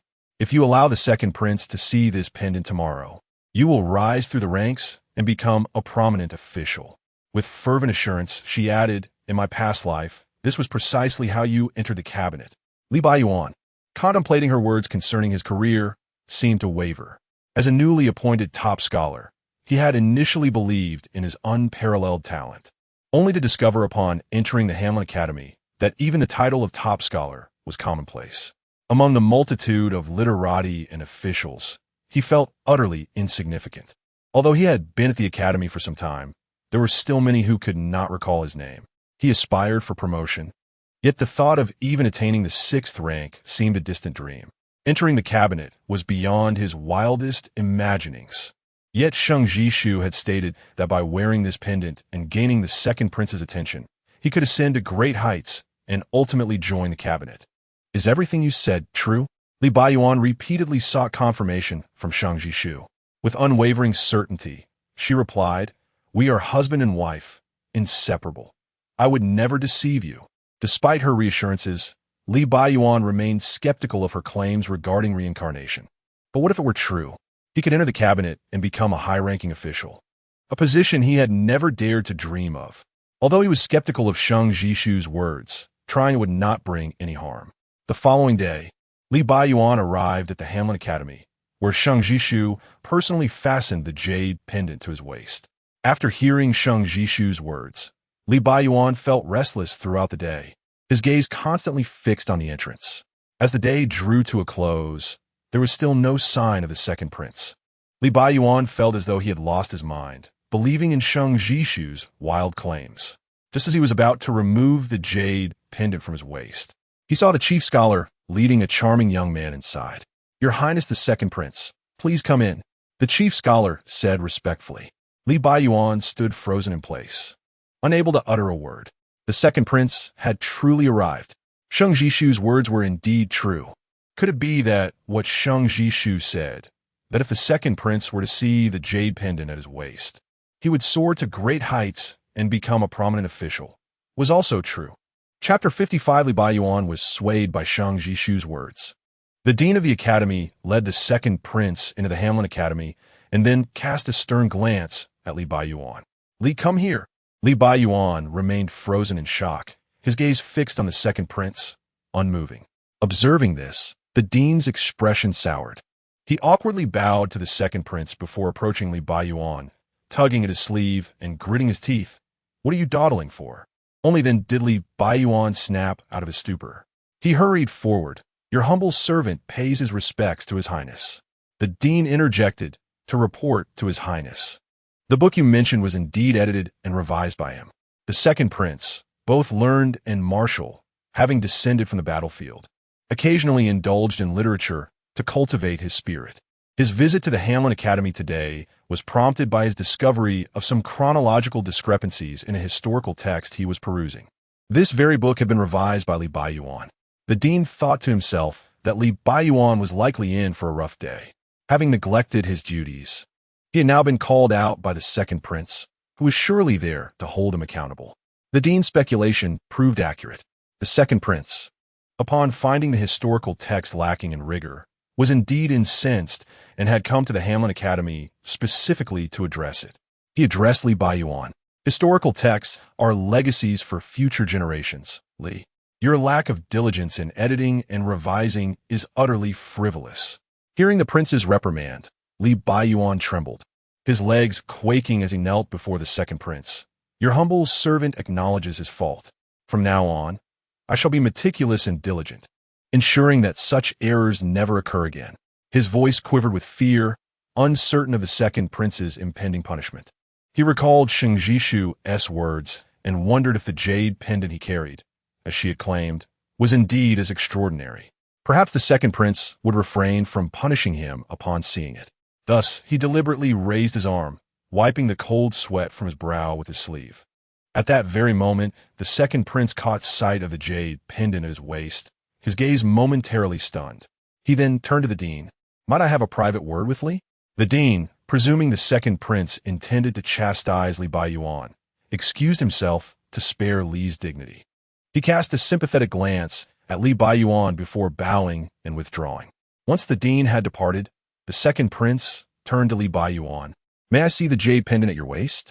Upon hearing this, Li Baiyuan's heart raced, realizing the pendant was indeed remarkable. With trembling hands, he removed the pendant and presented it to the second prince. Upon receiving it, the prince recognized it as the very pendant he had bestowed upon the life-saving benefactor from years past, adorned with auspicious cloud patterns. After meeting Sheng Zhile, he was nearly certain that Sheng Zhile's mother was the kind soul who had aided him. Just days prior, Sheng Zhile had mentioned that the pendant had been stolen. Now, merely 2 days later, to behold the pendant once more. Was it mere coincidence, or was someone orchestrating these events? He turned to Li Baiyuan and inquired, "From where did you acquire this jade pendant?" Many of the words spoken by Sheng Zhile yesterday had come to fruition today. At this moment, Li Baiyuan had begun to entertain the notion that Sheng Zhile had indeed been reborn. He dared not speak recklessly, responding word for word as Sheng Zhile had instructed him the previous night.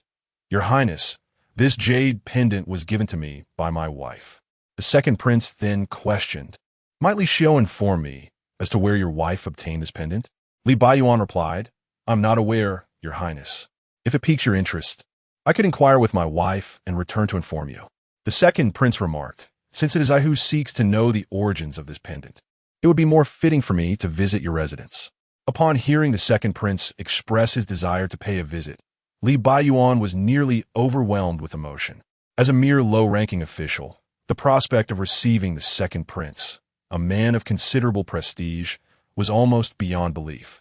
With tears in his eyes, he declared, "My wife and I are ever ready to welcome your Highness." The academician had initially anticipated that Li Baiyuan would face severe punishment. Yet he was taken aback to witness both men emerge from their private discourse with expressions of joy, the second prince notably refraining from mentioning any reprimand for Li Baiyuan. Noticing the academician's astonishment, Li Baiyuan deliberately reiterated as the second prince departed, "My wife and I are always prepared to welcome your Highness." The academician was stunned, pondering the implication of Li Baiyuan's words. Did the second prince truly intend to visit the Li residence? Li Baiyuan, a mere 7th-rank official, was in stark contrast to the second prince, the favored son of the emperor and a prominent candidate for the throne. What could possibly bind them? The academician turned to Li Baiyuan, smilingly inquiring, "Are you and the second prince old acquaintances?" As Li Baiyuan's superior, the academician had never valued his talent, often forgetting even his name. Deeply resentful of this dismissal, Li Baiyuan had refrained from voicing his discontent. Now, on the verge of elevating his status through the second prince, he no longer wished to feign humility before the academician. With a disdainful glance at the academician, his eyes gleaming with uncontainable pride, he replied, "Perhaps so." The academician's expression shifted dramatically, and he ingratiatingly addressed Li Baiyuan. "Ah, Li Xiao, why did you not mention this sooner? To be candid, from the moment you entered the Hamlin Academy, I regarded you as a younger brother. As brothers, I trust you will speak a good word for me before the second prince in the future." Seeing his former superior, who had once struggled to recall even his name, now attempt to forge a brotherly bond, Li Baiyuan felt a surge of satisfaction. He had always been proud of his abilities, and the academician's previous disregard had wounded his pride deeply. Thus, he could hardly let it slide without acknowledgement. Despite the academician being his superior, he merely replied coolly, "Let's discuss it later." After the bachelor of the main courtyard departed, he rolled his eyes and muttered in exasperation, "How audacious, thinking oneself of great importance." The second prince had just returned to his residence from the Hamlin Academy when a messenger he had dispatched to investigate the mother of Sheng Zhile reported back to him. As it turned out, the information aligned perfectly with what Sheng Zhile had previously stated. Her mother was well-versed in medicine, having practiced as a traveling physician in her youth, and had even visited the southern city. The subordinate produced a portrait, saying, "I have visited all those acquainted with her, and finally obtained this likeness." With that, he presented the portrait with both hands. The second prince, filled with excitement, unfurled the image, revealing a woman with radiant eyes and an elegant demeanor, resembling precisely the figure etched in his memory. Indeed, the one who had saved his life years ago was none other than Sheng Zhile's mother. Chapter 56. Either a marriage or a separation at this moment. The gatekeeper approached to report that the wife of the Marquis of Wooding requested an audience. "Quickly announce her," exclaimed the second prince, filled with excitement. Sheng Zhile followed the servant into the main hall of the royal residence, where she observed the second prince seated at the head of the table and promptly approached to pay her respects. "Please rise quickly." With the confirmation of Sheng Zhile's identity, the second prince's demeanor towards her became notably warmer. "Madam, what brings you to see me today?" he inquired. Sheng Zhile replied, "During my last visit to the marquis's residence, Your Highness upheld justice on my behalf, for which I am deeply grateful. Given the sweltering heat of the day, I have specially prepared a refreshing sour plum soup for you, and I hope you will not find it unworthy." Sheng Zhile exchanged a glance with Han Shan, who then retrieved the sour plum soup from a food box and presented it to the second prince. Regarding the events of years past, Sheng Zhile was uncertain about what the second prince had uncovered. She recalled her mother mentioning that she had once prepared sour plum soup for him. Thus, she followed her mother's recipe to concoct a bowl of the same for the second prince. As the second prince gazed at the soup before him, it appeared indistinguishable from the one he had enjoyed in his youth. Upon taking a sip, a flicker of emotion crossed his face. "This tastes exactly like the one your mother made for me."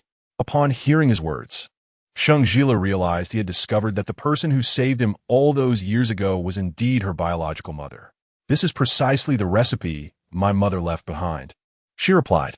Apart from the missing jade pendant adorned with cloud motifs, all details aligned perfectly, dispelling any lingering doubts from the second prince's mind. He pondered for a moment before deciding to share the matter of the pendant with Sheng Zhile. "Do you happen to know a man named Li Baiyuan?"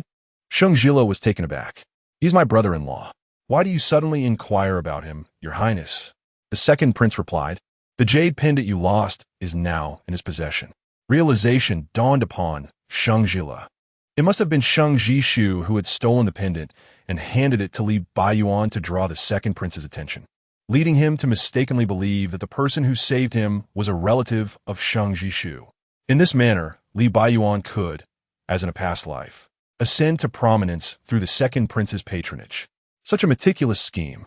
Sheng Zhile remarked to the second prince, "I am unaware of how the pendant came to be with him, but my sister and brother-in-law are not of pure intentions. Your Highness, you must remain vigilant against their ulterior motives." The second prince raised an eyebrow at her words. "I am quite curious to see what tricks they will attempt." Meanwhile, Li Baiyuan returned to the Li residence, still in a daze. Typically, after his duties, he would stealthily slip into Chu Miaoyin's courtyard. However, today, Chu Miaoyin had been waiting at the entrance, only to see him head straight towards Sheng Zhishu's quarters, causing her expression to darken immediately. Upon entering Sheng Zhishu's courtyard, Li Baiyuan hurriedly approached her and embraced her tightly. Though they had been married for quite some time, this was the first instance of Li Baiyuan taking the initiative to hold Sheng Zhishu in his arms. stirring a tempest of emotions within her as she reciprocated the embrace with fervor. Li Buiyuan's thoughts were entirely detached from matters of romance. He released Sheng Zhile, grasped her elbows with fervor, and exclaimed, "You were absolutely right. Today the second prince indeed visited the Hamlin Academy. Upon seeing this jade pendant, he expressed his desire to pay a visit and meet you." Sheng Zhile, upon hearing this, was equally exhilarated. Despite the numerous obstacles that had arisen, fortune favored them, and events were gradually unfolding as they had in a previous life. Her tone brimmed with pride. "You didn't believe me before, but now you have no retort." Li Buiyuan conceded, "I was mistaken. From now on, whatever you say, I shall believe." Since marrying into the Li family, Sheng Zhile had never witnessed Li Buiyuan so jubilant.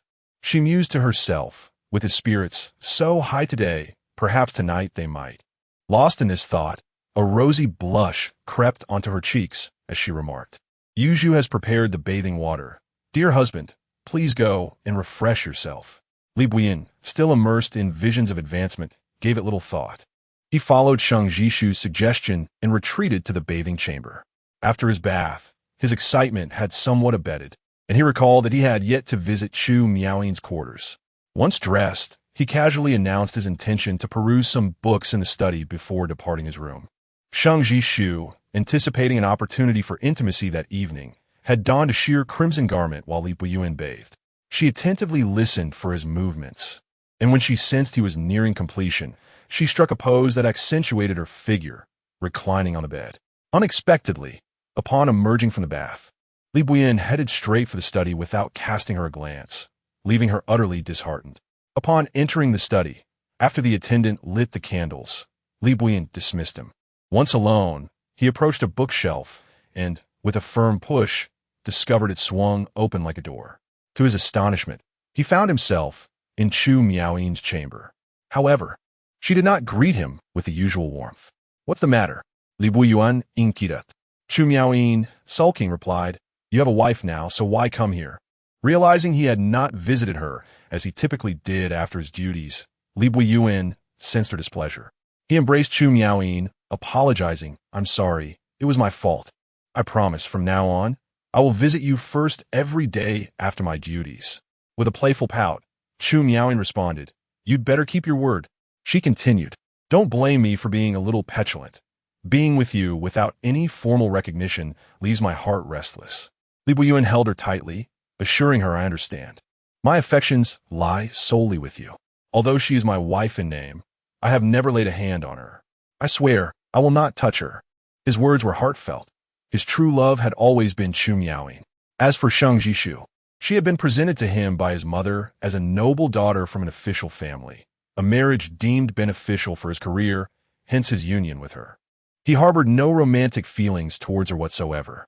After departing from Chu Miaoying, Li Buiyuan discovered that the lights in Sheng Zhile's room were still illuminating the night. He pushed the door open and inquired, "Why are you still awake?" Sheng Zhile sat on the bed, her expression serious as she replied, "Shall we divorce?" "What madness is this?" Li Buiyuan exclaimed, taken aback by her words. Sheng Zhile continued, "Since our marriage, we have never truly acted as a couple. Continuing in this manner serves no purpose. It would be better to part ways." In truth, Sheng Zhile did not genuinely wish to dissolve their union. She anticipated that Li Buiyuan, now aware of her potential to align herself with the second prince, would be reluctant to sever ties for the sake of his own career. Her declaration of wanting a divorce was merely a tactic to compel Li Buiyuan to consummate their marriage. She raised her gaze to meet his, slowly articulating, "Either we consummate our marriage, or we part ways. You must choose." Chapter 57. Sheng Zhile finally tastes the essence of being a woman. "We have not consummated our union, and even in the event of a separation, I shall remain virtuous," Sheng Zhile remarked while scrutinizing Li Buiyuan's expression. She continued, "My aunt once bestowed kindness upon the second prince. The jade pendant I gave you is a token of that bond." With newfound confidence, Sheng Zhile believed that with such connections, even if she were to remarry, she would not find herself in an unfavorable position. These words were a mere fabrication by Sheng Zhile. She thought it sufficient for Li Baiyuan to know that she had ties to the second prince. The true origin of the jade pendant was of no consequence to him. In the past, Li Baiyuan would have found various excuses to evade discussions of consummation. However, he was acutely aware that times had changed. Now, Sheng Zhile was a benefactor of the second prince, a favored candidate for the throne. If he could leverage his connection with her to ascend to the second princess favor, his future prospects would be boundless. Should Sheng Zhile truly seek a separation, he would no longer be her husband, and thus lose any chance of ascending alongside the second prince. Yet his heart belonged to Chu Miaoyin, to whom he had pledged not to approach Sheng Zhile. Li Baiyuan furrowed his brow, caught in a dilemma. He contemplated the idea of candidly confessing his inability to proceed with Sheng Zhile, believing that such honesty would relieve her of further burdens and allow him to honor his commitment to Chu Miaoyin. However, he pondered the repercussions. If he were to express his limitations, what if Sheng Zhile insisted on a separation? Wouldn't that jeopardize his promising future? Having been in the Hamlin Academy for some time, he had come to realize that relying solely on himself to rise in ranks was an arduous task. He mused that throughout history, those who achieved greatness often disregarded trifles. For the sake of his future, sacrificing a bit of virtue seemed a trivial cost. Moreover, his aspirations were intrinsically linked to Chu Miaoyin's prospects. Ultimately, he would find a way to marry her. Surely, if Chu Miaoyin were to learn of this, she would not hold it against him, would she? With these thoughts swirling in his mind, Li Baiyuan clenched his teeth and smiled as he approached the bed, sitting face to face with Sheng Zhile. He placed his hands on her shoulders and declared, "My lady, you are right. How can a marriage be without consummation? Previously, I was in error, but henceforth, I shall make amends. I beseech you, refrain from speaking of separation. Such words bring me great distress." At his words, a glimmer of cunning shone in Sheng Zhile's eyes. She knew she had succeeded. Shyly, she buried her head in Li Baiyuan's chest, and he instinctively pressed her down onto the bedding. As Li Baiyuan closed his eyes to kiss Sheng Zhile, he thought, "Miaoyin, this is all for our future. You must not blame me." In less than a quarter of an hour, Yuzhu entered the room with a bucket of warm water. The proximity of Chu Miaoyin's courtyard to Sheng Zhile's allowed her to observe the unfolding events with eyes filled with resentment. The following morning, Chu Miaoyin feigned illness, opting not to join for breakfast. The dining table was occupied solely by Sheng Zhile, Li Baiyuan, and Chen Shi. Last night, Sheng Zhile finally realized her long-held desire and tasted the essence of womanhood. In her previous life, after getting married, she would occasionally hear other women at gatherings discussing this matter, describing it in such passionate terms that she would feel her cheeks flush with embarrassment. Having lived 2 lifetimes, she finally experienced it firsthand last night. Apart from the initial discomfort, there was hardly any sensation. She could not fathom why those women spoke so fervently about it. Nevertheless, she and Li Baiyuan had finally consummated their union, thus resolving a significant matter that weighed upon her heart. She could not understand why Li Baiyuan had delayed this seemingly simple act until now. Before their union, she often felt as though she had not fully secured Li Baiyuan. Now that they had consummated their marriage, the heavy stone in her heart could finally be set down. Yet, she remained unaware that this sense of security was mutual. She managed to smile, offering Li Baiyuan a piece of dessert. Initially serious, Li Baiyuan forced a smile in response to her gesture. "Thank you, my lady." At that moment, a servant entered to announce the arrival of the Shaoqing of the Guanglu Temple. The Shaoqing, a 5th-rank official, held 2 ranks higher than Li Baiyuan. Typically, Li Baiyuan would find it difficult to establish connections with such officials. Yet now, the Shaoqing had come to visit him. Surprised and flattered, Li Baiyuan hastily set down his chopsticks to greet him. During their conversation, Li Baiyuan learned that the Shaoqing had come specifically to visit due to Li Baiyuan's close relationship with the second prince. In the following days, officials continued to visit the Li residence. When Li Baiyuan initially entered the political arena, he understood the importance of connections. Back then, he had exerted all his efforts to cultivate relationships with other officials, but unfortunately, he had no background in the capital, and they were uninterested in engaging with him. Those officials he had once bowed and scraped to in hopes of befriending were now coming to visit him uninvited. After Sheng Zhile and Li Baiyuan consummated their marriage, he initially felt a twinge of discomfort, partly due to guilt over Chu Miaoyin, and partly because he still harbored doubts about the veracity of Sheng Zhile's claims. However, it appeared that he had overthought the matter. Things were indeed unfolding just as Sheng Zhile had described. Consequently, in recent nights, without needing any hints from her, he voluntarily stayed at her side, eager to demonstrate his affection. Yet, Sheng Zhile felt no significant change. After all, it was just a matter of a few moments. Following the resolution of Lin Qiushui's affairs, Sheng Zhile's life returned to its previous tranquility. In her past life, the Li family struggled financially, and in her efforts to manage their affairs, she sought various means to earn money. As a woman of the inner chambers, she seldom ventured into the public eye, let alone opened a shop or engaged in business. However, out of necessity, she successfully established a flourishing perfume business, amassing wealth beyond her wildest imagination. Now, her life was vastly improved compared to her past. It was time to reignite her perfume enterprise. Without hesitation, she summoned Aunt Li to discuss related matters.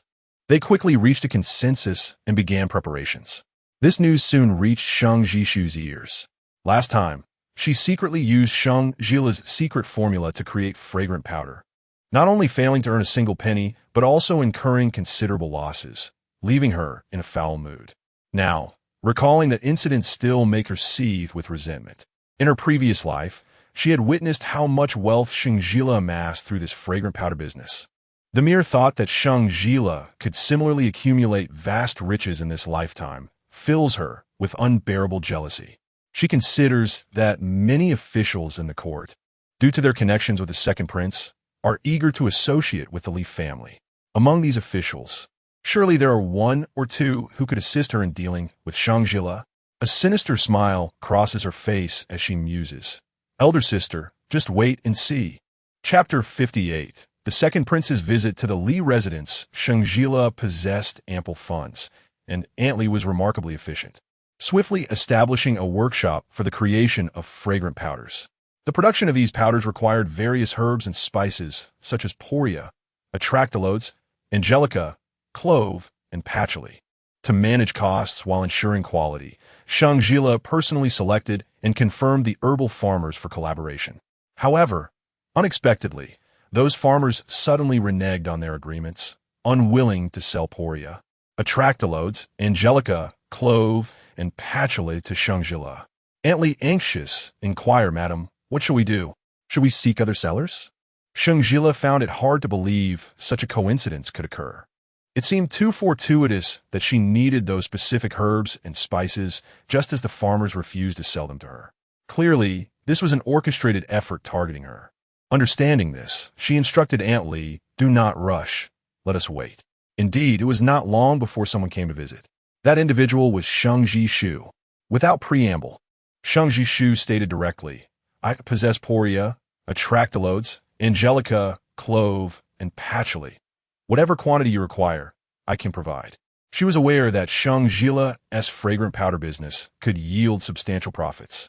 So she conspired with the Minister of Agriculture to pressure the farmers into selling exclusively to her.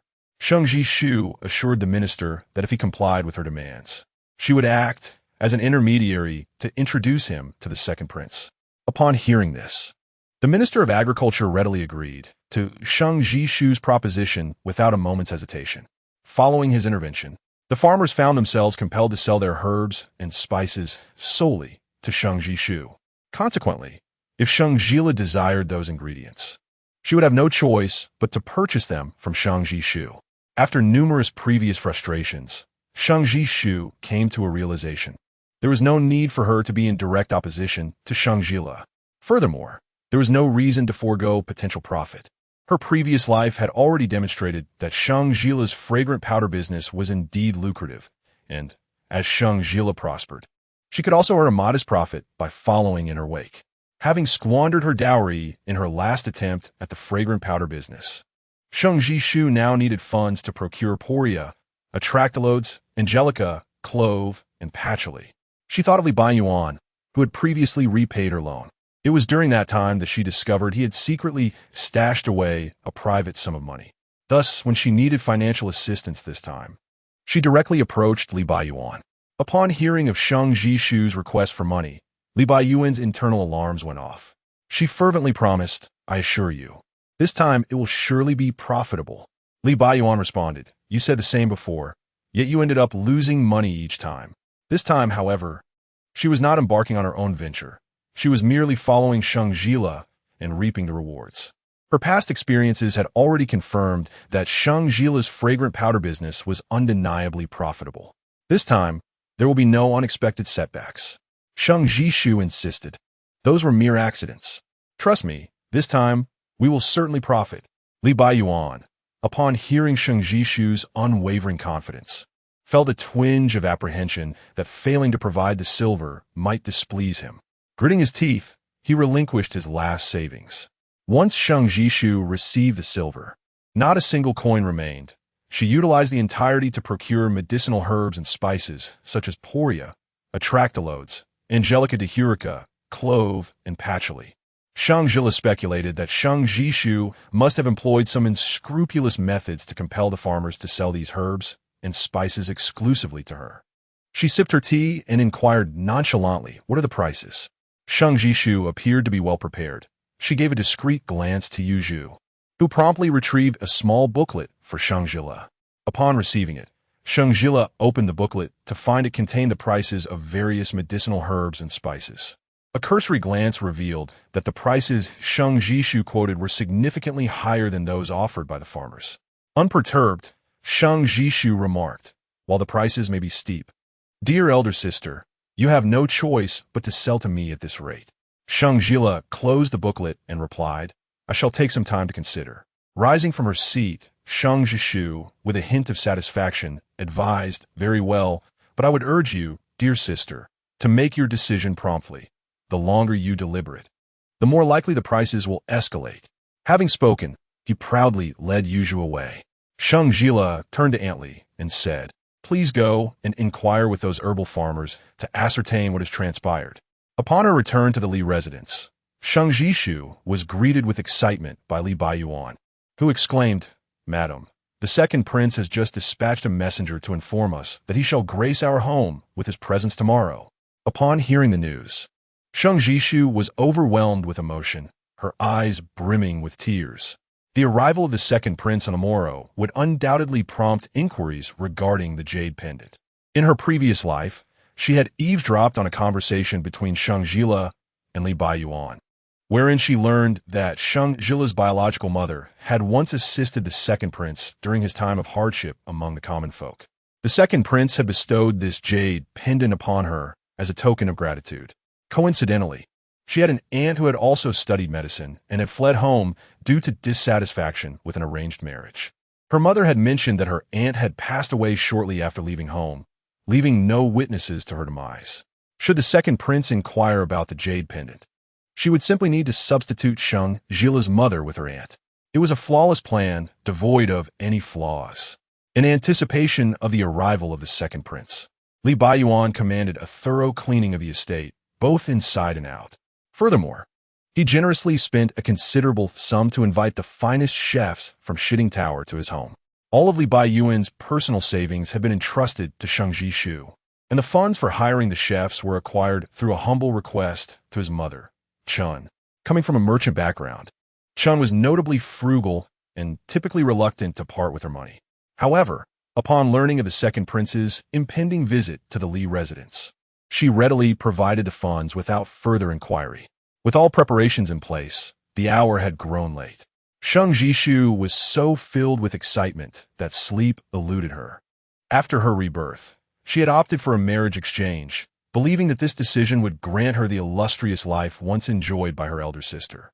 Yet, since her rebirth and the subsequent marriage exchange, far from experiencing grandeur, she had scarcely relished a single moment of peace, her life instead fraught with trivial miseries.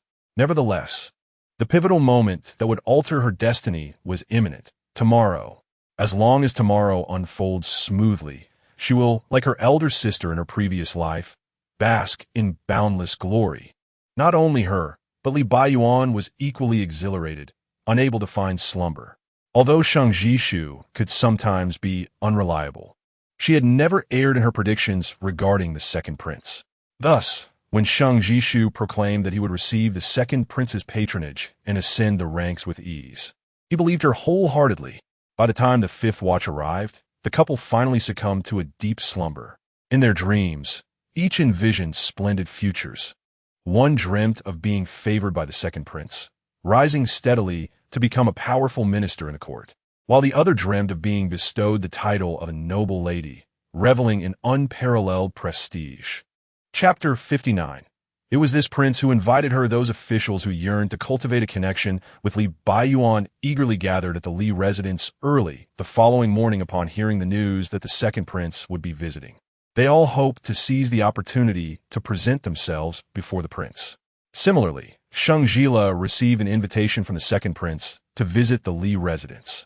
The prince did not elaborate on the reason, merely stating that he wished for her company to witness an entertaining spectacle. To warmly welcome the second prince, Sheng Zhile and Li Baiyuan arrived at the entrance of the Li residence well in advance. The assembled officials mirrored their anticipation, standing poised as they awaited the arrival of the prince. After approximately a quarter of an hour, the sound of hoofbeats finally echoed in the air. The crowd instinctively straightened their spines, their expectant gazes fixed upon the approaching carriage. To their astonishment, it was Sheng Zhile who descended from the carriage. Sheng Zhile quickly stepped forward, blocking her path with an outstretched hand. "What brings you here?" she inquired. Sheng Zhile paused, casting a fleeting glance at Sheng Zhile before replying. "I was invited." At this, Sheng Zhile turned to Li Baiyuan, who promptly shook his head, indicating that it was not his doing. Growing impatient, Sheng Zhile addressed Sheng Zhile. "Sister, you must be mistaken. No one from the Li residence has invited you. I kindly ask you to leave." Sheng Zhile smiled gently. "As your elder sister, it is only natural for me to visit my younger sister as home. Should word of my exclusion reach the public, it would indeed tarnish the reputation of the Li family. Is this truly how you extend hospitality?" Li Baiyuan, a scholar who placed great emphasis on social propriety, could not abide such remarks. He quickly approached Sheng Zhile, asserting, "Sister, you are mistaken in your words. It is not that we are unwilling to host you. Rather, the Li family has pressing matters to attend to today and cannot entertain guests. I hope you can understand. Please, for today, return home. Next time, my wife and I shall personally visit to offer our apologies."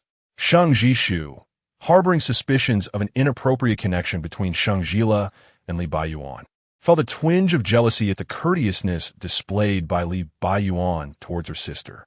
In a spiteful tone, she retorted, "Why bother saying so much to her? We do not welcome you. Please leave, sister."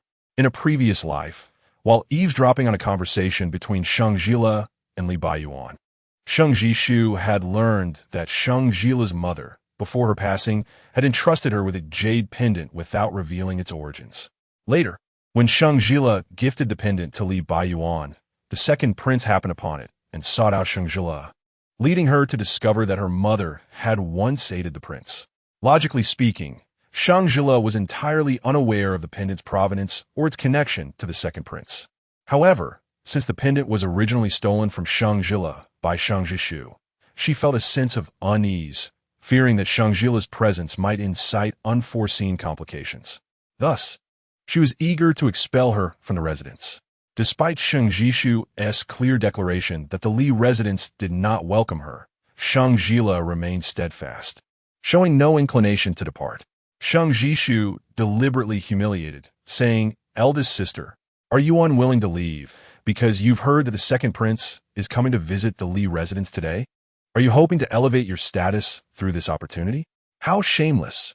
In her memory, Sheng Zhile was a person of self-respect and dignity, and surely could not endure such remarks.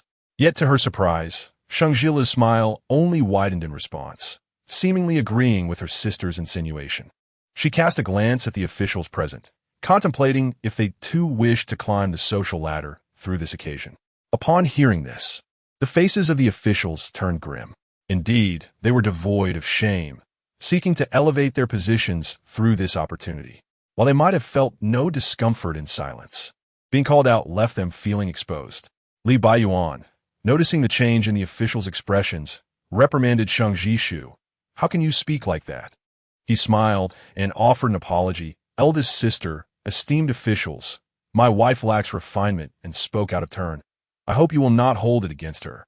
Sheng Zhile was nearly infuriated, wondering how it had come to be that her lack of refinement was the subject of discussion. She shot an indignant glance at Li Baiyuan, who tugged at her sleeve, signaling her to remain silent. This only fueled her anger further. She glared at Sheng Zhile and retorted harshly, "I don't care who sent you, but this is the Li residence, and I am in charge here. Even if the emperor himself sent you, you are not welcome." At that moment, a gentle voice interjected, "It is I who invited her. Does Lady Li also refuse my invitation?" Everyone turned towards the voice to see the second prince alighting from his carriage and approaching Sheng Zhile. The onlookers felt their minds spinning. The officials were bewildered. Had it not been stated that the Li family had connections with the second prince? However, it appeared he was more closely associated with the wife of the Marquis of Wooding. Li Baiyuan was equally perplexed, glancing towards Sheng Zhile, hoping she could provide some clarity. Yet, Sheng Zhile stood frozen, rendered speechless. She could not comprehend how the second prince could possibly know her eldest sister. Had they recognized each other? Did the second prince already know that her sister was the daughter of a savior? Impossible. Without that jade pendant adorned with cloud patterns, they could not possibly know the connection. But why would the second prince invite her sister to their home? As everyone remained bewildered, the second prince turned to Sheng Zhile and calmly stated, "Is she not your eldest sister? What is inappropriate about my invitation for her to join us?" With these words, clarity dawned upon the assembly. It turned out that the second prince had invited Sheng Zhile for the sake of Sheng Zhile's reputation. Hearing this, Sheng Zhile exhaled deeply, realizing her overthinking. If the second prince and her sister truly recognized the truth, he would not have shown such favor to Li Baiyuan upon seeing the jade pendant he possessed. With a flattering smile, Sheng Zhile addressed the second prince. No, Your Highness, please come in." The others, witnessing this, promptly followed suit and took their seats. Upon entering the room, the second prince engaged in polite conversation with the couple, Sheng Zhile and Li Baiyuan. A group of officials looked on, pondering that they had indeed aligned themselves with the right individuals. Among them, the most elated was the Minister of Agriculture, who had previously assisted Sheng Zhile in addressing the concerns of the herbal farmers without asking for any benefits in return. Initially, he felt somewhat disadvantaged by this decision. However, witnessing the amiable exchange between the second prince and the Li couple, he found himself somewhat relieved that he had refrained from mentioning any personal gain at that time, as the moment seemed appropriate. The second prince took a sip of tea and, with a significant glance towards Sheng Zhile and Li Baiyuan, inquired, "Might I trouble you both for a private word?" Sheng Zhile and Li Baiyuan exchanged a glance, both aware that the second prince intended to inquire about the jade pendant. A surge of exhilaration coursed through their hearts. The moment they had long awaited had finally arrived. Chapter 60. My lady, what are your thoughts? Upon hearing the words of the second prince, Li Baiyuan immediately bowed respectfully and invited him to the side hall. In the main hall, Sheng Zhile and a group of officials remained. These officials bore a grudge against Sheng Zhile for her earlier insinuations regarding their desire to forge connections, and they regarded her with evident disdain, especially since they were aware of the strained relationship between her and Sheng Zhile. In the side hall, the second prince turned to Li Baiyuan and inquired, "Li Bianxiu, might you present that jade pendant for me to examine once more?" Upon hearing this, Li Baiyuan promptly removed the pendant from his waist and presented it to the second prince with both hands.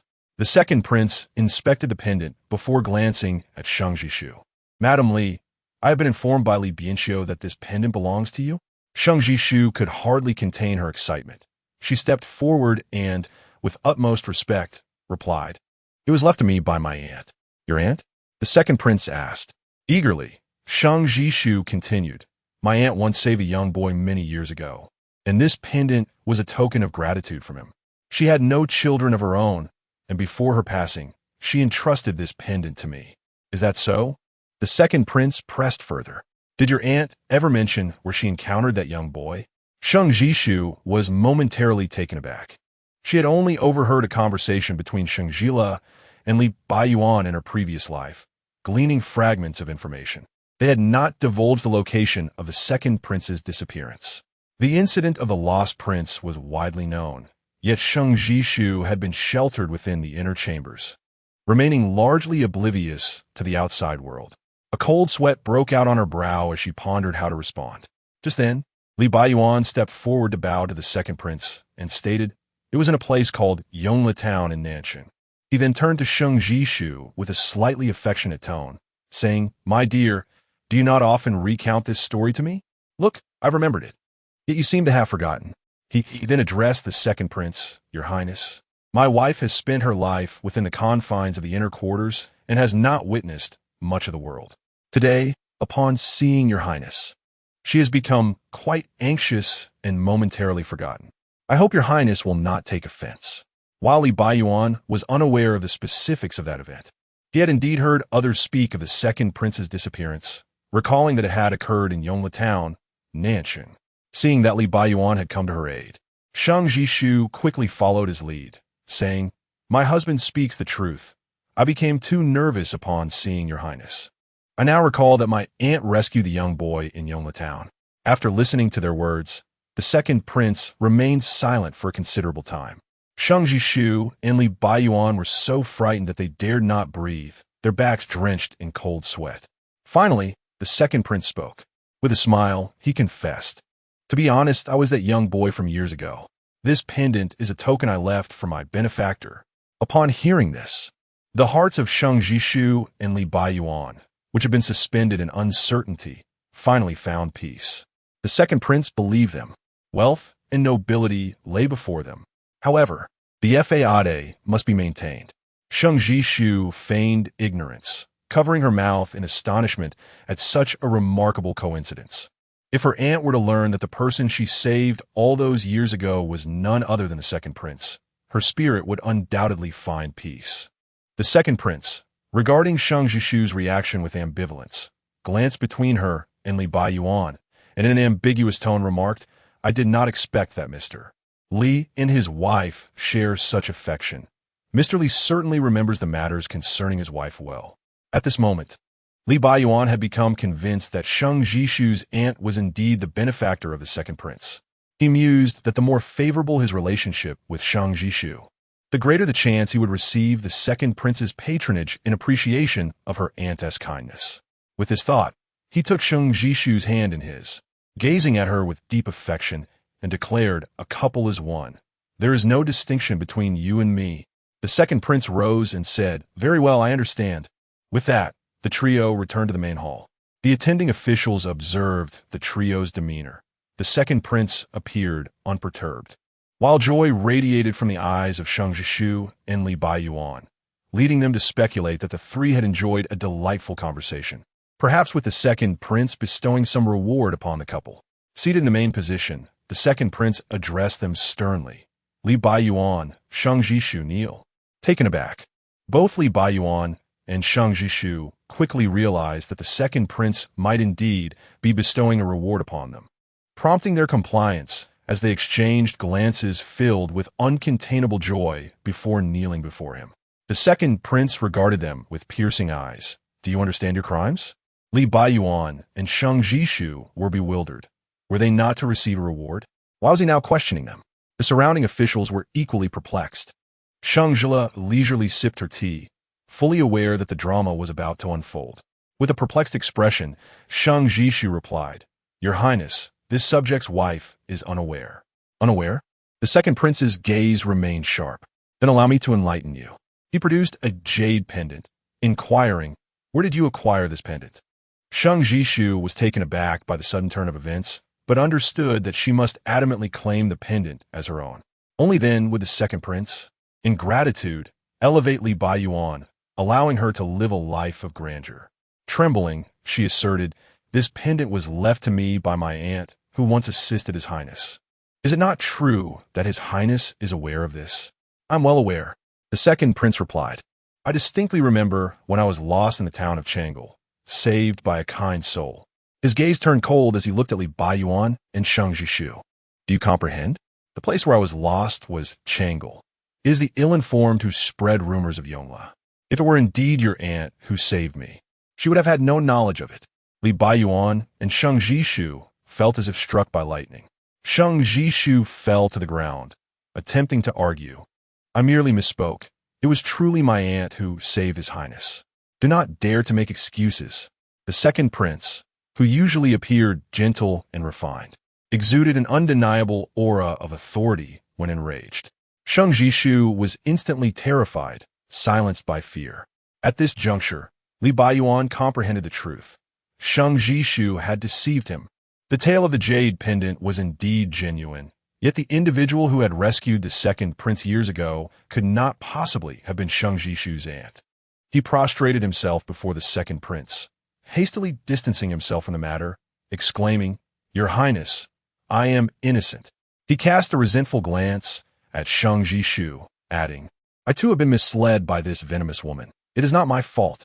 The second prince smirked, retorting, "Were you not just proclaiming that you and the lady are one, indistinguishable from each other?" Li Baiyuan fell silent, unable to refute the accusation, and continued to bow, pleading for mercy. "Your Highness, spare my life." The second prince surveyed the two kneeling before him, then glanced at the officials present in the room, before finally addressing Sheng Zhile. "Madam, what is your opinion?" This inquiry sent a ripple of astonishment through the chamber. Why would a royal prince seek the counsel of a woman of the inner court? Chapter 61. Allowing Sheng Zhile to handle matters upon hearing the words of the second prince, the officials exchanged anxious glances, a sense of unease settling over them. Could it be that the heir of the Marquis of Wooding had a closer relationship with the second prince than they had realized?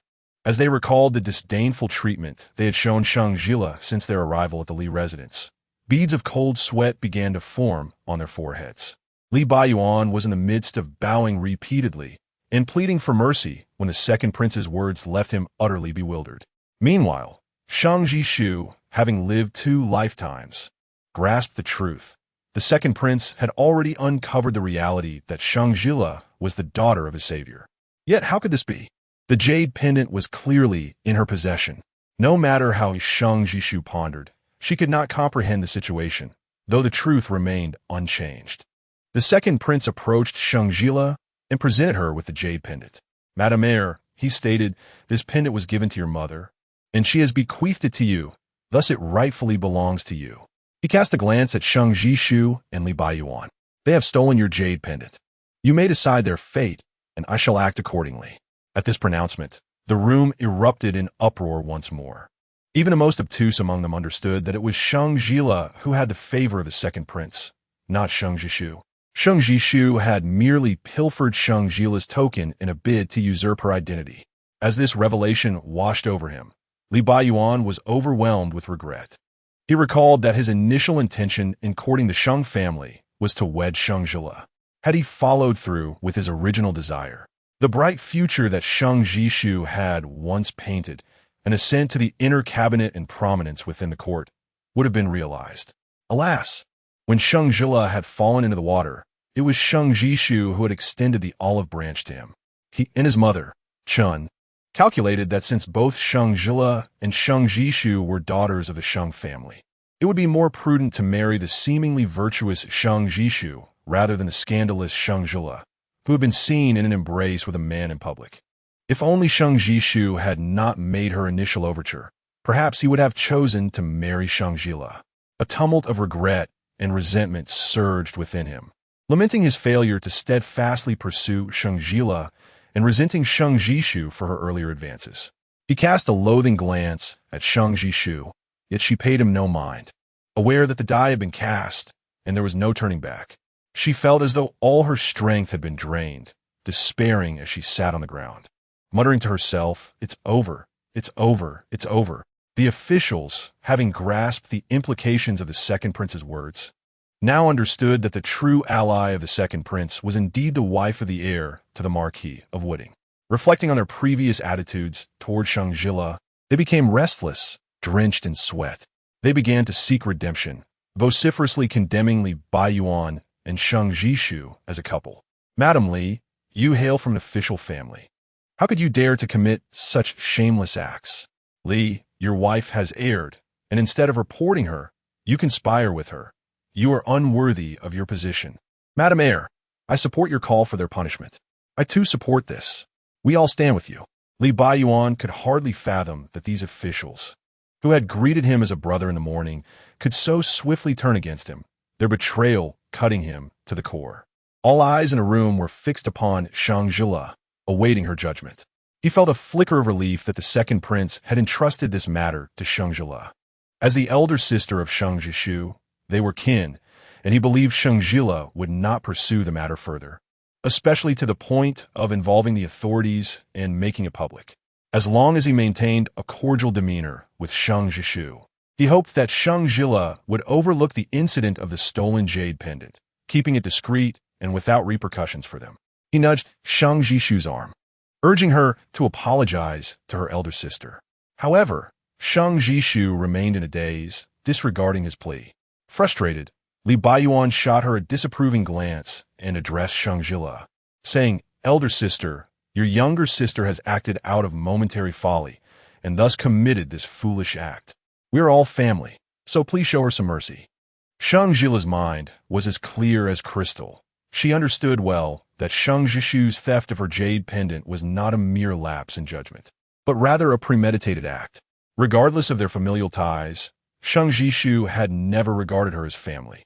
In the instances of the elopement and the theft, Sheng Zhile had only considered her own interests, never once contemplating the well-being of her elder sister. Had she not been reborn, the attempted elopement would have led the house of Wu Ding to become embroiled in the third prince's treasonous plot, resulting in their downfall. And as the wife of the heir, she too would have suffered the consequences.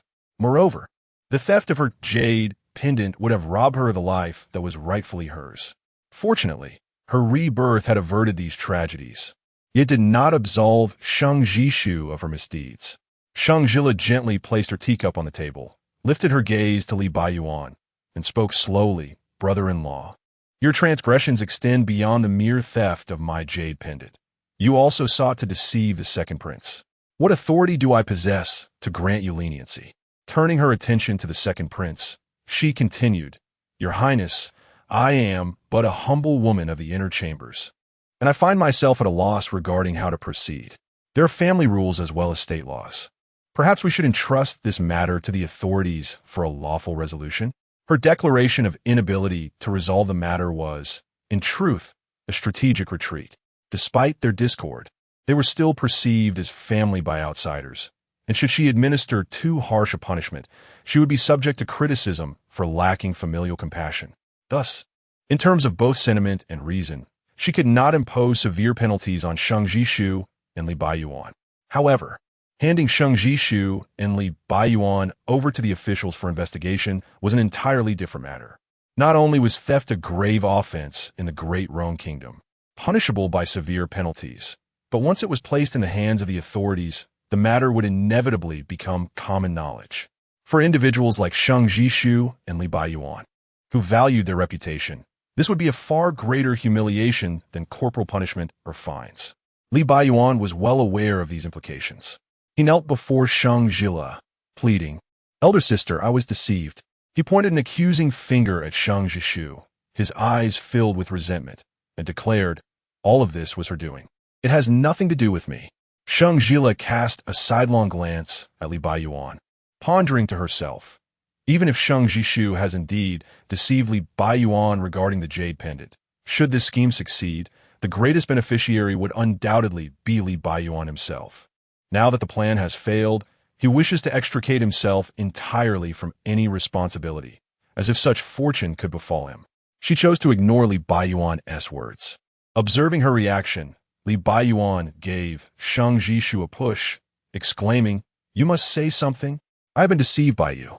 Yet, Sheng Zhile seemed oblivious to his pleas. Muttering to herself, "It's over. All is lost." Having returned to life, she had initially begun plotting to elope, ultimately marrying Li Baiyuan as she desired. Despite the numerous disappointments she faced, she had endured it all, believing that once the second prince returned to the capital, She would lead a life as splendid as that of her elder sister in her previous incarnation. Now, everything had unraveled. The beautiful dreams that had sustained her since her rebirth lay shattered before her. Sheng Zhile felt a surge of blood rise within her, struggling to breathe. And with a sudden thud, she fainted to the ground. The second prince, unconcerned by her unconscious state, waved his hand, summoning his subordinates to carry her away, along with Li Baiyuan, to the official residence. Chapter 62. Li Baiyuan strikes Sheng Zhile upon witnessing that Sheng Zhile and Li Baiyuan were brought in by the men of the second prince. The officials at the government office immediately heightened their vigilance, reluctant to treat the matter lightly. Ultimately, both Sheng Zhile and Li Baiyuan endured punishment and were compelled to pay a hefty fine before being released from custody. After the earlier tribulations endured by Sheng Zhile, the two found themselves utterly destitute, with the fine being paid by the Chun family. Following this incident, Li Baiyuan harbored not a shred of belief in Sheng Zhile's words. Previously, when she had solicited money from him under the pretense of engaging in a profitable business venture, he had been blinded by naivety and had foolishly handed over his silver. In retrospect, he now deemed that endeavor to be dubious at best. In an effort to mitigate his losses, Li Baiyuan demanded that Sheng Zhile return the silver. However, she had already invested it entirely in purchasing raw materials for incense powder, leaving her with no recourse but to place her hopes on the Minister of Agriculture. As long as he remained unscathed by this debacle, she could leverage his authority to monopolize the procurement of the necessary ingredients. Just as this thought crossed her mind, a servant arrived with news that the minister had been dismissed and was under investigation for personal gain in his official capacity. Upon hearing this, Li Baiyuan cast a furious glare at Sheng Zhile. Had his gaze possessed the power to kill, she would have been reduced to 1,000 pieces. Aware of her culpability, Sheng Zhile cowered like a quail, refraining from any rebuttal. At that moment, a dispatch from a Ministry of Personnel arrived, stating that Li Baiyuan's revisions to the historical text were inadequate, leading to his demotion from the editorial office of the Historical Archives to a mere reviewer of historical documents. Unable to contain his rage any longer, Li Baiyuan struck Sheng Zhile across the face after the ministry officials departed, storming off in indignation. The force of his slap rendered Sheng Zhile nearly incapable of standing. Under ordinary circumstances, had Li Baiyuan dared to lay a hand on her, she would have retaliated without hesitation. Yet this time, she silently bore the brunt of his anger. Indeed, she recognized that this turmoil was of her own making. Yet, she could not suppress her resentment. Resentment that the one who saved the second prince years ago was the mother of Sheng Zhile, rather than her own mother.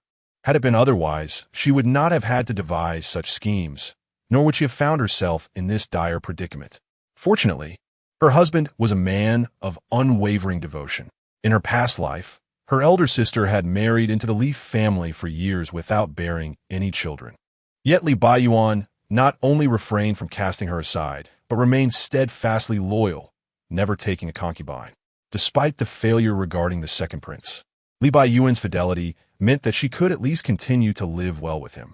Yuzhu, filled with concern, supported Sheng Zhile, though the master had just struck her. Sheng Zhile touched her stinging cheek, assuring herself that he had merely acted out of anger. She was convinced that Li Baiyuan, in a moment of emotional turmoil, would not behave in such a manner again.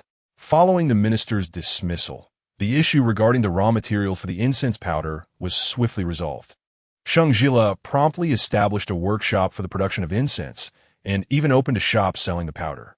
During this sweltering summer, her fragrant powder, designed to reduce perspiration, gained immense popularity, and since its opening, the shop was bustling with customers daily. Meanwhile, news arrived from the Sheng residence, announcing that Sheng Zhile had become engaged to Bai Li Shu, the legitimate daughter of the Earl of Jingen. Sheng Zhile had no affection for Bai Li Shu whatsoever. Renowned in the capital for her beauty, Bai Li Shu possessed a certain allure, which led her to adopt a haughty demeanor, believing that nothing could match her worth. In her previous life, prior to her engagement to Sheng Zhile, she had become entangled with a scholar, their relationship lacking propriety, and they had engaged in a clandestine liaison, resulting in her pregnancy. Upon learning of this, Sheng Zhile, in order to preserve Bai Li Shu's reputation, refrained from causing a scene and merely requested to break off the engagement with the Earl's household. To protect the scholar, Bai Li Shu falsely claimed to her family that the father of her child was Sheng Zhile. Consequently, the Earl's household assumed that Sheng Zhile had compromised Bai Li Shu and was unwilling to take responsibility, leading them to seek redress from the Sheng family. Out of consideration for Bai Li Shu's dignity, Sheng Zhile said nothing about her illicit affair with the scholar, insisting solely on the dissolution of the engagement. Incensed, the Earl's household hired thugs to confront Sheng Zhile. Caught unawares, he was brutally beaten and left disabled, transformed from a spirited youth into a bedridden invalid, incapable of even attending to his own needs. Reflecting on Sheng Zhile's tragic fate in his past life, Sheng Zhile felt an overwhelming sense of pain and resentment. This time, she vowed to ensure that her brother would not repeat the same tragic mistakes. On that day, while examining the account books in a perfumery, Sheng Zhile suddenly sensed a commotion among the patrons. Looking up, she observed a young lady clad in a delicate pink gown, walking in with her head held high and her gaze unwavering. This young lady was none other than Bai Li Shu, possessing a fair degree of beauty. She quickly attracted the attention of the customers in the shop. Bai Li Shu appeared unfazed by the gazes, seemingly accustomed to them, and even relished the attention. She surveyed the shop with a hint of disdain, muttering to herself about its diminutive size and questioning why it had recently become so popular.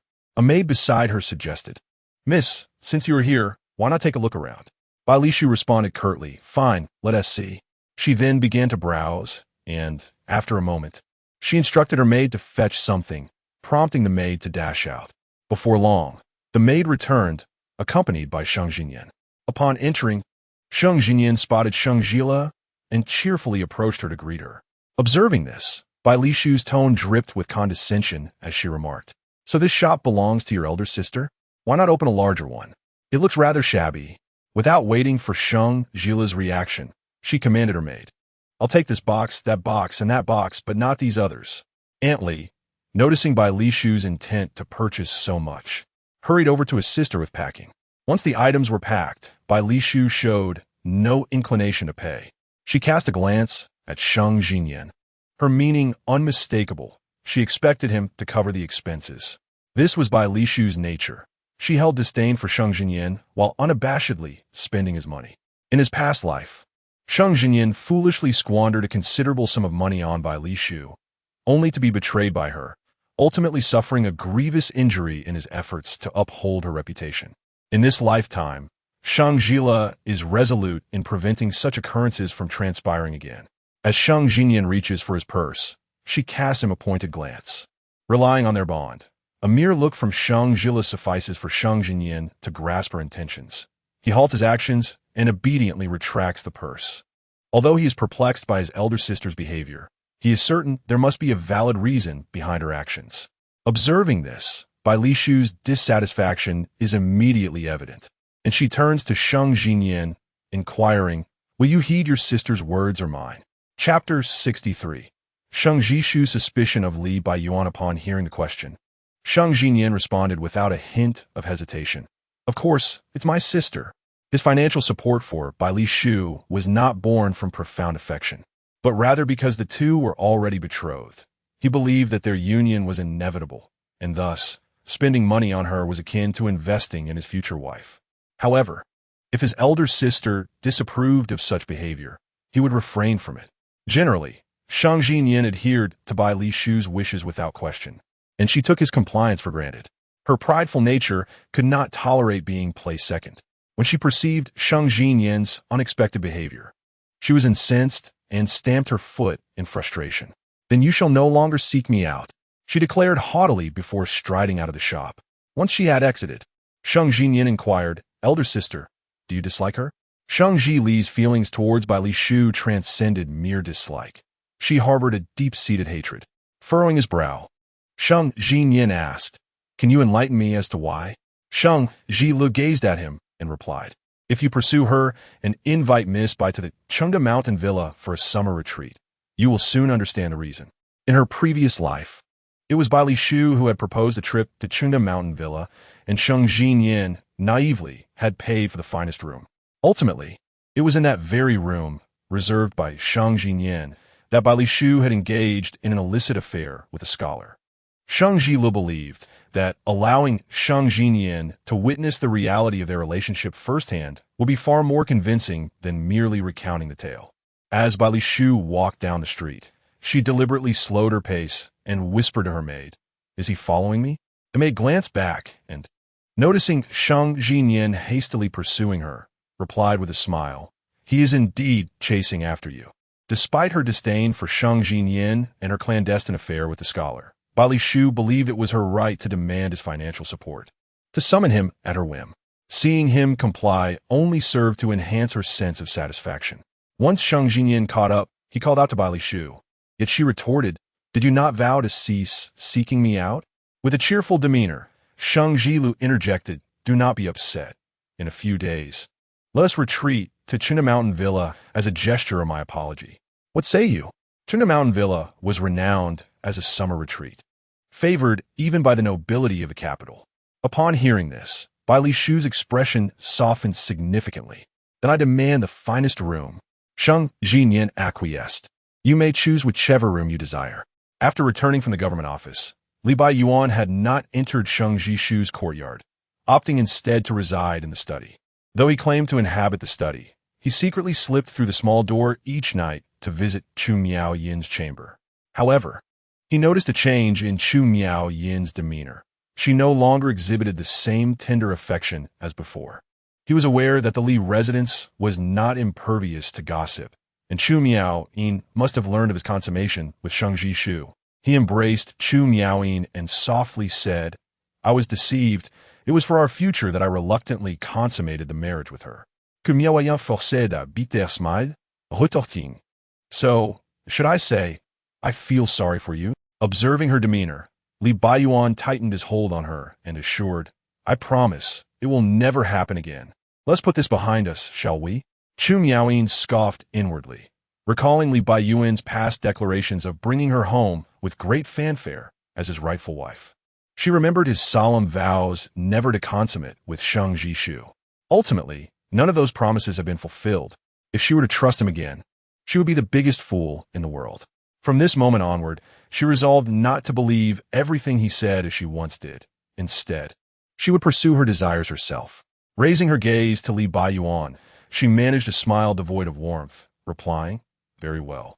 Hearing her words, Li Baiyuan exhaled deeply, feeling that the tender and understanding Chu Miaoyin he once knew had returned.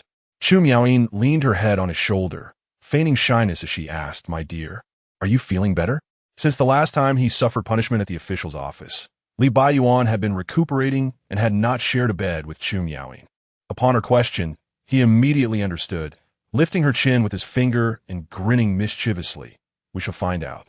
As they tumbled into the bedding, entwined in an embrace, Chu Miaoyin bit down on Li Baiyuan's neck with more fervor than usual. Not long after, while Li Baiyuan lay sleeping soundly beside her, Chu Miaoyin rose from the bed. A maid, as usual, arrived with a bowl of herbal tea meant to prevent pregnancy. Currently residing at the Li residence under the guise of a distant cousin, Chu Miaoyin had been drinking the concoction to avoid unnecessary complications. Now, gazing at the dark liquid, she coldly commanded, "Take it away." Meanwhile, Li Baiyuan was distancing himself from Sheng Zhishu, who yearned for his affection. Her sole desire was to enjoy a good life with him. Now that she felt slightly better, she had the kitchen prepare a refreshing sweet soup and personally delivered it to Li Baiyuan. Upon seeing her, his face darkened ominously. Sheng Zhishu patiently smiled and said, "It's hot outside. My dear, have some sweet soup to cool off." Li Baiyuan pretended not to hear her and avoided making eye contact. Observing his indifference, Sheng Zhishu did not lose her temper, but instead offered the soup directly to him. "Dear husband, please drink a little." Li Baiyuan shot her a sidelong glance, his voice chillingly cold. "Take it away." At that moment, Sheng Zhishu noticed the bite mark on Li Baiyuan's neck. Unable to contain herself, she thrust the bowl of soup into Yuzhu's hands and reached for Li Baiyuan's clothing, exclaiming, "What is this? Have you been consorting with some wild woman?" Li Baiyuan pushed her away, anger flaring as he retorted, "What madness is this?" "Madness?" Sheng Zhile threw a bronze mirror in front of him. "Look for yourself. What is on your neck?" Li Baiyuan picked up the copper mirror with a hint of irritation and discovered a faint bite mark on his neck. It became immediately clear to him that it was inadvertently left by Chu Miaoyin the previous night. He was thoroughly exasperated with Sheng Zhile, yet she was, after all, the legitimate daughter of a third-rank official with a higher status than his own. Thus, he patiently explained, "I accidentally scratched myself." Sheng Zhile scoffed. "Do you think I would believe that? Who is that shameless woman?" Li Baiyuan, growing increasingly impatient, insisted, "I said it was my own doing." Sheng Zhile's gaze turned icy. "That shameless woman, could it be my elder sister?" In her past life, she had witnessed the deep affection between her elder sister and Li Baiyuan, leading her to believe that her sister would also develop unwarranted feelings for him in this life. Upon seeing the bite mark on Li Baiyuan's neck, the first woman who came to her mind was indeed her elder sister. Li Baiyuan had heard Sheng Zhile accuse him of being involved with Sheng Zhile more than once.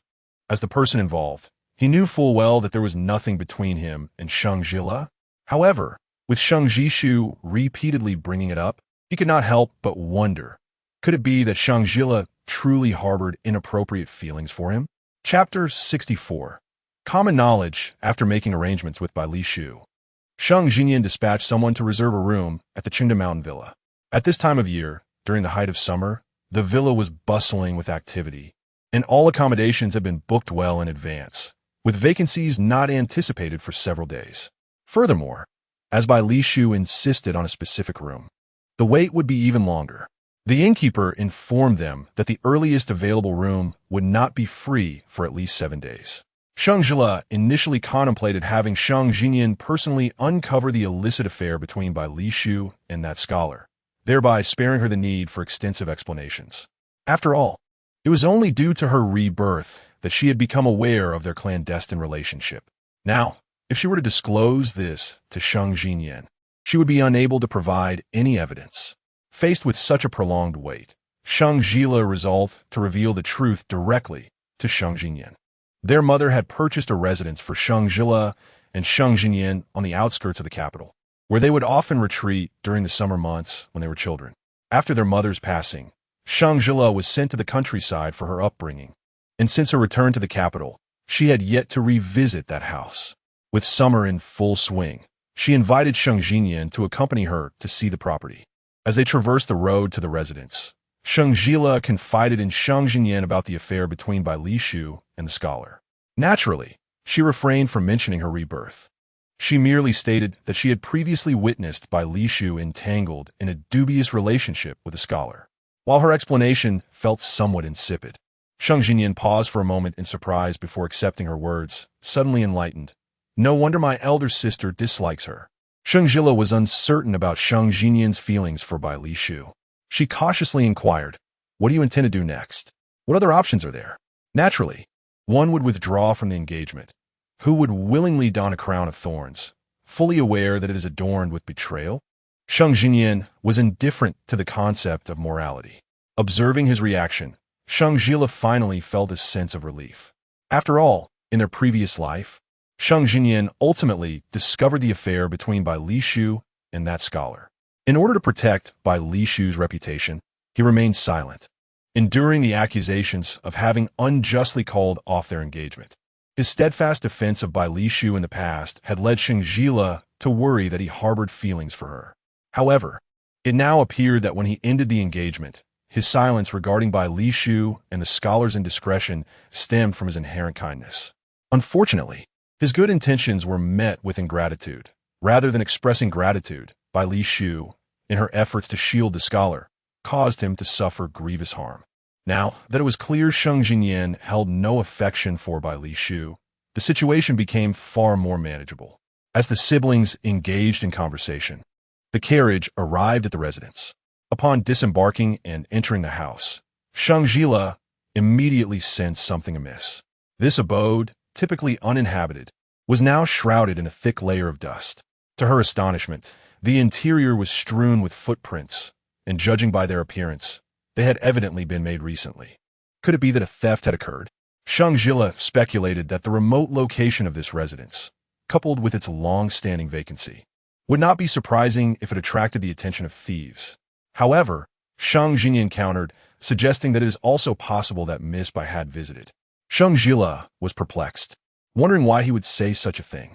Sheng Zhile recounted an incident where he was conversing with Miss Bai and inadvertently mentioned the residence.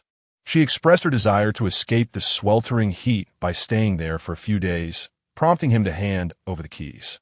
He deemed the house vacant and, given his engagement to Bai Li Shu, felt it was appropriate to grant her access.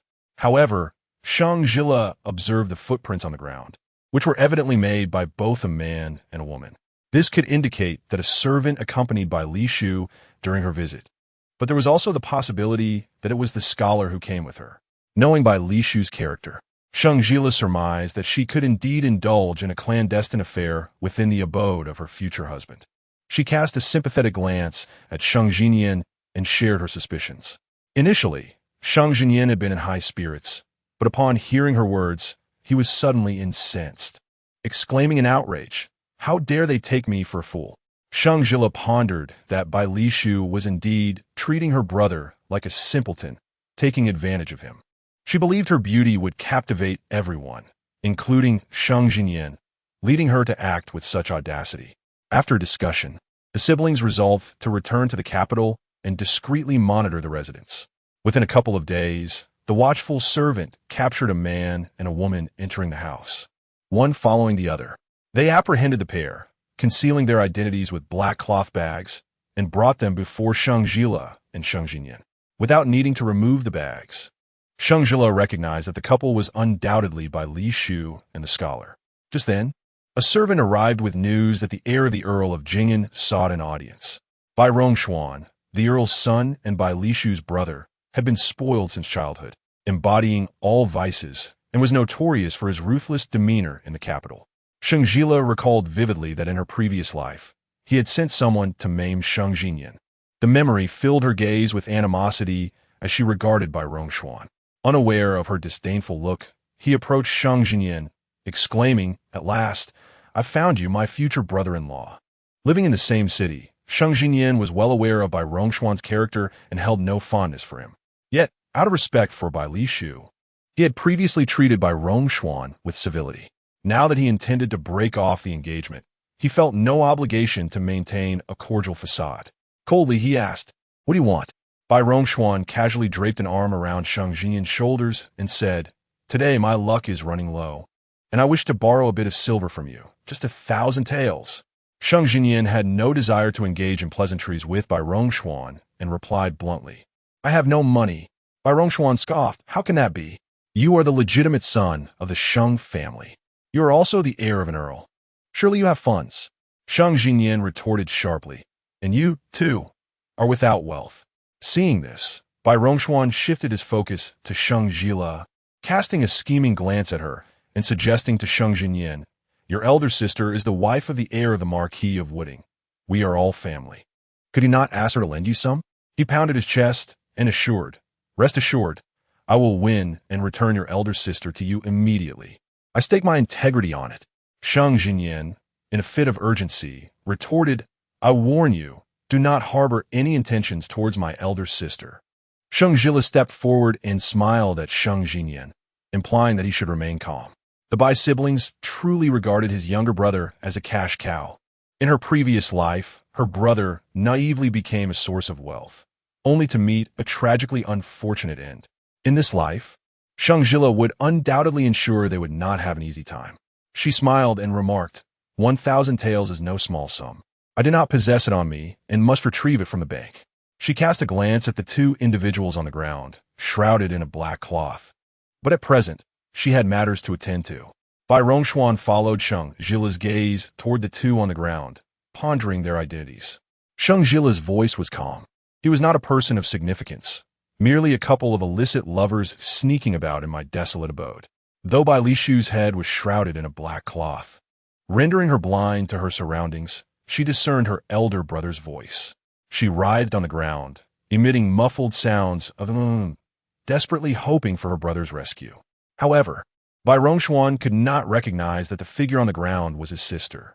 His thoughts were solely consumed with the desire for Sheng Zhile to swiftly retrieve silver from the bank for him. He remarked, "Such debased individuals do not warrant the personal attention of the young lady. They should simply be delivered to the authorities." Upon hearing this, Bai Lishu was filled with an overwhelming sense of panic, cursing her elder brother's ancestors through countless generations in her heart. Sending officials to investigate would surely make her affair with the scholar known to all. Chapter 65. Rumors by Li Shu, in a fit of rage, uttered expletives, while Sheng Zhile could scarcely suppress a laugh. After much restraint, she coolly remarked, "Then, according to your wishes, let us send them to the authorities." Upon hearing Sheng Zhile's words, Bai Lishu was overcome with panic. She desperately attempted to cry out to Bai Rongxuan, but her mouth was tightly sealed, producing only muffled sounds. Bai Rongxuan, noticing her approach, disdainfully kicked her aside, urging her to get lost. The force of the kick jolted Bai Lishu, and she recalled that it was her elder brother who had proposed sending her to face the law. At that moment, she felt a surge of murderous intent. Observing this pair of siblings, who had oppressed her brother in a previous life, unknowingly inflicting harm upon each other, Sheng Zhile felt a sense of satisfaction. She endeavored to maintain her usual demeanor, gesturing for her attendant to escort Bai Lishu and the scholar away. Bai Rongxuan, eager to please Sheng Zhile, remarked, "Now that this matter regarding those two has been settled, my lady, about the silver." Sheng Zhile cast him a sidelong glance, responding with calm composure, "Only upon visiting the money house will there be any. Shall I accompany you to the money house now, my lady?" Bai Rongxuan's face was alight with a grin. Sheng Zhile remained non-committal, merely stating, "Once we arrive at the money house, we may have to wait quite a while." A few days prior, Bai Rongxuan had squandered all his money, even wagering his ancestral jade pendant. Upon learning of this, Earl Jingyan had nearly fainted from rage and promptly issued a decree forbidding the household account from providing Bai Rongxuan with any funds beyond his monthly allowance. Friends and acquaintances, whom he had previously borrowed from, now turned a blind eye, leaving him without recourse. He had not set foot in a gaming house for several days. At this moment, his longing to gamble was insatiable, as though his very life depended on it. However, given Sheng Zhile's implication that waiting at the money house could be lengthy, he was disinclined to bide his time. He ingratiatingly proposed, "May I send someone to collect the silver later?" He gazed at Sheng Zhile with hopeful anticipation. Sheng Zhile merely replied, "As you wish." Upon hearing this, Bai Rongxuan's face lit up with joy. "Then I shall take my leave for now and send someone later." With that, he hurriedly exited. No sooner had he stepped out of than he made his way towards the gaming house. Bai Rongxuan's gambling addiction was severe.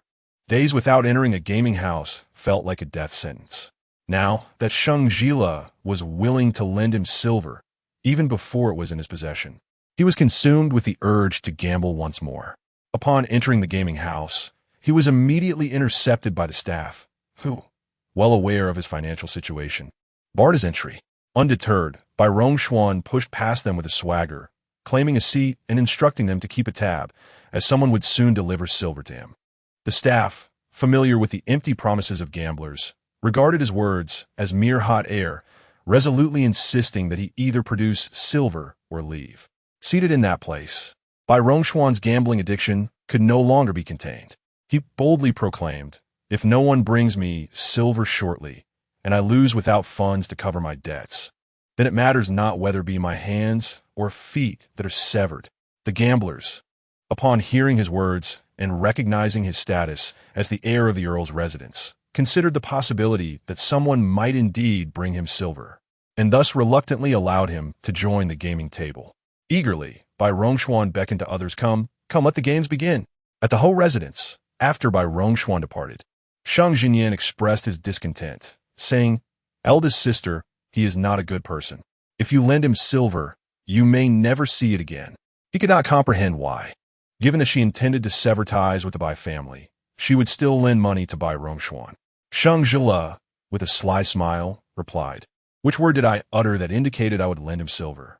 Upon reflecting on her words, Sheng Zhile realized that she had only mentioned retrieving silver from the bank and had never promised to lend any to Bai Rongshuan. Even when Bai Rongshuan requested that someone come later to collect the silver, Sheng Zhile merely replied, "As you wish," without agreeing to lend him anything. Enlightened, Sheng Zhile thought to himself, "Ah, it seems an entertaining spectacle is about to unfold." Meanwhile, Bai Li Shu and the scholar, upon being forcefully taken to the Jing County government office, had the black cloth bags removed from their heads. Upon revealing their appearances, the hall erupted in an uproar. No one had expected that the woman involved with the man would be the daughter of the Earl of Jingen. Faced with the public exposure of her indiscretions, Bai Li Shu's face flushed crimson, overwhelmed with shame, wishing only to sink into the ground.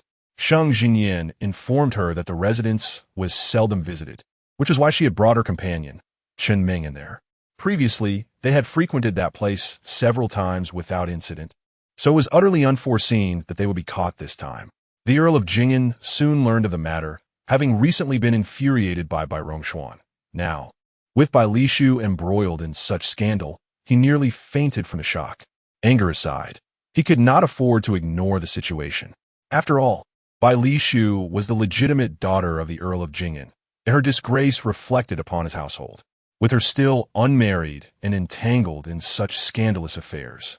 Word of this would not only prompt the Sheng family to withdraw their marriage proposal, but any family of repute would also refrain from seeking her hand. Bai Li Shu's prospects for a respectable marriage would be utterly dashed.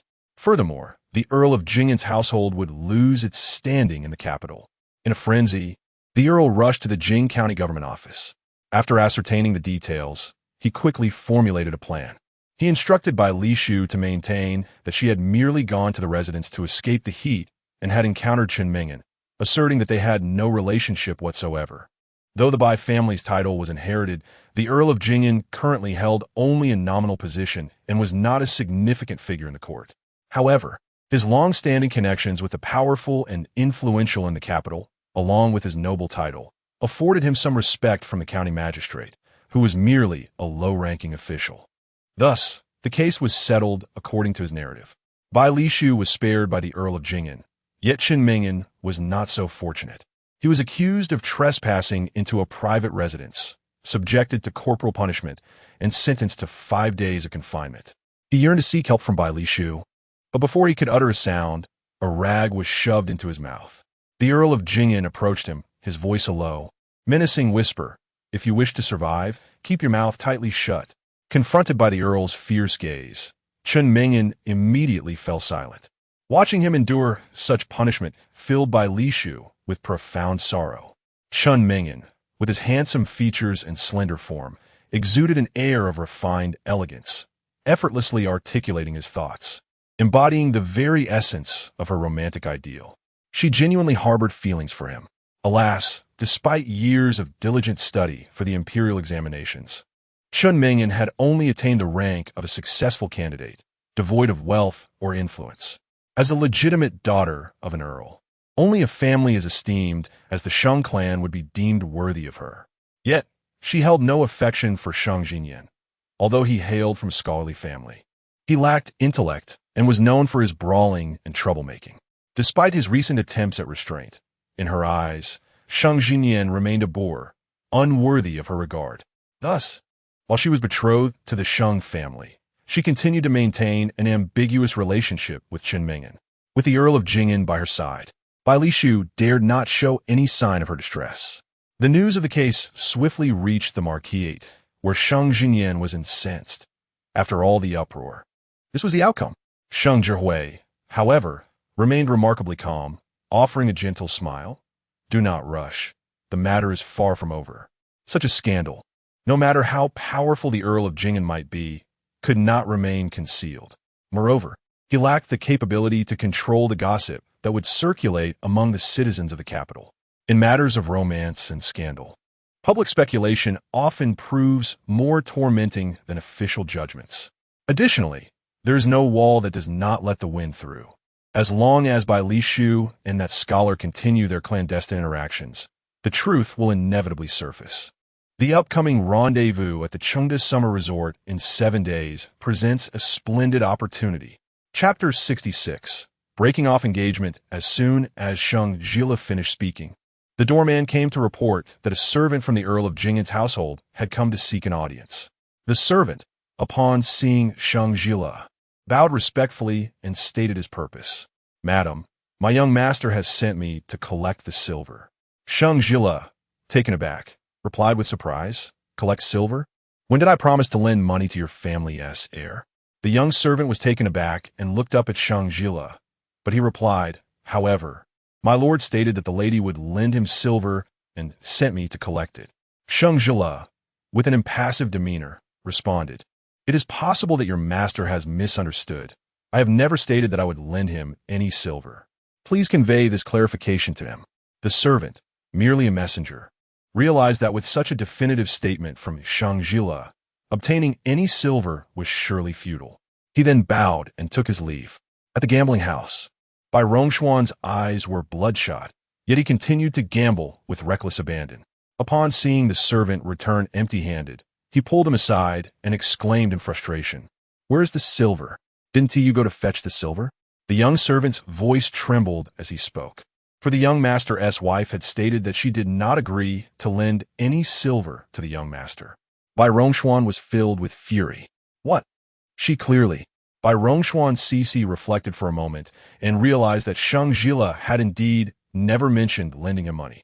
He was instantly filled with rage, cursing under his breath, "How dare they play me for a fool?" After speaking, he intended to confront Sheng Zhile to settle the score. Meanwhile, the patrons of the gambling house had already noticed something amiss with Bai Rongxuan.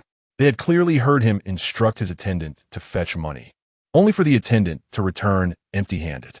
Now, seeing Bai Rongxuan about to leave, they assumed he intended to evade his debts and thus approached to block his way. "Where do you think you're going? You still owe us money. If you wish to leave, please settle the payment first." Bai Rongxuan had been entrenched in the gambling den for many years and was well aware that the denizens of such establishments were far from virtuous. Now, surrounded by them, he felt a twinge of trepidation. He had no intention of fleeing. Rather, he sought to retrieve his silver. The gamblers, however, were no fools. They cast a glance at the young attendant and questioned, "Didn't you send him to fetch the silver? Where is it?" He was unable to obtain it, so I decided to go personally. Before Bai Rongxuan could finish his words, he was interrupted by the people from the gambling house. "Stop rambling. You have no money, right? What was it you just said? Have you not forgotten that we are willing to sacrifice hands and feet for this?" Bai Rongxuan was acutely aware that the denizens of the gambling house were capable of any transgression. Upon hearing their words, he was struck with terror and desperately attempted to push past them in a bid for escape. Yet, after only a few hurried steps, he was swiftly overtaken. The gamblers, no longer inclined to show him any courtesy, forcefully subdued him to the ground and mercilessly beat him. The young servant, witnessing the sickening thuds of fists against flesh and Bai Rongxuan's anguished cries, felt his limbs turn to jelly, collapsing helplessly onto the floor. One of the assailants seized him by the collar and declared, "Return to your master and inform him. Either produce the silver, or we shall take one of the young master's hands." At this, the servant fled in a panic. Upon reaching the Earl's residence, he collided directly with the Earl of Jingen, who had just returned from the county office. Observing the servant's frantic demeanor, the Earl thundered, "Do you not possess any sense?" The young servant abruptly knelt on the ground, gasping for breath as he exclaimed, "My lord, young master, he is on the verge of being beaten to death." The Earl of Jingen was taken aback by these words, inquiring about the situation. The servant recounted the events in detail, leaving the Earl clutching his chest, nearly unable to stand. His voice trembled with anger as he uttered, "Wretched child." Upon witnessing this, Bai Lishu hurried to support him, but the Earl, seeing her, became even more incensed. He raised his arm to dismiss Bai Lishu, exclaiming, "Away with you. Not a single one of you brings me peace." Although the Earl was furious, he could not truly neglect Bai Rongxuan. He procured silver and sent someone to fetch him back. The individuals from the gambling den had been ruthless. When Bai Rongxuan was carried back, he resembled a grotesque figure, barely clinging to life. The physician, after examining him, shook his head, unable to ascertain when Bai Rongxuan would be able to leave his bed, advising that he could only be nursed back to health gradually. The Earl first dealt with the aftermath of his children's misdeeds, and then was confronted with the news of his son's predicament, leaving him utterly drained by the day's end. Yet, the troubles did not cease. The scandal involving Bai Li Shu and Chen Mengyan had already spread throughout the capital. The common folk relished gossip about the powerful and influential. Even fabricated tales would circulate among the idle tongues. Now, the affair between Bai Li Shu and Chen Mengyan had gained substantial traction, reaching the local magistrate's office, thereby becoming the most talked-about subject in the capital. In every corner of the city, people were engrossed in discussions about the situation. Some storytellers, eager to capitalize on the sensationalism, hastily composed narratives detailing the illicit romance between Bai Li Shu and Chen Mengyan, presenting them in tea houses. This affair stirred considerable commotion, leaving the Earl's household in disgrace, while Sheng Zhile felt the profound embarrassment as well. It was essential to note that Bai Li Shu was betrothed to Sheng Zhile, and her actions had drawn ridicule upon the Sheng family. Although he did not hold much regard for Sheng Zhile, the matter concerned the family's honor, compelling him to take action. Despite having a reasonably amicable relationship with the Earl of Jingen, he resolved to accompany Sheng Zhile to the Bai residence to annul the engagement. At that moment, Sheng Zhile happened to be at the Sheng family home. Anticipating the Earl's reluctance to easily dissolve the engagement, she decided to join them. At the Earl's residence, upon seeing Sheng Zhile's arrival, the Earl immediately sensed the purpose of his visit and felt a surge of discontent. However, given the circumstances, it was clear that the Bai family was at fault, and he had no choice but to greet him with a forced smile. After exchanging pleasantries, Sheng Zhile got straight to the point. "Earl, I shall not beat around the bush. You must have heard the rumors circulating in the capital. I believe it is best we consider the marriage between our families null and void." Upon hearing this, the Earl's expression shifted dramatically. With Bai Li Shu's reputation now tarnished, should the Sheng family withdraw, no respectable noble would dare propose marriage thereafter. The Sheng family represented the last hope for Bai Li Shu. The Earl could not afford to acquiesce to their withdrawal. He replied, "This matter has already been investigated by the local magistrate. My daughter has not engaged in any impropriety with a man. For Master Sheng to consider annulment based on mere gossip seems rather unjust, does it not? Furthermore, at this critical juncture, the Sheng family's proposal to cancel the engagement is tantamount to driving my children to a path of despair, is it not? If my daughter were to succumb to unbearable circumstances and suffer any misfortune, would the Sheng family not fear the scorn of society, branding them as heartless and ungrateful?" Sheng Zhile was taken aback. How had he not realized before that Count Jingen was so eloquent? Clearly, it was the Bai family at fault.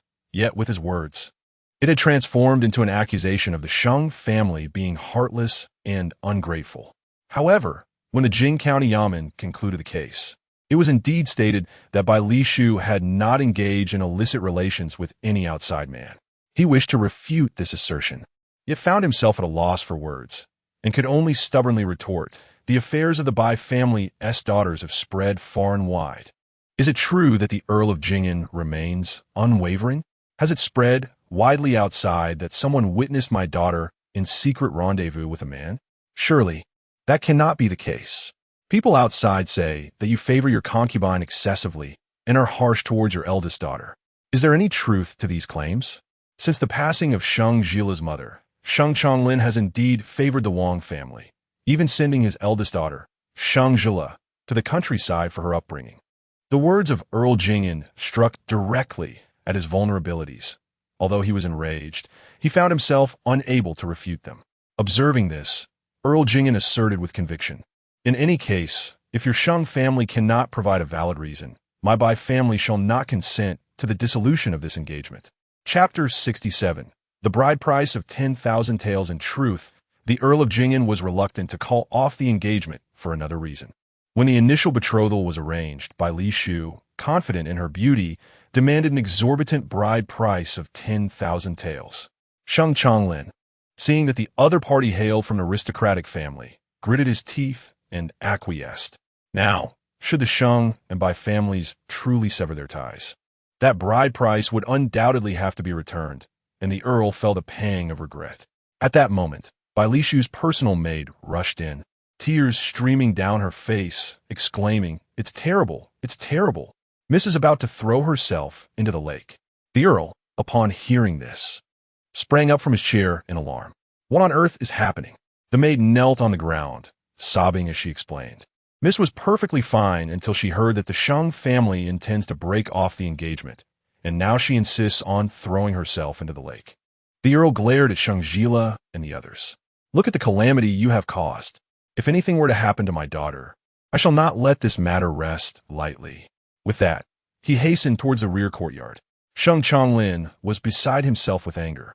After all, it was Bai Li Shu's own indiscretions that had marred her reputation, prompting their decision to withdraw the engagement.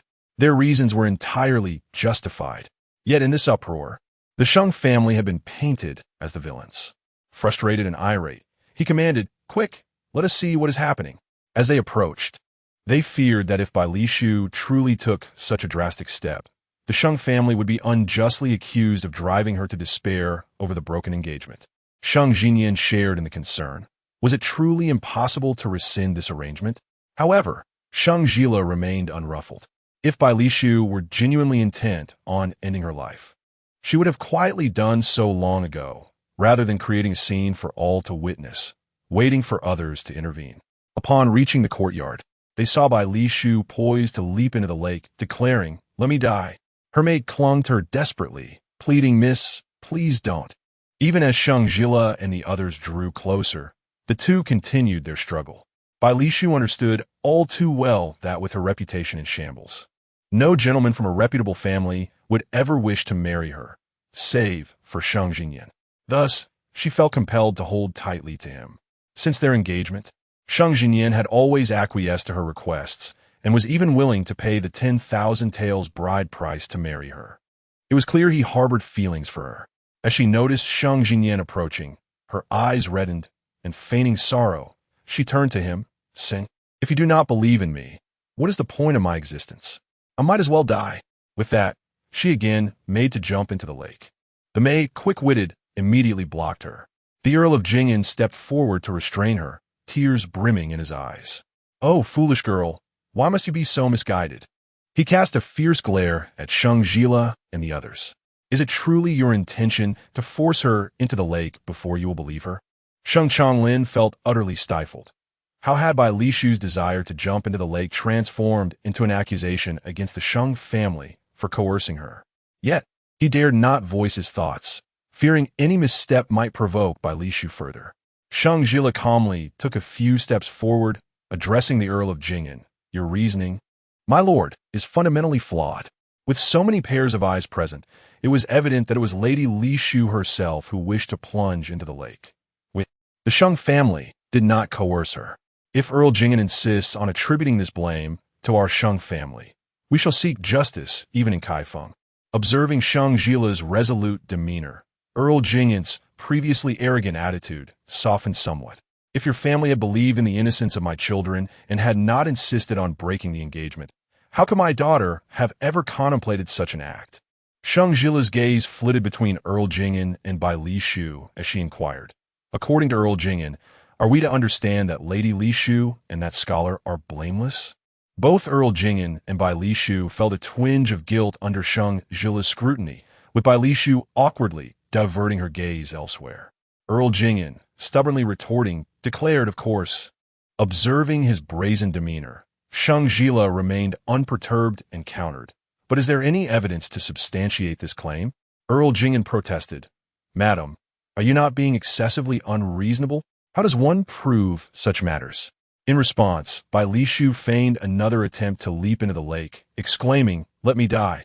Naturally, her maid and Earl Jing'an swiftly restrained her once more. Witnessing Bai Li Shu's clumsy performance, Sheng Zhile inwardly rolled her eyes and remarked, "Our Sheng family is not devoid of compassion, and besides, we have had dealings with the Earl's household. For the sake of our family's connection, since Lady Li Shu cannot provide proof, why not draft a letter of guarantee?" Bai Li Shu inquired with confusion. "A letter of guarantee?" Sheng Zhile affirmed, "Yes. Lady Li Shu merely needs to write a letter assuring that you and that scholar are innocent. Otherwise, You shall consent to the annulment of the engagement and return double the betrothal gift of 10,000 taels to the Sheng family. Upon hearing the stipulation about returning the betrothal gift, Bai Lishu exclaimed, "On what grounds?" Sheng Zhile fixed her with a serious gaze, stating, "Whether you choose to write it or not, Lady Lishu must consider her response carefully." Both Earl Jing'an and Bai Lishu understood that if she chose not to write, news would surely spread, and the public would accuse the Earl's household of guilt. Conversely, if she complied, there was a possibility that some might believe in the innocence of Bai Lishu and Chen Meng'an, thereby salvaging her reputation. However, should the letter be penned, their clandestine affair would be laid bare, resulting not only in the annulment of the engagement, but also the Earl's obligation to return double the betrothal gift. At that point, there would truly be no way out. Yet, Bai Lishu found herself with no choice. She gritted her teeth and declared, "I will write." Once Bai Lishu completed the letter and affixed her seal, Sheng Zhile instructed Sheng Zhile to keep it safe before departing the Earl's residence with Sheng Chonglin and the others. Sheng Chonglin still felt a weight in his chest, casting a reproachful glance at Sheng Zhile. Was merely writing a letter of guarantee sufficient? Bringing home a bride whose reputation was already tarnished would undoubtedly lead to unflattering gossip behind the Sheng family's back. Sheng Zhile did not even glance at Sheng Chonglin as she replied, "Does father possess a better solution?" Naturally, Sheng Chonglin did not possess such authority, yet he still adopted the demeanor of a father, asserting that one could not behave as recklessly as you do. Whether such behavior is indeed reckless, the father shall observe. Sheng Zhile did not gaze at Sheng Chonglin. After speaking, she directly boarded the carriage. She was aware that the relationship between Bai Lishu and Chen Meng'an was concealed. Yet Bai Lishu's condition could not remain hidden. By the timeline of her previous life, Bai Lishu should now be with child, and it was only a matter of time before her condition became apparent. Furthermore, in a few days, Sheng Zhile would accompany Bai Lishu to Chenin Mountain Villa for a summer retreat. Should she, as in her previous life, secretly bring Chen Meng'an along, Sheng Zhile would undoubtedly devise a way to expose their relationship to the public. Chapter 68. Bai Lishu encounters a man again when Sheng Zhile returned to the marquis' residence. He was greeted by the sound of laughter emanating from the main hall. Inquiring with the servants, he learned that the Shao clan had come to town, and their patriarch's son, Shao Gaoi, would be residing at the marquis' estate for some time. Sheng Zhile had heard of this young man, known for his romantic escapades and numerous concubines, and he had no desire to engage with such a character, planning instead to avoid him in the future. However, as fate would have it, she encountered Shao Gaoi on her way back to her courtyard. He was not particularly tall, with a square face, a flat nose, and small, beady eyes, attributes that did not lend themselves to good looks. Yet his expensive attire gave him a certain air of a young nobleman. Upon seeing Sheng Zhile, he was momentarily taken aback, his gaze shamelessly roaming over her figure. Han Chun, noticing this, quickly stepped in front of Sheng Zhile, displeased, and remarked, "What are you staring at?" Upon seeing the young lady, "Should you not pay your respects?" At her words, Shao Gaoi shifted his attention to Han Chun, and upon seeing her face, his eyes visibly brightened. He then surveyed Han Chun with the same unabashed gaze he had directed at Sheng Zhile before smiling and cupping his hands in greeting, saying, "Ah, it turns out to be my sister-in-law. I pay my respects to you, elder brother." Sheng Zhile had no intention of engaging in further conversation, and after returning the greeting, she led Han Chun away. However, Han Chun felt a lingering gaze upon her. Turning around, she caught Shao Gaoi smirking at her, his beady eyes fixated on her. A chill ran down her spine, prompting her to hastily catch up with Sheng Zhile and leave. As soon as Sheng Zhile and Han Chun returned to the courtyard, Zhao Shua followed closely behind. Typically, her demeanor towards Sheng Zhile was rather aloof, but today, upon entering the courtyard, her face was alight with smiles. Such an unusual display could only mean something was amiss. Indeed, Zhao Shua immediately inquired of Sheng Zhile for a sum of 1,000 taels of silver. The marquis' household had traditionally been managed by the Jiang family, but following her recent bout of illness, Sheng Zhile had temporarily taken over the household accounts. Therefore, anyone wishing to withdraw funds from the treasury had to seek her approval. When Zhao Shuhe requested such a substantial amount, Sheng Zhile's curiosity was piqued. "What is the occasion?" she asked with calm composure. Zhao Shuhe, brimming with excitement, replied, "Prince Ji is preparing to move into a new residence and has specially invited the finest Peking opera troupe from the south. You have no idea how splendidly they perform. It is a rare opportunity for them to come to the capital, and I wish to invite them to our estate for a few days of performances."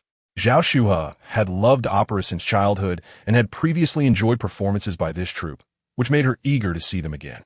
Thus, upon hearing of their arrival in the capital, she enthusiastically sought funds from Sheng Zhile. Sheng Zhile was at a loss for words. If there were a celebration in the marquis's household, or if it were the birthdays of the marquis and the matriarch, it would be reasonable to withdraw money from the treasury to entertain guests with performances. However, Zhao Shuhe's desire was purely for her own enjoyment, and logically, such expenses would need to be covered from her personal funds. Sheng Zhile chuckled softly. "I have heard that my sister-in-law has had a fondness for opera since childhood. Now that the southern troupe has come to the capital, it is only natural for her to wish to invite them to perform at the Ho residence. However," she shifted her tone, "the funds for this troupe must come from your private purse, dear sister-in-law." Upon hearing this, Zhao Shuhe's expression immediately fell. "With such a modest sum, our Ho residence can certainly afford it. Is it really necessary for my elder sister-in-law to insist on this?" Sheng Zhile calmly countered, "Indeed, it is a mere pittance. Can you not afford it, dear sister-in-law?" Zhao Shuhe, raised in the Ho family, was inherently vain and could not bear to be looked down upon.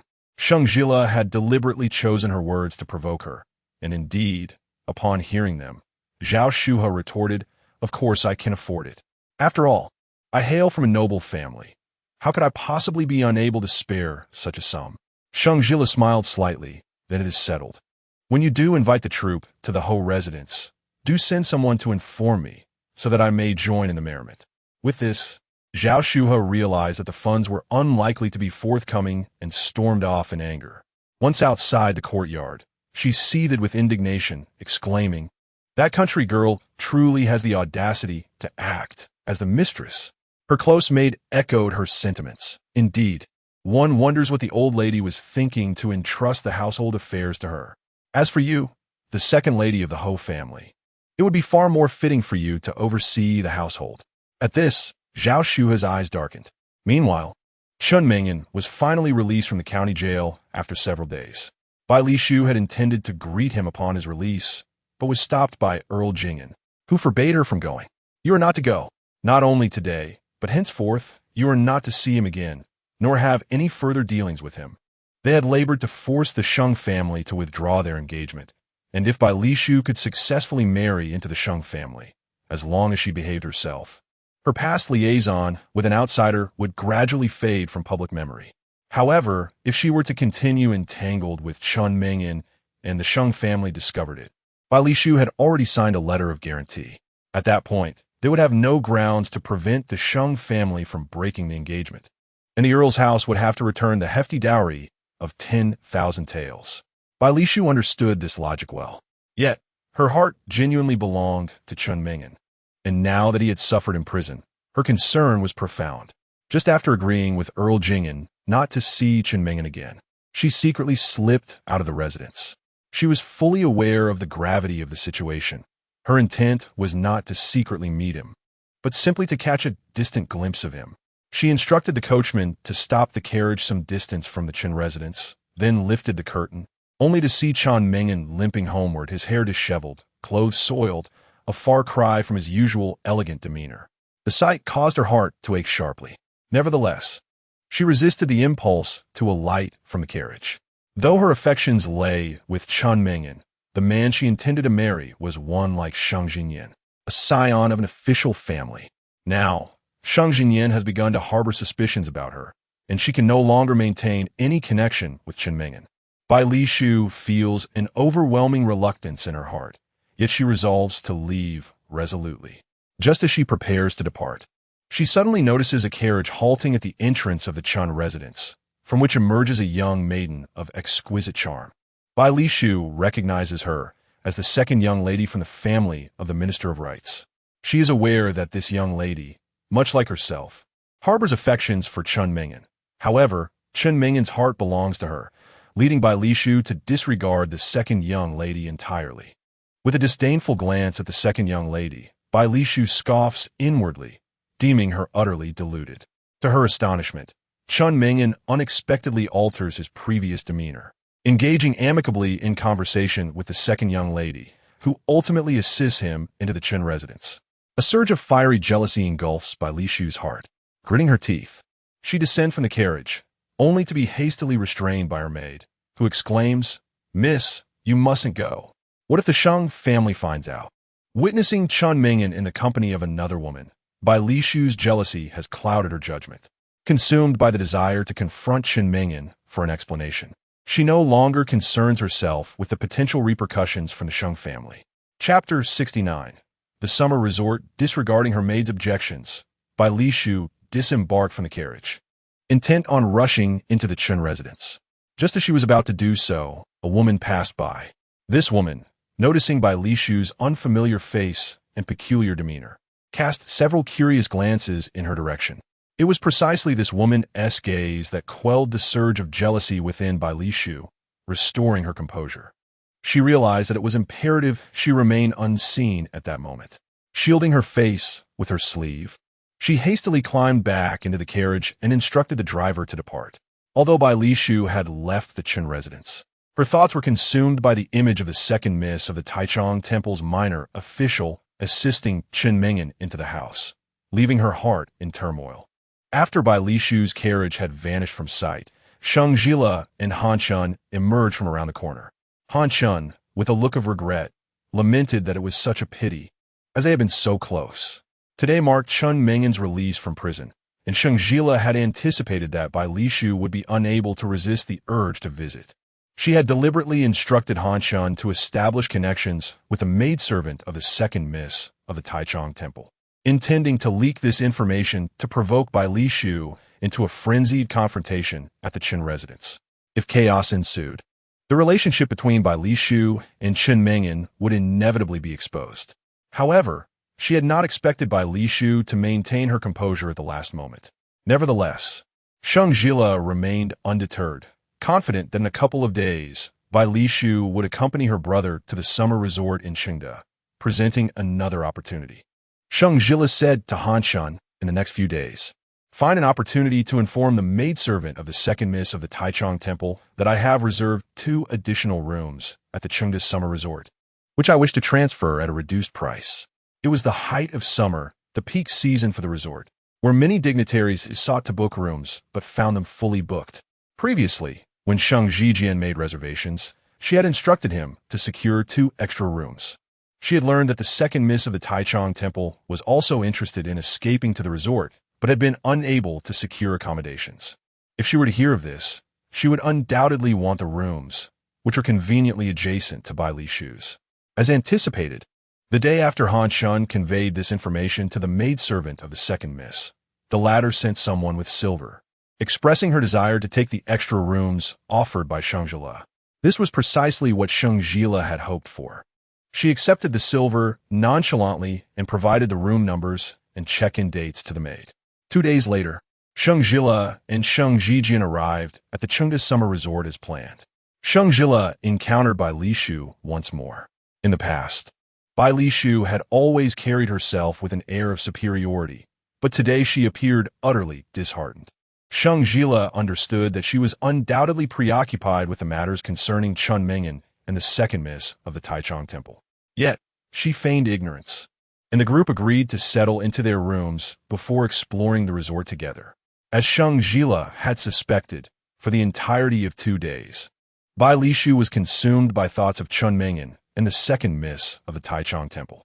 Despite her resolute determination to marry into the illustrious Sheng family, an uncontrollable surge of jealousy would well up within her whenever she envisioned Chen Mingyan with the second miss of the Taichung Temple. After the maid had settled her belongings, she reminded her to join Sheng Zhile and the others when the time came. As the maid opened the door, Bai Lishu stepped outside, only to unexpectedly encounter Chen Mingyan and the second miss of the Taichung Temple emerging from the adjacent room. Initially, disbelief washed over her, but soon the fiery jealousy surged once more. Chen Mingyan, upon seeing Bai Li Shu, was momentarily taken aback, yet swiftly regained his composure.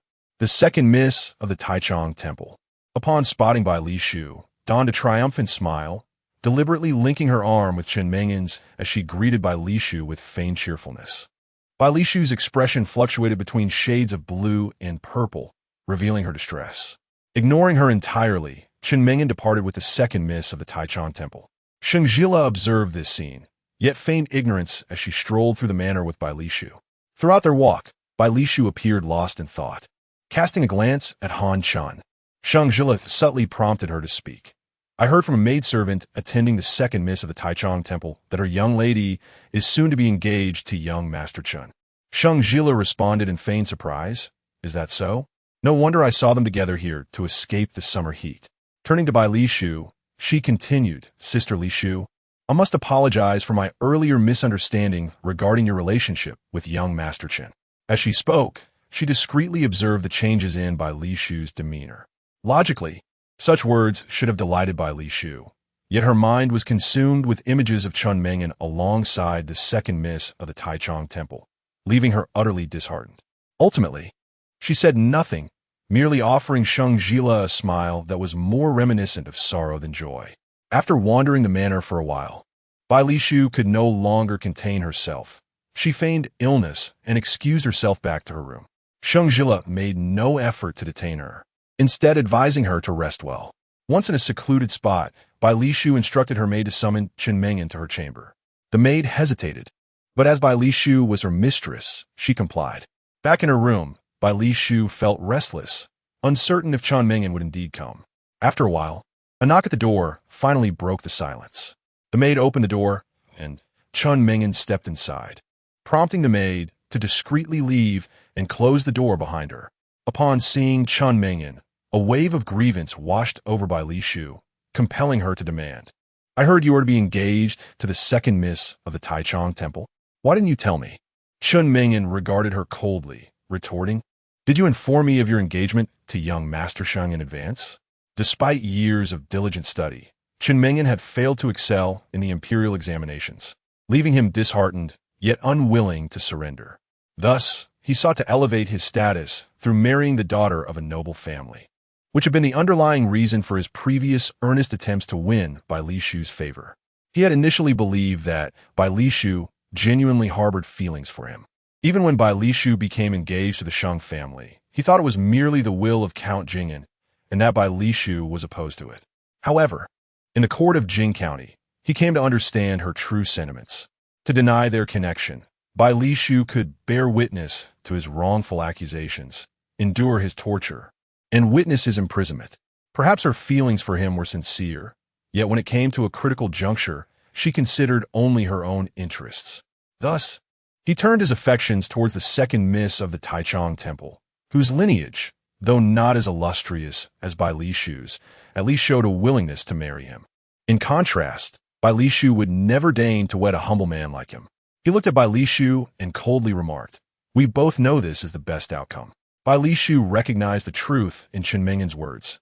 Indeed, his upcoming marriage to the second miss of the Taichung Temple and her own impending union with the Sheng family represented the most prudent choice for both of them. However, even with Chen Mingyan set to wed the second miss of the Taichung Temple, could they not continue their clandestine affair? She lifted her gaze to Chen Mingyan, challenging him. What if you marry the second miss of the Taichung Temple? What if I marry into the Sheng family? Can we not remain as we once were? With that, she threw her arms around Chen Mingyan. He struggled to break free, exclaiming, Are you out of your mind? If anyone discovers this, we are finished. Bai Li Shu's eyes reflected unwavering resolve.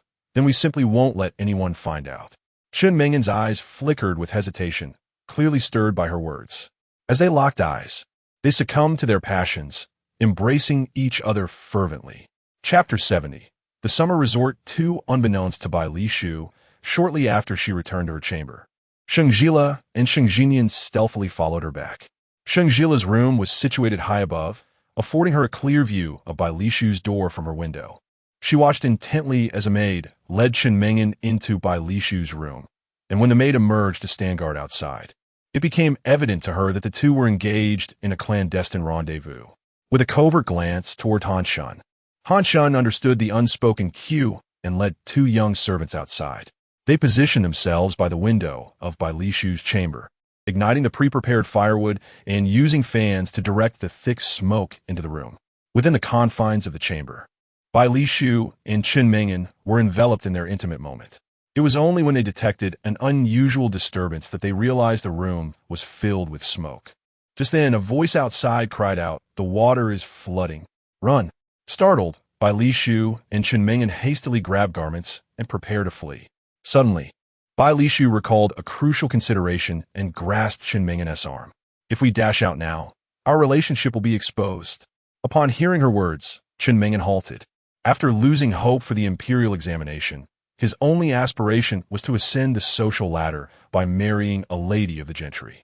His affection for the second daughter of the Taichung temple family was flourishing, and should she witness him escaping from this room with Bai Li Shu, their bond would be irrevocably severed.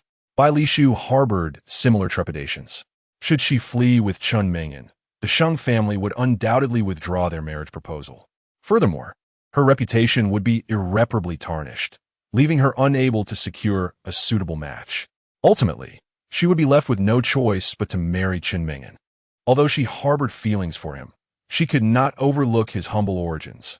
He had merely passed the preliminary examination, held no official rank, and hailed from a remote village, devoid of connections in the capital. It would not be an exaggeration to describe him as a destitute scholar. Apart from his poetic talents and handsome visage, he possessed little else of value. Yet, poetry and good looks could not be exchanged for wealth, and marrying such a man would surely lead to a life of hardship. As the legitimate daughter of a count, Bai Li Shu had been pampered since childhood and was acutely aware that she could not endure a life of poverty. Thus, despite her affection for Qin Mingyan, her desire was to marry into the Sheng family. She had believed it possible to enjoy the comforts of the Sheng household while simultaneously indulging her secret desires, continuing her clandestine liaison with Qin Mingyan. Outside the window, Han Shun noticed they had yet to emerge and signaled the young servants to stoke the fire further. Inside the room, Bai Li Shu and Qin Mingyan felt the oppressive heat intensifying, and the smoke thickening to an alarming degree, accompanied by the ominous crackling of burning wood. In a moment of desperation, Qin Mingyan forcefully released Bai Li Shu's hand and declared, "If we do not flee now, we shall perish in this inferno." Without waiting for her response, he flung open the door and rushed outside. Bai Li Shu, reluctant to expose their relationship, grappled with the choice before her. Yet, if she hesitated any longer, she would truly be consumed by the flames. She had no choice but to grit her teeth and follow Qin Mingyan as they dashed outside. Just as Bai Li Shu and Qin Mingyan hesitated, weighed down by their concerns about whether to flee the room, the other inhabitants of the villa, alerted by the sound of rushing water, hurriedly emerged from their chambers. Upon noticing the thick smoke billowing from the direction of Bai Li Shu's room, they all turned their gazes toward that area. Thus, when Qin Mingyan and Bai Li Shu rushed out of the room, their appearance was unmistakably clear. Qin Mingyan was clad only in a robe, leaving her chest exposed, while Bai Li Shu, similarly draped in a robe, had her inner garment half removed, barely clinging to her. The crowd erupted in a frenzy upon witnessing both of them emerging from the same room, disheveled and in disarray. Onlookers cast lewd glances at them, whispering maliciously among themselves. Among the gathering was the second daughter of the Taichung temple family, who, upon witnessing the spectacle, shot a furious glare at Qin Mingyan before stamping her foot and turning to flee. Qin Mingyan attempted to pursue her, only to be knocked to the ground by a servant trailing closely behind the young lady. In the midst of the crowd, Bai Li Shu spotted Sheng Zhile and his companions, her heart racing with panic. She held onto a flicker of hope. After all, Sheng Zhile harbored affections for her, and surely, if he truly cared for her, he would embrace all her flaws. She, overcome with emotion, rushed towards Sheng Zhile, weeping, "I shall never do it again. You will forgive me, won't you?" Sheng Zhile took a step back with a hint of disdain. Bai Li Shu, taken aback by his reaction, momentarily froze. She had anticipated that witnessing such a scene would cause him immense anguish. Yet to her surprise, she could clearly see that his eyes reflected nothing but contempt for her, devoid of any sorrow. Could it be that he truly harbored no affection for her at all? Bai Li Shu was engulfed in despair. She wished to utter something further, yet darkness enveloped her, causing her to faint upon ground. The Chunda Mountain Villa housed a medical facility, and Sheng Zhile, pleased by Bai Li Shu's collapse, hastily summoned individuals to carry her to the infirmary. The onlookers, far from dispersing, followed suit, drawn by the unfolding spectacle. After the doctor examined Bai Li Shu's pulse, he hesitated, casting a furtive glance at Sheng Zhile. Sheng Zhile inquired, "Doctor, is there anything seriously amiss with her health?" The doctor replied, "There is nothing serious. A period of rest will suffice." Without revealing any emotion, Sheng Zhile continued to inquire, "If there is nothing grave, then what caused the sudden fainting? I would appreciate the doctor's clarification, as understanding the cause would help us avoid similar situations in the future." The doctor regarded Sheng Zhile for a moment, hesitating before finally speaking. "This young lady is with child." A moment of heightened emotion led to her sudden collapse. Upon hearing this, the onlookers erupted in a flurry of excitement. Bai Li Shu, who had begun to regain her senses, fainted once more upon the doctor's revelation. After returning from Chunda Mountain Villa, the Sheng family promptly annulled the engagement with the Earl of Jingen. This time, the Earl made no further objections and, in accordance with their agreement, returned double the betrothal gifts. With the situation resolved, any further insistence on his part would only serve to make him the subject of ridicule. Upon receiving the document of annulment, Sheng Zhile finally felt a weight lift from her heart. In this lifetime, her brother could finally embody the spirited essence of a young man, rather than languishing as he did in the previous life. Reduced to a bedridden invalid incapable of even the most basic self-care. Once all was settled, Sheng Zhile returned to her usual demeanor. One day, she reclined in the shade of a tree on a rocking chair, indulging in a brief respite. Upon awakening, she discovered that Han Shun was conspicuously absent from the courtyard. In days gone by, whenever Han Shun noticed her dozing, she would invariably venture to the kitchen to prepare a bowl of refreshing sweet soup, perfectly timed for Sheng Zhile to enjoy upon her awakening. Now, however, there was neither sweet soup nor sign of Han Shun. Sheng Zhile summoned the maids from the courtyard and inquired if they knew Han Shun's whereabouts. The maids all shook their heads in response. One maid stepped forward, stating that Han Shun had mentioned her intention to prepare sweet soup for the lady and seemed to have remained in the kitchen. She hesitated for a moment before continuing, "I just saw the eldest son of the clan leader heading towards the kitchen as well." Chapter 71. The malicious intent of Xiao Gaoi upon hearing the words. Sheng Zhile recalled the day when she and Han Shun encountered Xiao Gaoi.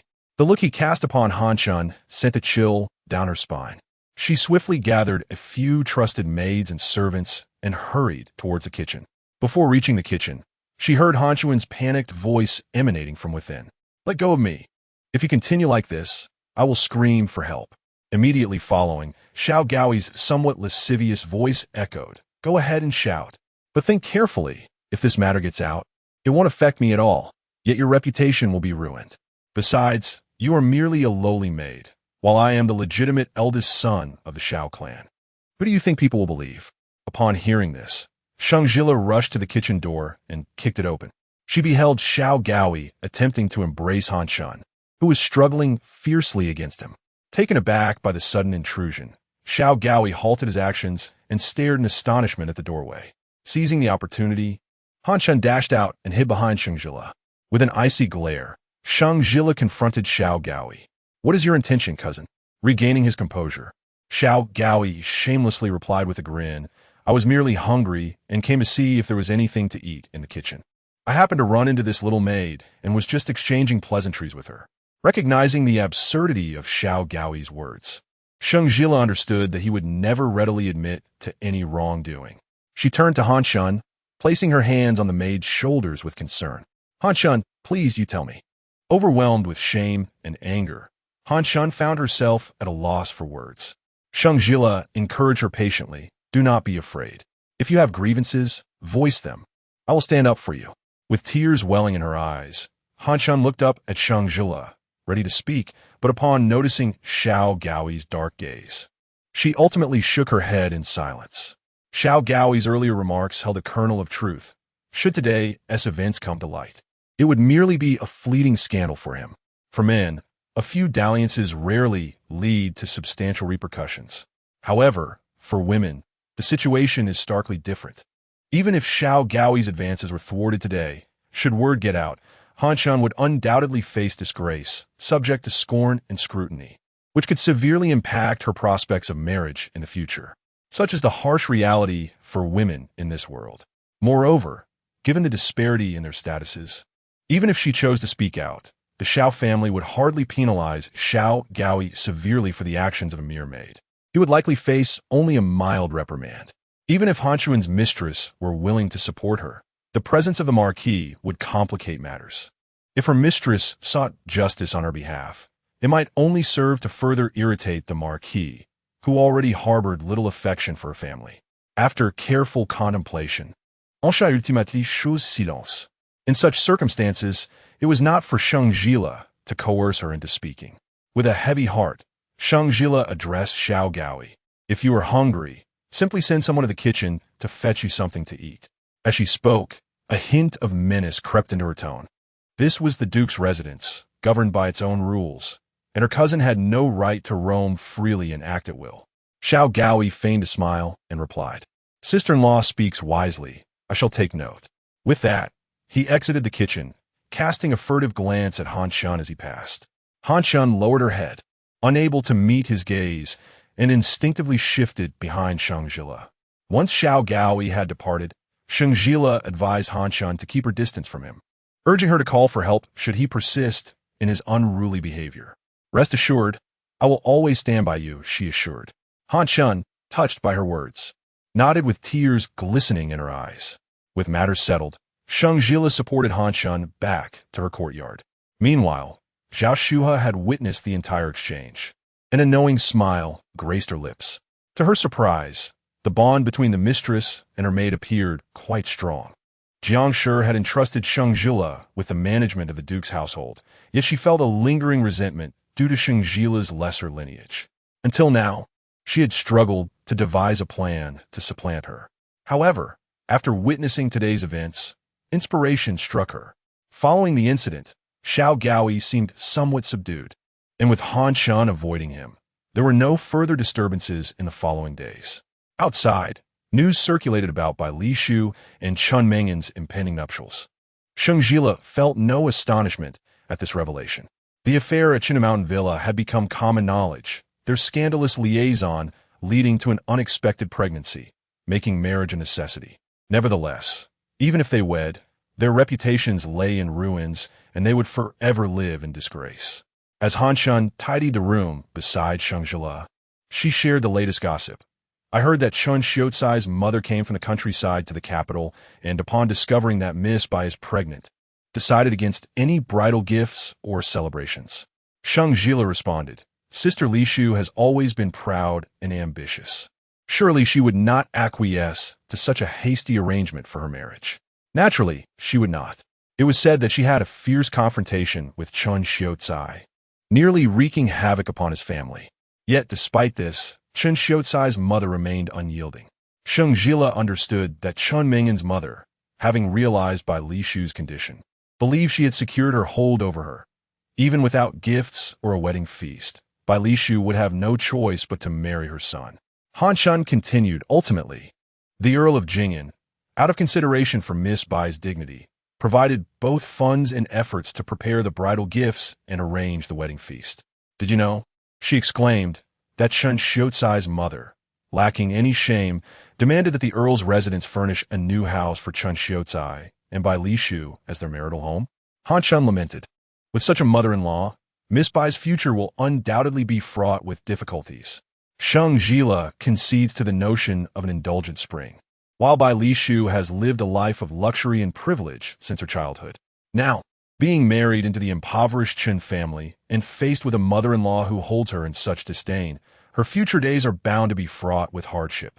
Yet, this predicament is of her own making. From the very moment she engaged in an illicit liaison with Chun Mengen, she ought to have anticipated such an outcome. Everything is merely the consequence of her own actions. At this moment, a servant arrived to report that Lord Shao was seeking Sheng Zhile. Sheng Zhile was somewhat taken aback, for it was rare for Lord Shao to initiate a meeting with her. Upon entering the main hall, she greeted Lord Shao with the proper reverence. Without delay, Lord Shao got straight to the point, instructing the steward to present a brocade box to Sheng Zhile. As the steward opened the box, Sheng Zhile beheld a piece of exquisite jade within. The jade was translucent, smooth, and lustrous, emanating a faint glow even under the daylight. Although she was not well versed in jade, a single glance sufficed to reveal its exceptional rarity and value. Lord Shao remarked, "This jade was sourced from the kingdom of Dian. A unique find. Prince Ji has a fondness for jade. Consider this piece a housewarming gift for him. As you now wield the authority of the household, I entrust this jade to you for safekeeping in the inner vault. On the day of Prince Ji's relocation, present it as a congratulatory offering to the Ji residents." Indeed, this task fell squarely within Sheng Zhile's responsibilities, and she had no grounds to refuse. Thus, she instructed Han Shan to take custody of the brocade box. After conveying this directive, Lord Shao did not engage in further casual conversation and simply gestured for her to leave. Once Sheng Zhile exited the main hall, a barely perceptible, shadowed smile crept across Lord Zhao's face. Chapter 72. The intrusion of the storehouse. Upon exiting the main hall, Sheng Zhile led Han Shan directly to the storehouse. She personally placed the brocade box on the shelf and repeatedly instructed Steward Huang to keep a vigilant eye on it, ensuring that no errors would occur. After securely locking the door of the storehouse, Sheng Zhile and Han Shan made their way back to their courtyard. Unexpectedly, on their return journey, they encountered Xiao Gaoi. He greeted them with a roguish smile and a bow, behaving with a semblance of decorum, likely due to Sheng Zhile's esteemed status. Yet, she noted his gaze lingering unceremoniously on Han Shan. Sheng Zhile surmised that his interest in Han Shan was far from extinguished. Thus, after a brief exchange, she hastily urged Han Shan to leave. Upon returning to the courtyard, Sheng Zhile observed Han Shan exhale a sigh of relief. She beckoned Han Shan closer and advised, "During the time cousin resides at the marquis' residence, do not venture anywhere alone. Understood?" Han Shan looked up at Sheng Zhile, touched, and nodded in agreement. After attending to matters of the residence, Sheng Zhile intended to visit her shop. As she passed by the Earl of Jingen's estate, she noticed Bai Li Shu and Chen Mingen knocking at the door, yet no one appeared to answer after a considerable time. Han Shan remarked, "It is said that ever since Mrs. Chen married Scholar Chen, she has been frequenting the Earl's residence, demanding money or requesting favors each time she visits.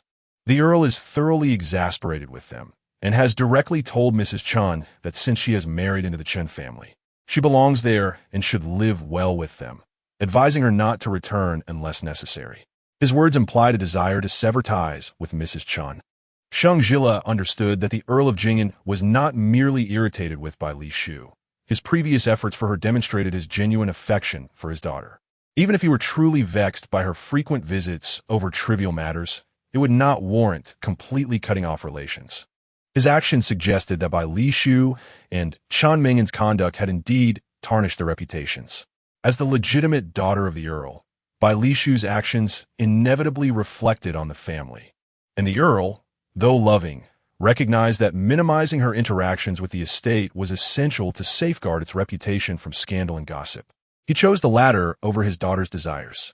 The Earl's decision to distance himself from Bai Li Shu would undoubtedly weigh heavily on Chen Mingen as well.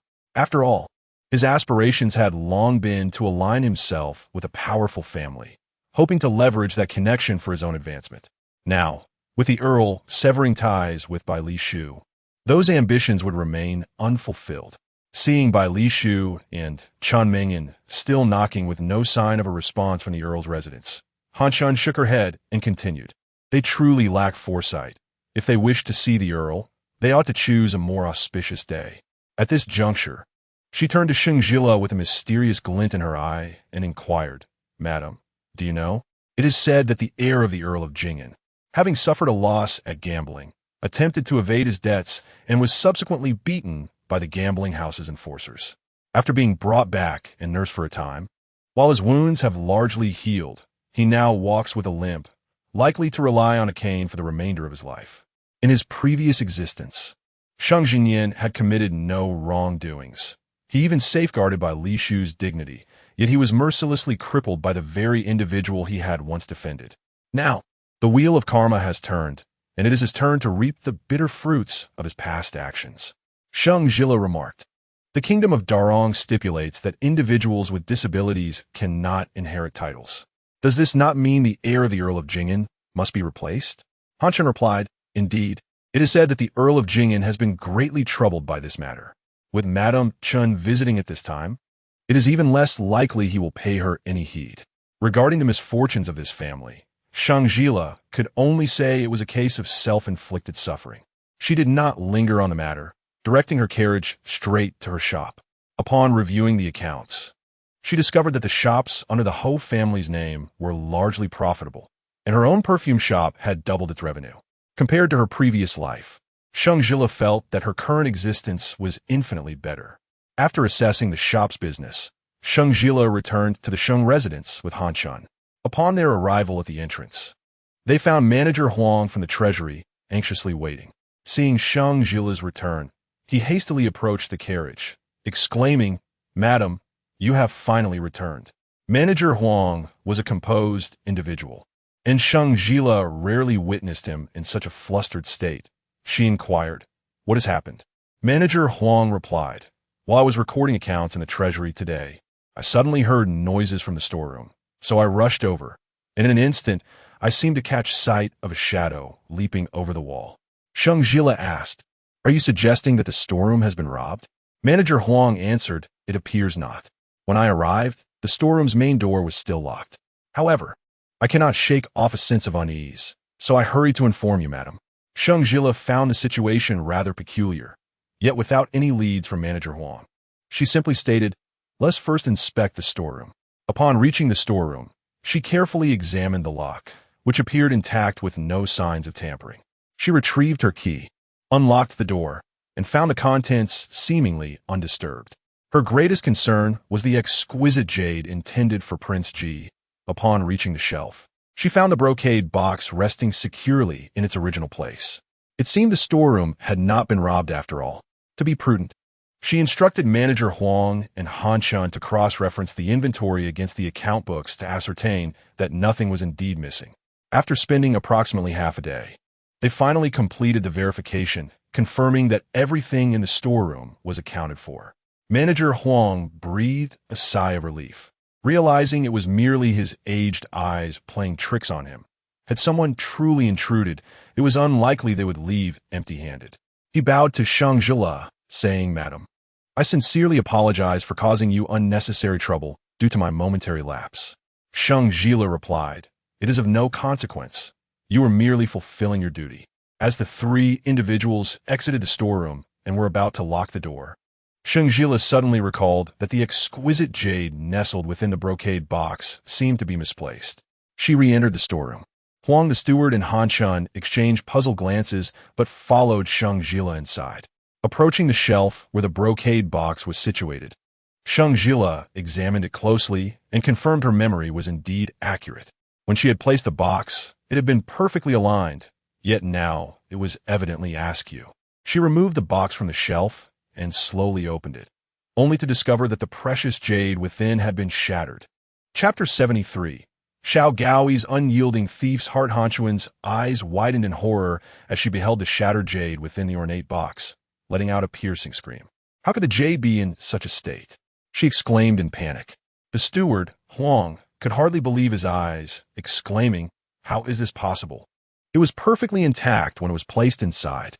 Observing the fragments of jade, Sheng Zhile pondered to herself that Huang was not mistaken. Someone had indeed breached the treasury. Yet, this intruder had taken nothing of value, but had simply shattered the precious stone, clearly not motivated by greed, but rather targeting her specifically.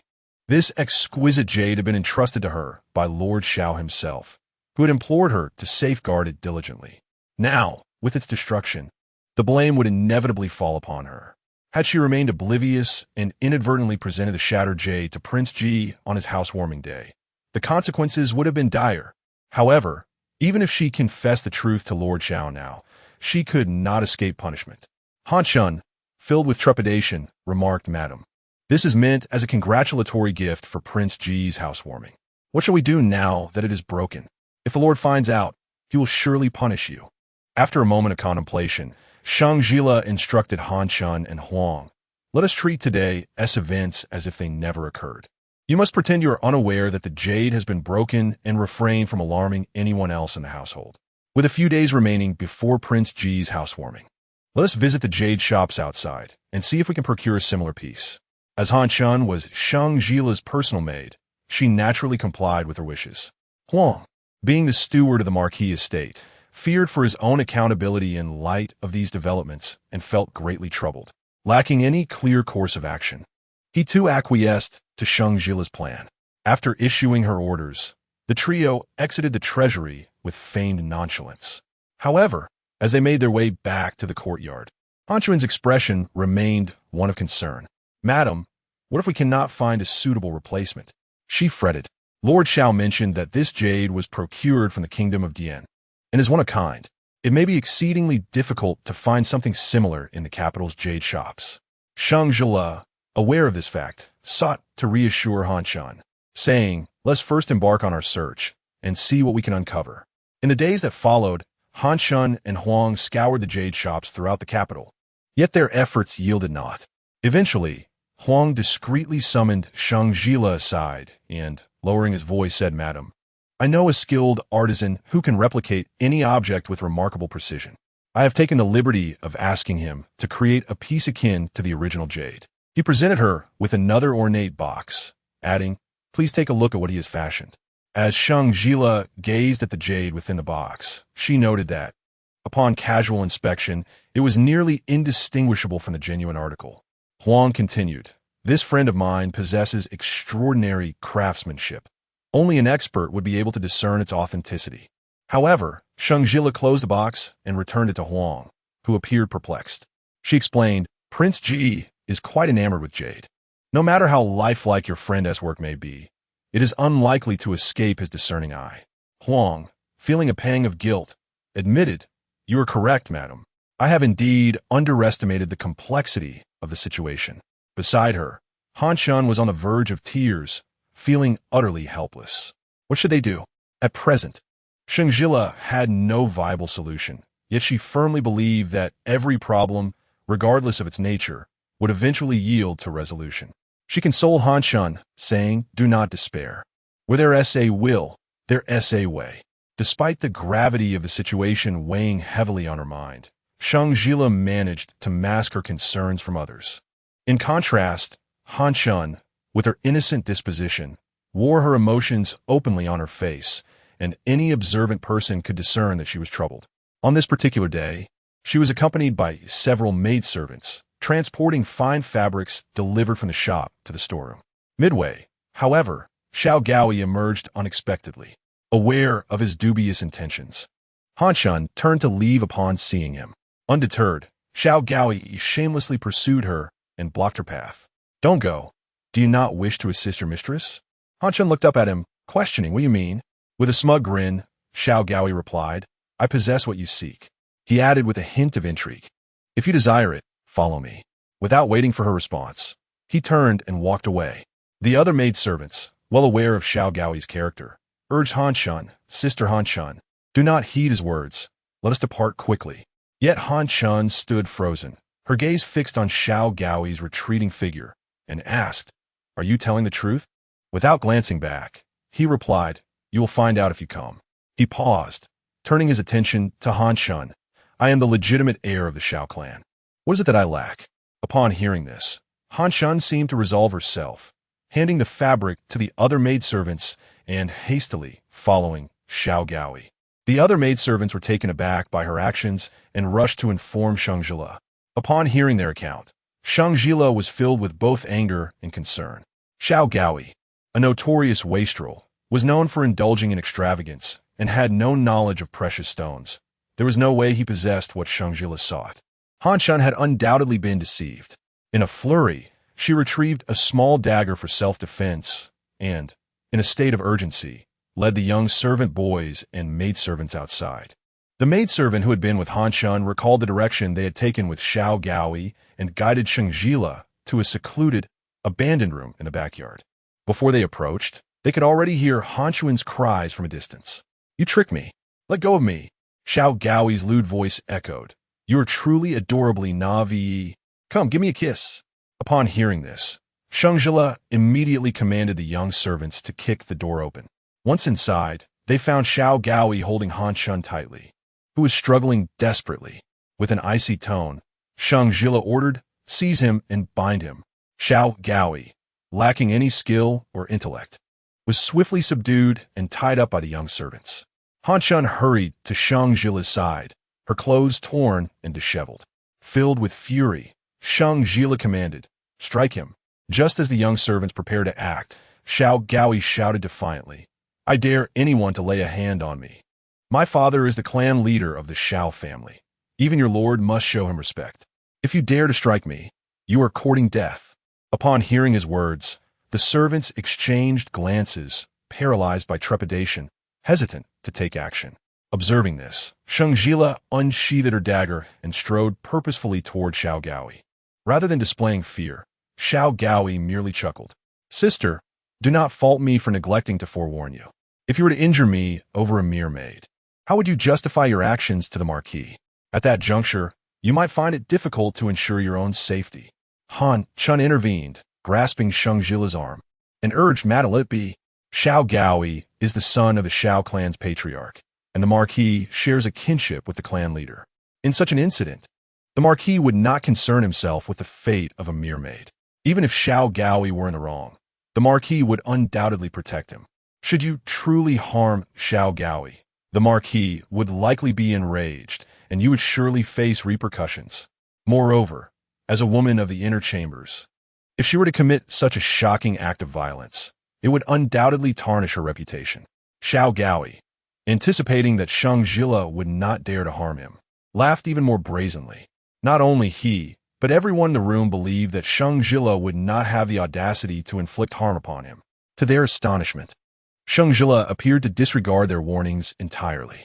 Without the slightest hesitation, she struck with her dagger, plunging it into the inner thigh of Xiao Gaoi. In that same instant, crimson blood erupted from the wound. Chapter 74. Xiao Gaoi is wounded. Xiao Gaoi felt an excruciating pain radiating from the root of his thigh, swiftly followed by a warm sensation that soaked his entire groin. He initially feared that Sheng Zhile had inflicted a grievous wound upon a vital area, causing him to cry out in terror, his heart racing with dread. As clarity gradually returned, he realized that only the inner thigh had been injured, which offered him a slight reprieve. However, the intense pain nearly caused him to faint. His complexion turned pale, and his lips trembled as he shouted at Sheng Zhile, "You mad woman, wait for me. I shall surely present my case before the Lord." Sheng Zhile, with an unflinching demeanor, mercilessly withdrew the dagger from Xiao Gaoi's thigh, an action that elicited a grimace of agony from Xiao, as he nearly ground his teeth to dust. Sheng Zhile coldly warned, "Should you dare to act recklessly again, the next injury will not be in this place." As she spoke, she brandished the dagger in her hand, feigning an attempt to thrust it between Xiao Gaoi's legs. Stricken with terror, Xiao Gaoi, disregarding the pain in his thigh, desperately scrambled backward, pleading, "I shall not dare again. I promise, I shall never dare again." At that moment, a piercing voice resonated from outside the door. Zhao Shuhe feigned panic as she entered, and upon seeing Xiao Gaoi lying in a pool of blood, she exclaimed in an exaggerated tone, "Heavens! What's transpired?"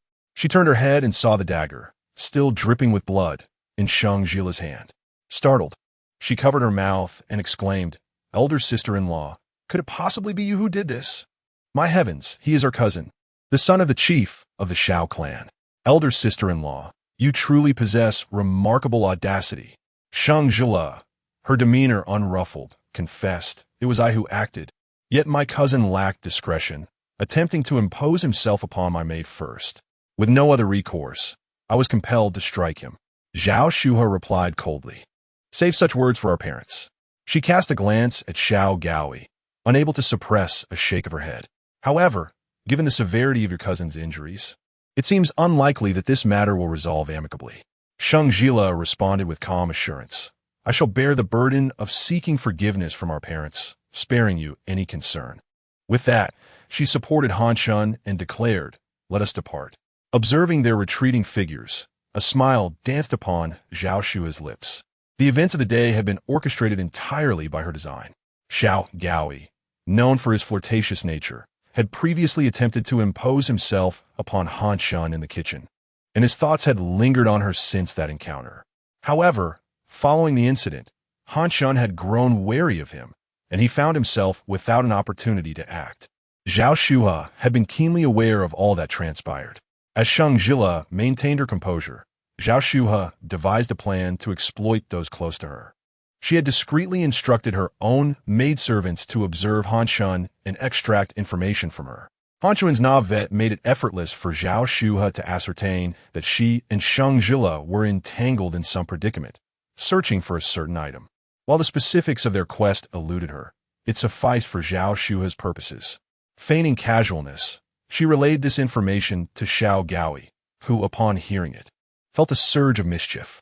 He deliberately deceived Han Shun, claiming to possess the item she sought, and she, predictably, fell for the ruse. Zhao Shua understood the deep bond between Sheng Zhile and Han Shun. Given the circumstances, Sheng Zhile would undoubtedly rise to defend her maid. She simply did not anticipate that Sheng Zhile would be so ruthless, daring to stab Xiao Gaoi with a dagger. However, this was precisely in line with her intentions. Sheng Zhile's actions would undoubtedly incur punishment. At that time, regardless of her reluctance, she would be compelled to relinquish the authority of the household. Xiao Gaoi's complexion turned pale from excessive blood loss. Lying on the ground for so long without anyone attending to him, he was on the verge of tears. Weakly, he pleaded, second sister-in-law, could you please take me to see a doctor? Upon hearing his voice, Zhao Shua regained her composure and smiled at him, saying, all right, I will take you to see a doctor right away. She then added, rest assured, even if father and mother do not assist you, I shall seek justice on your behalf. In the Spring Blossom Hall, Sheng Zhile knelt before Madame Jiang, requesting her to impose punishment. As soon as she finished speaking, Han Shun also knelt down, crying and bowing her head, saying, it is all the maid's fault. If punishment is to be given, let it be to me. Seeing Han Shun's emotional state, Sheng Zhile instructed the maidservant to help her up first. After Han Shun left, Sheng Zhile recounted the entire incident to Madame Jiang. Upon hearing this, Madame Jiang was furious, exclaiming, what utter nonsense! Gao, he actually dared to commit such a vile act within the marquis' residence. Then, she turned her gaze to Sheng Zhile and added, yet even so, you must not injure him so severely. After a moment of contemplation, she said, you may rise. The marquis has official duties and will be leaving the capital for a few days. I will explain this matter to him upon his return. Is mother truly determined to show such partiality towards the eldest sister-in-law? Zhao Shua entered with her maid and questioned, mother, you have yet to visit your cousin, so you are unaware that the eldest sister-in-law's dagger struck near his thigh, mere millimeters away from a life-altering injury. In light of such a grave incident, do you truly intend to let it pass so easily? Father has always valued the bonds of kinship. If he returns and sees you handling it this way, he is bound to be furious. Indeed, the marquis had always placed great importance on familial ties, and he was well acquainted with the clan leader. Given the severity of Xiao Gaoi's injuries, he would likely not let the matter rest easily. Zhao Shua's words left Madame Jiang unable to retort. Not wishing to see her mother in a difficult position on her account, Sheng Zhile interjected, mother, I willingly accept punishment. Please allow me to reflect in the ancestral hall. With a heavy sigh, Madame Jiang reluctantly nodded in agreement. Zhao Shua, seeing this, wore a smug expression. Once Sheng Zhile had gone to the ancestral hall, she smiled at Madame Jiang, saying, mother, with such a large household, the absence of a head for even a day could lead to chaos. Now that the eldest sister-in-law is in the ancestral hall reflecting, she naturally cannot oversee the household. It is truly unfortunate that mother, having just recovered from her ailment, must once again manage all these affairs. How exhausting it must be. Madame Jiang pressed her temples, fatigue evident in her voice as she replied, There is no other way. Zhao Shuhe stole a glance at Madame Jiang and continued, "If mother trusts me, I am willing to share the burden." Madame Jiang looked at Zhao Shuhe in confusion. "Oh?" Zhao Shuhe earnestly expressed, "I hail from a noble household. Before my marriage, my mother imparted to me the responsibilities of managing the household. Surely, she would entrust me with the authority to oversee the affairs of the... I am confident I can fulfill this role without causing her any worry. If that rustic girl, Sheng Zhile, can manage well, then I too can excel."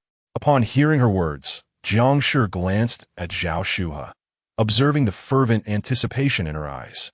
Considering the torment caused by her recurring headaches, she sighed and replied, "Very well, I shall allow you to give it a try." Elated by Jiang Shi's response, Zhao Shuhe nearly leaped with joy, exclaiming, "Thank you, mother." In the ancestral hall of the Sheng Zhile was diligently transcribing Buddhist scriptures at the desk when Han Chun entered. Her eyes red-rimmed. "Madam, the matriarch has transferred the authority of household management to the second madam. It is all my fault. Had it not been for me, you would not have faced punishment, nor lost the right to oversee the household." She knelt before Sheng Zhile, pleading, "Madam, please punish me as you see fit."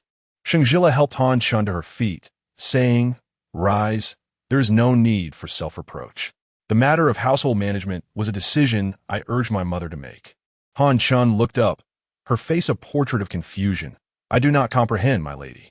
Chapter 75. Inspecting the storage room, Sheng Zhile set down her brush.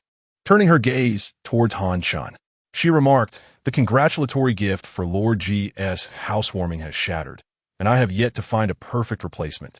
While we have no leads on the intruder who broke into the storeroom before Sheng Zhile could complete her thought, Han Chun knelt on the ground, weeping. "It's all my fault. Preparing a housewarming gift for Lord G is of great importance, and the lady is already overwhelmed by this matter. Now, with my troubles added to her burden, it only exacerbates her distress." Sheng Zhile gently tapped Han Chun's forehead with her finger. "Have you forgotten?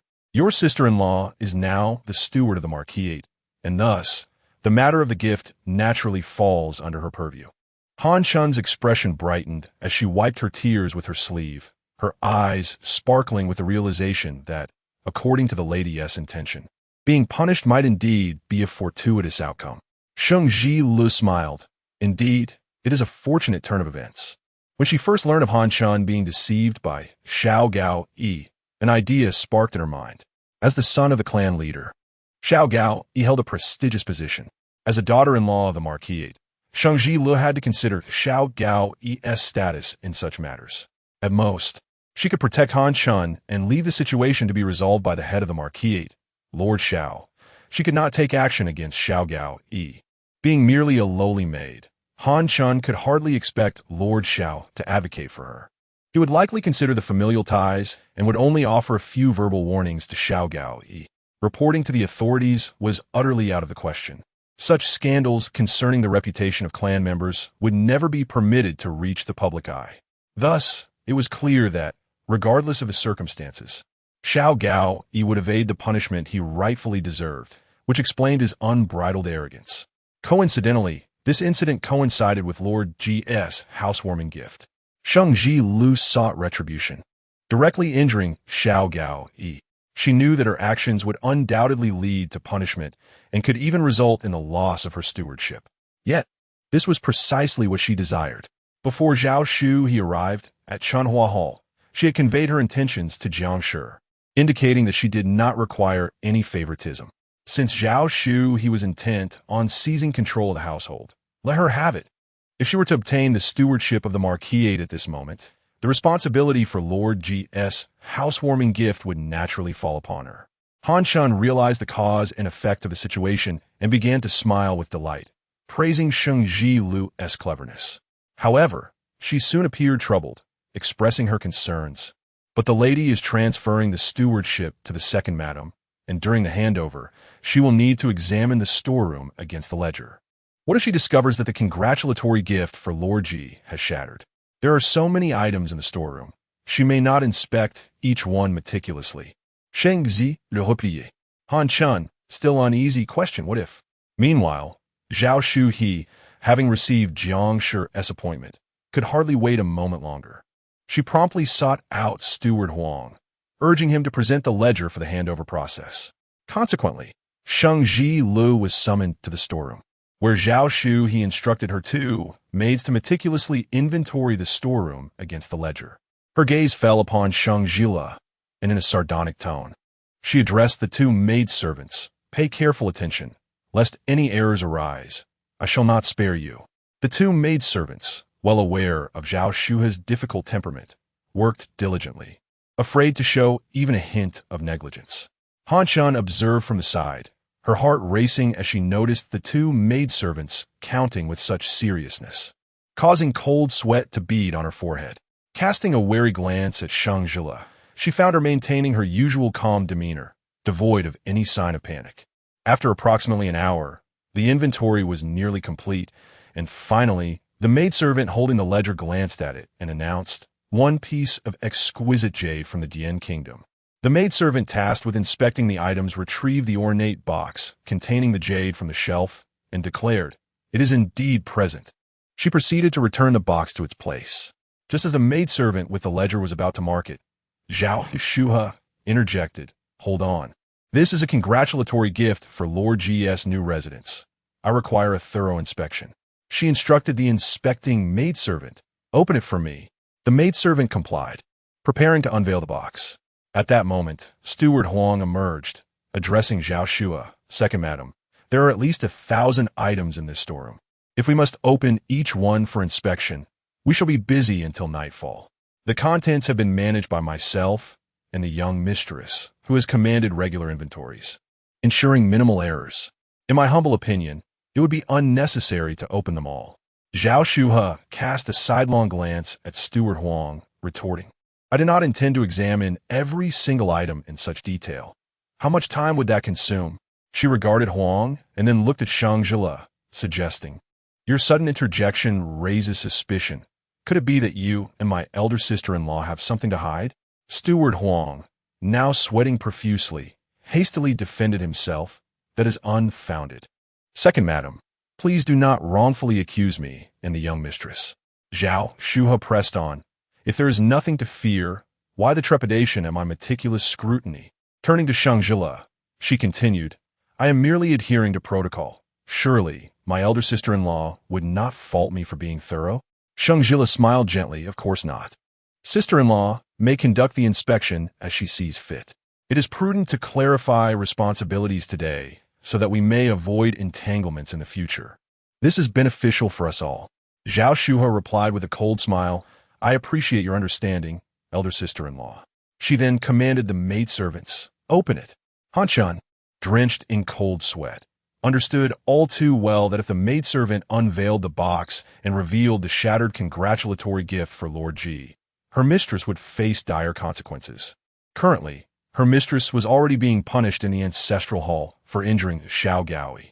Should this incident come to light, upon Lord Xiao's return, his wrath would be formidable, and she dreaded the repercussions her mistress might endure.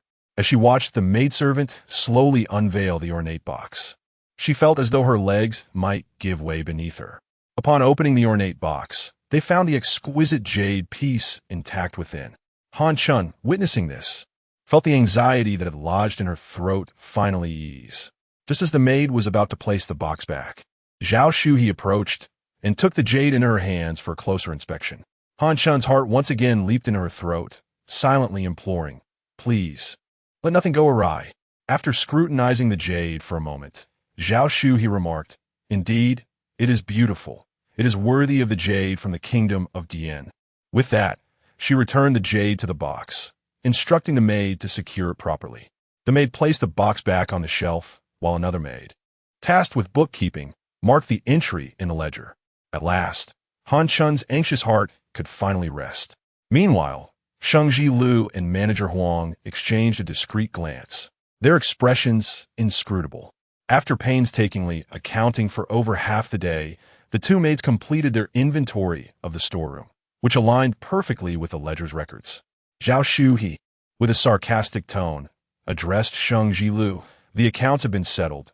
Dear sister-in-law, you may return to the ancestral hall to continue your reflections." Listening to Zhao Shu's sardonic words, Sheng Zhile remained unperturbed, knowing that Zhao Shu he would soon find herself without a smile. Once back in the ancestral hall, Han Chun finally voiced the thoughts that had been building within her. "I was truly terrified," she exclaimed, before asking, "Wasn't he the Duke G's housewarming gift shattered? How then could it remain unscathed within the box?" Chapter 76. Who will attend the housewarming feast? Sheng Zhile gently tapped Han Chun's forehead and said, "Have you forgotten about Steward Huang's friend?"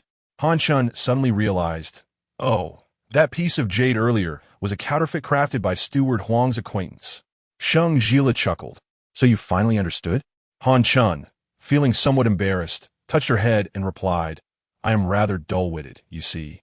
Although the imitation jade produced by Steward Huang's friend was crafted to be indistinguishable from the genuine article, it would certainly not deceive Prince Ji, a true expert in jade. While it may not fool him, it could still trick Zhao Shuha. Despite her noble upbringing, Zhao Shuha had merely been accustomed to find things without delving into their intricacies. Thus, deceiving her would not pose much of a challenge.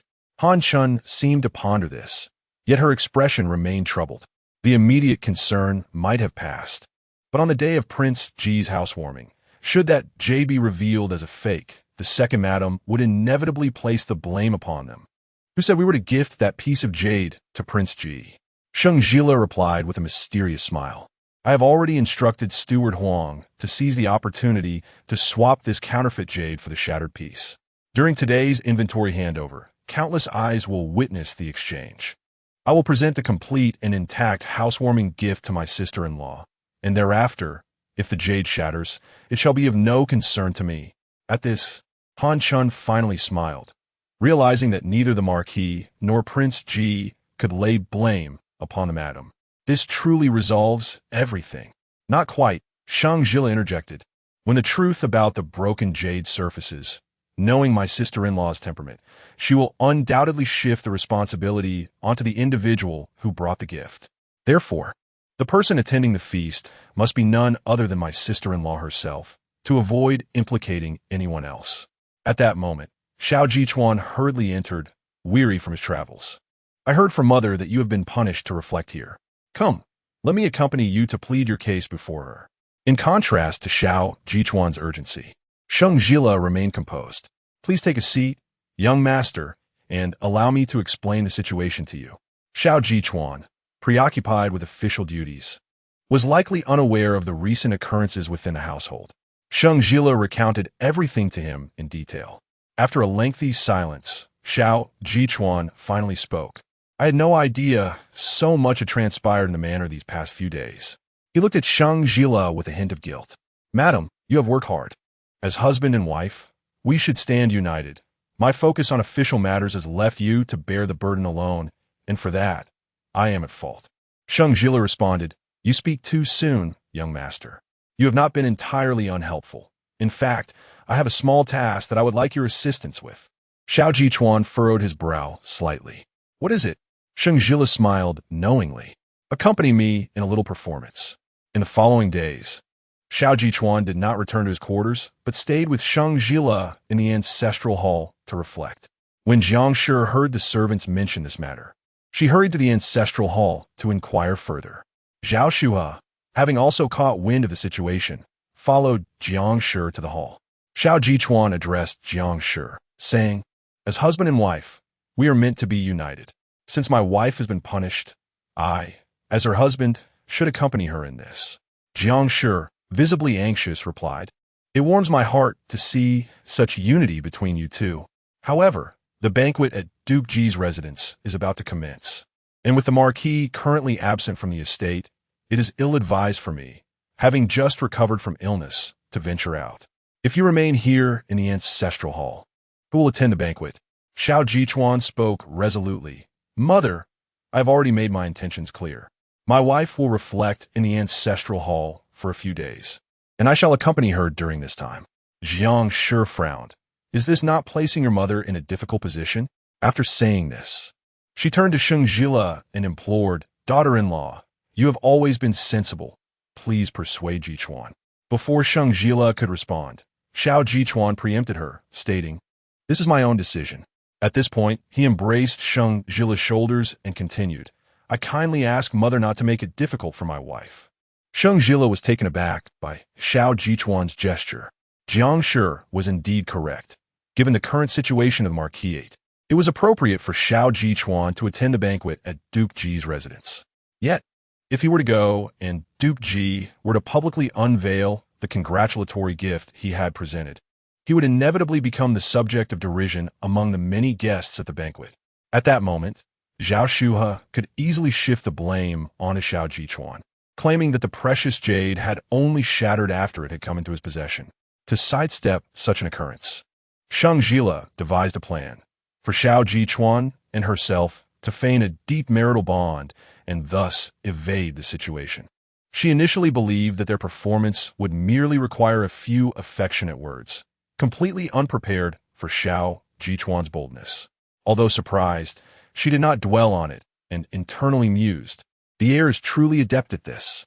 Determined not to lag behind, Sheng Zhile leaned into Xiao Jichuan's embrace, their bodies drawing together closely. Xiao Jichuan's Adam's apple subtly moved.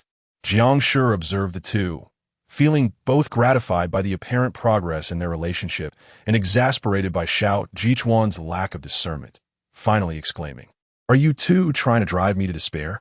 Nearby, Zhao Shuhe, upon hearing the exchange between Jiang Shi and Xiao Jichuan, rolled her eyes thoughtfully and conceived an idea. She approached and gently grasped Jiang Shi's arm, saying, "Elder brother treats sister-in-law with such kindness. Mother, why not support him?" Jiang Shi cast an irritated glance at Zhao Shuhe, retorting, "Even you failed to comprehend the gravity of the matter. If your elder brother remains here, who will attend the banquet at Duke Ji's residence?" Feigning reluctance, Zhao Shuhe suggested, "Perhaps my husband and I could go instead." Xiao Jixuan was merely a secondary son of the marquis, and Zhao Shuhe, as a secondary son's wife, would typically not be expected to attend such gatherings. However, as a legitimate daughter of the marquis, Zhao Shuhe's status was elevated above that of a common secondary son's wife. Given the current circumstances of the marquis, allowing the couple to attend the banquet could indeed serve as a viable solution. Zhao Shuhe's actions are indeed driven by self-interest. Although her husband, Xiao Jixuan, is the son of a noble family and enjoys considerable favor from the marquis, he unfortunately lacks ambition and has neither distinguished himself in literature nor in martial prowess, remaining merely a languid young master without any official position. She confers with Aunt Lu, aspiring for the marquis to leverage ancestral merits to petition the emperor for an official post for Xiao Jixuan. Even a nominal position devoid of real power would be preferable to their current situation. However, seeking such official patronage is hardly a matter of prestige and is bound to attract scrutiny and gossip. The moving banquet of Prince Ji will undoubtedly draw in numerous high-ranking dignitaries. Should Xiao Jixuan be able to represent the marquis at this occasion, it would afford them a measure of visibility amongst the esteemed guests. Furthermore, she has heard that Prince Ji has a profound affection for jade. If she were to present him with the exquisite jade stone she procured from Yunnan, and it brings him joy, perhaps he would take an interest in Xiao Jixuan, which would be fortuitous indeed. Jiang Shi observed the resolute expression on Xiao Jichuan's face, understanding that his mind was set. With a sigh and a shake of her head, she addressed Zhao Shuhe, saying, "It appears the two of you will have to bear this burden." Though she acquiesced to Zhao Shuhe's request, she did not forget to impart a word of caution. Prince Ji has extensive connections, and his banquet will likely be attended by many of the capital's influential figures. You two must be astute and avoid causing any embarrassment. With Jiang Shi's consent, Zhao Shuhe beamed with joy, replying, "Rest assured, mother. My husband and I shall not bring shame upon the marquis." Once Jiang Shi and Zhao Shuhe departed, Sheng Zhile suddenly became aware that Xiao Jichuan was still draping his arm around her shoulder. She took a step aside, creating some distance between them, and remarked, "It must be quite a challenge for you, my lord, to force yourself to be close to me." Xiao Jichuan shook his head, his tone devoid of any discernible emotion, and offered no discomfort. He gazed at Sheng Zhile's charming visage and silently mused. There is no coercion. He is here of his own volition. Chapter 77. Severe punishment on the day of the Duke Ji's housewarming banquet. Zhao Shuhe and Xiao Jingxuan began their elaborate preparations early in the morning. When the hour approached, they donned their festive attire, bringing along their congratulatory gift, and set off with great enthusiasm. Upon arriving at the entrance of the Duke's residence, they were greeted by a steady stream of guests, while Duke Ji himself stood at the door to welcome them. This marked their inaugural representation of the marquis at such a grand affair, and although Zhao Shuhe and Xiao Jingxuan felt a twinge of nervousness, it was eclipsed by their excitement. Xiao Jingxuan, holding a brocade box, stepped forward with Zhao Shuhe to present it to Duke Ji. "Congratulations on your new residence, Your Grace. A humble token, not to be taken as a grand gesture," Zhao Shuhe added. "This is a jade stone sourced from the Kingdom of Dian. I hope Your Grace will accept it graciously." With so many distinguished guests in attendance, individuals of their standing would likely blend into the crowd. Her intention in mentioning the jade was to leave a lasting impression on Duke Ji. Indeed, upon hearing her words, Duke Ji's eyes sparkled with interest. "Jade from the Kingdom of Dian. You are truly thoughtful." Normally, after receiving a gift, Duke Ji would instruct his servant to set it aside without unsealing it in front of the guests. However, upon learning the nature of the offering, he could hardly contain his eagerness. "If you do not mind, may I open it now?" Understanding that their gift had struck a chord with the Duke, Zhao Shuhe and Xiao Jingxuan exchanged a glance of delight. Zhao Shuhe smiled at Duke Ji, saying, "Not at all, Your Grace. Please go ahead." Other guests, noticing the unfolding scene, gathered around, eager to catch a glimpse of the jade splendor. With a beaming smile, Duke Ji opened the brocade box, but his expression froze as he beheld its contents. The onlookers, too, regarded Zhao Shuhe and Xiao Jingxuan with puzzled gazes. Expecting Duke Ji to express admiration after viewing the jade, they were bewildered by the strange reactions of the guests. They leaned closer to inspect, only to discover that the jade had shattered. Panic seized them, and beads of cold sweat appeared on Zhao Shuhe's brow. "How could this happen? Duke Ji, this jade."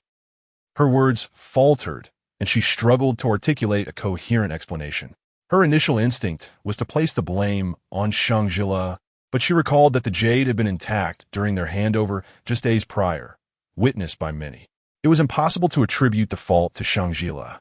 Confounded, she could not fathom the cause of the jade's destruction. In her preoccupation with selecting the perfect attire and hairstyle to shine at the banquet, she had neglected to inspect the brocade box, resulting in this unfortunate blunder. Duke Ji, momentarily taken aback by the shattered jade, recognized that it was his housewarming celebration and deemed it inappropriate to make a scene. Holding the brocade box, he forced a smile and remarked, "Ah, shattered brings peace. Your thoughtfulness is appreciated." Although Duke Ji attempted to alleviate the awkwardness, everyone present understood that it was merely a polite facade. Regardless of the reasons behind it, Zhao Shuhe and Xiao Jingxuan presented a shattered piece of jade as a congratulatory gift at the relocation banquet of Lord Ji, which was an egregious display of disrespect. Both Zhao Shuhe and Xiao Jingxuan were acutely aware of this fact. Yet, upon their arrival at the banquet, leaving early was not an option. They bore the scrutinizing gazes of the onlookers and stubbornly remained until the end of the event. Throughout the entire banquet, they felt as if they were sitting on pins and needles, deeply uncomfortable. When the festivities concluded and they returned to the marquis's residence, the farcical incident they had caused had already reached the ears of Madame Jiang.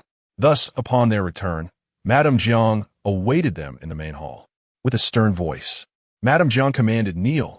Upon witnessing her expression, Zhao Shuhe and Xiao Jingxuan realized she was already aware of everything, and they had no choice but to comply. Madame Jiang's demeanor showed no signs of softening. "Before we departed, I specifically cautioned you both to be prudent and avoid making fools of yourselves. Such a simple request, and yet you failed to fulfill it." Zhao Shuhe wished to defend herself, but much like at Lord Ji's residence, her attempts were futile. The jade, when entrusted to her by Sheng Zhile, had indeed been intact, a fact witnessed by many. It had only shattered upon reaching her hands, leaving her unable to deflect the blame. At that moment, a servant entered to report that the marquis had returned. Hearing this, Zhao Shuhe and Xiao Jingxuan immediately felt a wave of relief. The marquis had always shown them favor, and even though they had embarrassed themselves at Lord Ji's banquet, it was unlikely he would impose severe punishment. Madame Jiang glanced at them and said, "You two remain kneeling here." With that, she proceeded to the entrance of the marquis's residence to welcome Lord Shao. As Lord Shao dismounted, he inquired, "Has anything transpired during my absence?" Madame Jiang hesitated, but eventually replied, "Nothing of great significance, merely a minor incident involving the younger generation at Lord Ji's banquet, where they presented a shattered piece of jade as a gift. Fortunately, Lord Ji was magnanimous and showed no intention of reproach." Upon hearing this, Lord Shao was unsurprised. In fact, everything had unfolded according to his design. Initially, he had deliberately entrusted the jade to Sheng Zhile for safekeeping, then stealthily shattered it in the storeroom. And finally, he had intentionally left the capital on the day of Lord Ji's banquet, all to ensure that Xiao Jichuan and Sheng Zhile would make fools of themselves. Now, hearing Madame Jiang's words, everything was transpiring as he had orchestrated. A fleeting glimmer of satisfaction crossed his eyes as he remarked, "Is this not a grave matter? Such an incident tarnishes the reputation of our residence. Does the marquis intend to impose severe punishment?" Madame Jiang inquired. "Indeed, it must be met with stern consequences. Even if only for Lord Ji's sake, it must be dealt with severely," Lord Shao declared with righteous indignation. Madame Jiang, resigned, responded, "Then let it be done as you wish." After the couple concluded their discussion, they entered the main hall. Upon seeing Lord Shao, Zhao Shuhe and Xiao Jishuan felt as if they had encountered salvation, and Xiao Jishuan pleaded, "Father, I understand my mistake." Observing the two kneeling before him, Lord Shao was taken aback. He was perplexed as to why it was the couple Xiao Jishuan instead of Xiao Jichuan. Could it be that some error had occurred? Shouldn't it have been Jichuan and Sheng who were to visit the Ji Wang to offer their congratulations? The Jiang family had conveyed to Lord Shao the matter of Zhao Shuhe's eagerness to seize the head of the household. Upon hearing this, Lord Shao, in silence, closed his eyes, internally cursing, "What a fool!" However, with the situation at hand, he had no choice but to accept it. Jiang coldly stated, "The Lord has decreed that the farce you caused at the Ji Wang's residence has tarnished the reputation of the marquis, and you shall face severe punishment." Zhao Shuhe and Xiao Jishuan, upon hearing this, could hardly believe it. Their father had always favored them. How could he impose such harsh penalties? They pleaded with Lord Shao, "Father, we acknowledge our mistakes." Before entering, Lord Shao had resolutely declared that they would be severely punished. He could not immediately retract his words. Thus, despite his reluctance, he chose to feign ignorance to their pleas. Ultimately, according to the family rules of the marquis, Zhao Shuhe and Xiao Jishuan each received 20 strokes of the cane and were then sentenced to kneel in the ancestral hall for 3 days. That night, in the previously quiet Liangfeng courtyard, anguished cries suddenly pierced the stillness. "My stomach hurts so badly. Someone help me and my child." Chapter 78. Whose child is she carrying? Upon hearing the anguished cries emanating from the cool breeze courtyard, the members of the could not remain idle and hastily made their way to investigate. Upon entering, they discovered that Lin Xiaoshui had suffered an unfortunate fall, seemingly threatening her pregnancy. Observing the situation, Lord Shao immediately dispatched someone to summon a physician for her care. After examining Lin Xiaoshui's pulse, the doctor confirmed that while the fetus was stable, she must exercise greater caution to ensure a safe pregnancy. Once the doctor departed, Lord Shao surveyed the environment of the cool breeze courtyard, pondering for a moment before stating, "How can one nurture a child in such a place? We must relocate Miss Lin back to her previous quarters." Upon hearing this, a flicker of hope danced across Lin Xiaoshui's pale visage as she expressed her gratitude. "Thank you, my lord." However, Jiang reminded him that it was the second prince's decree that had confined Lin Xiaoshui to this courtyard. In a state of urgency, Lin Xiaoshui turned to Lord Shao, imploring, "My lord, you must consider not only my plight, but that of the child within me." Given the second prince's formidable influence in the court, Lord Shao was reluctant to act against his wishes. Though Lin Xiaoshui's eyes beseeched him for assistance, he replied, "Let us seek the second prince's counsel first thing tomorrow before making any decisions." Casting a glance at those gathered in the courtyard, he added, it is late. You all should return to your rest." With that, everyone followed Lord Shao out of the chamber.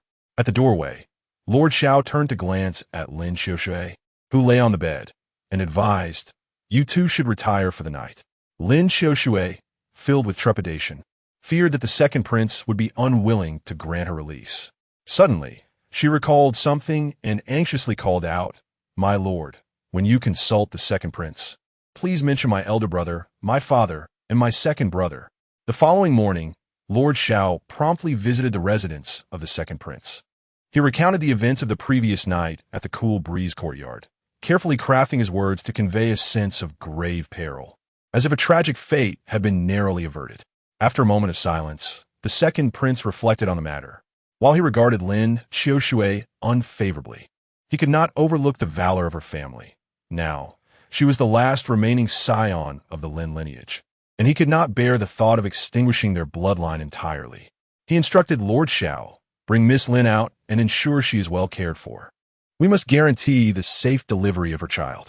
Lord Zhao's heart swelled with joy at this mandate, and he bowed deeply, affirming, "This lord shall not fail in his mission." Upon returning from his second prince's residence, Lord Shao wasted no time in relocating Lin Xiushui back to her former abode, assigning several maids and servants to attend to her needs, and instructing the kitchen staff to prepare nourishing dishes as per the physician's recommendations. Once all arrangements were in place, Xiao Gaoyi, who had been recuperating in his chambers, learned of Lord Zhao's return and limped over, eager to present his grievances. "Uncle, you must intercede on my behalf. Although I am your nephew, I am still a guest here, yet my sister-in-law had the audacity to stab me with a dagger."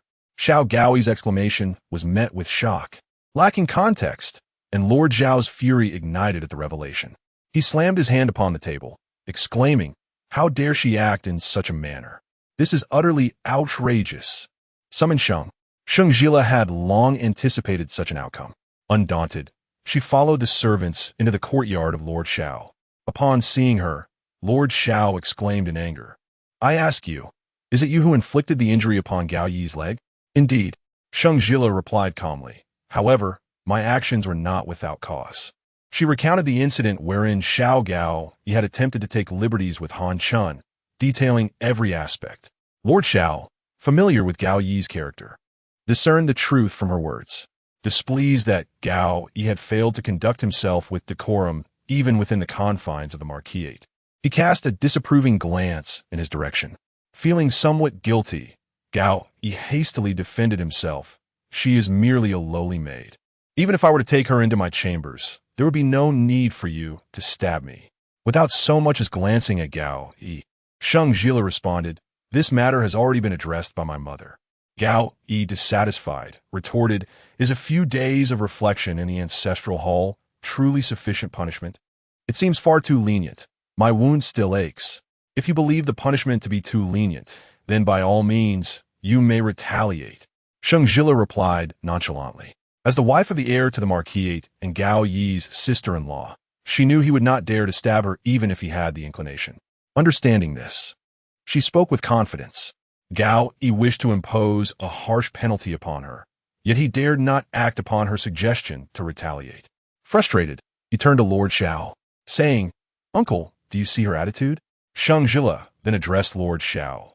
"Father, this matter is already resolved and has not reached the ears of outsiders.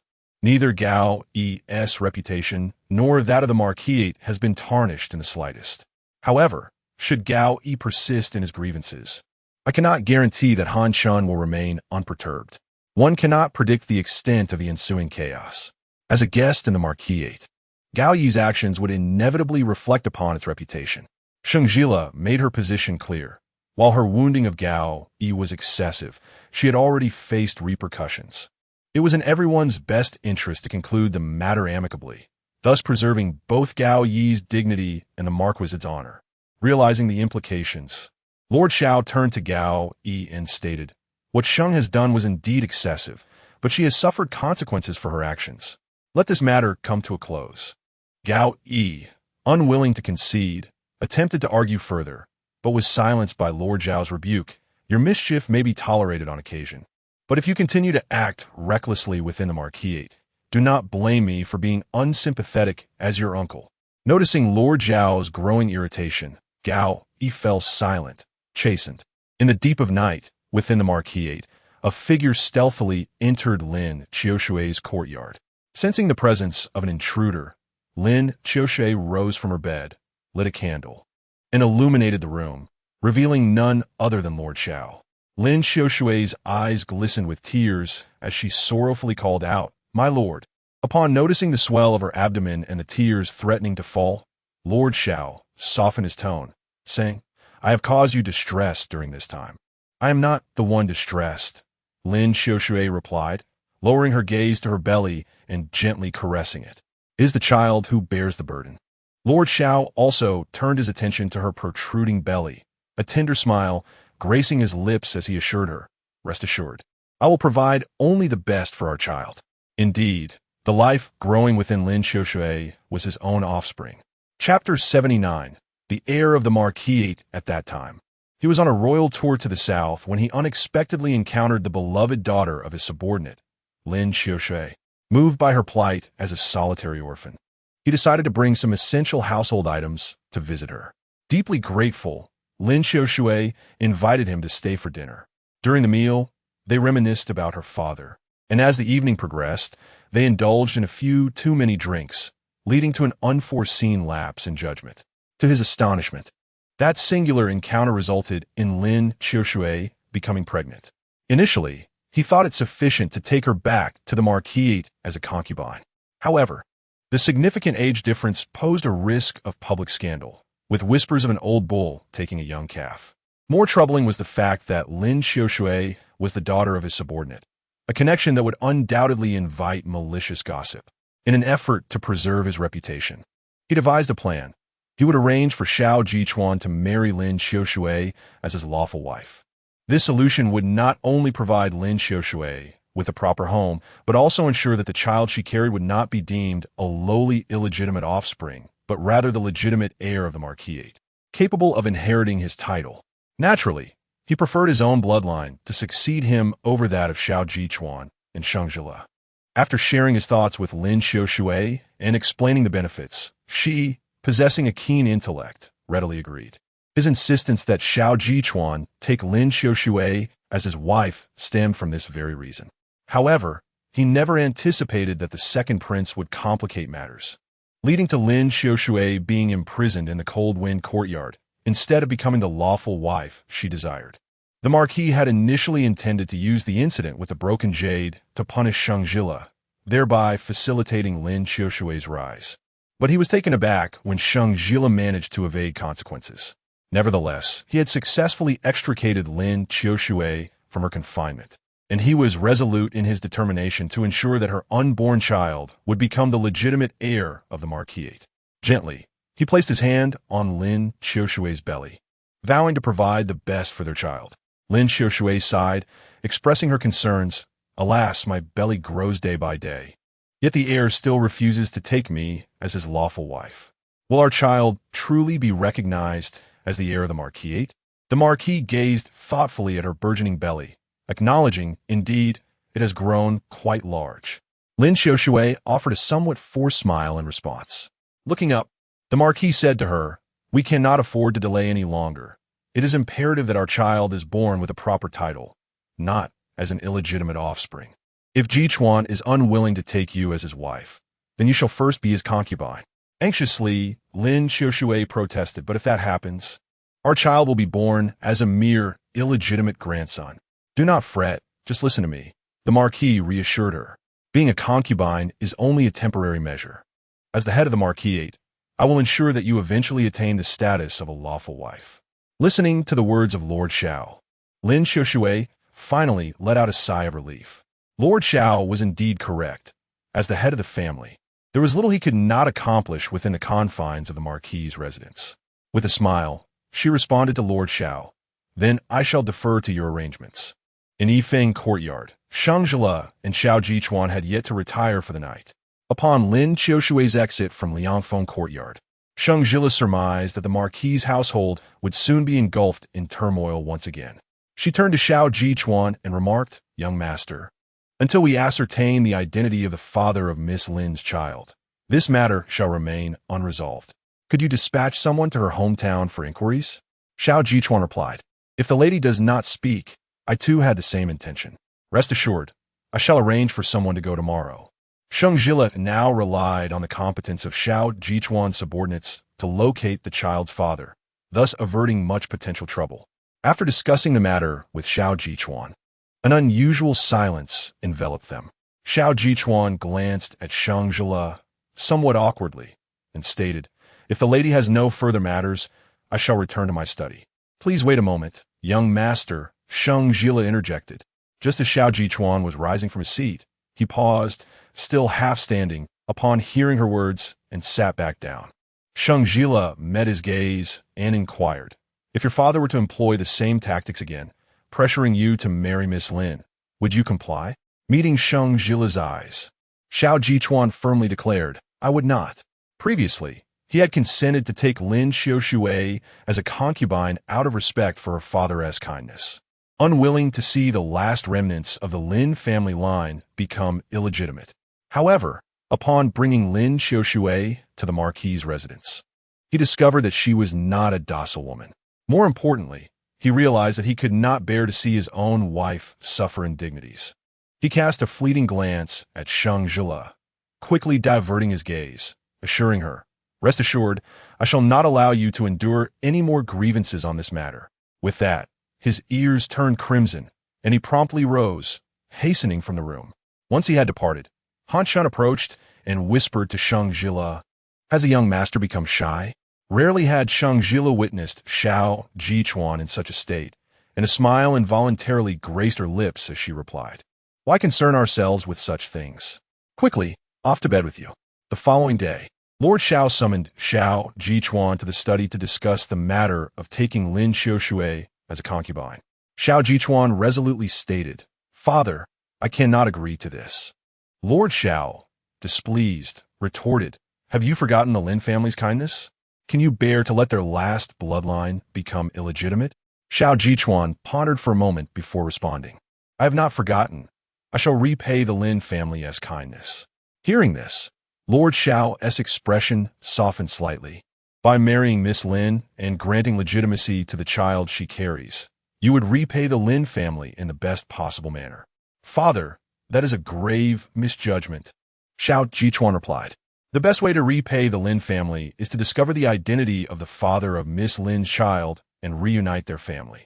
Upon hearing Shao Jichuan's intention to locate the child's biological father, Lord Zhao's heart sank momentarily. He spoke with a somewhat unnatural tone, exclaiming, Nonsense!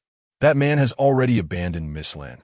How could he possibly treat her or her unborn child with any semblance of care? How can one ascertain whether he would treat Miss Lin and the child well without seeking him out? Shao Jichuan countered, although the marquis was not lacking in sustenance. It was undoubtedly more beneficial for the child to grow up under the care of his biological parents. At this juncture, he met Lord Zhao's gaze. Despite the fact that the child's father was a scoundrel who had forsaken his responsibilities, unworthy of even the basest of creatures, he nonetheless remained the child's progenitor.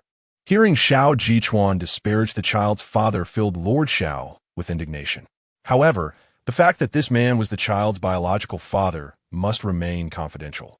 Presently, his only identity was that of a former acquaintance of Lin Xiaoshui's father, leaving him without the standing to admonish Shao Jichuan.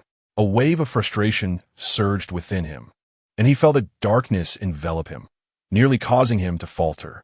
Chapter 80. A Matter of Humiliation. Shao Jichuan, witnessing the intense reaction of Lord Shao, found himself grappling with a startling thought. Throughout this journey, he had observed with clarity the lengths to which his father had gone to protect Lin Xiaoshui and her unborn child, despite Lin's father having once served under him. There was no compelling reason for his father to act with such dedication. Moreover, based on his understanding of Lord Shao, he was not a man known for being excessively sentimental or loyal. With all these considerations swirling in his mind, the notion he had been suppressing began to resurface. Yet, he was loath to attribute such disgraceful motives to his father. Nevertheless, he could not restrain himself from retorting, I am criticizing the child's biological father, not you. Why are you so agitated, father? Lord Zhao's expression darkened considerably. The anger coursing through him had left him feeling physically weak, almost causing him to falter. Realizing his reaction was somewhat unusual, he endeavored to regain his composure and redirect the conversation. I am incensed not merely because of your ingratitude, but because you refused to marry Lin Qiushui. Regardless of the child's father, out of respect for Lin's father and her two brothers, our household must take care of them. Lord Xiao asserted forcefully, I do not care what you think. You must marry Lin Qiushui. As a military general, he naturally commanded an imposing presence. And in his current state of fury, he appeared even more formidable. Yet, Xiao Jichuan stood resolute, replying firmly, I disagree. If you insist on having Lin Qiushui enter our household, then you should marry her yourself. You. Upon hearing Xiao Jichuan's words, Lord Xiao was once again consumed by rage, a pang of pain striking at his heart. He immediately pressed his hand to his chest, seeking some relief. Noticing his father seemed unwell, Xiao Jichuan inquired, Is something troubling you? Father, should we call for a doctor? Lord Xiao, gasping for breath, eventually managed to curse, Get out. Xiao Jichuan replied, Then please take care of your health. I shall take my leave. Soon, the entire household was abuzz with news of the discord between the Lord and his heir over the matter of Lin Qiushui. Typically, Lady Lu would never seek out Sheng Zhile, yet she decided to visit Yifeng courtyard due to this incident. Having never gotten along with Sheng Zhile, she was elated to learn that the Lord had urged Xiao Jichuan to take a concubine. As someone with experience, she understood well the bitterness of sharing a husband with another woman. What made the situation even more poignant was Lin Qiushui's pregnancy. If Xiao Jichuan truly took her as a concubine, Sheng Zhile, who had yet to conceive, would surely face a difficult future. Although Lady Lu had her differences with Sheng Zhile, the latter was known for her astuteness and had long kept Lady Lu under her thumb. Now presented with such a splendid opportunity, how could Lady Lu refrain from witnessing Sheng Zhile's humiliation? She entered Yifeng courtyard, disregarding any chilliness in the reception, and made herself comfortable. Observing her seated, Sheng Zhile, adhering to basic etiquette, did not immediately expel her guest. She exchanged a glance with Han Shan, signaling for tea. Before addressing Lady Lu, What brings you to my courtyard today? Aunt Lu spoke in a peculiar tone. Naturally, I must extend my congratulations. I have heard from Lord Ho that the young master intends to take Miss Lin as his concubine. At this point, she cast a sidelong glance at Sheng Zhile's expression before continuing with her sardonic remarks. Miss Lin's belly is already quite prominent. It seems you shall soon become a mother. This is indeed a double blessing. And, as an elder, how could I not come offer my felicitations? Upon finishing her words, Aunt Lu felt a sense of satisfaction. Her husband was to take a concubine, and moreover, this concubine was already with child, thereby securing an heir before Sheng Zhile, the legitimate wife. How could that not infuriate her? However, to her surprise, Sheng Zhile remained composed, sipping her tea without a hint of anger. Seeing this, Aunt Lu felt a surge of irritation. With such an indifferent demeanor, could it be that you genuinely believe the young master will not take Miss Lin as his wife? She asserted, He is merely putting on a facade for your sake. In the end, he will still take a concubine. Men are all alike. Furthermore, with Miss Lin's conditions so advanced, if she is not welcomed into the household, people will surely say you are envious, unable to accommodate even a pregnant concubine. At that point, the resulting gossip will drown you in scorn. You must understand, jealousy is one of the grounds for dismissal, and I fear Lord Ho will undoubtedly support Miss Lin. Should he become incensed and command the young master to send you back home, you will have no opportunity for regret. In her view, with Lin Qiushui pregnant and backed by Lord Ho, Xiao Jichuan would inevitably accept her into his household. If Sheng Zhile resisted or caused a scene, the outcome would not be favorable for her. Contemplating this, Aunt Lu felt quite pleased. She took a sip of tea and remarked with a smile, Sharing your husband with another woman must be quite disheartening. Yet which man is not accustomed to having multiple wives? It seems you must resign yourself to this fate. Observing Aunt Lu's eagerness to witness her humiliation, Sheng Zhile remained unfazed, even suppressing a smile. Unknown to Aunt Lu, the child in Lin Qiushui's womb was not Shao Jichuan's, a fact that Sheng Zhile was well aware of. Additionally, Shao Jichuan had dispatched someone to investigate Lin Qiushui's origins. If the truth unfolded as she suspected, it would be Aunt Lu who would find herself compelled to accept the circumstances. Sheng Zhile smiled gently, taking note of Aunt Lu's words, but stated, "As for the matters of the young master's household, you need not trouble yourself." Aunt Lu had initially come to revel in Sheng Zhile's misfortune, yet no matter her barbs, Sheng Zhile remained unperturbed, which only served to vex Aunt Lu further. Recognizing that her continued presence in Yifeng courtyard would only lead to her own humiliation, she concocted a pretext to take her leave. Once outside Yifeng courtyard, she paused, turning back to cast a scornful glance at it, thinking, "Let us see how long you can maintain this charade. When Shao Jichuan truly brings Lin Qiushui into the fold, we shall see if you can still manage to smile." In the deep of night, the candlelight in Lin Qiushui's quarters flickered. Seated at the table, Lin Qiushui spoke first to Lord Ho. "So, is the young master still unwilling?" The Marquis Shao was displeased. Yet what could he do? His gaze fell upon Lin Qiushui's abdomen, and with the child she bore as leverage. No matter how many unwilling thoughts plagued his mind, he would be compelled to marry her. Indeed, the Marquis Shao spoke truthfully. The child within Lin Qiushui was undeniably the most significant bargaining chip. The Lin family, renowned for their valor, had dwindled to just her as the last scion. The child she carried represented the final vestige of the Lin bloodline, a fact not lost on the second prince, who chose to overlook her past transgressions for this reason. Forcing Shao Jichuan to wed her through the promise of her unborn child was a task that could be accomplished with remarkable ease. A glimmer of cunning sparkled in Lin Qiushui's eyes as she smiled at the Marquis Shao and said, "I have an idea. Would you care to hear it, my lord?" Chapter 81. The return of the scouts on the following morning, a chilling cry echoed through Lin Qiushui's courtyard. "My stomach aches terribly." This sudden turn of events plunged the entire marquisate into a state of anxiety. Upon hearing the distressing sound, Marquis Shao rushed over, his heart racing with concern. He gazed anxiously at Lin Qiushui and promptly summoned a physician. According to the customs of the marquisate, Sheng Zhile, as the wife of the heir, was expected to pay a visit under such circumstances. As she stepped into Lin Qiushui's courtyard, she arrived just as the physician had completed his examination. Marquis Shao, unable to contain his urgency, inquired, "How is it? Is the fetus unharmed?" The physician respectfully replied, "At present, the fetus appears to be in no serious danger." Upon hearing this reassuring news, a heavy weight was lifted from Lin Qiushui's heart. She anxiously asked the physician, "Doctor, I have diligently followed your advice and avoided forbidden foods.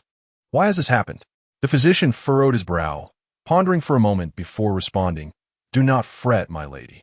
Your pulse indicates that you are harboring inner turmoil and sadness. Prolonged distress not only jeopardizes your health, but also adversely affects the fetus."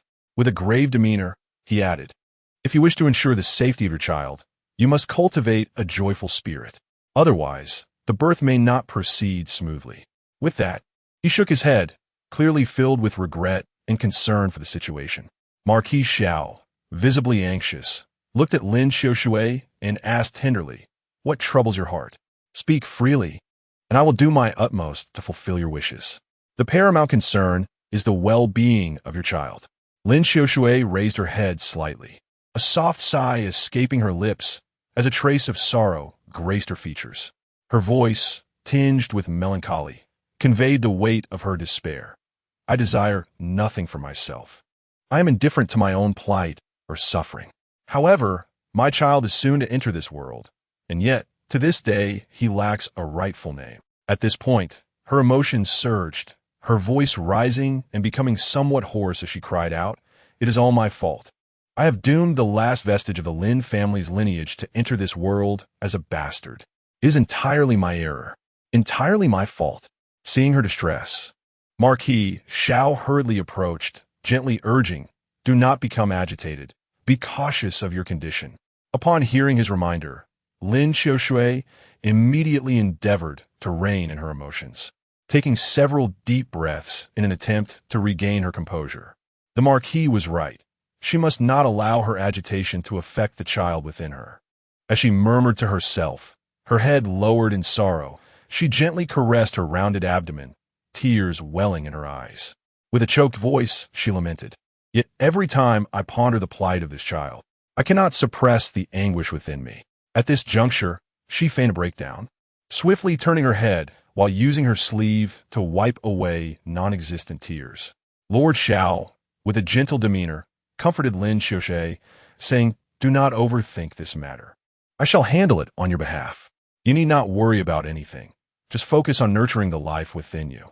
After exchanging a glance with Lin Xiaoxue, they both pretended to casually direct their attention to Sheng Zhile, scrutinizing her expression for any changes. However, the truth was that the child in Lin Xiaoxue's womb was entirely unharmed.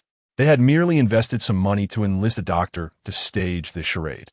Their intent was clear: to leverage the existence of Lin Xiaoxue's unborn child to compel Xiao Jichuan and Sheng Zhile to acquiesce to Lin Xiaoxue's marriage into the Xiao family. In that moment, Lord Zhile looked at Sheng Zhile and continued, "Given Miss Lin's current state, do you still refuse to agree to her entering our household?"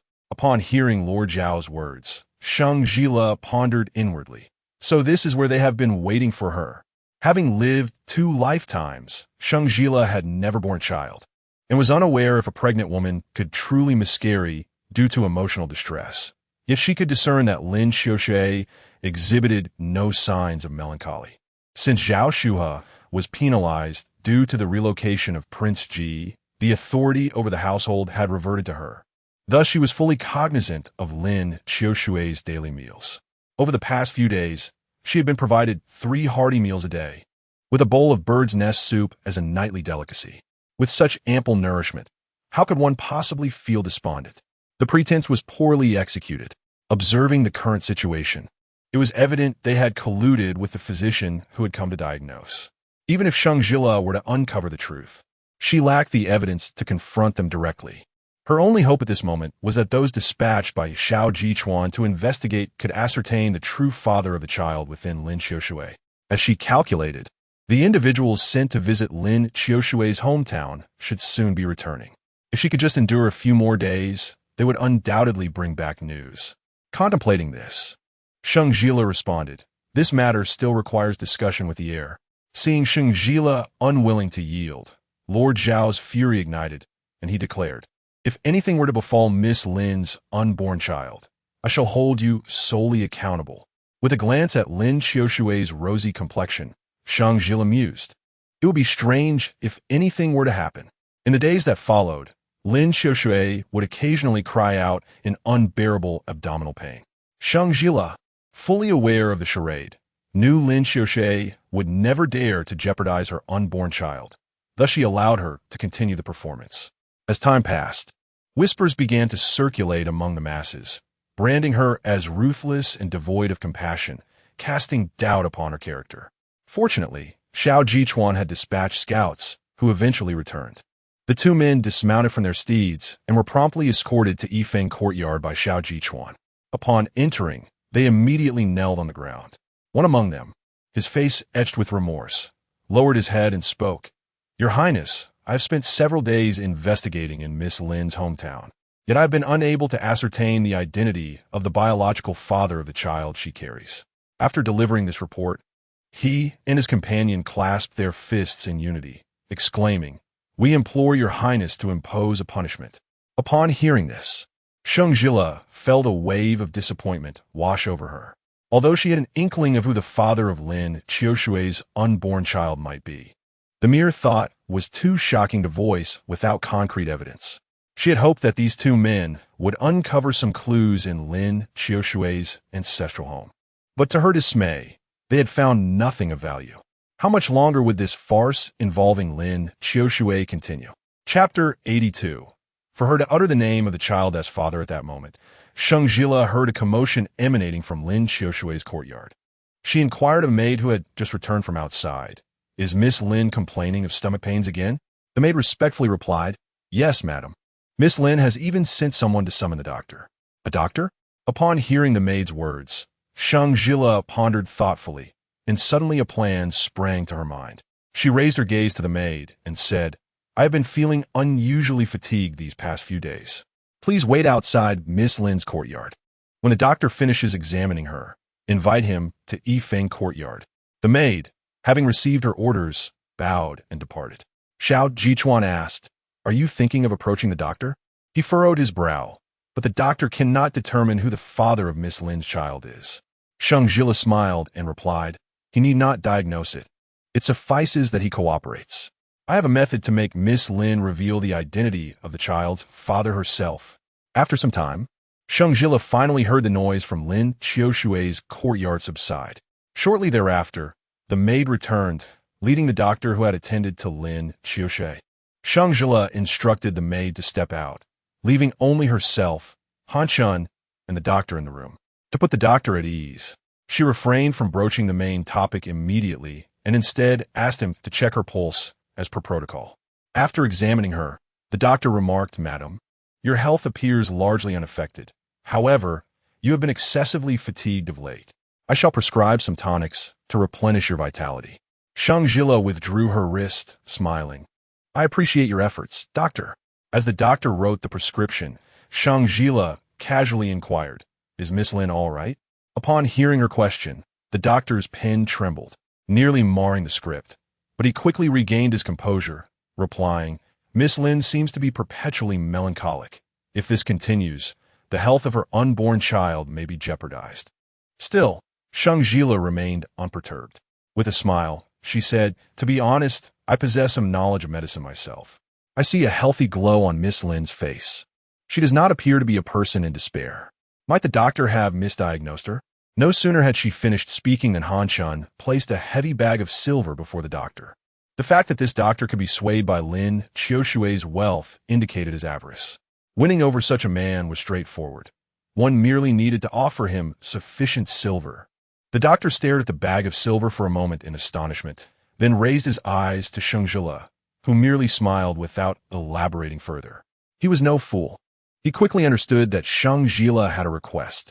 His gaze fell upon the bag, and he estimated that the amount was at least double what Lin Qiushui had offered him. He donned a servile smile. Madam speaks wisely. I am indeed fallible in my craft, and have misdiagnosed on occasion. With that, he discreetly tucked the bag of silver into his sleeve. Observing this, Sheng Zhile's smile deepened. After the doctor securely stored the silver, he inquired, Might I ask, in your esteemed opinion, will Miss Lin's unborn child arrive safely? Sheng Zhile remained silent. Retrieving the paper and pen the doctor had used to write a prescription, she inscribed a few words upon it and handed it to the doctor. Upon reading, the doctor furrowed his brows in deep thought, and after a moment, enlightenment washed over him as he exclaimed, I comprehend your intent, my lady. Sheng Zhile chose not to elaborate further. Instead, she turned to Han Chun and instructed, Please escort the doctor out. Heeding her request, Han Chun guided the doctor outside. Shortly thereafter, Han Chun hurried back, approaching Sheng Zhile and lowering her voice, My lady, as I escorted the doctor out. I noticed one of Miss Lin's maids lurking outside our courtyard, uncertain of her intentions. With concern etched on her face, she continued, Do you think Miss Lin has become suspicious of our dealings with the doctor? Sheng Zhile, upon hearing this, displayed no signs of alarm. Rather, she smiled. For it was precisely this suspicion that she sought to cultivate. She had previously dispatched a maid to wait outside Lin Qiushui's courtyard, anticipating that Lin Qiushui would indeed take notice. Everything was unfolding precisely as she had orchestrated. Meanwhile, a maid eavesdropping outside Yifeng courtyard hurried back to Lin Qiushui, reporting this. After the doctor left our courtyard, he proceeded to the young master's wife's quarters. Lin Qiushui, upon hearing this, scoffed derisively, as I suspected. She commanded the maid, In the future, do not summon this doctor again. Seek another instead. Regardless of what schemes Sheng Zhile and the doctor concoct, as long as I prevent him from returning to treat us, their plans shall come to naught. In the deep of night, at the evening fragrance courtyard, Aunt Lou sat by the window, a delicate handkerchief in hand, her eyes betraying a sense of weariness. A nearby matron, observing her discomfort, gently urged, Aunt, you have yawned several times. it would be wise to rest early. Aunt Lou shook her head softly, her tone resolute. No. The marquis has been exceedingly busy with affairs of state lately. Yet no matter how late he is occupied, he shall come to me.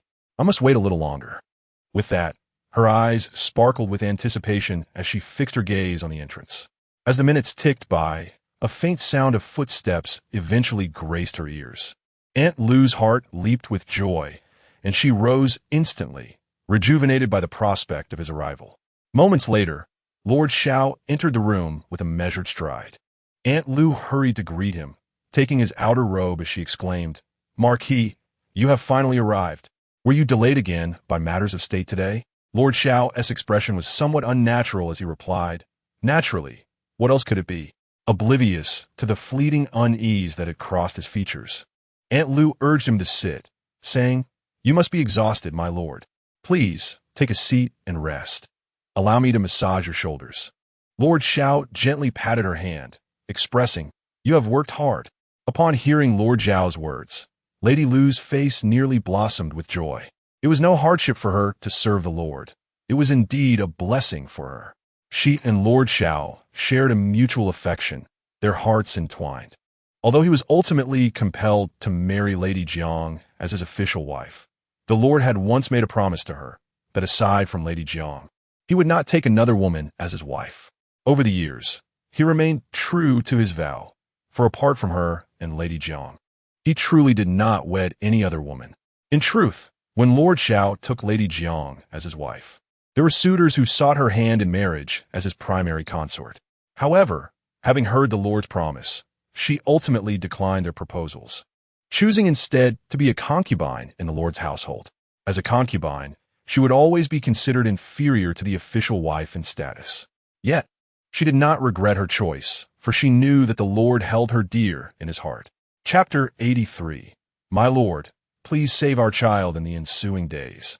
Regardless of Lin Qiushui's incessant commotion or the stern pressure exerted by Lord Zhile, Sheng Zhile and Xiao Jichuan steadfastly refused to yield to the demands of allowing Lin Qiushui to enter the Xiao family. Observing her initial plan thwarted, Lin Qiushui devised a more audacious scheme, intending to create an even greater uproar. With the Dragon Boat Festival approaching, it was customary for certain relatives of the Xiao family to pay visits during this time. Lin Qiushui perceived this as an opportune moment. She believed that should she feign fainting amidst the throng of brothers and uncles, Xiao Jichuan and Sheng Zhile would be unable to withstand the pressure and would relent. Unbeknownst to her, Sheng Zhile was equally eager, anticipating that on the day of the festival, she could create a significant stir among the assembled relatives. On the day of the Dragon Boat Festival, as expected, several relatives arrived for a visit. Although Lin Qiushui had not yet attained formal recognition, she felt justified in joining the others to welcome the guests, bolstered by Lord Zhiao's support. Seizing the moment when the crowd was at its peak, she rolled her eyes dramatically, appearing on the verge of fainting.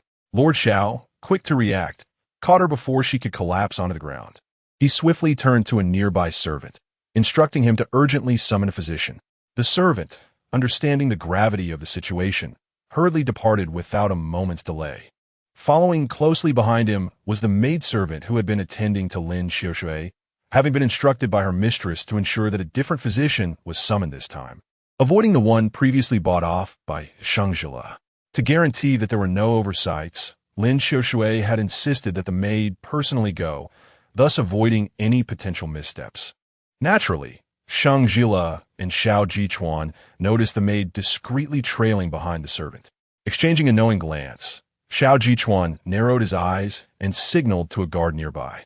The guard, comprehending the unspoken command, nodded and silently slipped away from the hall, his agile movements blending seamlessly into the surroundings, evading everyone's notice. Meanwhile, as Lord Zhile supported the unconscious Lin Qiushui, he became acutely aware of the peculiar glances directed at him. Realizing the impropriety of holding her in such a manner, he turned to the two maidservants in the room and commanded, "You two, assist Miss Lin back to her quarters." The sudden fainting of Lin Qiushui rendered the others unable to continue their casual conversations, as it seemed rather inconsiderate. Thus, they followed to her courtyard, concerned for her well-being. On the street, the servants of the marquis residence hurriedly made their way toward the physician's clinic. Suddenly, a lithe figure leapt down from the eaves, executing a swift and efficient maneuver that rendered both the servant and the maid unconscious. At the marquis residence, the gatekeeper led the physician hastily toward Lin Qiushui's courtyard. The physician had arrived. Lin Qiushui had previously informed Lord Xiao of Sheng Zhile's subversion of the former physician, prompting Lord Xiao to scrutinize the new physician as he entered. Helplessly, the doctor hurried away, his head bowed, obscuring his face from view. Just as she attempted to approach for a clearer look, the doctor instructed, "Gentlemen in the room, please step aside." Hearing this, Lord Xiao felt compelled to excuse himself from the chamber. Lin Qiushui had already specifically instructed her maid to summon another physician, and Lord Xiao presumed that nothing would go awry, so he exited the room alongside the other men. Upon hearing that the doctor had arrived, Lin Qiushui feigned extreme weakness and opened her eyes. However, when she finally discerned the figure standing before her, a wave of terror surged within her. Was this not the same doctor from before? She had explicitly warned her maid not to call upon this particular physician again. Why then did he reappear here? This was undoubtedly orchestrated by Sheng Zhile. The doctor had long been in collusion with Sheng Zhile, and who could fathom what he might do to her? In a state of panic, Lin Qiushui bolted upright in bed, exclaiming, "I refuse this doctor. Get him away." Observing her distress, Sheng Zhile promptly approached with a gentle and affable smile, softly reassuring her, "Do not be afraid, Miss Lin. This doctor has always been in charge of your care." Yet at that moment, Lin Qiushui was akin to a bird startled by a bowstring, her heart brimming with fear and unease. Gazing at Sheng Zhile's seemingly kind demeanor, she felt an escalating sense of dread. Turning towards the door, she called out, "My lord." However, before she could finish her plea, Sheng Zhile swiftly pressed her back onto the bed. He implored gently, "Miss Lin, your constitution is frail. It is unwise to be so agitated." He emphasized that the immediate priority was to have the doctor examine her pulse. In that instant, Lin Qiushui felt as though she were a fish on the chopping block, petrified to the point that she could scarcely articulate a coherent sentence. As the doctor heeded Sheng Zhile's words, he approached Lin Qiushui to take her pulse. After a brief moment, he announced in a voice audible to all present, "Both the young lady and her unborn child are unharmed, but the fainting spell was caused by excessive emotional turmoil." Having spoken, the doctor turned, retrieving a small box from his medical kit. He gently opened it and extracted a pill. "My dear lady, this is a hereditary medicine for stabilizing pregnancy. As long as you take it, you will be safe," he assured her. Lin Qiushui, already in a state of utter panic, suddenly noticed that after delivering this statement, the doctor exchanged a significant glance with Sheng Zhile, their eyes laden with meaning. This sight sent a chill of cold sweat cascading down her spine. Just from that shared look, Lin Qiushui could assert with conviction that the so-called stabilizing pill was, in fact, a poison capable of ending the life of her unborn child. They conspired to harm the child within her womb. Sheng Zhile comprehended profoundly that the unborn child within her was indeed her pivotal asset for marrying into the marquis' household. Thus, she colluded with the physician, commanding him to terminate Lin Qiushui's pregnancy. In doing so, she would forfeit her most significant bargaining chip for entering the noble family. Contemplating this, Lin Qiushui turned pale with fright, her body quivering uncontrollably, her eyes wide with terror as they fixated on the dark, ink-like pill in the physician's hand. The physician, gently holding the pill, spoke to her in a soft, soothing tone. "Miss, please take this pill. Once consumed, you shall face no further troubles." However, this tender and kind voice, upon reaching Lin Qiushui's ears, transformed into a deathly incantation. She absolutely could not swallow that pill. She must protect the life growing within her. In a sudden burst of desperation, she thrust the physician's hand aside, leaped from the bed in panic, and raced towards the door. Her voice rising in a frantic cry, "Marquis, please save our child." Chapter 84. Utterly absurd Lin Qiushui, in a state of sheer panic, rushed out of the door, tumbling into the embrace of Lord Xiao. Her face was etched with terror as she cried out, her voice hoarse with desperation. "My lord, I implore you. Please save our child. They are plotting to harm our child." Her words struck like a thunderclap, leaving everyone present utterly stunned, rendered speechless in a moment of disbelief. The women who had been in the room were particularly taken aback. They had only heard that the child in Lin Xiushui's womb was the offspring of Shao Jichuan. However, hearing Lin Xiushui's own declaration that the child was indeed Lord Zhao's left them in utter shock. How could it be that she bore the child of Lord Xiao? This revelation was simply unfathomable. Lord Xiao was the very father of Shao Jichuan. If Lin Xiushui spoke true, it would imply that a father had chosen his own son to take over his responsibilities. Such an absurdity was almost too incredible to accept. If the truth were indeed as stated, then Lord Zhao's actions were nothing short of outrageous. Meanwhile, Sheng Zhile and Shao Jichuan breathed a sigh of relief, realizing that this farce was finally coming to an end. Confronted by Lin Xiushui's unexpected confession, Lord Xiao felt as if struck by lightning, caught completely off guard. Yet, he understood that he must not concede easily, especially not in front of his relatives. To do so would mean he had become a figure of ridicule, allowing his own son to take on his responsibilities, an utter disgrace for someone who valued his reputation so highly. Despite the tumultuous emotions raging within him, he strove to maintain his composure, addressing Lin Xiushui in a calm tone. "Miss Lin, do you truly recognize who I am? The child you carry is indeed the flesh and blood of Chuaner, not mine. You must have endured significant pressure recently, leading to a state of confusion. There is no need for concern. I shall summon the finest physician to attend to you." The relatives present, upon hearing this, privately speculated. It seems that Miss Lin is simply delusional due to illness. The notion of a father allowing his son to assume such a role is indeed too outrageous to be believed. It appeared at this moment that this was merely a misunderstanding. Lin Xiushui, already terrified by Sheng Zhile's machinations to harm the child within her, was now further gripped by fear upon hearing Lord Zhao's intent to take her to see a physician. Tears streamed down her face as she trembled, exclaiming, "My lord, I see clearly. The child within me is your own flesh and blood. They wish to harm our child. I do not wish to marry the heir. Let me and the child stay with you. Even if this child cannot inherit the title of the legitimate heir, I care not." Her words resonated like a thunderous explosion in the ears of those present, leaving everyone in stunned silence, unable to comprehend the gravity of Lord Zhao's transgressions. Not only does he wish for his own biological son to take over his responsibilities, but he also audaciously attempts to usurp the position of the heir to the marquis. Such shamelessness reaches an unimaginable extreme. At this moment, numerous relatives cast disdainful glances toward Lord Xiao, their eyes brimming with contempt and derision. Upon witnessing their expressions, Lord Xiao felt a sudden jolt in his mind, leaving him momentarily blank. A chill enveloped him, as if he had plunged into an icy abyss. He understood all too well that this matter could no longer be concealed. Throughout his life, he had been a paragon within the family, revered and admired. Yet, at this very moment, he had allowed his kin to witness his most grotesque and undignified side. A wave of dizziness washed over him, darkness clouded his vision, and his limbs began to numb, nearly causing him to faint.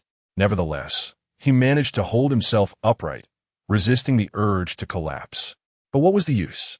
He had lost all dignity and face. From this day forth, he would never again be able to hold his head high before his relatives. "You wretched woman, what nonsense are you spouting?" In the midst of the collective shock, concubine Lu burst forth from the room, her face aflame with fury, her eyes fixed on Lin Xiushui as if they could ignite with fire. Concubine Lu had been in the marquis for many years, and although she appeared to bask in glory, she was, in reality, always overshadowed by Jiang. Even her own sisters, due to her position as a concubine, treated her with cold indifference. Yet, throughout the years, she had never regretted her choice, for she had steadfastly believed that there was a place for her in the marquis's heart. However, now, a girl nearly 20 years her junior had suddenly emerged, claiming to carry the marquis's child, thereby shattering any promises he had made to her. How could she possibly accept this? She felt an unprecedented sense of humiliation and betrayal. She strode swiftly to Lin Xiaoshui, forcefully tugging at her collar to pull her away from Lord Xiao. Lin Xiaoshui, startled by the sudden turn of events, had no time to react before concubine Lu raised her hand and delivered several sharp slaps, exclaiming, "How dare you speak such nonsense? How dare you?" The unexpected blows left Lin Xiaoshui dazed, and her pent-up fury erupted like a volcano. In a fit of rage, she retaliated, engaging in a fierce struggle with concubine Lu, all the while shouting, "The child in my womb is indeed the marquis. If you dare, go and bear one for him too." Her words dripped with sarcasm. "Oh, I nearly forgot, concubine Lu. With your age, it seems you may not even be able to conceive." This remark poured fuel on the already raging fire of concubine Lu's anger. At this moment, she had lost all sense of reason, disregarding everything else as she lunged at Lin Xiaoshui with wild abandon. The two of them grappled fiercely, devoid of any martial finesse. Before their eyes, the women alternately tugged at each other's hair and violently tore at one another's garments, their mouths emitting piercing, shrill screams, creating a most unsightly spectacle. The Xiao family, a prestigious lineage, had always adhered to decorum and propriety. How could they have ever witnessed such a scene? At this moment, the relatives present displayed expressions of disdain and contempt.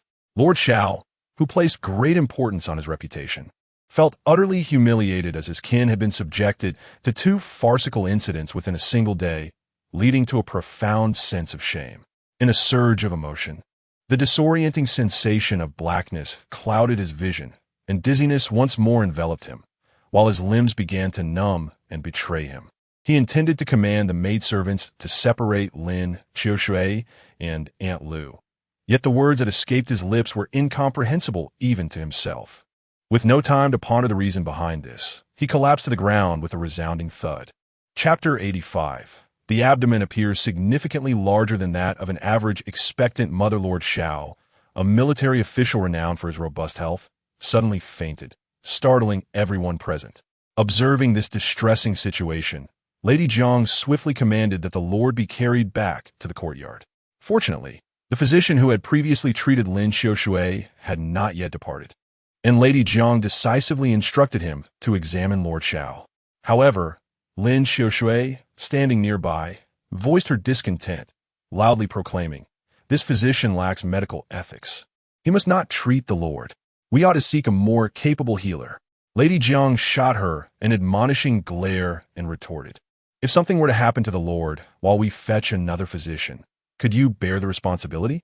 Although Lin Xiaoshui appeared fierce, she was, in reality, quite empty inside. Chastened by Lady Jiang's rebuke,